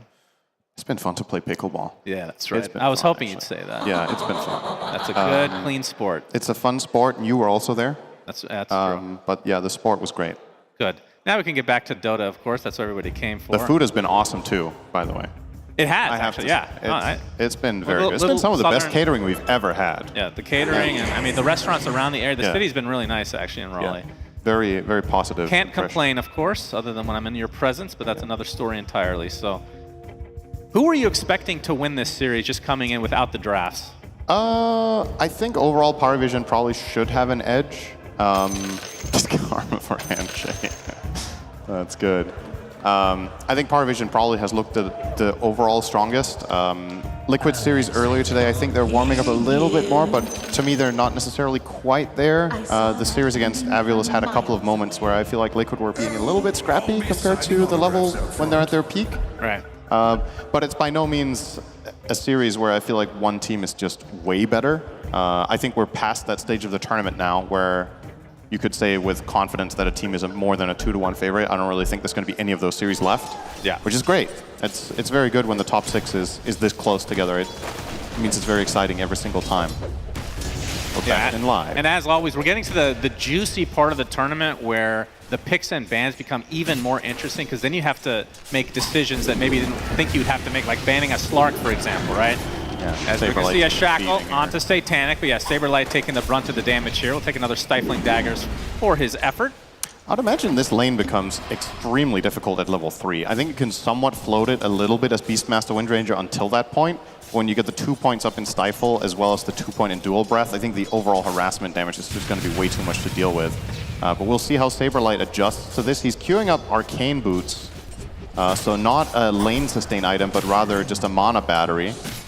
Perhaps the reasoning here is that he thinks he and Boxy together, flat out by spamming, can sustain this lane with power shots and axes. Yeah. Remains to be seen, and it's very important when you go this route. The Arcane Boots build up, it's okay, but you know, until the complete item is there, you're already out of mana now on both heroes, so it's going to be tough to continue spamming. Nice wave pull though. Saberlight will manage to reposition the lane a little bit. As a Pounce will connect for 9 class against the level 1 Insania right now. Gets the extra speed though with the Astral Spirit coming back. They'll give each other high fives as per norm. They've been a little bit too polite for my taste in this beginning of this series. We'll see if that continues on, since this is, of course, an elimination match. And we got some real toxic players here, as always. As Ducalis gonna get gone on here. Satanic actually jumps in to try to block them, but they're gonna lose their their Jakiro, but the Boxy trade-off, 1 for 1, position 4 for position 4. He needs to be careful. He needs to be careful with these birds. They give it quite a lot of experience over to Satanic here, but a 1 for 1 trade. Can't say this top lane is going too bad, right? You're losing it. Gunnar was talking about it. PA, one of the absolute worst matchups for Beastmaster and lane, I think. In my book, probably one of the hardest. I would say the hardest on paper generally is considered to be Gyro, but this is definitely up there as well. And depending on the lane, it can be even worse because of the aggressive factor. And you can tell that Parvision is trying to play on that as much as they can. But now that the lane is in this position a little bit for Saberlight, actually he will be pushing the other way, but where will the waves meet? They will meet relatively far up. Now they're going to go in Instania again. Yeah, they have the Blood Grenade and the Burrow Strike inside of the Sandstorm as well. Instania is dead, 9 class, already showing why his Slark, his support Slark, mind you, is so difficult to deal with. And that is a good combo once you get them stuck inside that AoE. It's so fascinating, isn't it? Like, that a team can have a player that plays this hero support and nobody's copying it. Yeah. Like, literally no other team has even tried it a single game, I think. Maybe it's been one game. Takes a lot of damage. Gets the Jingu stacks up as Bryle's gonna have to pop the Fairy Fire just to survive here. You can see in the mid lane, 22 and 3 for Bryle right now, 21 and 4 for no one, so very even so far. And in terms of, gank potential for the supports, the Windrunner already made her way over. Does Paravision have the same kind of gank potential with a Slark? It can be cute at nighttime, I guess, if you can find an angle and get a pounce and set up no one to get his ulti off, perhaps, on level 6.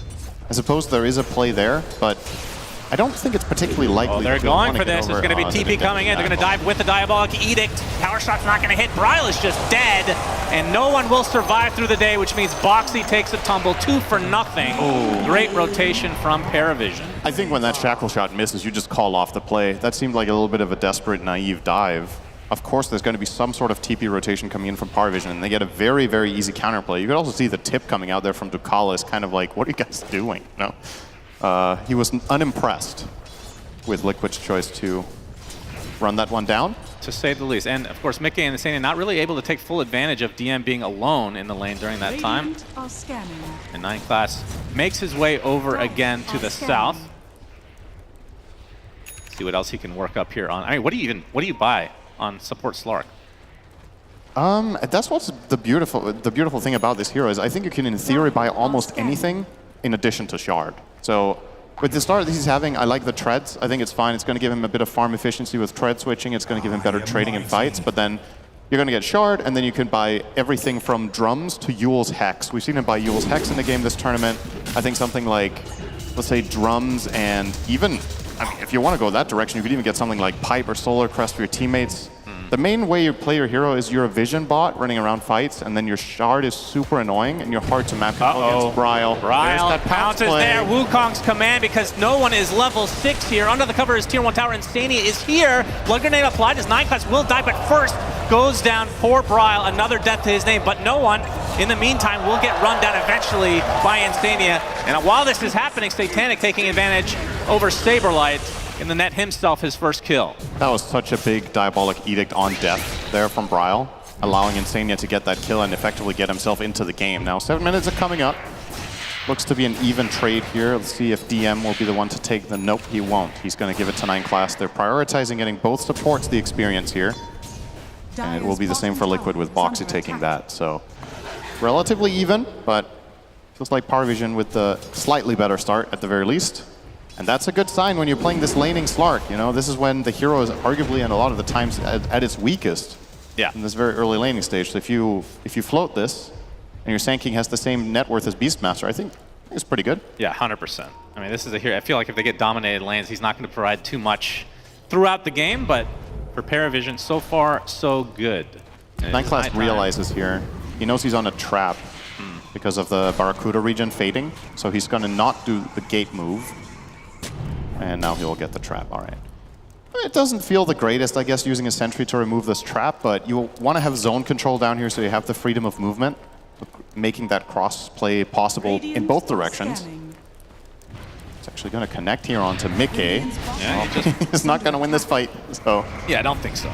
Get the hell out of there. 2-level advantage. He's going to be greeted by Insania on the high ground right now. DM He's going to be greeted by Bryle in turn. 9 Class looks to be going out for one more right click as the Wukong's command comes down on the other side. DM does get off his epicenter, but dies shortly after. It's just like that is 2 kills for Liquid. No one ends up kind of wasting his ult, although, does he actually want to stay here? Boxy makes his way to the other side of the ring. And a power shot, that's a double kill. That is the execution power shot as Ducalis will drop as well. So a 3-for-1. Only Insania losing his life here for Liquid. Yeah, very aggressive support plays here coming out from Paravision. Being punished. But still, if this remains the status quo, this will be a very big Phantom Assassin. So I wonder if Liquid are going to try to actually do something about this top lane at all. We haven't seen them take much initiative of, let's say, bringing Leshrac top for a play and taking advantage of the roar, or doing a double support smoke or anything of the likes. Maybe it's just too difficult right now. Their supporting cast doesn't exactly have the most damage between Windranger and Elder Titan at this point in the game before they get their ult. So I guess in order to kill the PA, you actually kind of have to bring a core together with Beastmaster. And the lanes and the vision that Slark is giving right now seems to be a little bit of a thorn in their side for the time being. Make will answer the questions of the panel, by the way. He'll go with Deso. No Mjolnir. Okay. Very cool. Yeah, I mean, standard. Yeah. It would have been interesting to see the Mjolnir. He did kind of... When you're playing support Slark 10 minutes in, what level do you want to be? Because he's level 4 right now. As high as possible. Okay, that's a terrible answer. That's a Cinderin answer, Dumb actually. question. Yeah, all right, that was a Sunsfang question and a Cinderin answer. Phrase it better, I'll answer it. Okay, we're just going to forget that ever happened. There's a lot of ancient stacks here for Slark's Saberlight level to 5 take. at minute 10. That's pretty all right. He would like to be level 6, of course. Yeah, of course. But, I mean, level 6 is kind of the dream almost, because this hero has a hard time getting experience. But 5's all right. Yeah, I think this is par for the course for 9 Class. This isn't a hero that needs to absolutely destroy and snowball like crazy in the early game. And also, keep in mind, what you saw right now is kind of the luxury of Slark in terms of getting experience. He's the best D-warding here in the entire game. Yep. And wards give a lot of experience. So it's kind of deceptive just how much he can get around the map as long as he runs the right paths, even without killing anything except wards. He could find himself half a level here and there. Yeah, I would argue his value has gone up with this new map as it got bigger. Yeah, because it's so much harder to ward with all these. I mean, there's like only a couple cliffs in the game at this point. And it's harder to catch him and set traps too. Yeah. So, definitely. Definitely seeing some innovation. Not being able to watch people replay really helped the game, Cinderin. Of course, it's only been a couple weeks. But, yeah, love people jumping to conclusions after 3 days. I think it's good. Yeah, that's what we do in America. Get used to it. Okay. 9 Class still not quite level 6. Actually, this wave should give it to him, though. You can see a rotation coming from Liquid. Yeah, now the Shadow Dance at the ready. It's actually unfortunate timing. They were kind of planning a play, it looked like, with Windranger and ET. But yeah, now 9 Class feels mid lane. Yeah, the rotation from Liquid ends up not working in their favor. They lose Bryle again. That is his 3rd death. And he's about to lose his tower as well.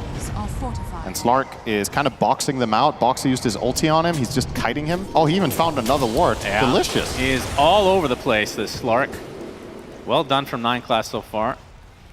It feels like a lot of his value is already paid off in this game. It's just and it's a hero that scales really well. You know what this reminds me of? It reminds me of the phase when Boboka was playing position 4 Monkey King. Ooh, Shackle does hit. Echo Stomp going to be dodged here from Noah. Nice miss. He's going to use the Wukong's command as DM on the outskirts just, yeah, they're just going to run away. Zoning ult. Tier 1 tower does survive, though, for Liquid. Sorry, you were saying, Cinderin. No, I was just saying, if you remember when the whole courier hunting position 4 Monkey King was a thing. Yep. That was also something that kind of only one player and one team did at all, that entire tournament, and then it started getting banned because nobody could be bothered to deal with it and they couldn't learn it themselves. 9 Class is kind of in a similar position here with the support Slark, so it's pretty cool to see. It's a similar logic too, right? The way those heroes work. It's like moving around the map, uncontested, looking for vision, killing couriers, being annoying, getting information, and not needing too much. You can see we were talking about his itemization. 9 Class is looking at a Yule's angle. All right, well, That's a Liquid dead finds Jakiro. Jakiro, yeah. That is an Atos for Bryle, helping set that up, but the Primal Roar was also used. On the other side, though, Satanic does have Battle Fury. Pretty damn good time. He got about 45 seconds ago. And this with a Treads as well. He is. I mean, this is obviously one of the scariest heroes going into late game. If he gets off to this good of a start, give him a few more minutes and he can start fighting. The hero matchup against TA is interesting too, because PA is a lot about the 1-2-3 shot burst, and TA can block a ton of that with refraction. Satanic. Okay, he's actually going to get caught off here. Do they have the damage? Focus fire is there. TP's coming. Nice Phantom Strike. He's just on the outskirts of the missed power shot, and now they're going to turn this around. Paravision on top of Bryle. So close yet so far. Another death for him. And Boxy still trying to snipe people out with that power shot, but he's going to be surrounded and taken out as well. So Paravision on top of that little engagement there. Oh, that's a really expensive power shot miss. Because not only would they have killed Satanic, it could have potentially also saved one of their lives, because Satanic was able to turn around and go for a little bit of Stifling Dagger slow, and they couldn't really stand their ground either. So, big moment there with the turnaround. And more so than anything, Bryle really needed that kill. His game is, he's lowest net worth out of all the cores. And yeah, I mean, would you look at the net worth in general, Slark, just how much he's dwarfing everyone by in the support role. Yep. 38 CS, obviously this hero can jungle quite effectively as long as you have mana. And by going the Yule build, as well as having a mana draft, 9-class can farm quite a lot while getting information.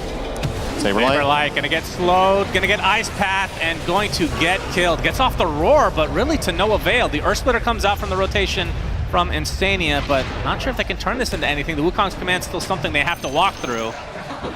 And they just give up right there. So 4K lead already for Paravision. Under attack. Yeah, I feel like there's some history there with that all chat woof. Oh, I missed that one. I'm not sure. Are scanning. Is that a way to call somebody a dog? I know that's very common. Honestly, use of if there's anything you cannot say, Dota has very, very creative flaming.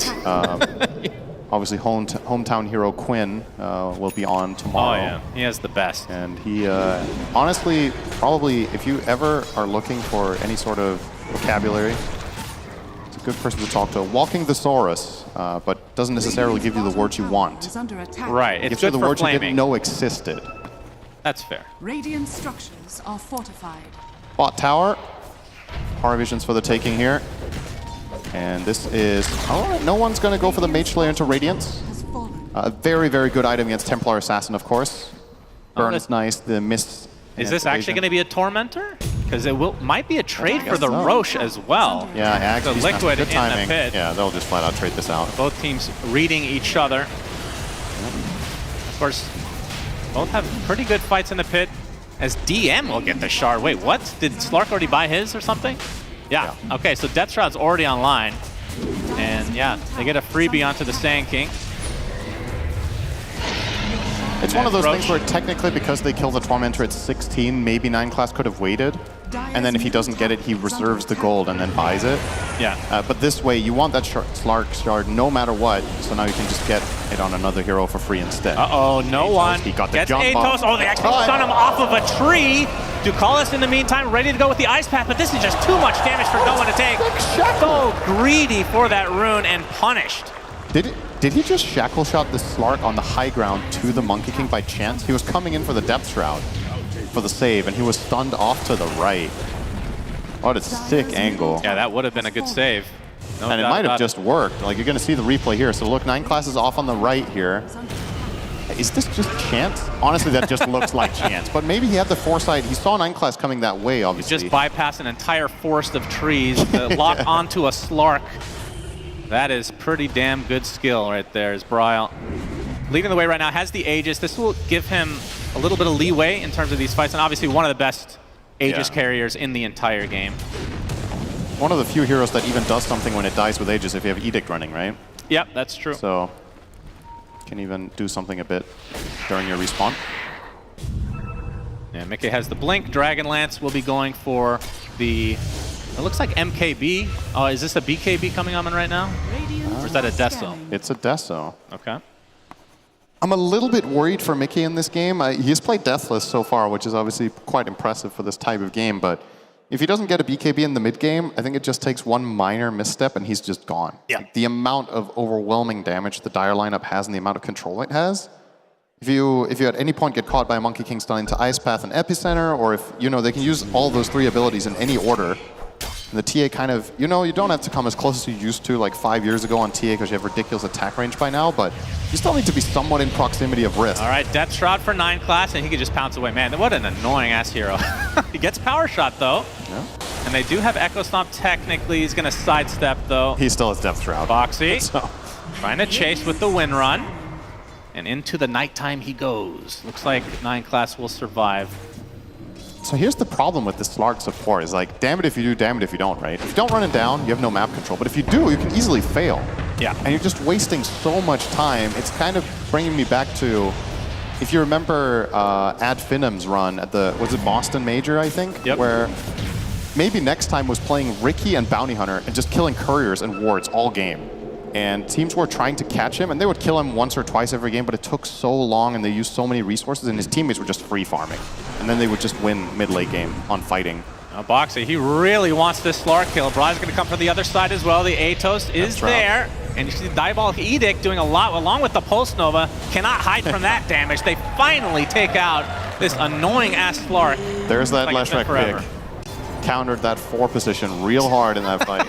Yeah, I mean, that's the one thing you brought up that is, I mean, maybe that's a bad thing that you're maybe putting it's so many- necessary, Yeah, possibly. It seems like something, I think that honestly played a pretty big part in Liquid's choice of this hero over anything else. Because keep in mind, we saw the stats. Leshrac has been picked one singular time this tournament and it lost. So it's by no means a meta hero. But of course, if you have a player who's a specialist and you identify that this aspect of the game is going to be a big problem, you want to try to solve that Slark however you can. And even if it's going to take you a mid lane pick, that justifies a first pick 4 position, right? Yeah. That's how much it's going to take. Relatively big power spike for Paravision. Satanic finished his BKB about a minute and a half ago. And now an Aghanim Scepter for DM. So lots of damage. Yeah. And obviously they're going to want to fight here. No one, though, does have a lot of dead net worth on his hero at the moment. 3K in the bank. Looks like he's going for Radiance. We'll probably be taking that apart at some point, but that would be another enormous power spike not that far away for Paravision. As Boxy, he's going to get caught off guard and destroyed. No one will claim Illusion Rune. It happened. That's rough. But in his defense, it was a smoked Illusion Rune, so he couldn't see it. True. No one didn't buy the Sacred Relic. Oh, he's going to buy it from his own signature. Okay, whatever. Minor mistake. He was next to the other one, but he's going to send it up. Minor mistake. Missing the final component for his Radiance. Interesting to see the net worth distribution. I feel like this happens quite a lot currently. Oh, hang on. That is quite the ice path, but unfortunately, if you recall us, nobody else is around him, so he will drop. I find that we've seen in a lot of games this tournament where the mids have the lowest net worth among the cores. Now, obviously, Saberlight has been having a rough one here, but you can see even Monkey King, no one was having a pretty good start, and he's still, now he's even with the Lesh, but they're still behind the Sand King, the PA, and the TA by a decent amount. Well, the Radiance will help with that quite a bit. It will. Needs to get there, though. Wisdom time. Okay, well, Boxy's on top of it. He's done his algebra. Vision will go there when they feel like it. Maybe Satanic takes it and gets level 18. That would be a pretty strong spike together with his Sanjin Yasha. Do you think Liquid got enough out of the age? Obviously, it's good to have it in terms of the trade with the Tormentor, but didn't really use it to full effect. I don't think they could have got much more is the thing. I think it's very difficult for them to just show up at a tower and push against the lineup that they're facing. Slark, Monkey King, and Sand King are very annoying heroes to get flanked by. Atos up. Yeah, he's going to get deleted. That seems to be a constant. Mike's happy to get some Desolator stacks. Yep, true. That's nice. And now he has, for the first time in the game, almost caught up to Satanic on the TA. Yeah, he, like we said, going for the MKB, not that far away from it at the moment. Obviously going to be used in full effect versus the PA, but it'll also be pretty good against the Radiance while it is a Radiance. And Satanic, pretty much the cookie cutter build that we've been seeing the last couple months, with the SNY being the third. Yeah, against old Refraction, you would probably buy Manta this game. But yeah, that spell's been changed, so. New times call for new solutions. Roar is very scary as well. So status is pretty damn good. As Saberlight's going to get off the Roar himself, and DM just dies 1v1. So that was a lot of damage. Oh. And you're talking about Saberlight not getting off to the best of starts. Well, that is certainly a nice injection. Yeah, he not only gets the kill, but he can afford his next hero relic now with all those shards that don't work. Yeah. 9 class. Yeah, he's in a bit of trouble. Will be using the Death Shroud, and he's going to sidestep that power shot. He has 3 saves. He has Yule's, Death Shroud, and ult. And he had to use all of them. But again, Liquid are just wasting their time. The big beneficiary is Satanic, who has still, I feel like, not encountered an enemy hero for 15 minutes. Yeah, it's been. I don't think I've haven't seen him take damage. He hasn't crit an enemy hero this game. I wonder what his hero damage in total is like. It's probably laning stage and nothing else, right? He's 2-0-1. Those were the kills in lane, right? Yeah, they were. And then the one gank they tried on him top that failed. Now here's the damage dealt. Lowest on his team. Make sure to report your carries that have the lowest damage in the game. Without context, of course. Yeah, it's good. Now we have a smoke from Paravision. Bryle no longer has the Aegis. DM ready to go. Gets off the Burrow Strike. Epicenter to follow as Ducalis and no one show up as well. The stun locks, the damage. Too much for Bryle to handle. That was a lot of spells, though, from Paravision. It's a big kill. It's fine. It is. And this is something that is going to be a problem for Liquid pretty much for the entire game. They do not have any sort of save. The closest that they have is an ET Stomp, but it takes time and you need to be very well positioned and the enemy team can counterplay it. The other one would be Gale Force, which I have to say I'm a little bit surprised to see Boxy not buying that or putting it in his quick buy, because you're playing against triple melee core and a Slark. It feels like Gale Force should, in theory, be really, really good this game. Yeah. Sure. Maybe it is his next item and he's just not bought it yet, but I think it would be a mistake not grabbing it. Sandstorm just in time. And now Saberlight.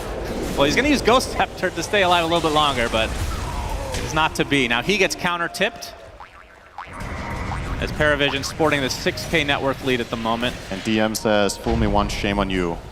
Fool me twice, you can't fool me again. Yeah, that's how the saying goes. Yeah. So next Roche won't know about it for a little bit now, unless we look at the clock, I guess. No one's going to show himself, but he's been very, very careful. Has the shield rune, but it will be dissipating shortly. Looks like BKB is next on his list. Insania looking for no one. He might find him. He found him. The Astral Step, did he notice? He definitely did. Okay. But not going to go for it as Ducalis and 9 class have now shown up. Pounce into Yules from a support Slark, mind you. Burrow Strike to follow inside the Sandstorm, but that's a big ET ult coming out. No one with the counter ult of his own as Mickey getting dropped by the PA. The roar too late from Saberlight, and as Satanic can focus on the rest of the lineup here from Liquid. Second kill in this fight for him, and the chase is on. Another Burrow Strike from DM. Triple kill for Satanic. Is he done? Looks like they finally find the distance on the Liquid side to fully retreat.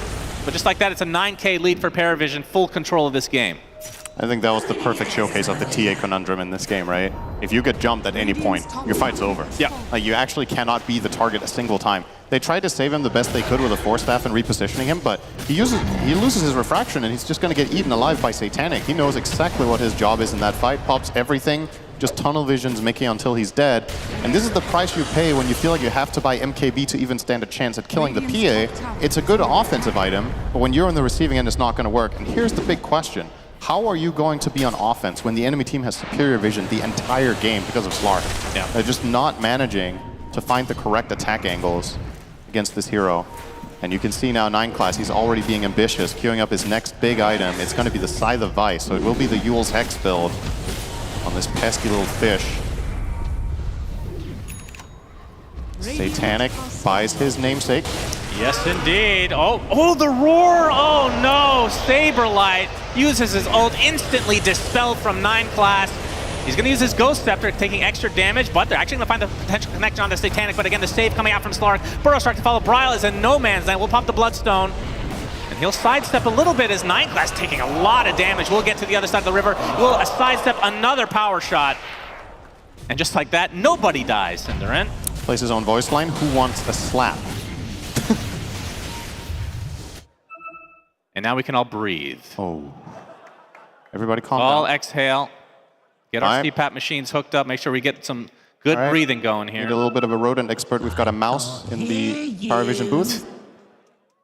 Oh, they got rid of it already. That was quick. They have some fearsome players. If they can scare a bear, I don't know if that content piece has gone out yet, but I think it has. They surely can scare a mouse. Yeah, definitely in the driver's seat is Paravision. So Liquid's side, like, if you were the captain of their team, other than just being the worst captain in esports, what would you tell them? Thank you so much. What would you tell them to get back in this game? I'm not listening anymore. All right, I take that back, Syndra. What did you take back? Everything. Unpause. Oh, we it's are a bit of a stalemate for Roche. Well, Both what teams does know Liquid what's have up. to do? I honestly think they have to buy time for Mickey's BKB. Because I think it's borderline. It's not impossible, but it's extremely difficult to get the right fighting conditions for him. That was like a 4-man silence on that trap. Pretty disgusting. They're still smoked up, though. Ice Path is avoided. Boxy might be in some trouble here. He's going to get Boundless Struck. They'll use Wukong's command just for him, knowing if they just get one, Roche is probably theirs, although it might be a trade. That is a lot of damage from Mickey. Deletes DM. So 1 for 1, but not the way that Paravision wanted that to go. Yeah, 9 Class didn't think there was going to be a counterplay, so he was not close enough for the depth route to save DM. That's a nice find for Mickey there. Pretty impressive to make that read on the situation that you can even attempt a counterplay. So, really well done.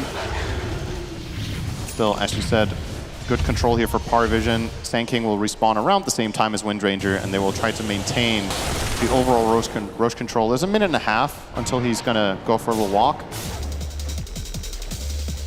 Not sure if they even... I think from Paravision's perspective, it's actually not that important that they get Roche. They just want Liquid to not. They just keep controlling the area. They don't have the best Roshing lineup. Obviously, PA can do it quite well. I think they would rather just play the map. Yep. Keep Liquid guessing. Especially with the Roche being in the pit, Elder Titan got even better. Yeah. I mean, Astral Spirit is still one of the best spells to have in this 360-degree area. Yeah, that's the other thing, is the risk-reward. Like, let's say you even can pull it off relatively easily. Is it worth it if that's the only avenue back in the game for Liquid? Is to find that type of opportunity. It does feel like you need the pickoffs to achieve that pretty safely. No one. Nice find. Yeah, full smoke from Liquid. Turns He into a dodges it. tree, gets Clutch. away just in time, and now the counter initiation onto Saberlight. Ghost Scepter will only save him for so far. Actually uses the Primal Roar, but will be chased down eventually. Can they get more is the question. Bryle now caught off next. Burrow Strike connects. He's dead. Double kill for Satanic. This PA is getting out of control. 7-0 at the moment for Satanic. And this is good enough for Roche, but Paravision are trying to find a tertiary kill here. Obviously, one of the most mobile heroes in all of Dota, the Monkey King. Yeah, Boundless Strike uses Shard to get up into melee range. Mickey is there to try to support his teammate. No one does go down to Mickey, but they get the kill they came for. DM with the Epicenter now on top of Mickey. Has to sidestep it to the side of the trees. Get some vision. Collis, nice ice path, but no follow-up from Paravision. Did they bite off too much? The buyback, though, from Boxy. They want to turn this around.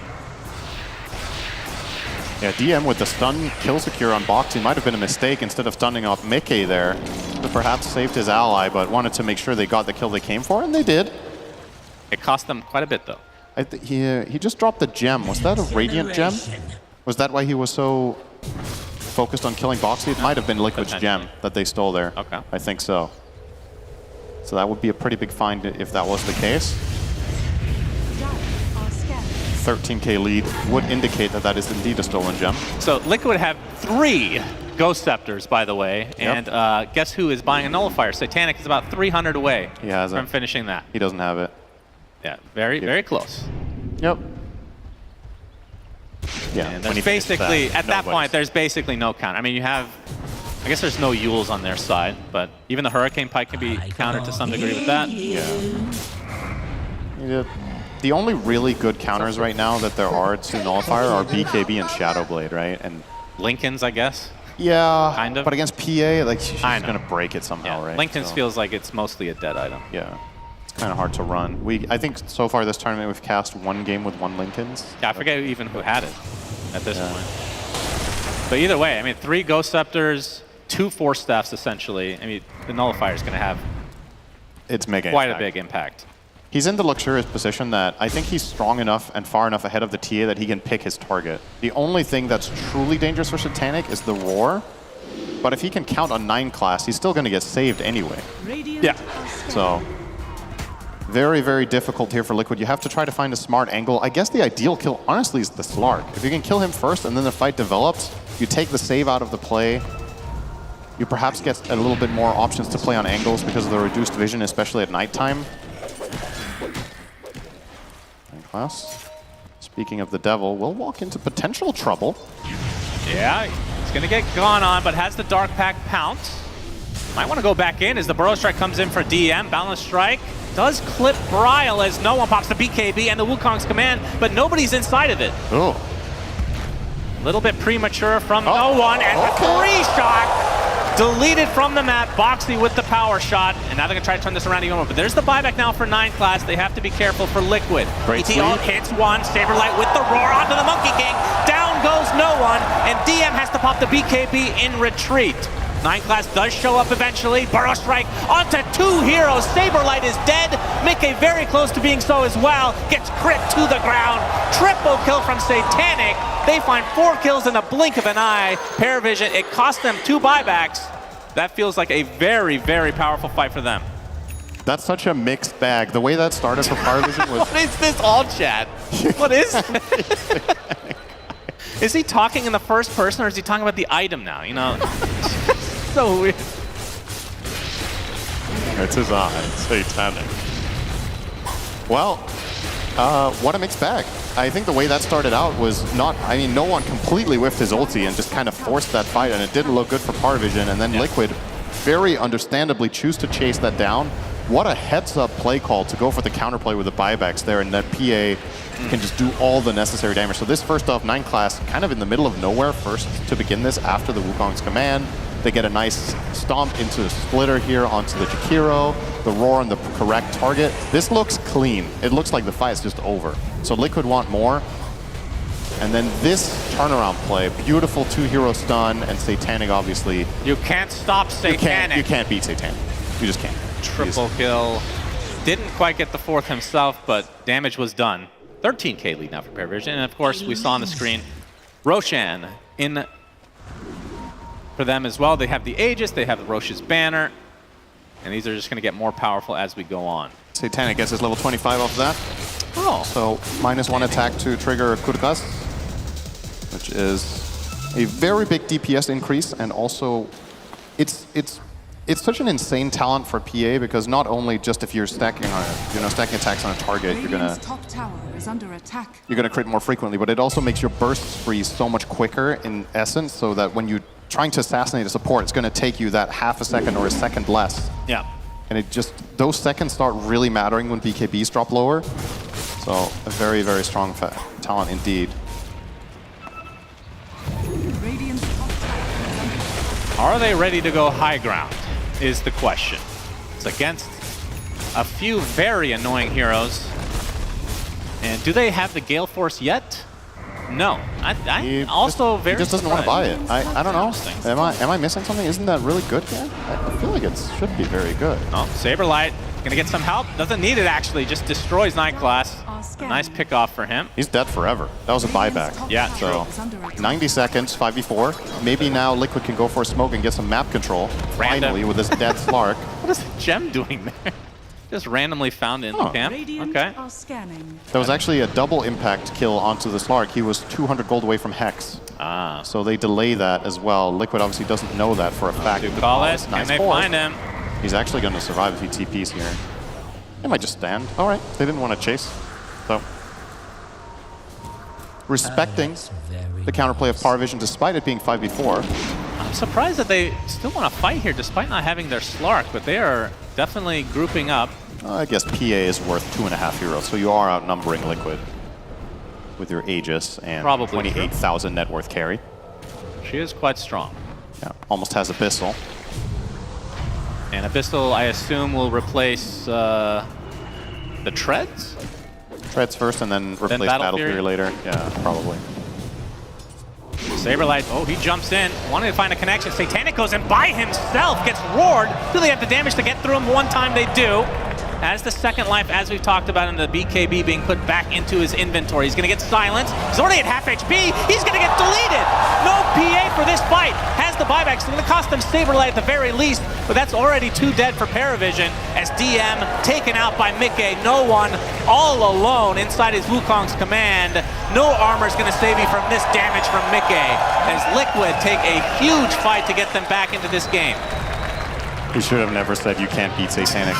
If there's one thing Liquid will power up from, it's people thinking they can't beat you. Does no one learn? Not no one the player, but just in general. Have you not studied Liquid history? Chance come out. I mean, honestly, that's kind of a crazy situation, right? He has the BKB in the backpack, and he's going to lose his Aegis and swap it in, but obviously it has the 6-second activation time, and the 3-second respawn is not enough. They chain the silences and the stuns beautifully, and he gets absolutely nothing off on either life. Yeah, that's the face of an excited That is the face of a psychopath, if I'm not mistaken. Mickey, he's going to get Yules. Next to the tier 3 tower, he's going to go real deep for the 9-class kill. Won't find it, though. Now the focus fire from Boxy. They will get this tier 3. The only buyback right now is for Satanic, and I think they just have to give this up. So despite having such a massive lead, this has basically been equalized, if not just going in Liquid's favor now with the full lane of racks. They just flat out seize a massive moment of opportunity, right? Slark's dead for 90 seconds. Liquid realize, all right, we're outnumbering. We can go for something. And they find literally the perfect play on the map as Satanic alone gets killed once and can't get the BKB off on the second life. The hero that would usually protect you from that is the exact hero that was dead. So that's why this play is possible, and Liquid with a really clutch play call recognizing that those conditions are met.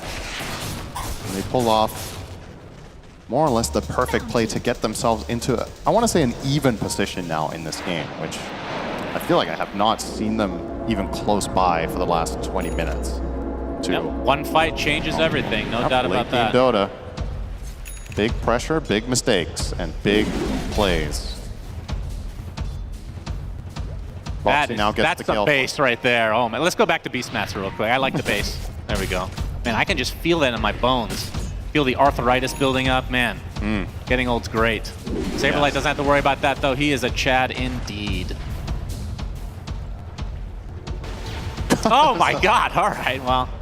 The congregations of the deep, a little bit stronger than Saberlight, something to look forward to in life. So Satanic, I mean, no idea what that means. Literally nothing matters what I say, just remember that. Okay. So he needs to hold on to buyback for Satanic, especially after a fight like that. You lose your buildings real fast. They need to, I think Paravision now that they've been punished for it once, they need to make sure that 9-class and Satanic are within reach of each other, and that 9-class does not get jumped first. If you're going to avoid that, I still think the game position for Paravision is quite good, but Liquid obviously are going to feel quite motivated after the way that last fight went out. Like, if you can set up any sort of team fight in a similar fashion, it doesn't even need to be as clutch anymore because there's no Aegis this time. You could set up you could set up a trap perhaps with the TA getting vision in the right spots, maybe a little bit of a smoke. Got the ET scouting.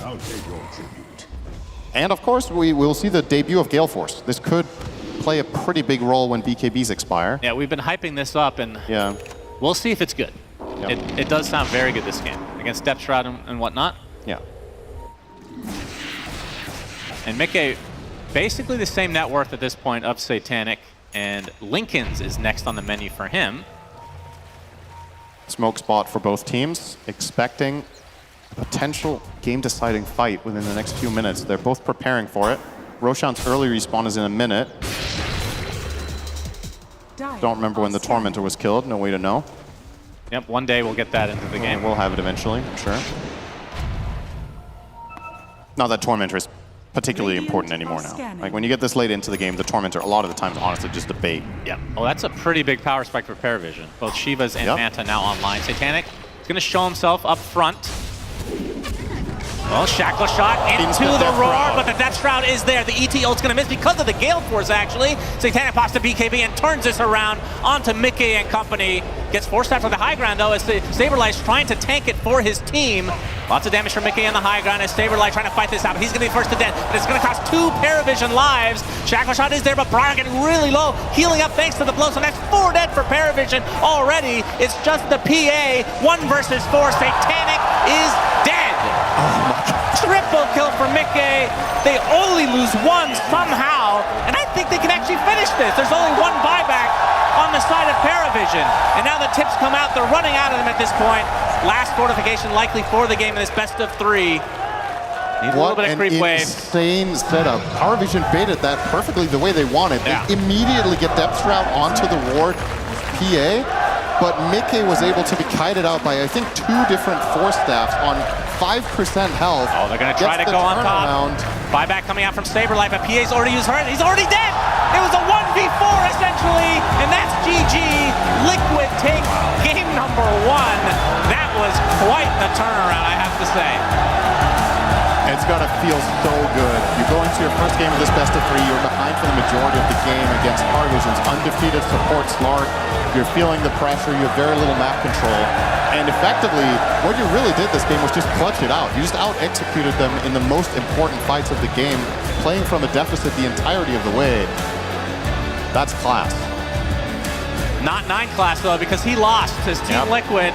Yeah, you can have 2 month class. You can have less than 9 class. I mean, it started so well for Paravision. I actually did not think Liquid were going to win this game. No. It felt it was all in Paravision's favor, and it felt like when they got all their power spikes, they just make a couple mistakes in these fights, and it turns heavily in favor of Liquid, and they absolutely pounce.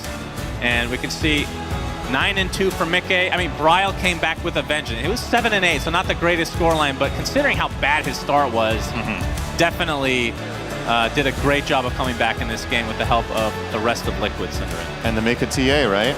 The panel was talking about it, how this is a special team with this hero.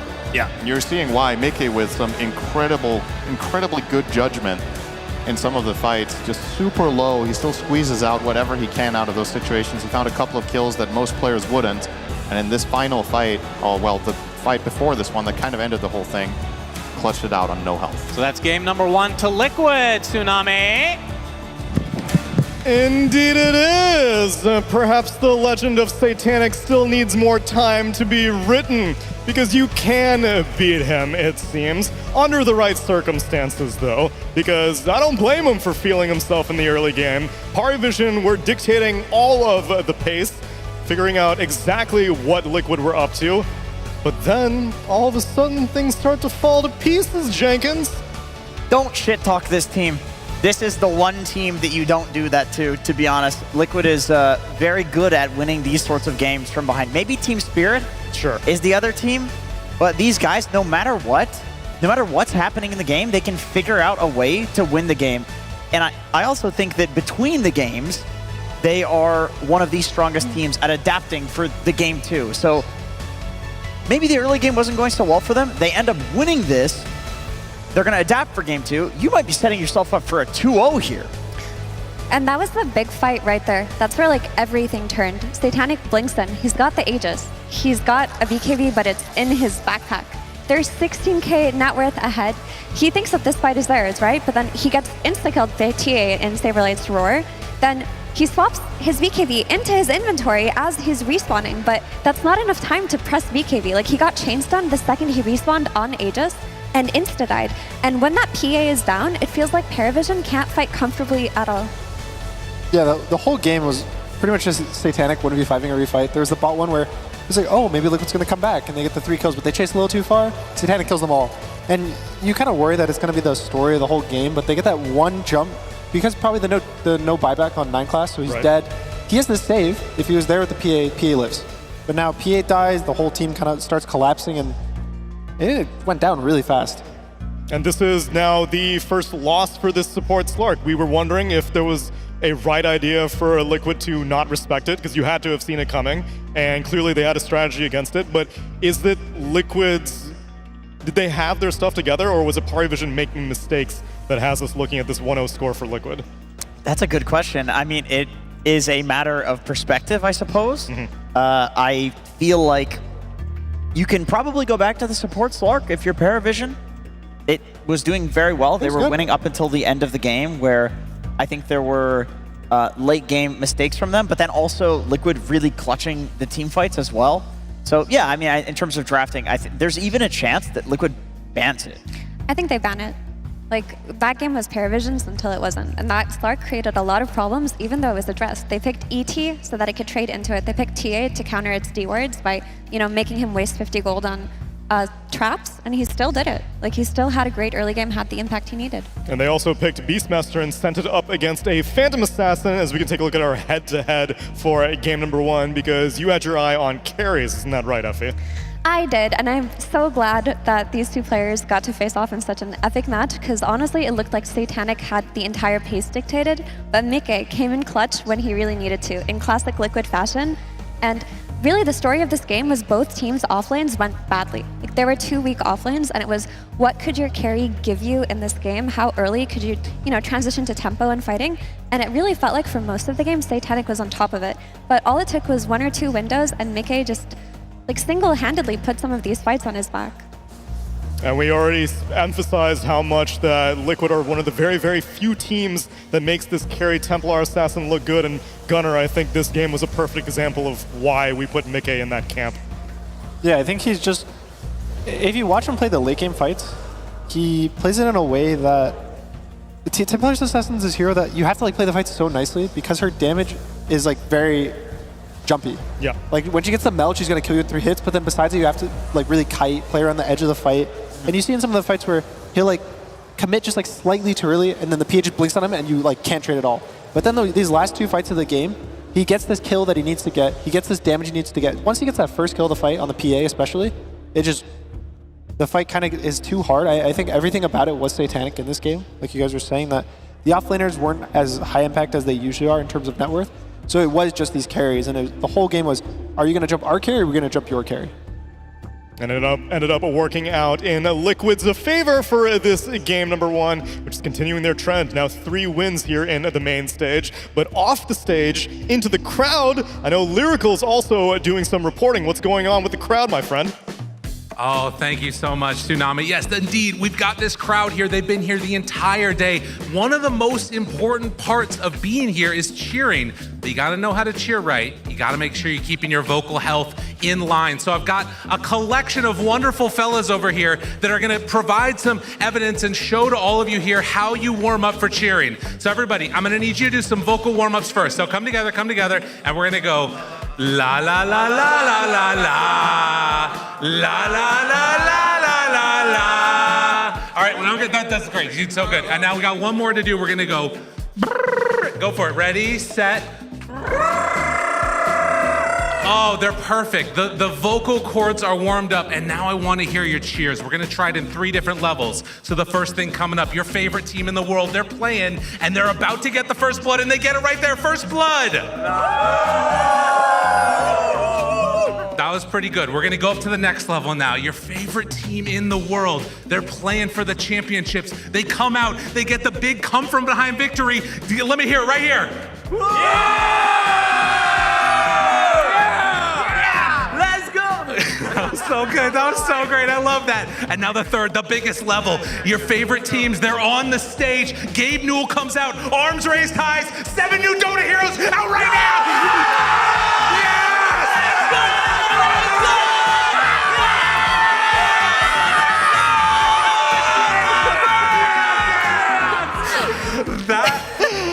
I love the energy. That's exactly what I'm hoping to see out of this series. Hopefully something even remotely that exciting happens. We'll have to go to game number 2 to find that out. It's our last elimination series of the night. And Blitz says, no, no, no, Satanic, you're not going to beat me that easy. Let's see if they have some new strategies coming into game number 3 after the break.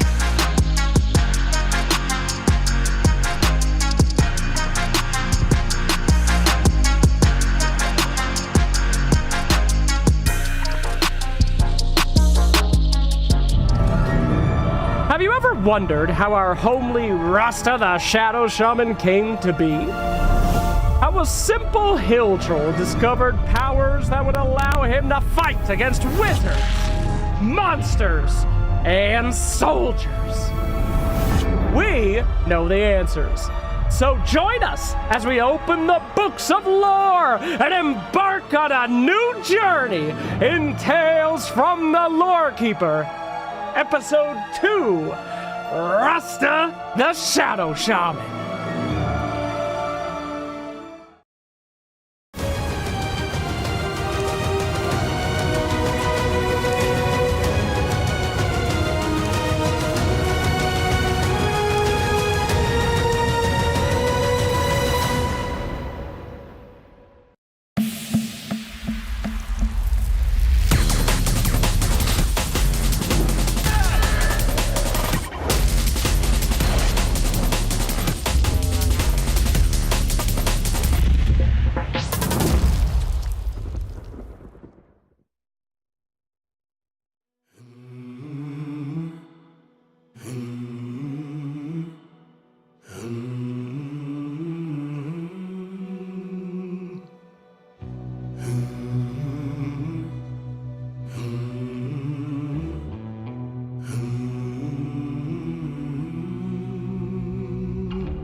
It's a system breakdown on a smash TV. There ain't never been a harder time to believe. I see myself in everyone I meet. The many lost souls looking up, looking up, looking up towards the sky. In the sky, feels like it's falling.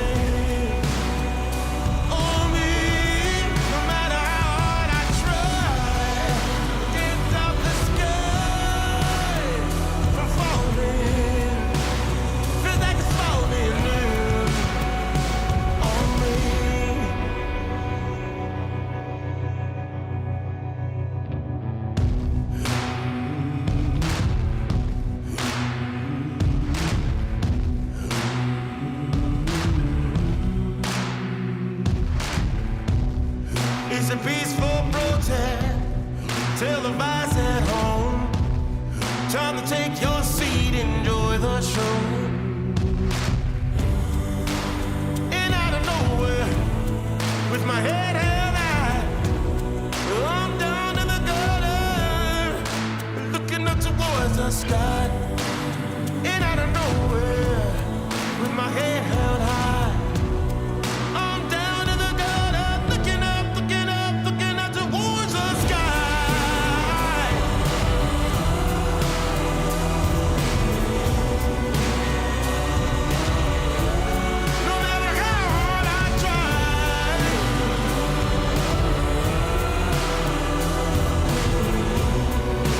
up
Now, if it was up to 9 class, he would be popping those balloons. At least that was the idea of his 4-position Slark. Whole name of the game is to de-ward the enemy and paralyze them without any vision, but that probably explains why they ended up going with the Templar Assassin in that game number 1. If there's a hero that can deal with not having any wards, I suppose traps are a good substitute.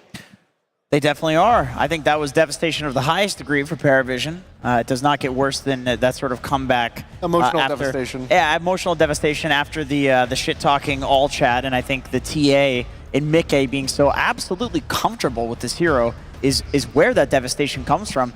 Mira, I feel like this hero's not getting through the draft in this next game. Yeah, I don't know if you want to give that away. I mean, if you give it away, you better have a good idea. And at this phase, like, they took out the Tiny, which you also cannot give away to Liquid, but the Coddle. And maybe they're just going to break that mold, give away the Coddle, ban the TA here, because you're making it hard on yourself.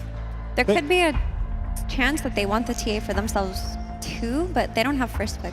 Thankfully, Liquid is first pick, so I don't think they're gonna actually like first pick the TA. So Paravision probably doesn't have to ban it right now. They'll probably want to ban AA, Ringmaster, like the more standard stuff. AA would probably be the most likely option, I think. Astini has a pained expression on his face, though, because his choices are limited. And he actually takes out a offlane Darkseer. Interesting. So are they looking to... It could be the TA. To take the TA. Yeah. Parablade also. Like, they could counter with their TB. If Liquid take TA here, then Paravision is very happy with their TB flex to offlane and to carry. You protect it with a Darkseer. Yeah, that's true. And TB historically does beat TA, right? This is a good matchup for the Terrorblade. Tinker. Well, that's lewd. Yeah, Tinker was the first phase ban for I thought you meant the hero pick was lewd. Yeah, I was like, that's hero. quite the way to describe it, Tsunami, but when he's in my games, he does fuck me. So technology. Yeah, they had first phase banded against Paravision, but instead they ban out the AA and they steal the Tinker, perhaps. I don't think Paravision were expecting Liquid to go for their Tinker when they left the TA in the pool, because now the Terrorblade opener that they banned for, that Terrorblade isn't looking too comfortable. And then they're like, okay, do we take the TA? Do you want to take the TA versus the laser? The answer is yes, they take it anyway. You want to. They take it anyway. These drafts feel like they should be flipped right now. Yeah. Just block picks on both sides. Mind games coming into this one. But Liquid do play a good Tinker. Like, I wouldn't necessarily look at it as a block pick, because even during Dream League, I think Insania was the one who kind of brought that hero back into life as a support before it just dominated as a mid support flex afterwards. He plays a really mean Tinker. Like, he's always like topping the net worth as much as he can. Yeah, he actually scales with it as a 5. I think these Tinker support players pretend that they're supporting. And maybe they do for the first like 20 minutes, 30 minutes of the game, right? Holy Lockets. And then they're like, oh, I just happen to be getting all this farm when I'm pushing this lane out. Oh, no, I'm stealing creeps while I'm healing you with my robots. Let me get nags. I'm healing. I'm a healer. Yeah. I wouldn't say it's the Tinker that I'm worried about, though, because, Gunnar, we keep talking about how there's a short list of players and teams that can make Templar Assassin look good. So do you think Satanic is on that list, or is no one higher on the list if it's a mid-flex? What's your opinion of a Parivision Templar Assassin? Satanic played it a lot back when it was more common, and no one as well. I would say they're going to be more comfortable flexing it between mid and carry than I think Liquid is with this current iteration. And they haven't played the TA the entire tournament, because this hero has always been top of the ban list, but they absolutely can. Like, no one was a TA player back in his day, and Satanic is like a young carry. I'm sure he's like master tiered all of these TA-esque heroes. Unless if he's shook after that game 1. He drew first blood. He made the all chat happen. This could have been a very mannered game. What do you think the win rate is of like all chatting first and then winning a game? This is It's not good. I feel like it's low. Since the question mark, it's been downhill. The question mark was like peak. It was like you do it first, you're like, you show off, and then everyone trying to like copy it doesn't really reach it. And it just doesn't work. This is a thing in the fighting game community. It's a taunt into get bodied combo. It's unblockable. Unblockable. Yeah, that's true. Feels that way. They better not be all chatting this game. They need to like, you want them to lock the fuck lock in. Lock in, because the way that you lost, that was like one of maybe 2 iterations in that game that you could have lost, because like the sequence of events that had to happen, Satanic jumping in without his team, his BKB being in his backpack, respawning with the Aegis with his BKB still in his, like, it's still cooling down. Like, what are the odds that actually happens again? Like, that was their game to lose, and that they did. You're saying Liquid was Doctor Stranging all the different outcomes over and over again? They did. They hit like one of the 2 universes. 9 class also had to be dead, because otherwise he shrouds the TA, she lives. Yeah. Now they take the Beast. There's a Phantom Assassin. I think Synderen also did mention a Gyro. I think PA is better hero currently in the meta. I know at the last Dream League, it became really popular, even in some of the qualifiers for like the Dream League. Most recently, it was super popular over hero. Carry match-wise, it's also, I think it's decent versus TA. Like, TA does hit this window with MKB and 6 items that she out-damages PA, but... And there it is. The other one. It's your preference over the Phantom Assassin. Yeah, I mean, this hero is very solid for tearing through the TA refraction charges. It's always been an age-old counter if the Gyro can maintain the item advantage. And against a Beastmaster, he should be able to, right? This is like a Beastmaster counter. You kill the boars in lane by flacking, push the lane out. You're more than happy. Sorry, but the 0-4 stats that came up on Hoodwink just made me laugh. Like, I wonder what Liquid are thinking. They don't care the stats. Hero. They're probably like, you know, other people lost with them. They're bad. To be fair, that is kind of accurate because Heroic lost with it, and so Matthew wasn't able to find it to success. But Maposhka also tried out the Hoodwink. So I guess that's a 5-position Hoodwink, so maybe there's some potential with... Numbers are a bit skewed. I'm sure numbers are it's fake. okay. I don't, it's all right. I can't read. I'm sorry, I don't believe in it right now. Like, you have a support tinker. Like, that's your other support. You need something with a much more reliable disable and maybe something that can get into the thick of a fight. Not something that's going to stay in the distance and poke. And maybe, like, in the past, you could see Hoodwink as a, you know, lane counter to things like Beastmaster with her Acorn Shot, but that spell's been severely nerfed. She got the facet that gave her damage on the Acorn Shot, the trick shot, where it bounces. She got that removed. So now you're just playing cast range Hoodwink, pressing items like active items on your team and hiding in the trees. That's not... It doesn't give me enough confidence in the hero unless they want to pair it up with something like a DK, where then they're doing like Dragon Tail Sharpshooter. Otherwise, I'm not feeling it. I mean, I agree. They need more disable on Liquid right now. There's a few decent offlane options. Sand King, Centaur. I feel like they also need a hero to jump these 2 supports. Like, name me 2 supports in the current meta that you need to jump more than these 2. Like, they need some sort of backline jump. Yeah. It's up there. It's up there. It's up there. Night Stalker, maybe, to, like, if you really want to assassinate the backlines, but that doesn't exactly have the disable that we're talking about. And yeah, you might suffer versus the TA. Alright, guys, thoughts? Okay. You're worried about the support duo. Yes. What if it's not a support duo? Oh, I think it's a Coddle mid. No, mid Tinker. You're thinking on the other side. Mid mid Tinker. Because we were worried about the Hoodwink. For Bryle. I see. Put the stand-in on mid Tinker. That is bold. So of the mid Tinker flexes, I think I only saw Sumail do it. I don't know if I saw anyone else Nothing do to say has been playing it. Oh yeah, okay, there you Liquid go. also did pick it recently. I know it was Nisha that played it, but they did flex it. So as a team, they've played it somewhat recently. Let's not dive too deep. I think this is just a 5 Tinker for Insania. Like, this is what you want to run it. It got nerfed as mid. I don't think you want to put it on your stand-in right now, and you just kind of want to secure a very strong pick here on 18 that you can protect. We didn't talk about Paravision support duo, though. Like, they got 2 incredibly high-value supports in their Coddle and in their Ringmaster, and I would argue that, like, Paravision are happier with their support duo than Liquid are right now. I definitely agree with that. I think I do share similar concerns about Hoodwink as a hero. It's definitely kind of a shadow of its former glory days.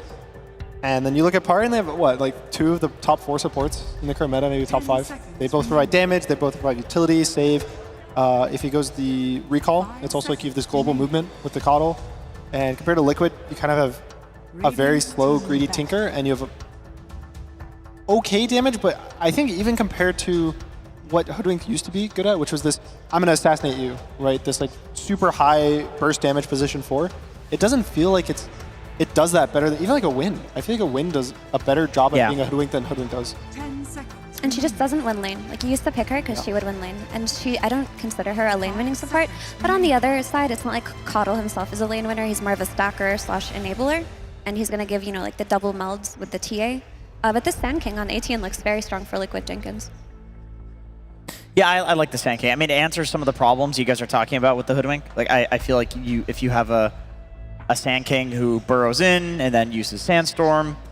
You can, in the burrow, like get your epicenter off, and then the Hoodwink has the stun to follow up and a little bit of damage. So I feel like you have a good combo between these two heroes, and it kind of makes up for the fact that maybe she's not a lane winner, but guess what? Sand King, we've talked about this. He just wants to go jungle, and then Hoodwink can leave the lane. So in terms of games where you can pick this hero in this patch, this is not a bad one. Yeah, I wouldn't be surprised. Could be worse. Liquid take a very Tundra-esque approach to this Sand King, where they're like, the lane's not going to be great, but it's okay. Yeah, honestly, the more I see Sand King these days, the more I think this is just what... If a team picks Sand King, it's because they just don't want to lane. Yep. Yeah, but also, Tundra have had like such cool Sand King games that I feel like this hero is a lot more versatile than people initially thought he was, because 33 has done a lot of like different item builds, and I wonder if Liquid have watched these games and are willing to imitate, because there are some games where he just goes like first item Aghanim Scepter, and then he just assassinates the supports. Like he just goes in with all that Ags damage, and he takes out things like Ringmaster and Coddle that can't defend themselves against him. The Ags is also physical damage, because it's the Stinger, so I think it goes through the Ringmaster save. So it's actually a pretty... If you end up doing that, it is a good build. And now they've got some magic damage, because Liquid are going to pick Bryle a Storm Spirit after Kunkka and Ember get banned out, and they protect it by banning out a Monkey King and a Puck. Yeah, this is good. I mean, believe me, I like the Sand King. It's like a decent backline assassin because you can at least jump the supports. But I don't think it's enough. When you're talking backline assassins in Dota for like actually killing two supports like this, it's like PA, Storm. Storm is the one from the mid lane. So this is the best pick in terms of respecting the fact that, as you guys are saying, Paravision got 2 out of the probably top 5 support picks in the game. Well, maybe this kind of justifies the Hoodwink pick. Coddle is a classic combo with a Bristleback, and so I'm not surprised that Paravision go for it. But hey, at least Sharpshooter's Break has some value in the game now. I guess so, but they're doing mid Beastmaster. This is very interesting. Because I was wondering what approach Paravision would take versus their Storm Spirit, like if they would go something like an Ember, but they just want to farm it up and play tempo, because if you look at their draft, they don't really have stuns against the Storm Spirit. So a way that you can approach that is you either draft a stun from the mid lane, or you just pick something that's going to run at every single tower and every single objective. So if you look at like this TA, Bristleback, and Beastmaster lineup, they want to hit a really high tempo really early in this game. I'm distracted. I saw a guy with a Relic Arena sign. I don't know what that is. That was expensive to pay that guy to have that sign right there. I think the nice thing is they're dodging the Beastmaster gyro lane. So Beastmaster now, I think mid is like, you always go 50-50 with this hero. It's like really stable mid, even versus Storm.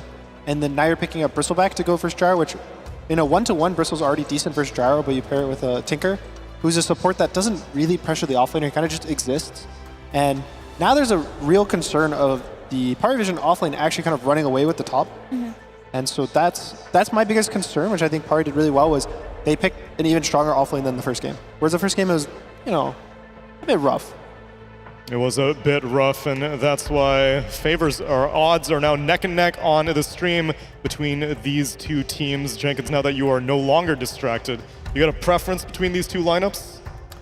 It's interesting because we haven't seen 9 class play the Coddle, and we haven't seen DM play the Bristle either, but the guy that invented the green Bristle. That's true. That's not DM. marketing it up. You know, like, I'm sure that this is a devastating team to get this combo, so I do worry for Liquid, but they were resilient in the last game. And hopefully they didn't let that all chat get to their head, because it would be a damn shame if all 3 series for today were 2-0s. So let's expect some competition as we get into game number 2 with Sunsfan and Cinderin. Welcome! Game number 2 between Team Liquid and Paravision. That was an insane comeback from Liquid.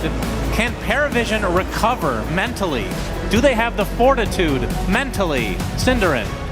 Well, they have definitely changed literally everything about the lineup they just played. Yeah, they sure did. They ignored their own Slark. It was available in the entire draft, I do believe. They did not go for that. They're completely changing things up.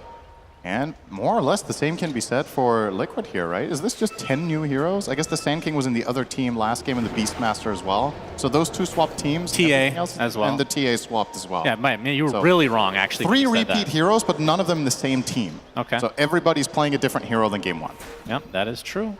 Ducalis will be playing the Ringmaster. Unfortunately for us, we will not be seeing a unicycle, as he did take the boring whoopee cushion. The fact that I'm saying that at a LAN in general is questionable at best, Cinderin, that this is in the game. The lore has never been broken as hard with a whoopee cushion in Dota.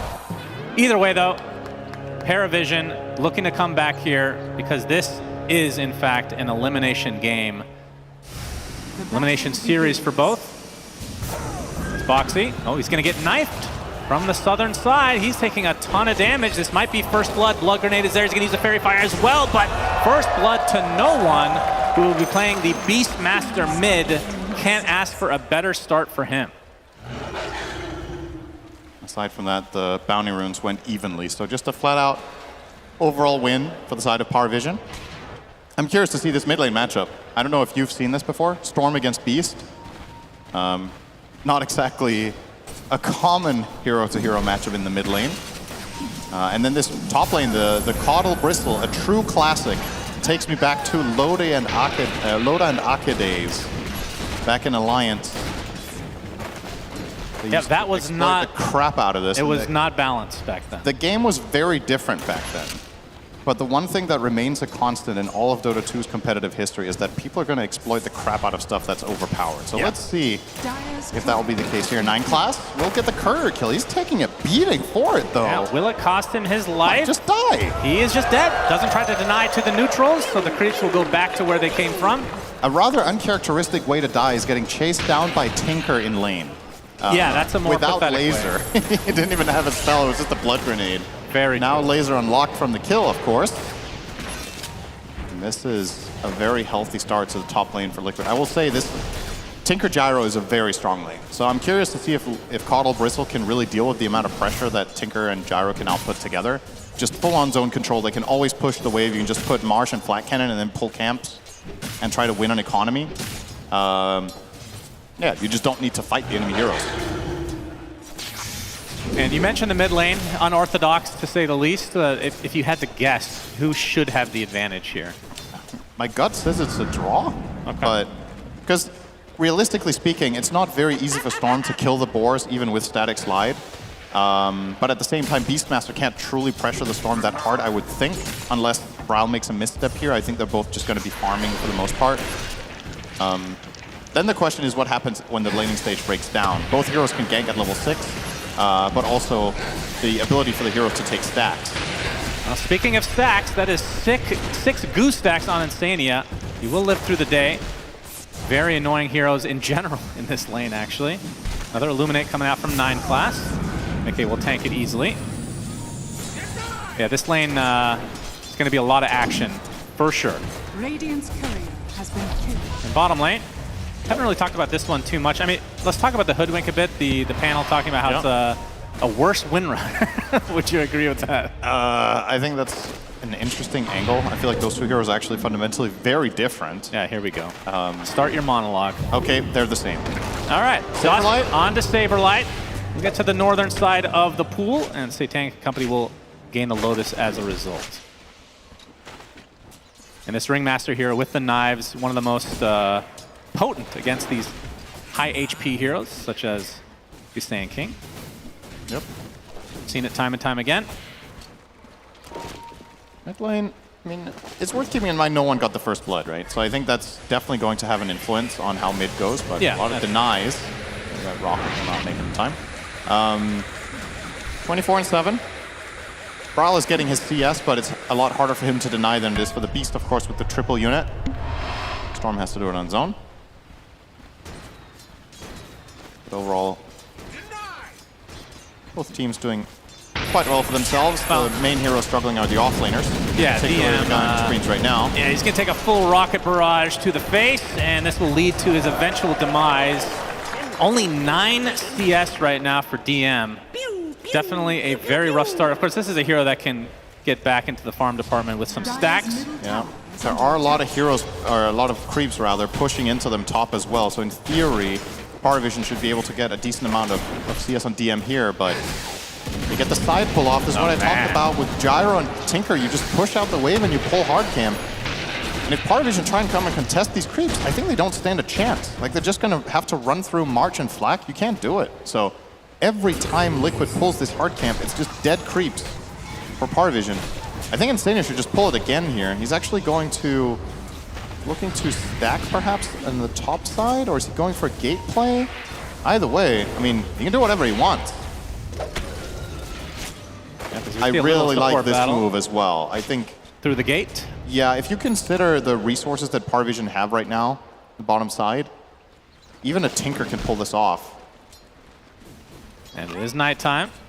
Use that extra cover to perhaps make an avenue for themselves here. Coming in from the south, the Burrow Strike's going to set things up. Laser to follow on Ducalis. He is mega dead. Question is, can they get Satanic? Inside this March of the Machines, under the cover of the Tier 1, he will barely survive. He's out of juice, though. He's got a Fairy Fire only. They're going to have to send some Tangos down. There's a healing salve actually on the way on the Courier, but that's Ringmaster, so... Yeah, what's Satanic going to do here? Guess both Tangos and Salve will get him up to speed. And 9 Class taking heavy harassment in this lane. Might be going through the gate himself at DM. He is left alone for the time being. Only level 4 right now. And in terms of his farm, still a ways away from Vanguard. And we saw Saberlight already have that, I want to say about a minute ago. That's essentially the discrepancy between the offlaners. Yeah, he is dirt poor on Bristol. I don't know, I think this hero, when you're this far behind, it has a very large tendency to become a liability. So you got to be very careful now in Parvision that you don't just lose DM from the game entirely. Stacks, as you mentioned, is a good way to recover. Caudle will be focusing on that, but we've already established Liquid have really good ways of clearing neutral creeps, so... Oh boy, homing missile into a big ol' zip from Bryle. Down goes 9 Class. So far, Liquid pretty happy in this top lane at the very least. Could they stick and take the Wisdom here? It is 20 seconds away. Their Gyro Storm are very strong for this kind of fight. What's Parvision going to do? They're trying for the switcheroo. No one with a haste rune. Showing himself, he just axes Saberlight under the tower, so he's not keeping it a secret what he wants to do.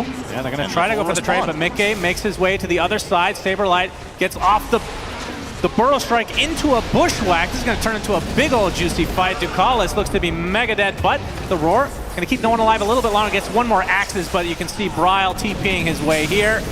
They're going to get the cleanup crew overall. And in terms of the Wisdom runes, both going the way of Liquid. Okay, so I'm not sure if Beastmaster knew that he was already spotted when he went for those axes when running between the towers, but if he was not already a confirmed move there, I think that would have been a pretty big mistake from no one. It was very clear for Liquid what they needed to do. Okay, if Beastmaster is bottom going for that play, he's definitely not going to do it alone. So we'll bring the numbers, and then we'll keep 1 or 2 of our strong heroes top to take the other Shrine of Wisdom. They just get away with everything, and now the supports on the Radiant will be starved for a while. Yeah. Both level 4. They need this kill. They have no damage, though. Homing Missile will find its mark, but don't really have to do too much from the Liquid side to dissuade Paravision from going any further.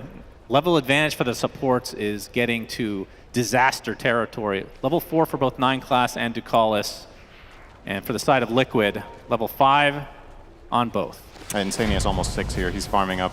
One of the big changes in recent Dota for Tinker, the way the layout of the jungle makes it so much stronger, which is a big part of the reason why Tinker has become a first pick as well, and has made a resurgence, is there's just so many layouts where you can march 2 camps simultaneously, and it doesn't matter whether you're playing support or core, just level 3 or level 4 March of the Machines can take out 2 camps at once.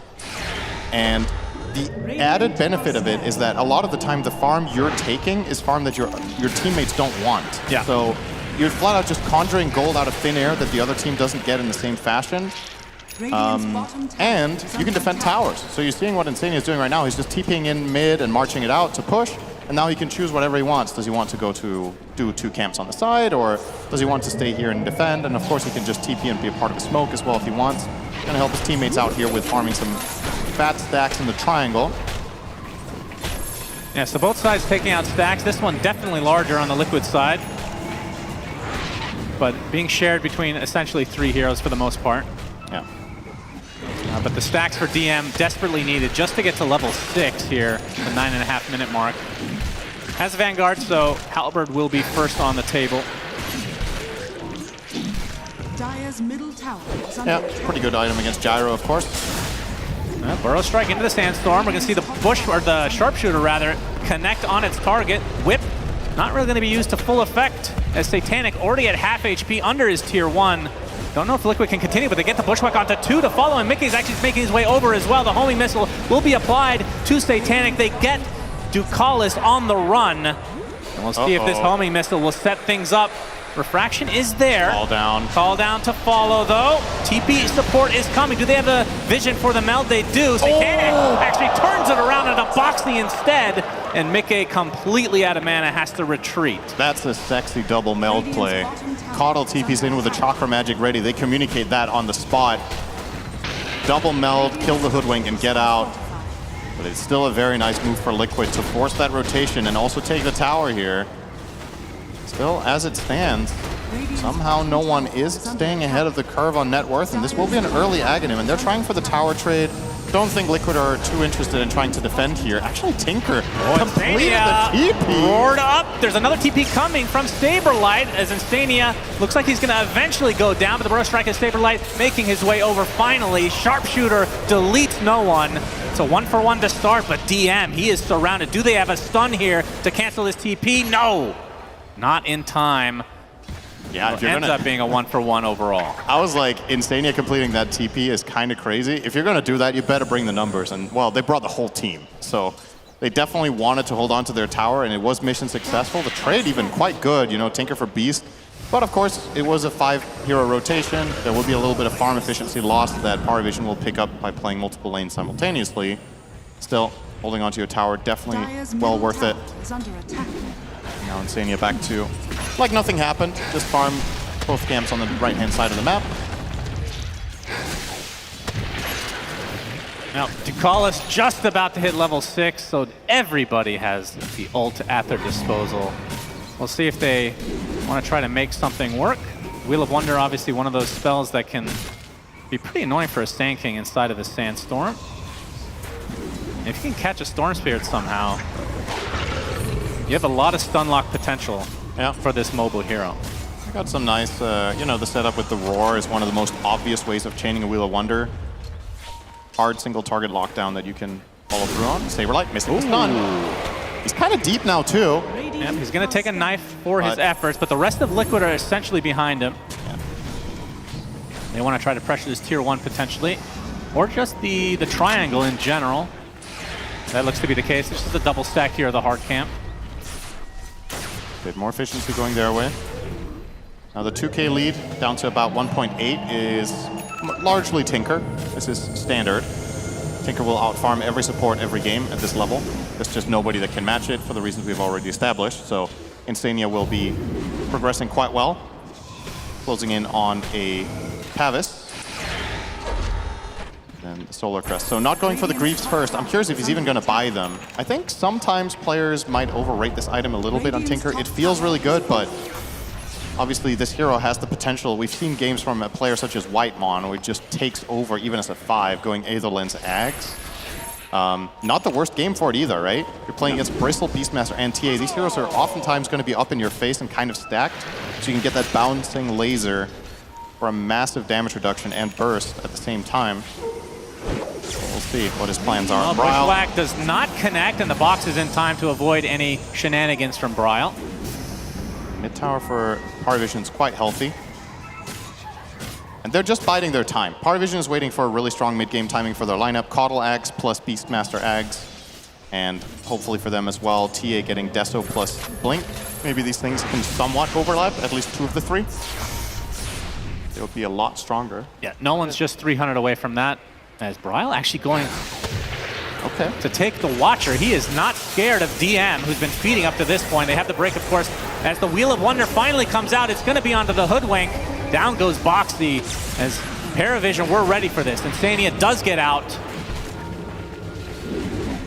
Not too bad. They finally get their first wisdom of the game. Yeah, they do defend it and they do get it, but They forced 5 hero rotation, and the only kill they got was the Hoodwink. So not the end of the world by any means for Liquid, but once again, I guess my big question for this game is who's really benefiting from it just being this chill? Because a lot of the time, Coddle lineups do very well in this phase because they can just out-efficiency the opponent around the map. You're just pulling heroes around with recall. You're gaining a ton of extra farm that was unavailable. But specifically against Tinker, I can't really say in good faith that Parvision are necessarily happy to just trade farm forever. Also, the overall scalability, the Dire lineup becomes extremely potent late game. Invis rune for Bryle, gonna be setting up on Ducaz. Actually gets the box off in time. And DM pretty damn low on mana. Not sure if he wants to fight here. We'll back away for the time being. 2K lead for Liquid, still feels kind of static at the moment. Yeah. But still, top farmer in the game is Satanic with the Deso, Dragonlance. As Roche makes his way over to his eventual death trap. And there is the Solar Crest that you talked about on Insania. So some nice item timings here. Very curious about his next quick buy. Oh, Saberlight trying to go high ground, but he's going to get greeted by a Primal Roar, and he is dead. Oh, Insania lasered Beast instead of TA. Wants to fight, apparently. He's going to get deleted, but the rest of Liquid have come. Call down is there on top of the TA. Satanic is dead. That's a big kill for Liquid. It cost them 2, though. And no one to call us. Along with 9 class, primed and ready to fight still, despite not having the Primal Roar at their disposal. It looks like the fight will break up from here. Yeah, so Tormentor. If they get this out of it, it's a big win for them. And I don't think Liquid have what it takes to contest this. So yeah, one of those situations where, you know, a bit of a misclick, I'm assuming, from Insania. He lasered the Beastmaster instead of the TA. That cost him his life. And yeah, they get the trade on the TA, but they need to bring a lot of heroes and use a lot of resources, and ultimately they give up this region. So now this is going to be Spotlight available. Oh yeah.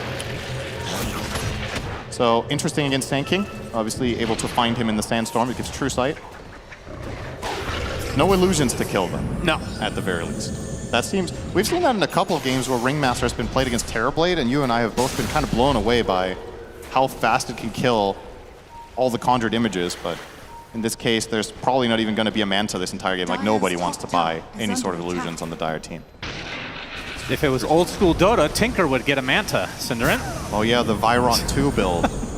I didn't know if there was a name for it. As the Zip comes in, Bryle not able to make the connection, but the Tier 1 tower looks to be conceded here for Paravision. There's a Saint Kaya now online. Now that took me a trip down memory lane. Yeah. The Virot, I think Virot is actually the guy who he invented travels on Tinker. That was not the default build. Interesting. People didn't, I think what people used to do back then was they bought Arcane Ring. That was an item you bought at the time. Now it doesn't exist for the time being, but yeah, he popularized Manta because you could just travel around and drop Mantas everywhere. Well, this is a backstab potential here from Liquid. DM farming camps at the moment. 9 class to the side. Burrow Strike not going to hit anything. Sandstorm onto 3. Here's a big bushwhack onto 2. Illuminate's going to get some nice heals. DM focusing on Insania. He is so tanky though. The sharpshooter onto Saberlight though, with the right clicks of no one, is enough to punish this move from Liquid.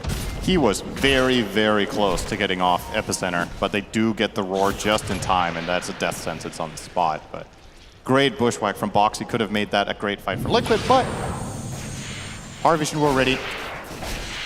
And the power of recall being displayed there from 9 class. Pulling the Beastmaster down to that fight.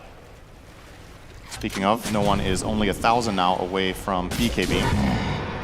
The item in this game for sure, you look at the Dire lineup, it's almost purely magic damage with the exception of Flak Cannon.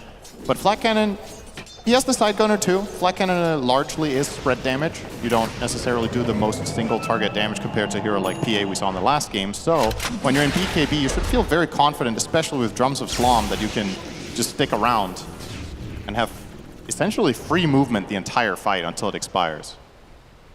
And we're seeing Insania answering my question about which way he's going to go about it. He will go mech, but doesn't look like the full Greaves. It's mech into Blink, and I assume then we're looking at the Ags for him. This has the potential to be a very long game. Oh, don't spoil it, Cinderin. Roar? Roar is going to connect here outside of the Sandstorm, and, well, the Wheel of Wonder actually going to be avoided from Saberlight, but he is slow to a crawl and will die. Spotlight was placed, as Insania and company will be able to get out, so it's just a 1 kill, but still, this is yet another death for Saberlight. It's the 3rd of the game so far. No one's actually a beast in this game. Well, literally. He's got, oh yeah, true. Yeah, that's it. He's playing beast now. He's got Drums of Slom for the heal. He's got Essence Ring for a heal. And he's got Illuminate for a heal. He's very, very tanky. And again, once the BKB is running effectively invincible, so Liquid have to, I think, if they're approaching these mid-game fights, be selective about their targeting. I think you ideally jump the supports and build the fight around kiting. And you can see this is a very quick BKB, and that is a relevant stat. This is in 99 matches, and he's beating it by several minutes. So obviously sometimes you see a different build order that will affect it. Make no mistake. And of course, mostly it is played to the off lane. But it goes to show that the timings that you're used to seeing from Beastmaster, obviously this time that he's mid and doing this well, some of the itemization and some of the timings might be accelerated more than you're used to. Let's see if Liquid are up to the challenge. Hairball will be there to start things out with the call down, and now the roar as well, but the rest of Liquid are on the way. Get a little bit of shield action, but Mickey does die. And Insania gonna go on top of no one, but that's a BKB TP. Oh, it actually gets canceled by himself, it looks like. They do find Ducalis to start this out, but no one in the midst of all of this damage inside of the Sandstorm. Gets off the axes again, they're starting to stack up. Boxy and Saberlight onto the low ground. There's a TP now from Insania. A very long fight, only a couple of heroes died here. I'm really surprised no one started TPing out. It's like, you're stronger than the entire enemy team, what are you scared about? And then he was like, oh yeah, I'm actually pretty strong, and started fighting, but those couple of seconds that he spent TPing until his eventual cancel, that little bit of extra damage might have been a Tinker kill, and who knows? Perhaps this could have snowballed further, so a little bit of indecision or uncertainty on Parvision's side. And perhaps the other allied heroes were also a little bit too far away. Still, they got the big kill and they got out, so cannot be unhappy with that result if you're Parvision. Killing Gyro is enormous, and he's still about 1,500 away from BKB, so perhaps there's one more moment of opportunity to kill Mickey once more with the next roar. 9 class getting an enormous power spike of his own with the Aghanim Scepter, so yeah, recall is going to be a very important part to this game. A great way to try to counter a hero like Tinker, who's all over the map. There's see if Paravision can put things together here. Will-O-Wisp. They don't have the easiest ways of breaking it either. It's kind of only Gyro with Flak Cannon that wants to attack this in the middle of a fight. And either way, if you are going to break it, even with Gyro, you know, there's probably some efficiency and some damage being lost in the fight, unless it's literally all Flak. They don't have great attack speed overall, do they? No.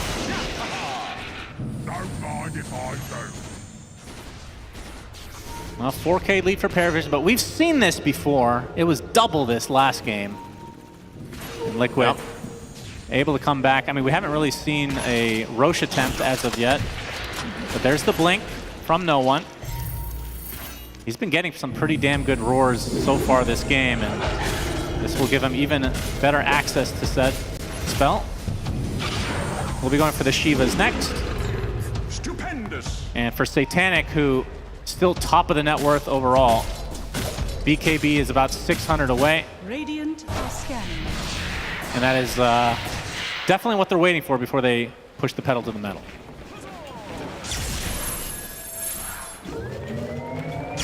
Insania will have his blink soon too. Yeah. Gets silenced, so that is the shard from Satanic being put to good use. That's pretty annoying for Tinker against the Keen Conveyance.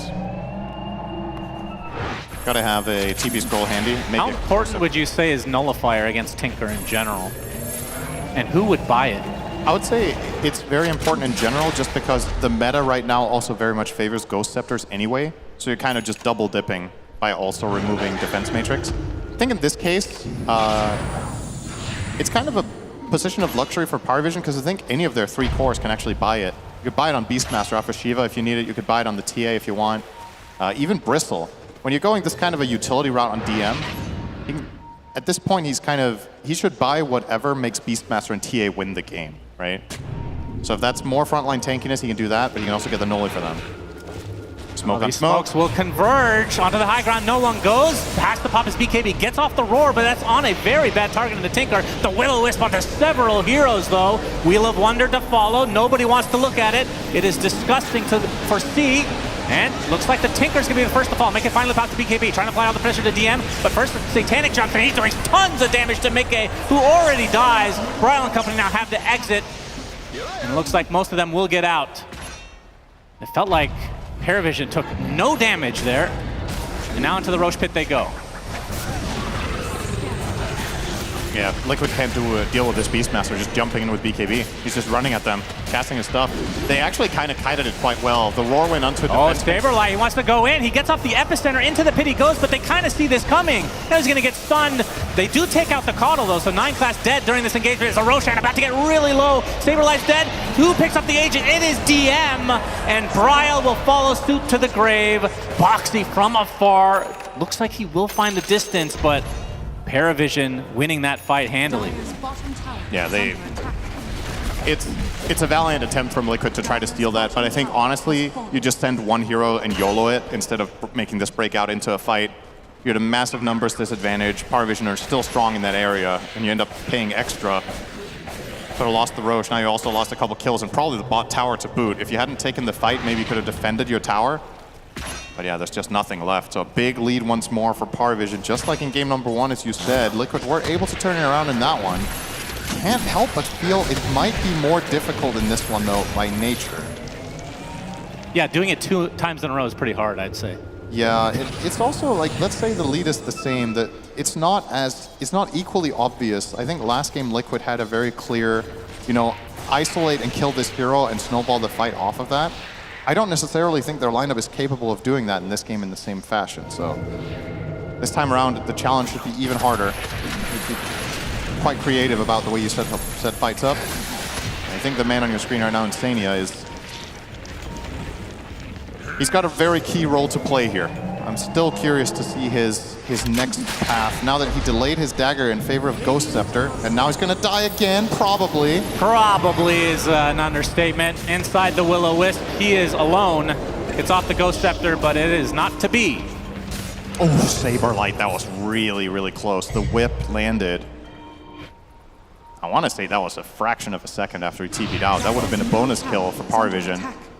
They're not going to stick around and take the... Are they taking the... Oh, they're taking the Tormentor, just the 2 of them, I suppose. Or? Well, not for now. Did they notice it's up? I think this is just a total freebie. They'll get to it at some point. Gotta kill the creeps, though. Maximum efficiency. Base of the drums. No one. Okay, maybe they did forget about it. Okay, here we go. There we go. Okay. DM onto the high ground. You want a DM there for it. Need to share the damage. Share the load. As no one actually gets the shard. Okay, so gets the increased Hawk duration, and of course, getting another one. One of the more annoying spells to have to deal with. Just like, it feels like it's, it gets lost in the shuffle in a lot of these fights, just getting rooted randomly. It's also against Gyro, so. Yeah. Yeah, in the lore, Gyro is really scared of Hawks. No, he just kills them. Ducalis will be pausing. Okay. This actually gives us a good time to have a little survey action. Raleigh, how you doing tonight? All right. I got 2 questions. Who likes Cinderin? Okay. Yes! I knew it! Who likes hot dogs? What? Okay, I was not expecting that. My goodness. They like you more than food, Cinderin. Congratulations. Who thinks Sunsfan is funny? Yeah! All right, there we go. All right, not bad, not bad. Good. Had to fill another a successful survey, and as we know, with an audience this big, it's definitely statistically significant. Yeah, so that does not bode well for me. Ooh, somebody loves statistical significance out in the crowd. I appreciate you. The chi-squared score of this survey was excellent.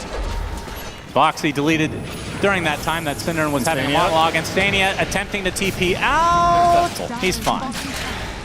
Has the Ghost Scepter, as DM will put some pressure on this tier 2 tower. And the Aegis upon him. So not a target you really want to focus on. Oh, Saberlight though. Oh, Will-O-Wisp just barely misses, but They see him. The dart connects, attempting to TP for him, but the Atos to cancel, and a nice kill coming out for Satanic and company. It's so awkward. That was kind of a pitiful escape, but where else was he supposed to go with that burrow strike? Oh, this would be a much bigger big kill. roar, no one, and a 1 versus 1 comes out on top over the enemy carry. Mickey punished. My lord, he is strong at Beastmaster right now. Got the right facet for the game. Oh, yeah. Definitely going beast mode here. No one. 16K lead for Paravision. What can Liquid do about this? They're going to actually go in despite not having 2 of their members. Nice box from Ducalis, saving his ally, and no one's just going to continue on to Boxy. Brile will have to zip away in shame. TP for Insania. The whip cancels it. So 2 more die for Liquid. Only Brile gets away. Mission failed? That wasn't even remotely close.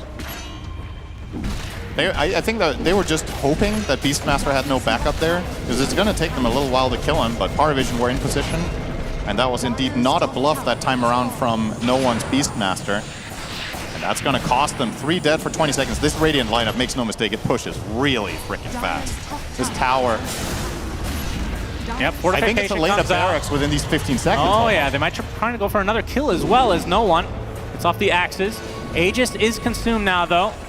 The tower. Not the extra life to work with. They get the tower and now the focus onto the melee barracks. Liquid's gonna have every member up in 5 seconds, but yeah, they lose the melee and Paravision exiting immediately. Clean disengage. And the lead is growing and growing here. Yeah, not too bad. Gaining 13K while having the Aegis. Yeah, that's good. Insania will now start working on Agnum Scepter, but if it continues in this favor, not sure if he'll have the time. Yeah, that's the thing. Is he actually gonna get? I mean, the way these last 10 minutes have been going, there's very little to write home about for Liquid. And I think Brile. Trying to TP, but gets roared and melt striked. Goodbye. So it wasn't a team wipe before because Brile survived. Well, now you can basically call it that. But I feel like that's been the biggest issue in this game. I think the Storm has been a very underwhelming pick, and I can't say that it's been because Brile has played it poorly. I just think it's been very difficult for him to access anything. So the value of this mid pick has been very, very low, and we've talked a lot about, well, if Tinker gets there, etc. Storm is meant to bridge the gap during this phase of the game by finding pickoffs. He's been in 5 kills and 31 minutes on Storm. Just very little working out for the side of Liquid. And now they're going to be constrained on probably what should be less than 25% of the map until Storm respawns. Just a full-on grip here on all 3 lanes from Paravision. And it's a bad sign when 9-class starts dropping the voice lines. He's been quiet for a chunk of this game and the end of the previous one. They were put in their place last game. Yeah, so. He needed to warm up. I don't think there was a voice line in this one for the first 20 minutes, but his VPM, as we like to call it, the voice lines per minute, Jenkins has been very adamant that we should introduce more acronyms. Yeah, of course. Makes sense. Who has time to speak eloquently? Yeah. Let's get the abbreviations out there. I think Jenkins needs as many acronyms as possible because he can't speak eloquently to begin with. This is true. Helps him a lot. No one has Refresher. Yeah. This is going to be a tough task for Liquid. Very big. I don't know if this has to be one of the highest net worth Beastmasters I've ever seen at 32 minutes. Oh, yeah, for sure. It's unreal how farmed he is in this. They're going to TP bot, and roar number 1 will not need the second. Saberlight ends up dropping here. Yeah, if you can solo a 2300 HP and 30 armor Sand King as Beastmaster in 1 roar, you can kill anyone in 2. He can solo the gyro. And as we've established, you and I, in this tournament, Lincoln's just not a favorable item in general. So, yeah, it's hard for Liquid to even buy it. Satanic gonna get pulled, but into the box. He gets boxed. There's no one. Doesn't have his roar back. Of course, could refresh, but low enough cooldown, you don't really need to worry about that too much. But yeah, Liquid without 1 member, so 4v5 for the next 30 seconds.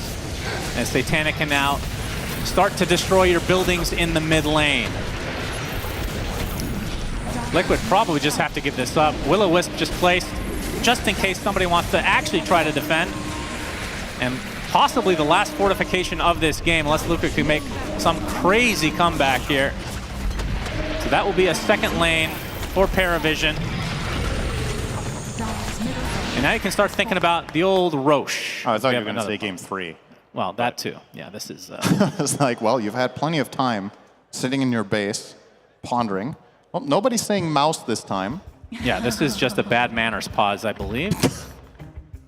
Okay. The floor is vibrating, I think, is the issue. Not used to the base. That's some good advertisement right there. My goodness. Oh, what do you say? Wait, floor fixing. They bringing in a carpenter? Or what's going on? I don't know. I don't know. How do you fix the floor? Well, I'm sure we'll find out in due time. And how did it break? I think the bigger question. My horse is neigh. I'm so All right, 9 class back with the voice lines. I think the only way to combat this selloutness is to sell out yourself. No one. Only time will tell. Only one buyback in this game right now, and it's on the Paravision side. Yep. So next row should effectively close the book on this game number 2, but who knows what could happen. Liquid came back last game. It wasn't 30K net worth deficit, though. That's the only issue. This is approaching. I wonder, I think we've had this conversation before. I wonder how many games in the history of this game have been recovered from a 1K GPM disadvantage. I've always considered that kind of the magic number where nobody ever wins. Wait, you said 1K? GPM. Oh, per minute. Yeah. So they're close, right? It's 30,000 lead in 33, so you give them another 5 minutes, Paravision's probably at 40K if Liquid do nothing. It's like borderline impossible, but some specific lineups can, of course, pull it off, but generally speaking, when it's this early on, you're looking at a 1K GPM lead, it is ridiculous. And, well, the win expectancy of this game, actually surprisingly, only 91% for the Radiant. I mean, let's be fair, that thing's been broken for months. That's probably it. Let's not even look at that graph anymore. It means literally nothing. Unless there's a Spectre in the game, that's usually right. You know, the one carry is 10,000 gold ahead of the other carry, the one mid is 10,000 gold ahead of the other mid. Yeah. So the reason this is only a 30K lead is because of Tinker, and you're still that far down. If Tinker was a quote-unquote normal support, this would be more than a 1K GPM lead. Yeah, no doubt. He's pulling ahead of the other supports, even on the Radiant team. All right, looks like we're ready to go.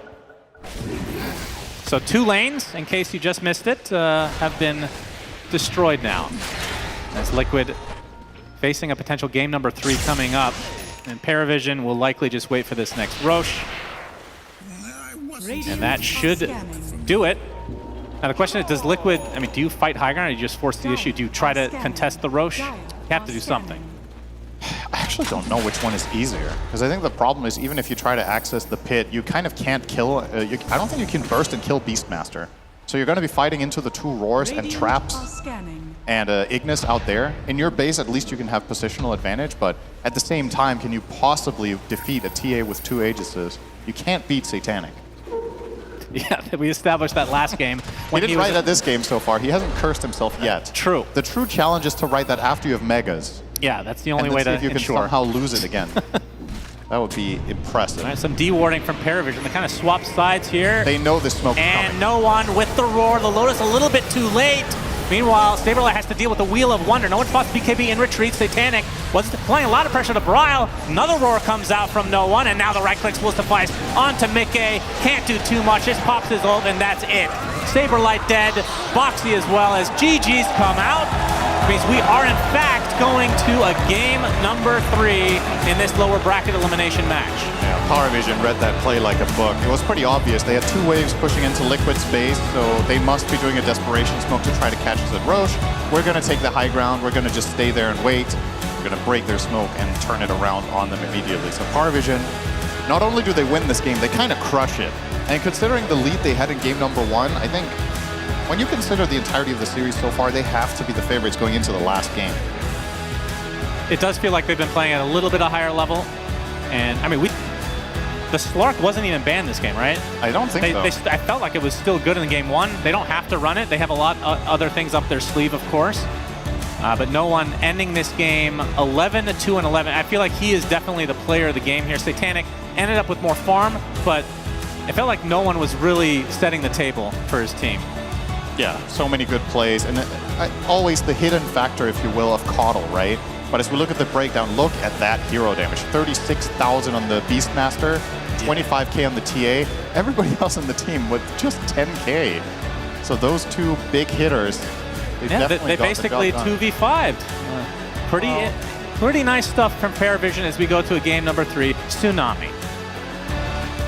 Oh, that was a very low-key kind of transfer, even though you should be excited. It's our first game 3 of the night. Both our previous elimination series were 2-0 blowouts, and now we're pushing it to the distance. Although, I do have to wonder if it's a real game 3, because it does seem like even game 1 was handily Paravision's until it wasn't. And then here again in game 2, Jenkins, it seems like Paravision hits the gas and they don't let off the pedal. Yeah, they did. You know, in game 1, listen, I know it's 9 class, but it is unusual for Paravision to do the all chatting and have the ego and the hubris. Usually they just kind of silently dominate, they decimate, which is what they did in this game. They brought it back to this. I do want to say though, once again, I will reiterate, this is Team Liquid we're talking about. Sure. The more they have their backs pushed up against the wall, the more people doubt them, the more people question them, the stronger they get. So all I'm going to say here, Gunnar, is we're going to have a competitive game 3 between these two teams. Okay. I don't know what to say to that. Like, yeah, sure. Give me a competitive game. That's Give me a good. good game. Okay's good. Yeah. I'm excited. I want to see it. I do too. I want to see it. Are you convinced that it's a reality though, Gunnar? Because like I said, the first 15 minutes of both these games were basically all Paravision. Just bump him. Leave him hanging. Wonder Twin power, okay. Yeah, activate. It's hard for me to say because definitely the first 2 games, it makes it feel like it's just going to be another stomp. Because I want to say Paravision kind of won 2 games now in a row. Like, sure, Liquid actually did win the first game, but there's just one play that happened, and they won the game off of that. Yeah. And now you're going to say, okay, if Pari won the first game, kind of, majority of the game, they won the second game, the full game, because they didn't make that mistake, are you now going to go into this third game and be like, all right, let's hope Liquid makes that one perfect play and Pari also makes that one really big mistake at the same time?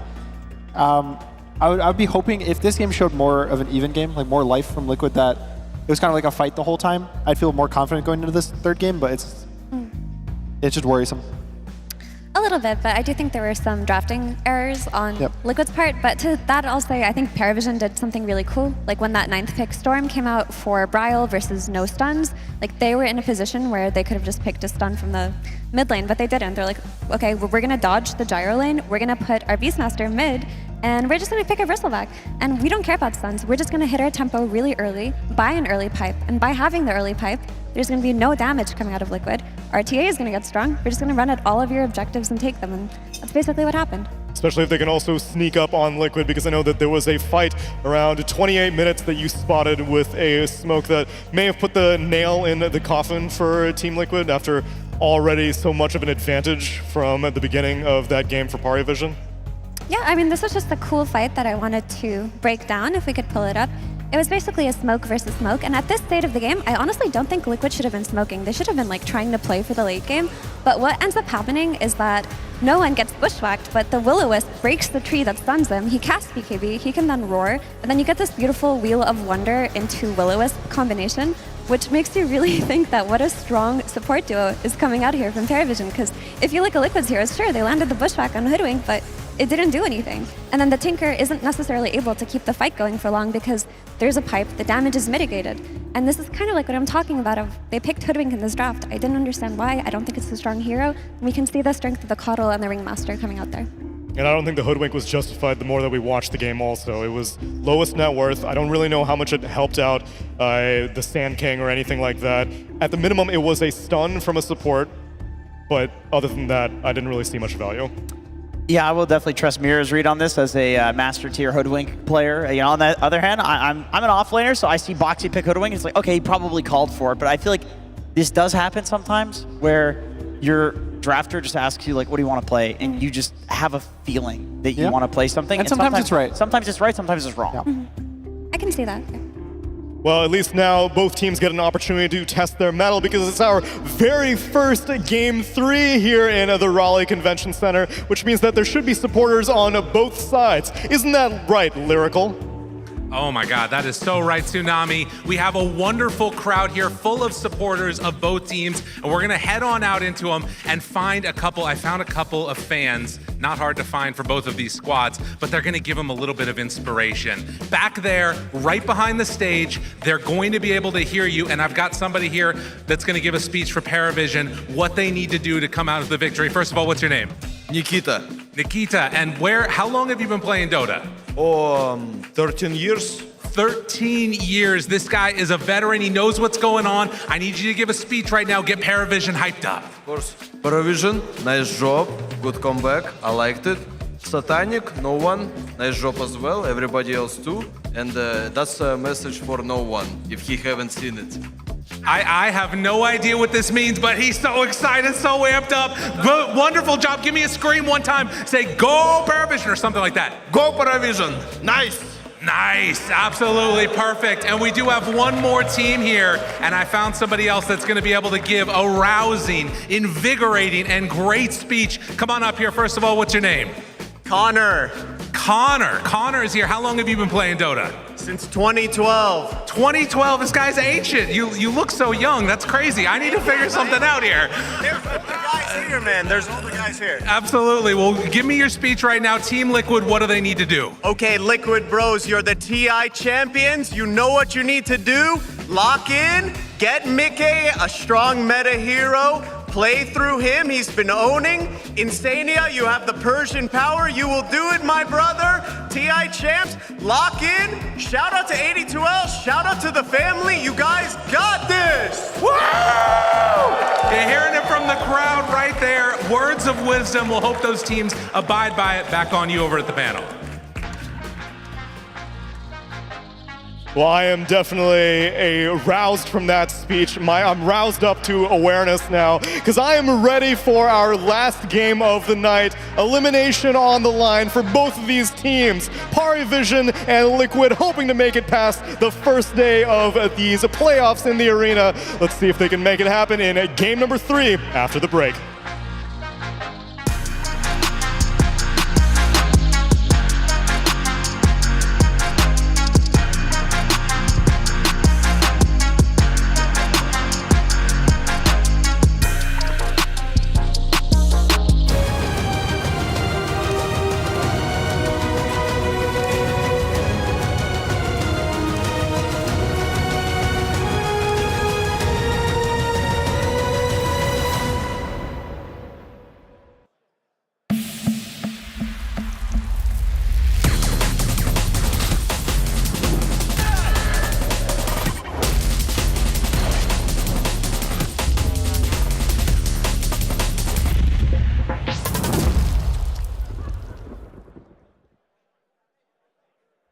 It's a late night. I think about your face and your bright eyes, and now you're not with me. It's a sad sight. I wish I was your light. I wish I was your light.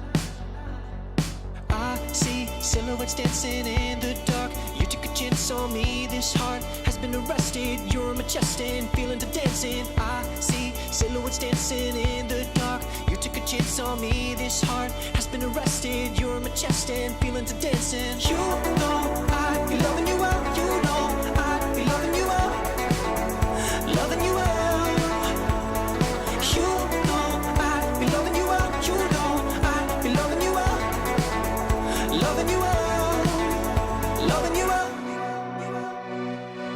It's your t-shirt. The way you walk into a room makes my heart hurt. I never felt alone until this best curse. I wish I was your light. I wish I was your light. I see silhouettes dancing in the dark. You took a chance on me. This heart has been arrested. You're my chest and feeling to dancing. I see silhouettes dancing in the dark. You took a chance on me. This heart has been arrested. You're my chest and feeling to dancing. You know I'd be loving you well. You know I'd be loving you well. Loving you well. You know I'd be loving you well. You know I'd be loving you well. Loving you well. Loving you well. Loving you well.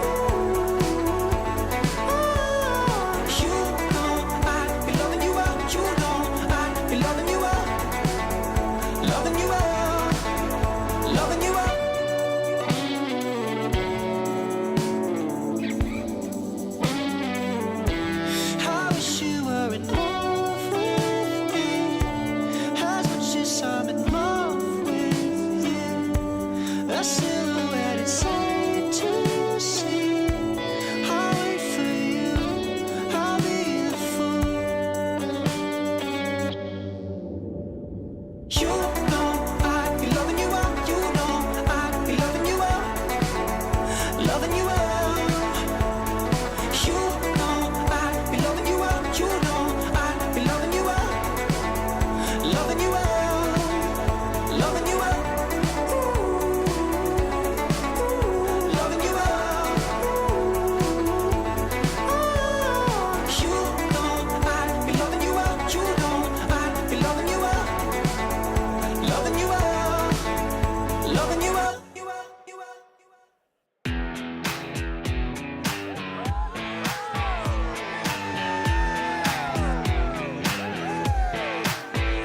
Got some ice down, 6-pack sitting in the back of my truck.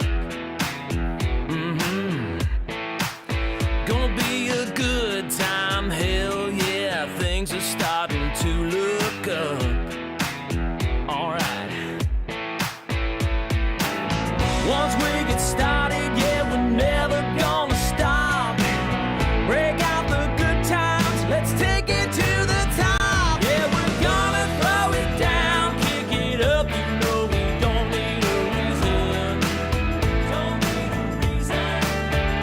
Getting loud, getting wild, every night we're rolling like it's the weekend. There is no sleeping. If you wanna find a good time, well, it ain't that hard. Just look for us, 'cause the party's always right where we are. Oh yeah. It's a full-blown knockdown tailgate kind of a night. Oh yeah. Got the cool chicks dancing on the hood and they're looking so fine. So fine. Shout out to my friend Chicken, recovering from a surgery right now. I love you, man. Hope you feel better. Shout out to Calvin Farnham, my amazing nephew. I love and miss you, and I hope to see you soon. Shout out to my grandma, I love her, and shout out to my bestie Jayla at home. Wish she could be here, and yeah. Shout out to my ex. I hope you're having a terrible time. Shout out to my girlfriend. Shout out to everyone coming out. And let's go Team Liquid! Всем салам моим пацанам Сахса, Димаш, Худей. Let's go Team Prevision. Let's go Satanic. Woo! I like to shout out, I guess, my parents, my family for supporting me. It's the reason why I'm able to work here and be here at this amazing event. A lot of people who supported me in the past just helped me grow as a person and let me pursue my dreams, even though they might be a little too large for me at times. But yeah, everyone like that, friends, family, everyone who supported me. Shout out to all the great fans here, making this event special. We love you all. And of course, shout out my favorite team, Nigma! Shout out to all the staff and crew working here at these few days. Love you all, and you're doing great. Dota for life!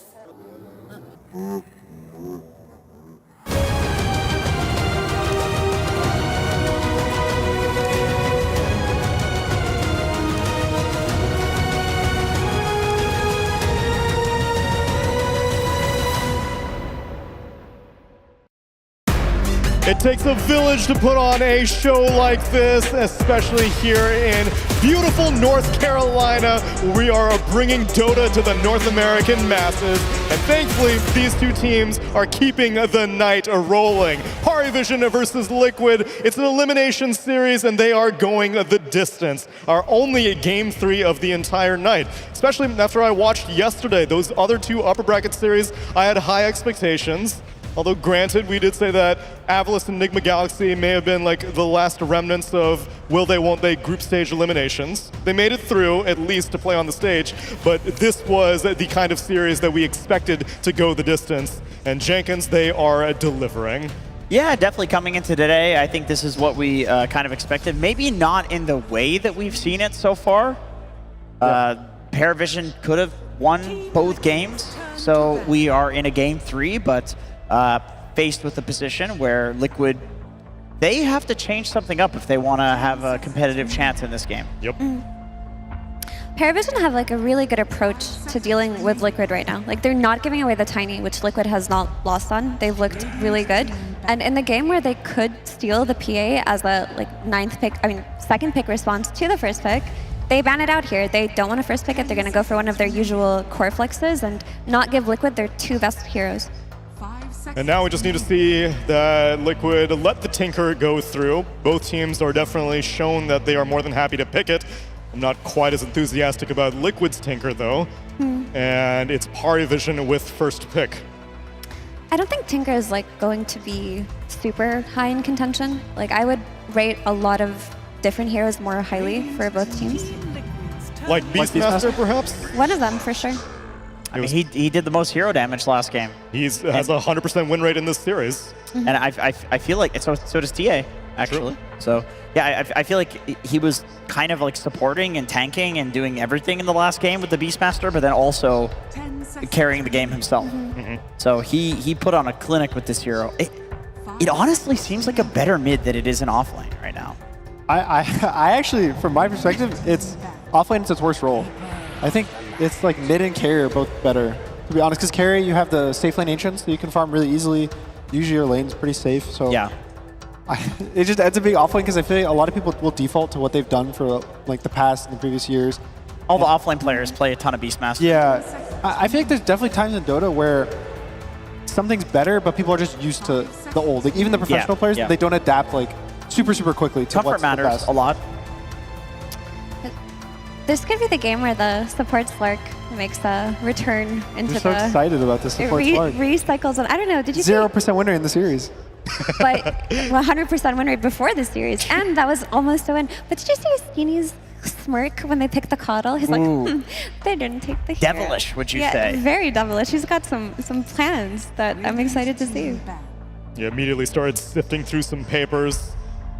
Because this is not a surprise. Liquid have been leaning on the Quaddle quite a bit. Yeah, Coddle is just a nice hero and opening up like simple combinations. Like you could pair it with a Storm Spirit, you could pair it with, a TA that's banned out, any low cooldown hero. And it's the hero that, the way that people are playing is that you're going Brown Boots into Will-O-Wisp. And then when you get that Will-O-Wisp, you just have this AoE disable like 15 minutes into the game that can really change a lot of team fights. And I'm not surprised that Paravision opt to ban out the Sand King because like we've mentioned earlier in the series, that is Tundra's favorite combo to run together, the Sand King and the Coddle, and they just say, we're not gonna lane, we're just gonna stack. So that gets taken out of the pool. I think generally banning this hero out in the second phase makes sense. Like I can see why the stock in it is rising. It seems to be just the default offlaner. Whenever you can't really think of anything else to pick that's like a gotcha pick, you just get a Sand King and it's fine. Especially when it comes to like having the potential to dodge a tough lane. I think my only issue with it, and like concern with banning it here is because it's that default, that means it's not that good of a ban. Yeah. As if it's like you can just pick it and it's whatever every single game, like it's always okay. Is it really worth banning like a decent hero every game rather than maybe something more specific? Yeah, I guess it's with the Coddle, like Neil was saying. It's just the combo. Like, yeah. Is there a better support to leave in lane than a Coddle in as a 4 position? Tinker, I guess, maybe? Which is still in the pool, by the way. Still in the pool. Still there. And there are still some Coddle combinations that are open for Liquid. Like they do take out the Sand King, they take out the Ember, but Bristleback is still in the pool, and this Storm. is a Saberlight hero, Storm, still in the pool. And as for what to deal with a Beastmaster, this is exactly what I was thinking, because Paravision banned out the Gyrocopter, but Gunnar, we keep saying it, Phantom Assassin is a nightmare for an off-lane Beastmaster, but Paravision have shown they'll flex it. Yeah, and I guess the one thing was, I don't think he like won mid necessarily hard. Like I think Storm into Beast is like a fine matchup for Storm. So it does kind of free up the mid lane when you do put this Beastmaster mid, because usually if you pick Storm, you're really scared of, oh, they're going to counter me super hard. There's like these Huskars, these pucks. They ban out the puck, but it's kind of like the concept. And when you pick the PA, it forces the Beastmaster to go mid to have a game, generally. And then that also means that your mid will have a free lane. So it's kind of like you're almost securing 2 lanes at once as long as your PA has like a decent game. And Paravision go for Warlock, which honestly I think is a steal. I don't necessarily think they value that hero very highly, but like if they gave Liquid away the Warlock PA lane, it makes their Beastmaster's life very difficult in this flex scenario. And it also takes away the combination of Will-O-Wisp plus Golem. It's also super good with Beastmaster. The bonds with all the AoE damage that Beast does with the Ags. Like you get in there, you roar with a Fatal Bonds, you have another follow-up stun, and now you've sustained. Because they got healing bots on the line with Tinker. This is some crazy amount of team fight from Paravision. I feel like if they get any sort of gold lead this game, it's just going to be a complete mountain to climb for a Team Liquid. Okay, so they go for the Coddle Storm combo. I mean, you've Tinker and Warlock, right? So both of these supports are like backlining caster supports that need to be jumped. Storm is probably the best hero in the game currently, other than PA for doing that. And then a Coddle to give him, you know, Chakra Magic, keep his cooldowns low, keep his mana high. This is going to help them do that. And they also just have the Jakiro to give PA a very strong lane partner where they do have kill threat, and then a team fighting 5 that can play into Paravision's team fight. I'm actually kind of a little worried for Paravision just because I do feel like the Storm is only currently addressed by the Roar, and okay. Addressed by that. That is super good. I mean, they really needed to bring out the tempo.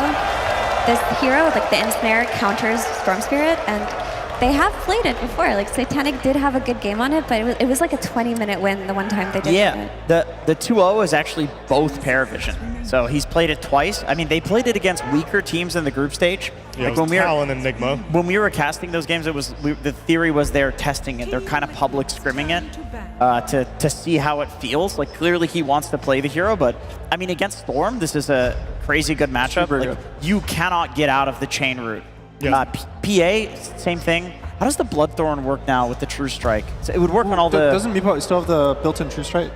I believe there's a talent. Oh, he has a percentage. No, it's Earthbind is True Strike, I believe. Oh, okay. So I imagine that's probably a really good matchup for the Meepo. Yep. However, they last picked it in the other games. So I do wonder, like Liquid, they've got a Saberlight pick left, right? Like, is there something that they can pick for him that is the gotcha counter to Meepo? I mean, Earthshaker, not really a great offlaner. Wyvern, not really a great offlaner. It isn't easy to do because, like, sure, you can be like, oh, you see Meepo, like, just counter. It's really easy to counter. But when you don't play versus a hero consistently, no one else plays carry Meepo. Like, you'll play versus hero once every 6 months in pubs, every 5 months, especially in the safe lane. So you don't really build these reps of, okay, this hero is good versus Meepo. Yeah. Yeah, it's a little awkward because a few patches ago, it would just be like, oh, let's pick Pango, and then Pango has a great game, and now you have this Coddle who enables him, but that hero feels like a shell of what it used to be right now. And like the only other like AoE clear type of hero I can think of is Underlord, but I don't feel like Underlord gives them enough by way of like enabling these team fights early on. It's more of a defensive hero. Yeah, I mean, I could see it. Like, the thing is that I think makes the Meepo pick so potent here is that Saberlight's hero pool in terms of countering the hero is quite limited. Like you said, Underlord, he has played it. It has looked good. It's good with Coddle, for sure. It's just that I feel like that's a matchup Meepo's kind of happy to be in. I mean, I guess you get the Crimson Guard, but Meepo, he gets enough damage to go through that anyway. Definitely. Also, the supports are super good with Meepo. You have AoE healing for both Tinker and Warlock. The Warlock heal is AoE. It's AoE now, yeah. So it's like you put it on one Meepo, you heal them all. You have the Tinker healing them all. Elder Titan was a great ban, by the way. This is the Saberlight hero, and it's the #1 hero in the game against Meepo in terms of win rate. So that was a clutch ban. The old school mid that they would pick right now to pair with the Meepo would be Kunkka. Because you basically boat buff. You just boat the Meepo. He'll never die to get bursted. It gives him kind of catch for the Storm, the PA. Like X is good. Do you want to pick a mid laner, or are you sending this Beastmaster mid again? I guess you could also just put the Kunkka offlane. We've seen it versus PA. Is Monkey King found out? No, actually it remains in the pool still. There's also the classic Monkey King versus Storm that they could be looking at. I do like the sound of Kunkka though.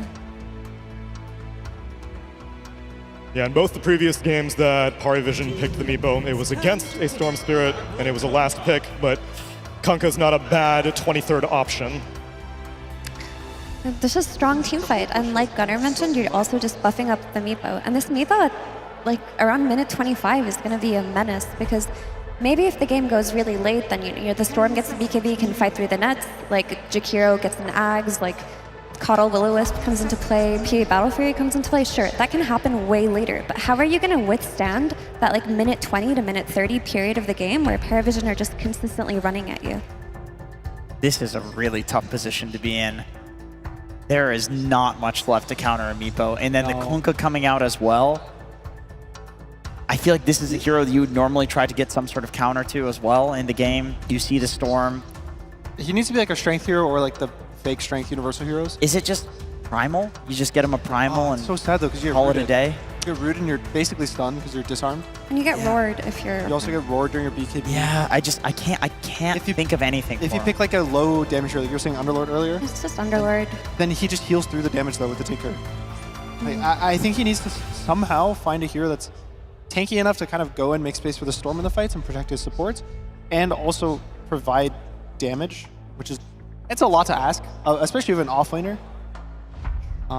How bad is Pango right now? I think Pango's the best, and he goes for a scaling build. Pango like sounds Ags. good. Yeah. He goes you have to go double jump because you get a lot of. I believe you get shield for every meeple you You jump. do, yeah. So maybe you go meeple and you just go this really, really greedy build. I'd probably never even buy a blink. You just play to carry the game 1v5 as Pango. Okay. Dawnbreaker. Damage and kind of a strength hero. And it's a Saber-like classic for sure. So at least he's in his comfort zone and no real surprises on the picks. They do opt to send the Kunkka in the offlane in DM's hands, and no one will be returning to the Beastmaster mid. The thing is, I don't think this gives them enough unless Dawn and Coddle crush the lane and kill Meepo a few times, slow down the timing. I don't think it gives them enough in that 20 to 30 minute window that we're talking about, but if Liquid can somehow hold on to the very late game, like having that Ags and all that extra sustain while PA jumps on these targets could be the difference maker, but it's going to be a tough early game. Yeah, maybe the idea is just pick comfort, prolong the fights, prolong the game until you get to a point where Meepo has Ags, and then PA is building up, you know, a ton of crits on the Meepo. Yeah, because the thing is, Meepo, it's like you want this AoE because he's Meepo, right? He summons a bunch of clones. But in reality, with the Aghanim Scepter, the thing, like Troll Warlord is one of the best counters to Meepo because you kill him, single target, right? You can kill him through the Ags.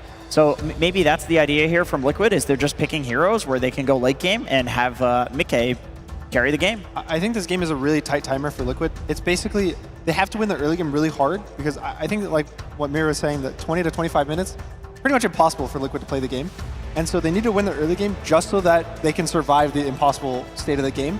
And then they can win the late game. The late game is so close. Yeah. Basically, they have to win the early game so they don't lose. Like, not even to continue winning the game. And they flexed Kunkka to offlane, so it's a mid Beastmaster, again on no one. It's going to be an early pipe on DM. Where does the damage come from until PA is strong? All of their damage is going to be coming from Storm and Macropyre, easily countered by a pipe. Liquid are on a timer for this game, hoping to buy enough time to make this Bryle prove his worth as a stand-in. And that means that we have our game number 3, North Carolina. Are you ready? Then let's get into it. Game 3 is upon us. Paravision versus Liquid, elimination on the line. And when you're about to be eliminated, potentially, Cinderin, you got some balls to pick Meepo. I'll tell you what. What do you think? Yeah, it's not their first pick of the tournament, though. This has been... They've had this a couple of times when they've liked the conditions for it, and I gotta say, this is looking like a really good Meepo game when they picked it.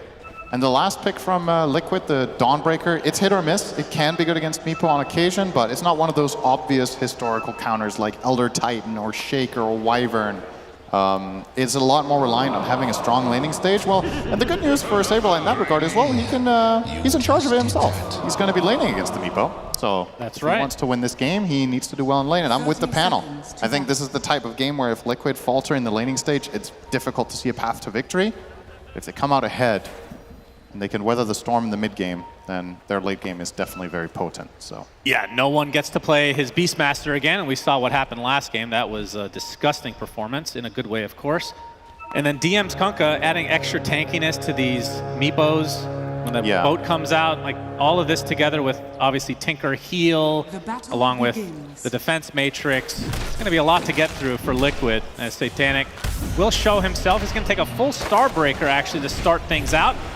Gets Blinding Lit to the other side as well. He will find this move speed to get away eventually, but he's going to be in the lane very injured. Well, fortunately for him, he is laning with one of the few heroes in Dota being played right now that has a heal in the laning stage, in the Warlock. If Ducalis doesn't skill heal here, that goes to show you just how good Fatal Bonds is. Okay, there we go. Yeah, okay. And they have 2 heroes that heal as support, so just going to show how much they're buying into this tanky strategy. Yeah, the Radiant lineup is stupid tanky. Nice pressure on 9 class. This is a lot of damage as Mickey is going to force out the Fairy Fire onto 9 class, but this looks to be a death one way or another. First blood for Mickey and Team Liquid.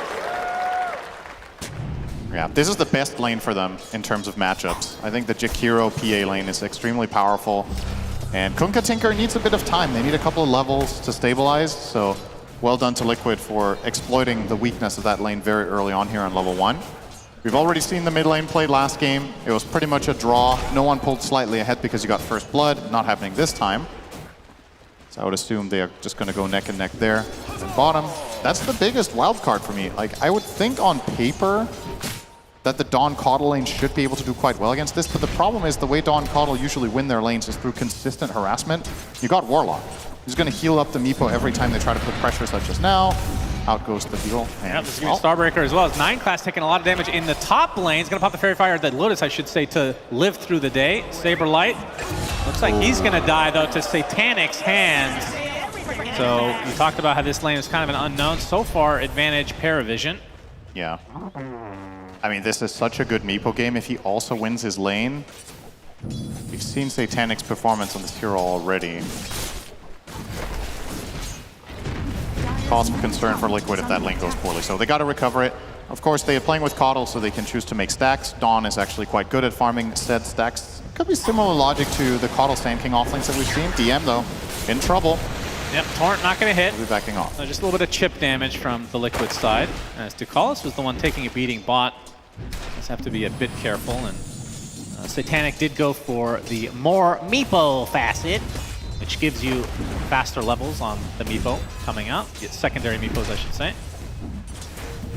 Have you seen the other one? What is the other one? Well, it used to, the popular one used to be Pack Rat, right? That's not a thing anymore, I think. Right, so now you have Codependent. Oh, right. Which has, I think, had a really disgustingly high win rate in pubs and therefore got nerfed. It was the one that gave you more attack speed and armor the more Meepos were close together. Yeah. And I think it got cut almost in half. It used to give, I think, 7% attack speed and 2 armor. And now gives 5% attack speed and 1 armor. Yep, that is a nerf. So he's still going for this one, of course. Now that he's level 3, he has the 2 Meepos. And the Fatal Bonds. One of the more disgusting spells in lane, of course. You really like the word disgusting today. Did you have an okay day? I haven't eaten yet, so everything's disgusting right now. Brawl in the mid lane, we'll be seeing Storm on him again, 14-3 as no one 19-6, a little bit of advantage for him. Earthbinds onto Boxy, Starbreaker, not enough as Boxy actually ends up dropping to Ducalis. And Warlock, definitely one of the more annoying heroes to play against in the laning stage. DM getting healed up via 9 class, but Insania and Mickey want to finish the job as Bryle actually gets solo killed in the mid lane. That is a much bigger kill to talk about. Insania does drop here. So 4-1 advantage for Paravision already, but yeah, that mid lane, we saw the CS advantage for no one, and he's putting that to good use in a solo kill. I feel like that's just not allowed to happen. He killed the Storm at level 4 in a 1v1. There he's going to see a replay. Man, he is really deep here. My goodness. Yeah. Diving between the stars. I mean, again, this is kind of, I think for Bryle as well, maybe slightly uncharted territory. And sure, he played against it in game number 1, but there might have been a couple of little things that went differently there that didn't this time. And then that's when experience really starts mattering with, have you been in this position before? Yeah. And getting dove behind your tier 1 tower like that by a Beastmaster level 330, not exactly what you're used to, a Storm Spirit. So he's like, should I call in support? Am I actually fine? And When no one hits 6, Bryle just can't be in lane, I feel like. Yeah, that's actually, he could solo him behind the tower. The good news for Bryle is the supports on Paravision not exactly that fearsome as in terms of ganking potential with the Tinker. The bad news is he's level 4 against 6, and he got roared. There he goes. Boars are going to slow him to a crawl. Boxy's here, though, with the blinding light. Will that be enough, though? The Boar's still doing a lot of damage. Oh, my God. And Ducalis is here as well, and he actually snipes the kill from no one. Either way, another death for Bryle in the mid lane. Not the greatest for Liquid, and this opens up the bottom lane for a little bit of harassment onto Saberlight.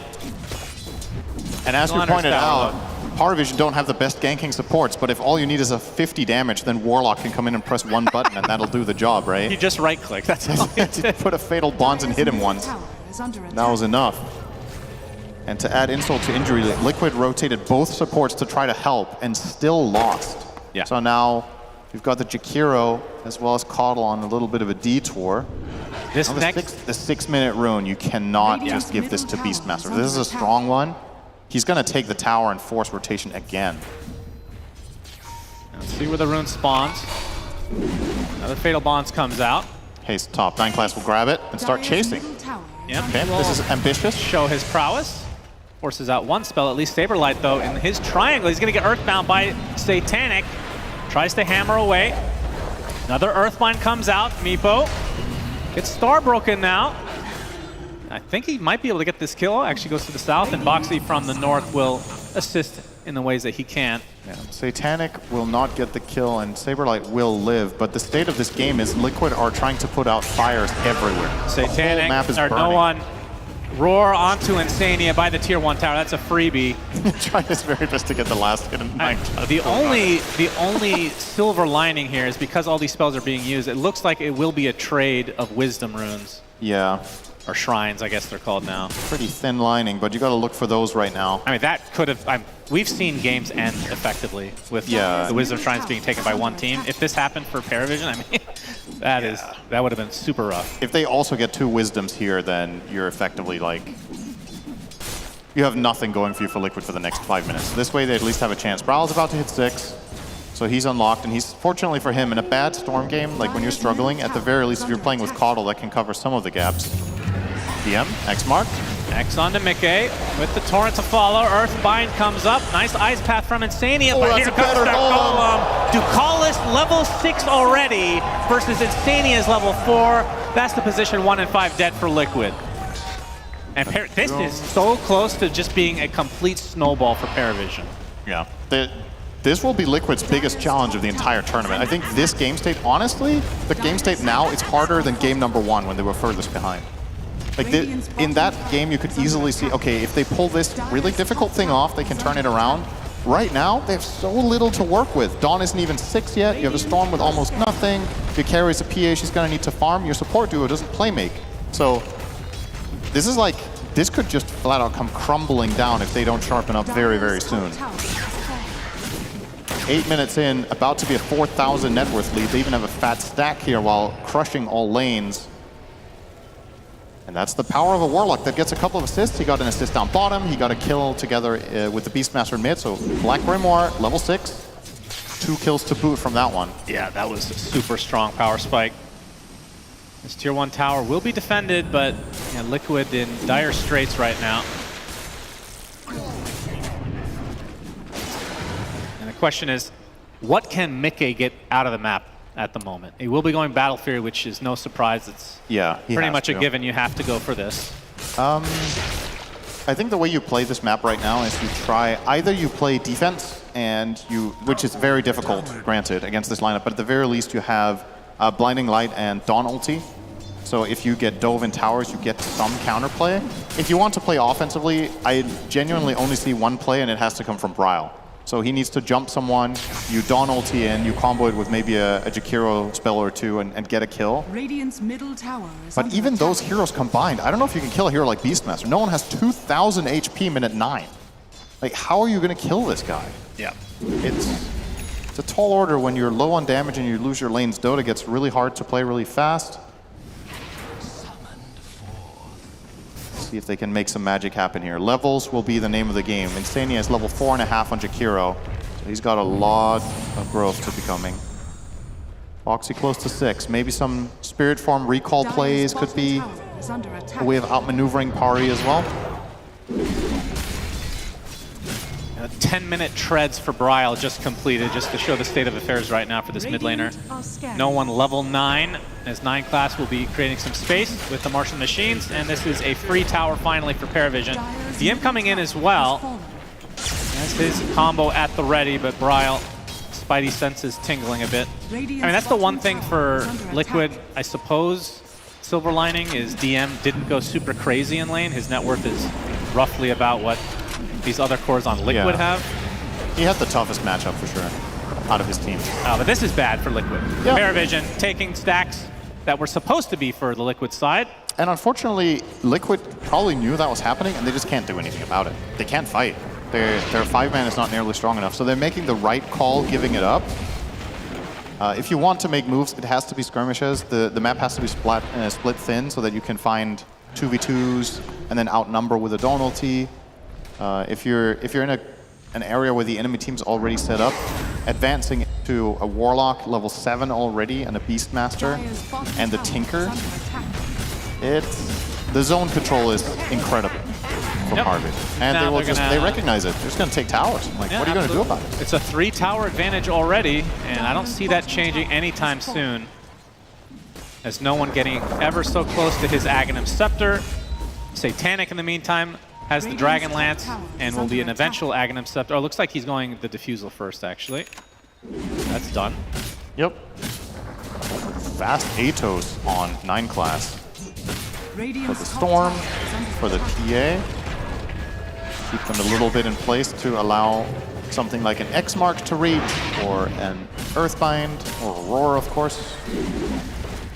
Dire are scanning. And he's straight up queuing up Dagger afterwards. Notice how different of a school of thought this is for Tinker from what we saw from Insania last game. I'm not going to say one is better than the other. It's just a very, very different way of approaching the hero. 9 class is playing full offense. His next item is Dagger. So no... Liquid have to get something out of this. Satanic, he's going to be popping the smoke. There's the initiation from Bryle, the Solar Guardian coming in with the Starbreaker to follow. Down goes Meepo, the biggest kill he could possibly get for Liquid. Oh, but the Fatal Bonds does connect onto several heroes. Can they catch up is the question. No one from the low ground needs to catch someone. They get the Atos onto the Jakiro, as Ducalis looking for a good target for his Golem. Saberlight actually TPs out into the trees, so all they get is the Jakiro in the end. So a good fight there for Liquid, able to kind of spread eagle for the most part. They just spread in every direction, and they only lose one as a result. I think this is very telling for the game state that they 4-man smoke there and use Dawn ulti to kill one hero.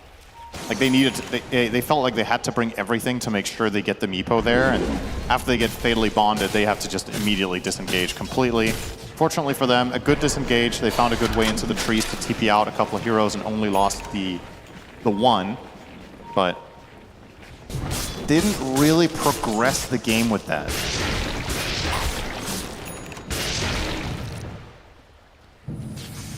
Well, we got the Blade Mail now for DM. And no one is about to get Ags, and he's farming the enemy Ancients minute 13, and he's not worried at all. Just full up. Because Insania is drawing the circle here. He's like, we have to get control of this area, because otherwise we're just getting full-on out-farmed, and he's correct.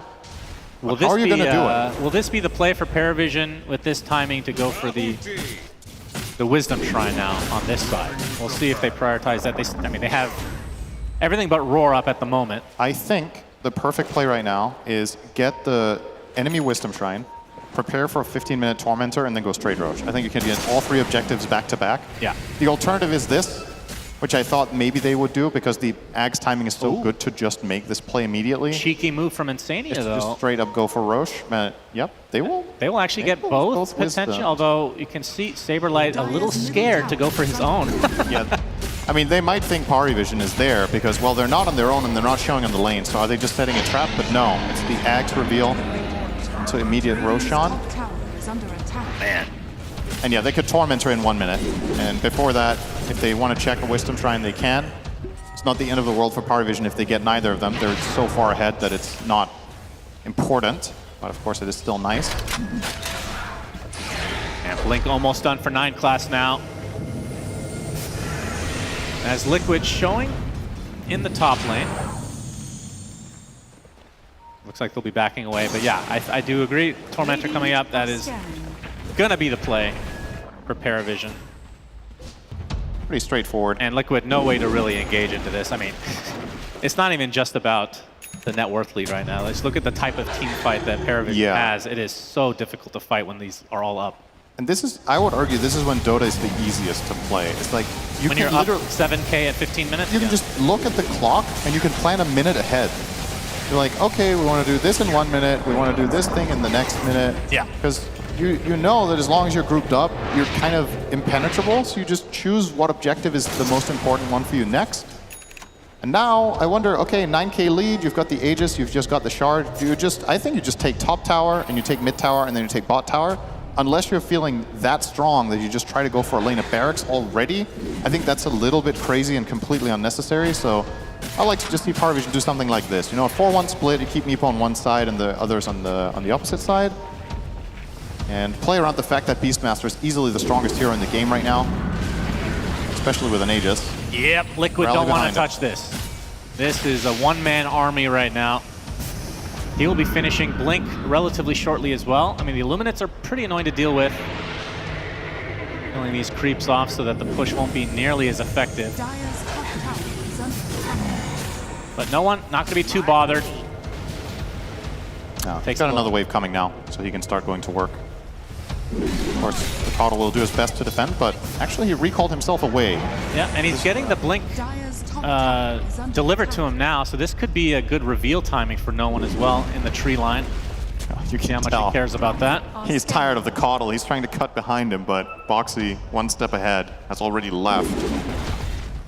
They did the macro pyre play to defend that wave, but now the next one's coming. What is Insania going to do about this wave? Yeah, these are the rat-type tactics that we're used to seeing when teams are down heavily at this stage of the game. No one will show the Blink at the tower, doesn't really care if they can see it. And Saberlight, he's going to be spotted by 9class. There's a Warp Flare onto Saberlight. He's able to use the Solar Guardian to get away, though, to the top side of the map. As Bryle going to try to focus on no one. That is a very scary proposition, my friend. Ice Path's not going to hit. A little bit of mana coming out. It's Chaotic offering as well to ensure the death of Bryle. No one. Remember, he has Aegis. He is surrounded, though. 1 versus 4. Can they kill him? I'm not even sure. We'll see. Oh, Ice Path, Mickey with the Phantom Strike, and they do get him in the end. Big kill for Liquid. It does cost them Bryle, but that is Aegis down and 1 Beastmaster life as well. I mean, that's the biggest win Liquid have had all game. This would be even bigger as 9class shows up, has a Warp Flare at the ready. Saberlight gets a nice stun going off, but the Meepo just destroying the Caudle. Nice Ice Pack coming out from Insania as 9class has a nice torrent on the 2 heroes into the boat as DM shows up just in time. They're going to lose the Tinker, though. Another beautiful Starbreakers. The Meepo's super low. Satanic is dead. Somehow Liquid are living through this, and DM left to his own devices. I say that as Ducalis is there with the Shadow Word, though. Do they have the catch? Hammer's on the cooldown right now. McKay will get 1 slow. The X onto Saberlight, using that shard to full effect to dodge it, essentially. Down goes Ducalis on top of all of that. I have no idea how Liquid are finding kills, but not too shabby at all. This is such an important moment for them. This should be the hardest part of the game, and they're staying afloat right now. They were 10K down, now it's 7. I mean, it's still not a great lookout, but the fact that they just spread a little bit too thin on Paravision, right? Liquid took advantage of the fact that Paravision were farming jungle. I think they were farming jungle and 2 heroes, and then they made an aggressive move up top with Beastmaster +1. So while the Beastmaster is incredibly strong and almost managed to solo the Storm and got a little bit of help from the Golem, Liquid just outnumbered them. They just TP'd heroes in, they used recall. You gotta be a little bit careful on Paravision not to drop the ball here. You've built yourself an incredibly strong early mid game, and all it takes now is to not slip up, spread yourselves too thin, and let Liquid get a chance to come back. Insania spotted by the Lotus Pool. Warp Flare. Such a weird spell. Roar comes out from no one to ensure that this is a dead twin-headed dragon. Excuse me. My goodness. I hardly knew her. Poor thing. Well, the lead has gone down from 11 to 7K. Yeah, big item alert here, Kunkka. Pipe coming up. The panel was talking about this. What are you going to do when DM has pipe and he plays together with Meepo? So this is the next level of challenge now for Liquid. They passed the first trial. Now comes the harder part. Because now Parvision are likely not going to make the same slip up, at least not in the same fashion, by spreading that thin. And they have more tankiness to boot this time. So, still an uphill battle to say the least for Liquid. Parvision get to keep playing the map and keep farming. We've talked a lot about the Beastmaster and the Meepo, but keep in mind, 9 class is going to be the fourth core of this game. He's going Blink, Atos, Ags. He is going full carry Tinker. Yeah, that's another problem you have to address. Super scary. And he's already almost halfway done with the Ags as well. He's so very rich. This won't be He's too got the far greedy away. boss. Saberlight shows. Saberlight gets to the high ground, but the Chaotic Offering used, and this will be a dead Dawnbreaker. Did cost them the Chaotic, so pretty long cooldown, but they can use the Golem to push, of course. Pretty big kill. He was dominating, so there's some bonus cash from that one. And the timing of this play from Parvision probably gives them both wisdoms as well. We're approaching 21 minutes. Oh, 9 class. Oh, he gets the Warp Flare. Beautifully done, making past the BKB. He's going to try to turn this on 9 class. As DM will show up with the boat, making everyone tankier. Mickey, the BKB was activated via the X, as Bryle barely gets away with no mana. Boxy taken out, though, by no one. And Bryle, the callers look at the clock. It's pretty close to X time. Can he actually get this combo off? Indeed. Down goes Bryle again. So Paravision showing up in numbers, and it works out quite well for them. Silver lining there for Liquid. Ducalis did not look at the clock, so he actually ran away from the enemy Wisdom as it was activating. Oh my. So they will get this. That's at least something. They absolutely should have lost both shrines as well.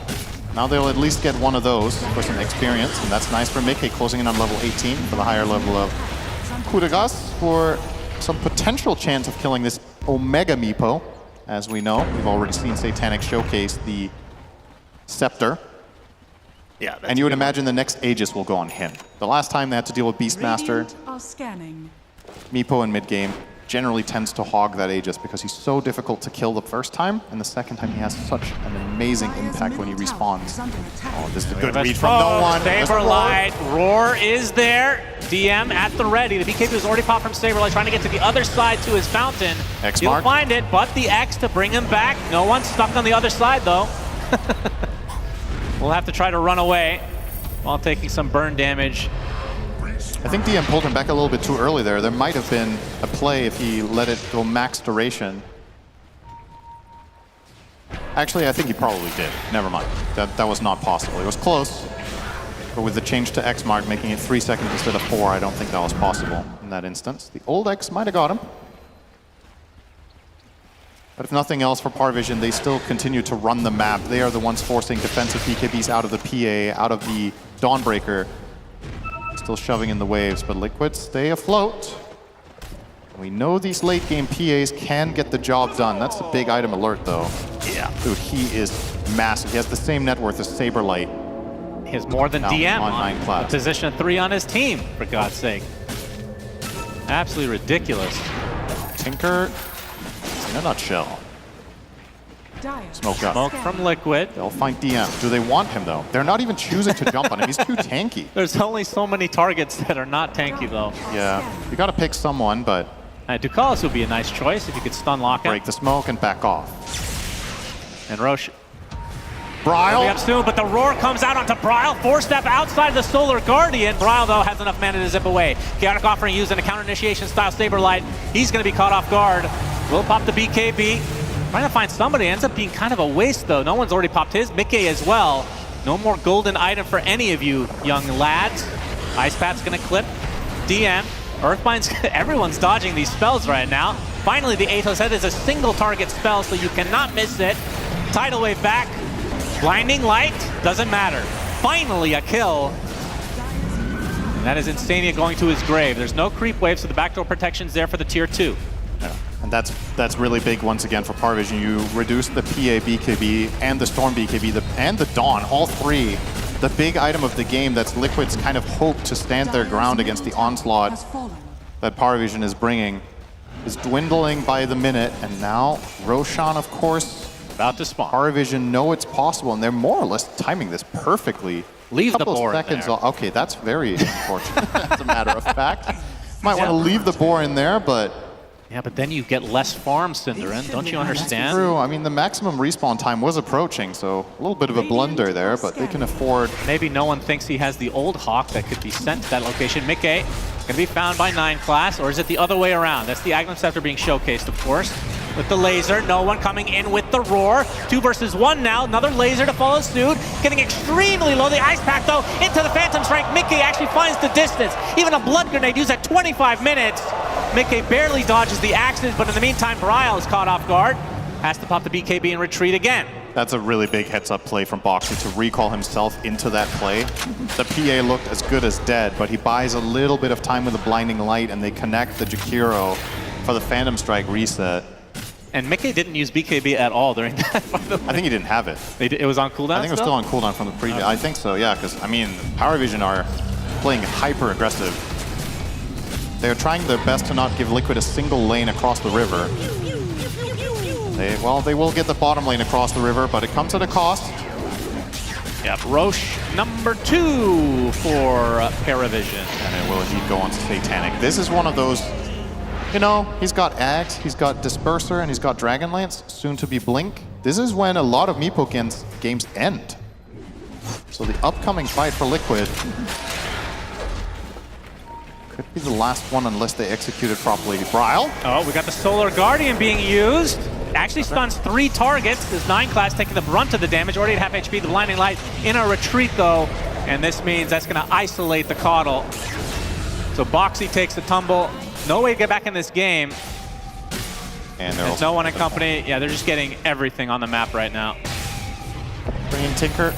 Looks like they don't need to bring the Meepo, so they can stay out on the map with him and keep some aggressive presence. Of course, Tinker, a wonderful hero to have for this. He has a heal and a barrier. So you can do it with just the 3 of them, and Dukaz also has a heal, so he can get back up to full if he wants. 16,000 the lead. Gotta say, in all 3 games of this series, Paravision has just flat out played better in the early mid. Yep. Every single game. And the first game, Liquid made a kind of heroic comeback in that one. It's not a viable strategy to have to come back every game. It's the Definitely don't want to be in this position. It's the old Eternal Envy strategy, of course. Mistimed the Manta, yeah, that's going to have to BKB. Torrent is there. He's already at half health, has to BKB in retreat again. Does have nice target on his Manta. Yeah, that's very nice. That's something. The fact that you have to go Manta on a PA never feels good. The I was laser about is to really say. annoying. The Earthbind's super annoying. Yeah. I mean, it provides extra targets for Aurora, I guess, but doesn't feel good. Insania, goodbye. Chose to cast the spell on the side lane. That's not allowed. Yeah, that's a mistake, apparently. Just don't play your hero. Scotty's next for Satanic. Still has 3 minutes on this Aegis, and I assume that we're going to be seeing this high ground push very shortly. I mean, do they need to get a pick off? I feel like not. I mean, it would be nice, but... They don't need to, but I think it's the best way to play the game is to not brute force in 5v5. I don't think it's necessary. You should be gaining 500 to 1,000 GPM more than the enemy team just from raw lane farm and map control. And of course, this is, again, the luxury about Tinker. When you're winning like this, he can farm the jungle that you don't want to be in and still be present in the fight. So all of this dead farm in the Radiant jungle when you're playing offensively with your other 4 heroes, Tinker can go and grab it whenever he wants. You keep scaling, you keep controlling the map simultaneously. We also haven't talked about this, but he has the luxury of teleporting onto Beastmaster summons, right? So he can even strategically place a boar to make sure that 9 class can always connect to the fight and the location you want to play. Now it's you. My goodness. Very sad to see Insania die 7 times without a kill. Yeah. It's tough. Dire's middle tower is We've been seeing the other facet a lot on Jakiro, the attack one. Yep, true. Is using the Ice Path one this game, as Satanic will be dispersing himself to get closer to Saberlight, who will have to BKB TP, and Night falls away successfully. Nightfall with a little tear in his eye, wherever he is. Uh-oh, Bryle. Oh! Okay, No one greedy there, Very casting greedy. access first, but Bryle actually BKB'd anyway. No. On his way out. Maybe it was a 6-seconder already, then it kind of doesn't matter so much, but well, now it's down to 6, the PA BKB down to 6, and the Dawnbreaker BKB, also down to 6. Oh. So yeah, that's concerning for the side of Liquid, among other things. in this game, such as the odds. They're kind of concerning. 101. I think it's accurate, though. Yeah. Kind of not much to hold on to here for Liquid unless you get some sort of ridiculous team fight going, but the enemy lineup it's just stalwart, you know? No one goes to the high ground, forces more mana to be used from Brile. He can just go back to the fountain, but there's the first fortification. Roshan's banner is placed, though, so these creeps shall not die quite yet. Insania needs to try to aggro them a bit, but then he puts himself in a precarious spot. And Satanic will rip through these buildings. Blinding Light, not going to be used to full effect here. Building down, now focusing on the range racks. Do they try to defend this? Or do they wait for a little bit more farm? They're going to get the attempted initiation here, but they're going to turn around to Coddle instead. He's dead right off the bat as Saberlight found on the other side of the map trying to use the Solar Guardian, but already 2 supports are dead in your base as 9class actually forcing rotation of Mickey. Finally, they get the stun via Brile, and they will finally take out the Tinker, but how much will it cost? 9class is keeping 3 heroes busy while they lose their base. 22k lead for Paravision, rather. Aegis is down, though. I mean, how defensive or how passive do Paravision even want to be without the Aegis? Feels like they're in the driver's seat. I really like the discipline of backing off with Tinker dead. I think it's the right call. You could debate whether it was the right thing for 9class to do to keep the heroes fighting him at bot half instead of being with his team, because maybe you could just end it by sticking together, but either way, they recognize how important the Tinker is, so. Every time no one blinks in, someone BKBs. There's that woof again. Yep. We need the woof lore. Yeah, maybe Lyrical can ask what that's all about. Hopefully that's appropriate for broadcast, though, so be careful, Lyrical. Yeah. Do they wait for Roche, you think? It's still quite a ways away. I personally think it's fine to do that. The most important thing is that you don't start playing passively while you wait for Roche. Just keep pushing out the lanes, keep playing on the enemy side of the map, keep placing aggressive vision. Eventually, stuff like this is going to happen. Shivas. And this time, he does not have the BKB. This time. He is gone. Tinker coming into play. Oh, the congregations up the deep wasn't quite enough to save El Saberlito. He's dead for 70. Now you don't need an Aegis. Very true. 5v4. And Satanic even has a shield rune. I mean, yeah, he's got the Scotty. He has a shield rune. Pretty dirty stuff. And the Nullifier was on Saberlight, by the way, but like you said, dead for a minute. This building destroyed, so second set of racks. They got the likely going to be taken. The X marks into the Torrent, Boxy, into the tidal wave onto 2 heroes. Blinding Light's not going to be enough. Boxy dies in an instant as Brown pops the BKB. This is the last attempted stand from Liquid. Everything being applied to Mickey. Has the Satanic being popped, healing to a high degree, but it has to try to get away. Nice ice path on the several heroes again, but their buildings are dying here. Tidal wave onto 3 heroes. Mickey getting crit down. Mickey gets the Phantom Strike, but it's too late. Down he goes again. That's 4 dead for Liquid, and Paravision will win this game number 3. He told you, Sabres SDM. I guess it's a reference to the reference of the Satanic. And well, what can you say? This game... Look, it's your mom. Oh, hi there. Hi, Mom. Hi. Well done. That definitely takes me out of it. But anyway, Liquid out of the tournament. Paravision moves on in the lower bracket, and they did so in pretty convincing fashion. You talked about game 1. It felt like it was theirs to lose, and they did. Yeah. But it was more so 90% of this series, Paravision just played outright better than Liquid. Yeah, this was a total beatdown. The writing was on the wall after 10 minutes, and Liquid, a valiant effort in, I want to say around the 17-minute mark, they had one good fight. That kind of feels like that was the only good thing that happened all game. They lost their lanes, they got completely crushed, they lost towers very quickly, lost every objective, and finding your way back in a game like that is borderline impossible. So props to Paravision on a almost flawlessly executed game, honestly. And I loved this draft. I think it's super powerful in this patch. Yeah, the fact that 9class can play these, I mean, I guess Tinker's not really weird necessarily, but he can play a lot of different heroes and disrupt the lanes to a very high degree that we're not seeing as often on a lot of position 4s, but it feels like he sets the plate a lot for Paravision. Yeah. And no one just, I mean, winning his lane pretty much every game, it feels like. And to give you some context, that helps. Tinker had the second highest hero damage in the game as a position 4. The highest was no one again on the Beastmaster, then it was Tinker, and then in third place was actually Boxy's Coddle against Meepo, so it will be inflated. Yeah.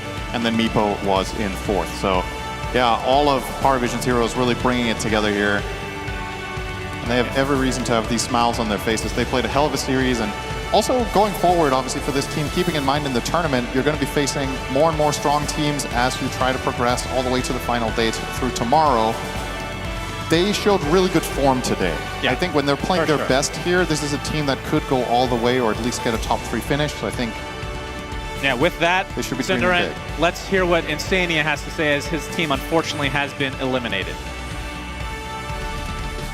Thank you very much, Suns fan. Yes, indeed, an unfortunate situation. You guys battled through the group stage. ParaVision Spirit were able to just barely eke you out in that upper bracket. Obviously, a tough situation coming in playing with the stand-in now without Nisha, but you couldn't really ask for more from what Brawl did.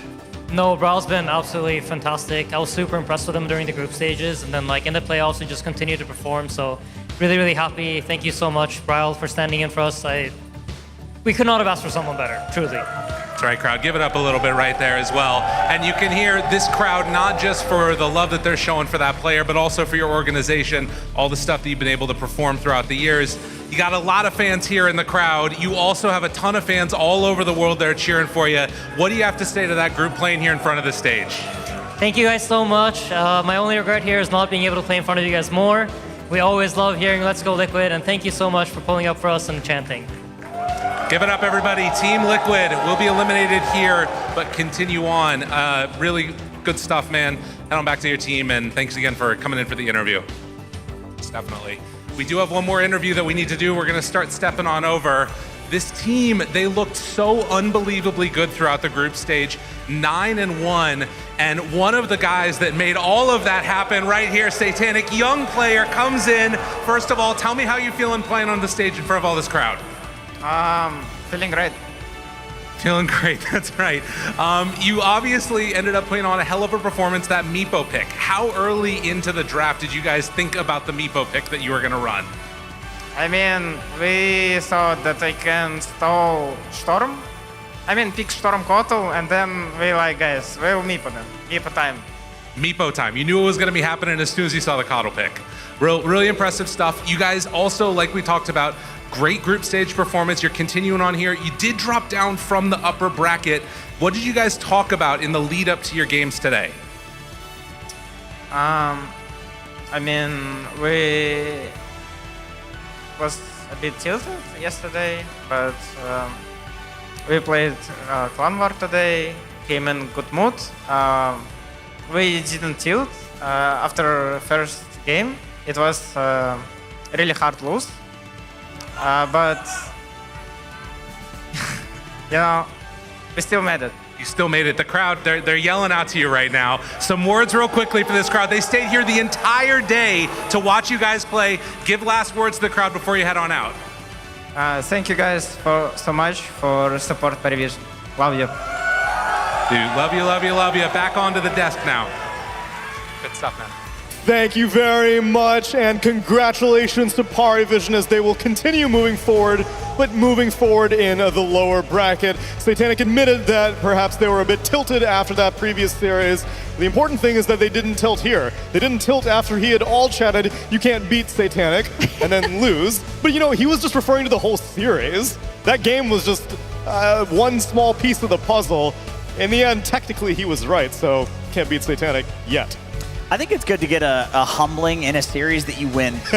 That's always good. You get your ass kicked in game one and a devastating comeback, and then, geez, game two and game three were not close. I mean, game three might have been the biggest shellacking so far of the tournament. Like, it seemed throughout the series, ParaVision learned to do better and better versus Liquid.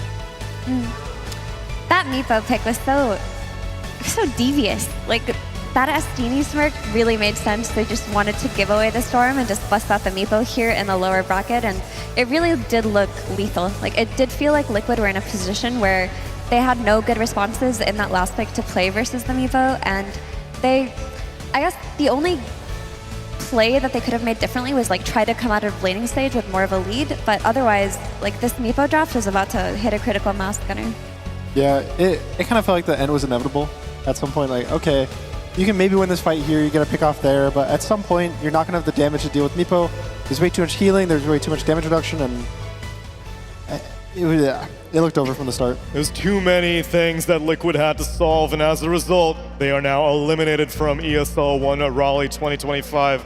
They started off the day looking strong. A very, very confident 2-0 victory over Avalis, but this is as much a marathon as it is a sprint because they started the day off with that. In the middle, BetBoom team were able to claim their 2-0 victory over Enigma Galaxy, and then we brought Liquid back to the stage. At the minimum, at least, they gave us a show, taking it the distance to all 3 games, but ultimately succumbing to Parivision, who now move forward in that lower bracket semifinal, and their opponents will be the winners of Falcons versus BetBoom team, but that's for tomorrow.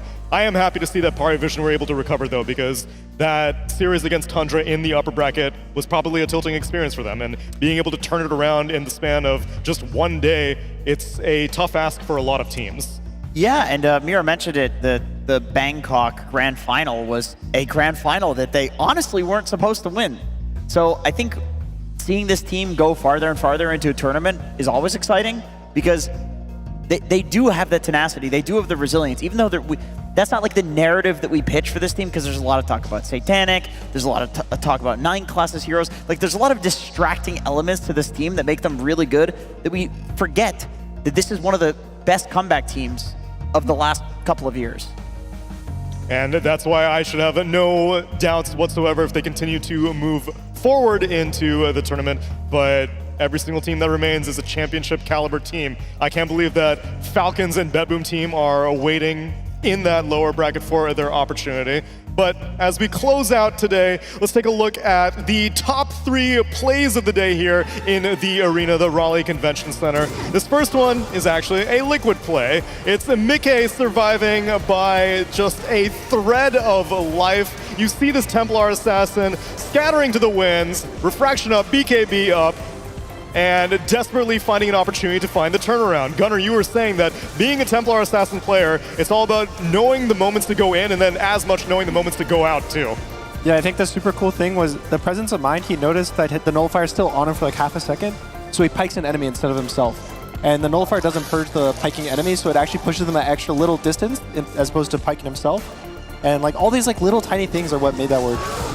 Yeah, this is a hero that we said it's difficult for a lot of teams to execute, and it's unfortunate that Mickey is not going to be able to continue to show it off here on the main stage, but this was still a very, very fun game to watch, this game number 1.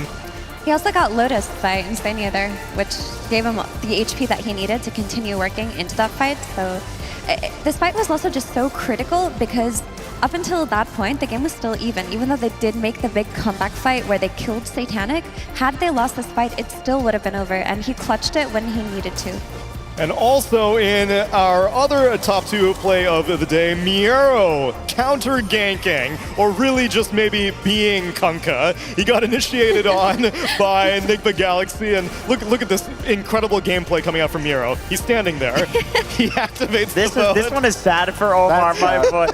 I do think one of the important things about being a good offlaner, especially when you're playing a hero like Kunkka, is the ability to recognize when you are in the unkillable state and playing in the most annoying place as possible for the enemy team. And there really is no more dangerous place on the map of Dota than in the middle lane. Middle of the map. Right, it's the middle of the map, so this was really good for him. This is the most important play of the night, though. We had a handshake between Insania, or did we? Too fast. Yeah, break this one down, Mira, please. Aiden, he's just too smooth with it. Like, this man, you think that you can be safe around him? You can't. You gotta always watch your back with Aiden. Like, can we actually slow this down? Can we just watch Big L in the back? That's what I was just about to say. This is a legitimate wince from him. Look at the wince. That's it. He's dancing. He's like, oh. He felt the heat. He really felt it. The second hand, the third hand embarrassment, because the hand of the handshake was there as well. Because Aiden was so proud of himself too. If you like look at his face, it's like, yeah. Smug. That was good. Smug. It is a shame that Liquid blew their best play of the day in the pregame, though. But, you know, effort where it was shown, and regardless, they're still here entertaining all of us. But that's the end of day number 1 here in the Raleigh Convention Center. And as you can see, people are eagerly waiting to go home, sleep, and get ready for the next day. Tomorrow, April 12th on Saturday, we've got more best of 3s on the agenda. Our first series of the day is an elimination one, another lower bracket between Falcons and BetBoom team. Jenkins, what are Falcons doing down here in the lower bracket? You know, we said it earlier, I'll say it again. The teams that were in the lower bracket were very close to just being in the upper bracket. And BetBoom, they won the previous major tournament. So this is an absolute banger. If it wasn't literally the lower bracket, I would say this could be the grand finals. It can't. But both of the teams are grand finals caliber. They are, but for BetBoom sometimes, right? Like, I don't know what's up with this team. Like, in the group stage, they were losing games where they completely crushed the lanes. They had a net worth lead, and they would somehow lose on Loser Williams, but they looked really clean today. And if they can channel that into tomorrow, then they could be the upset here.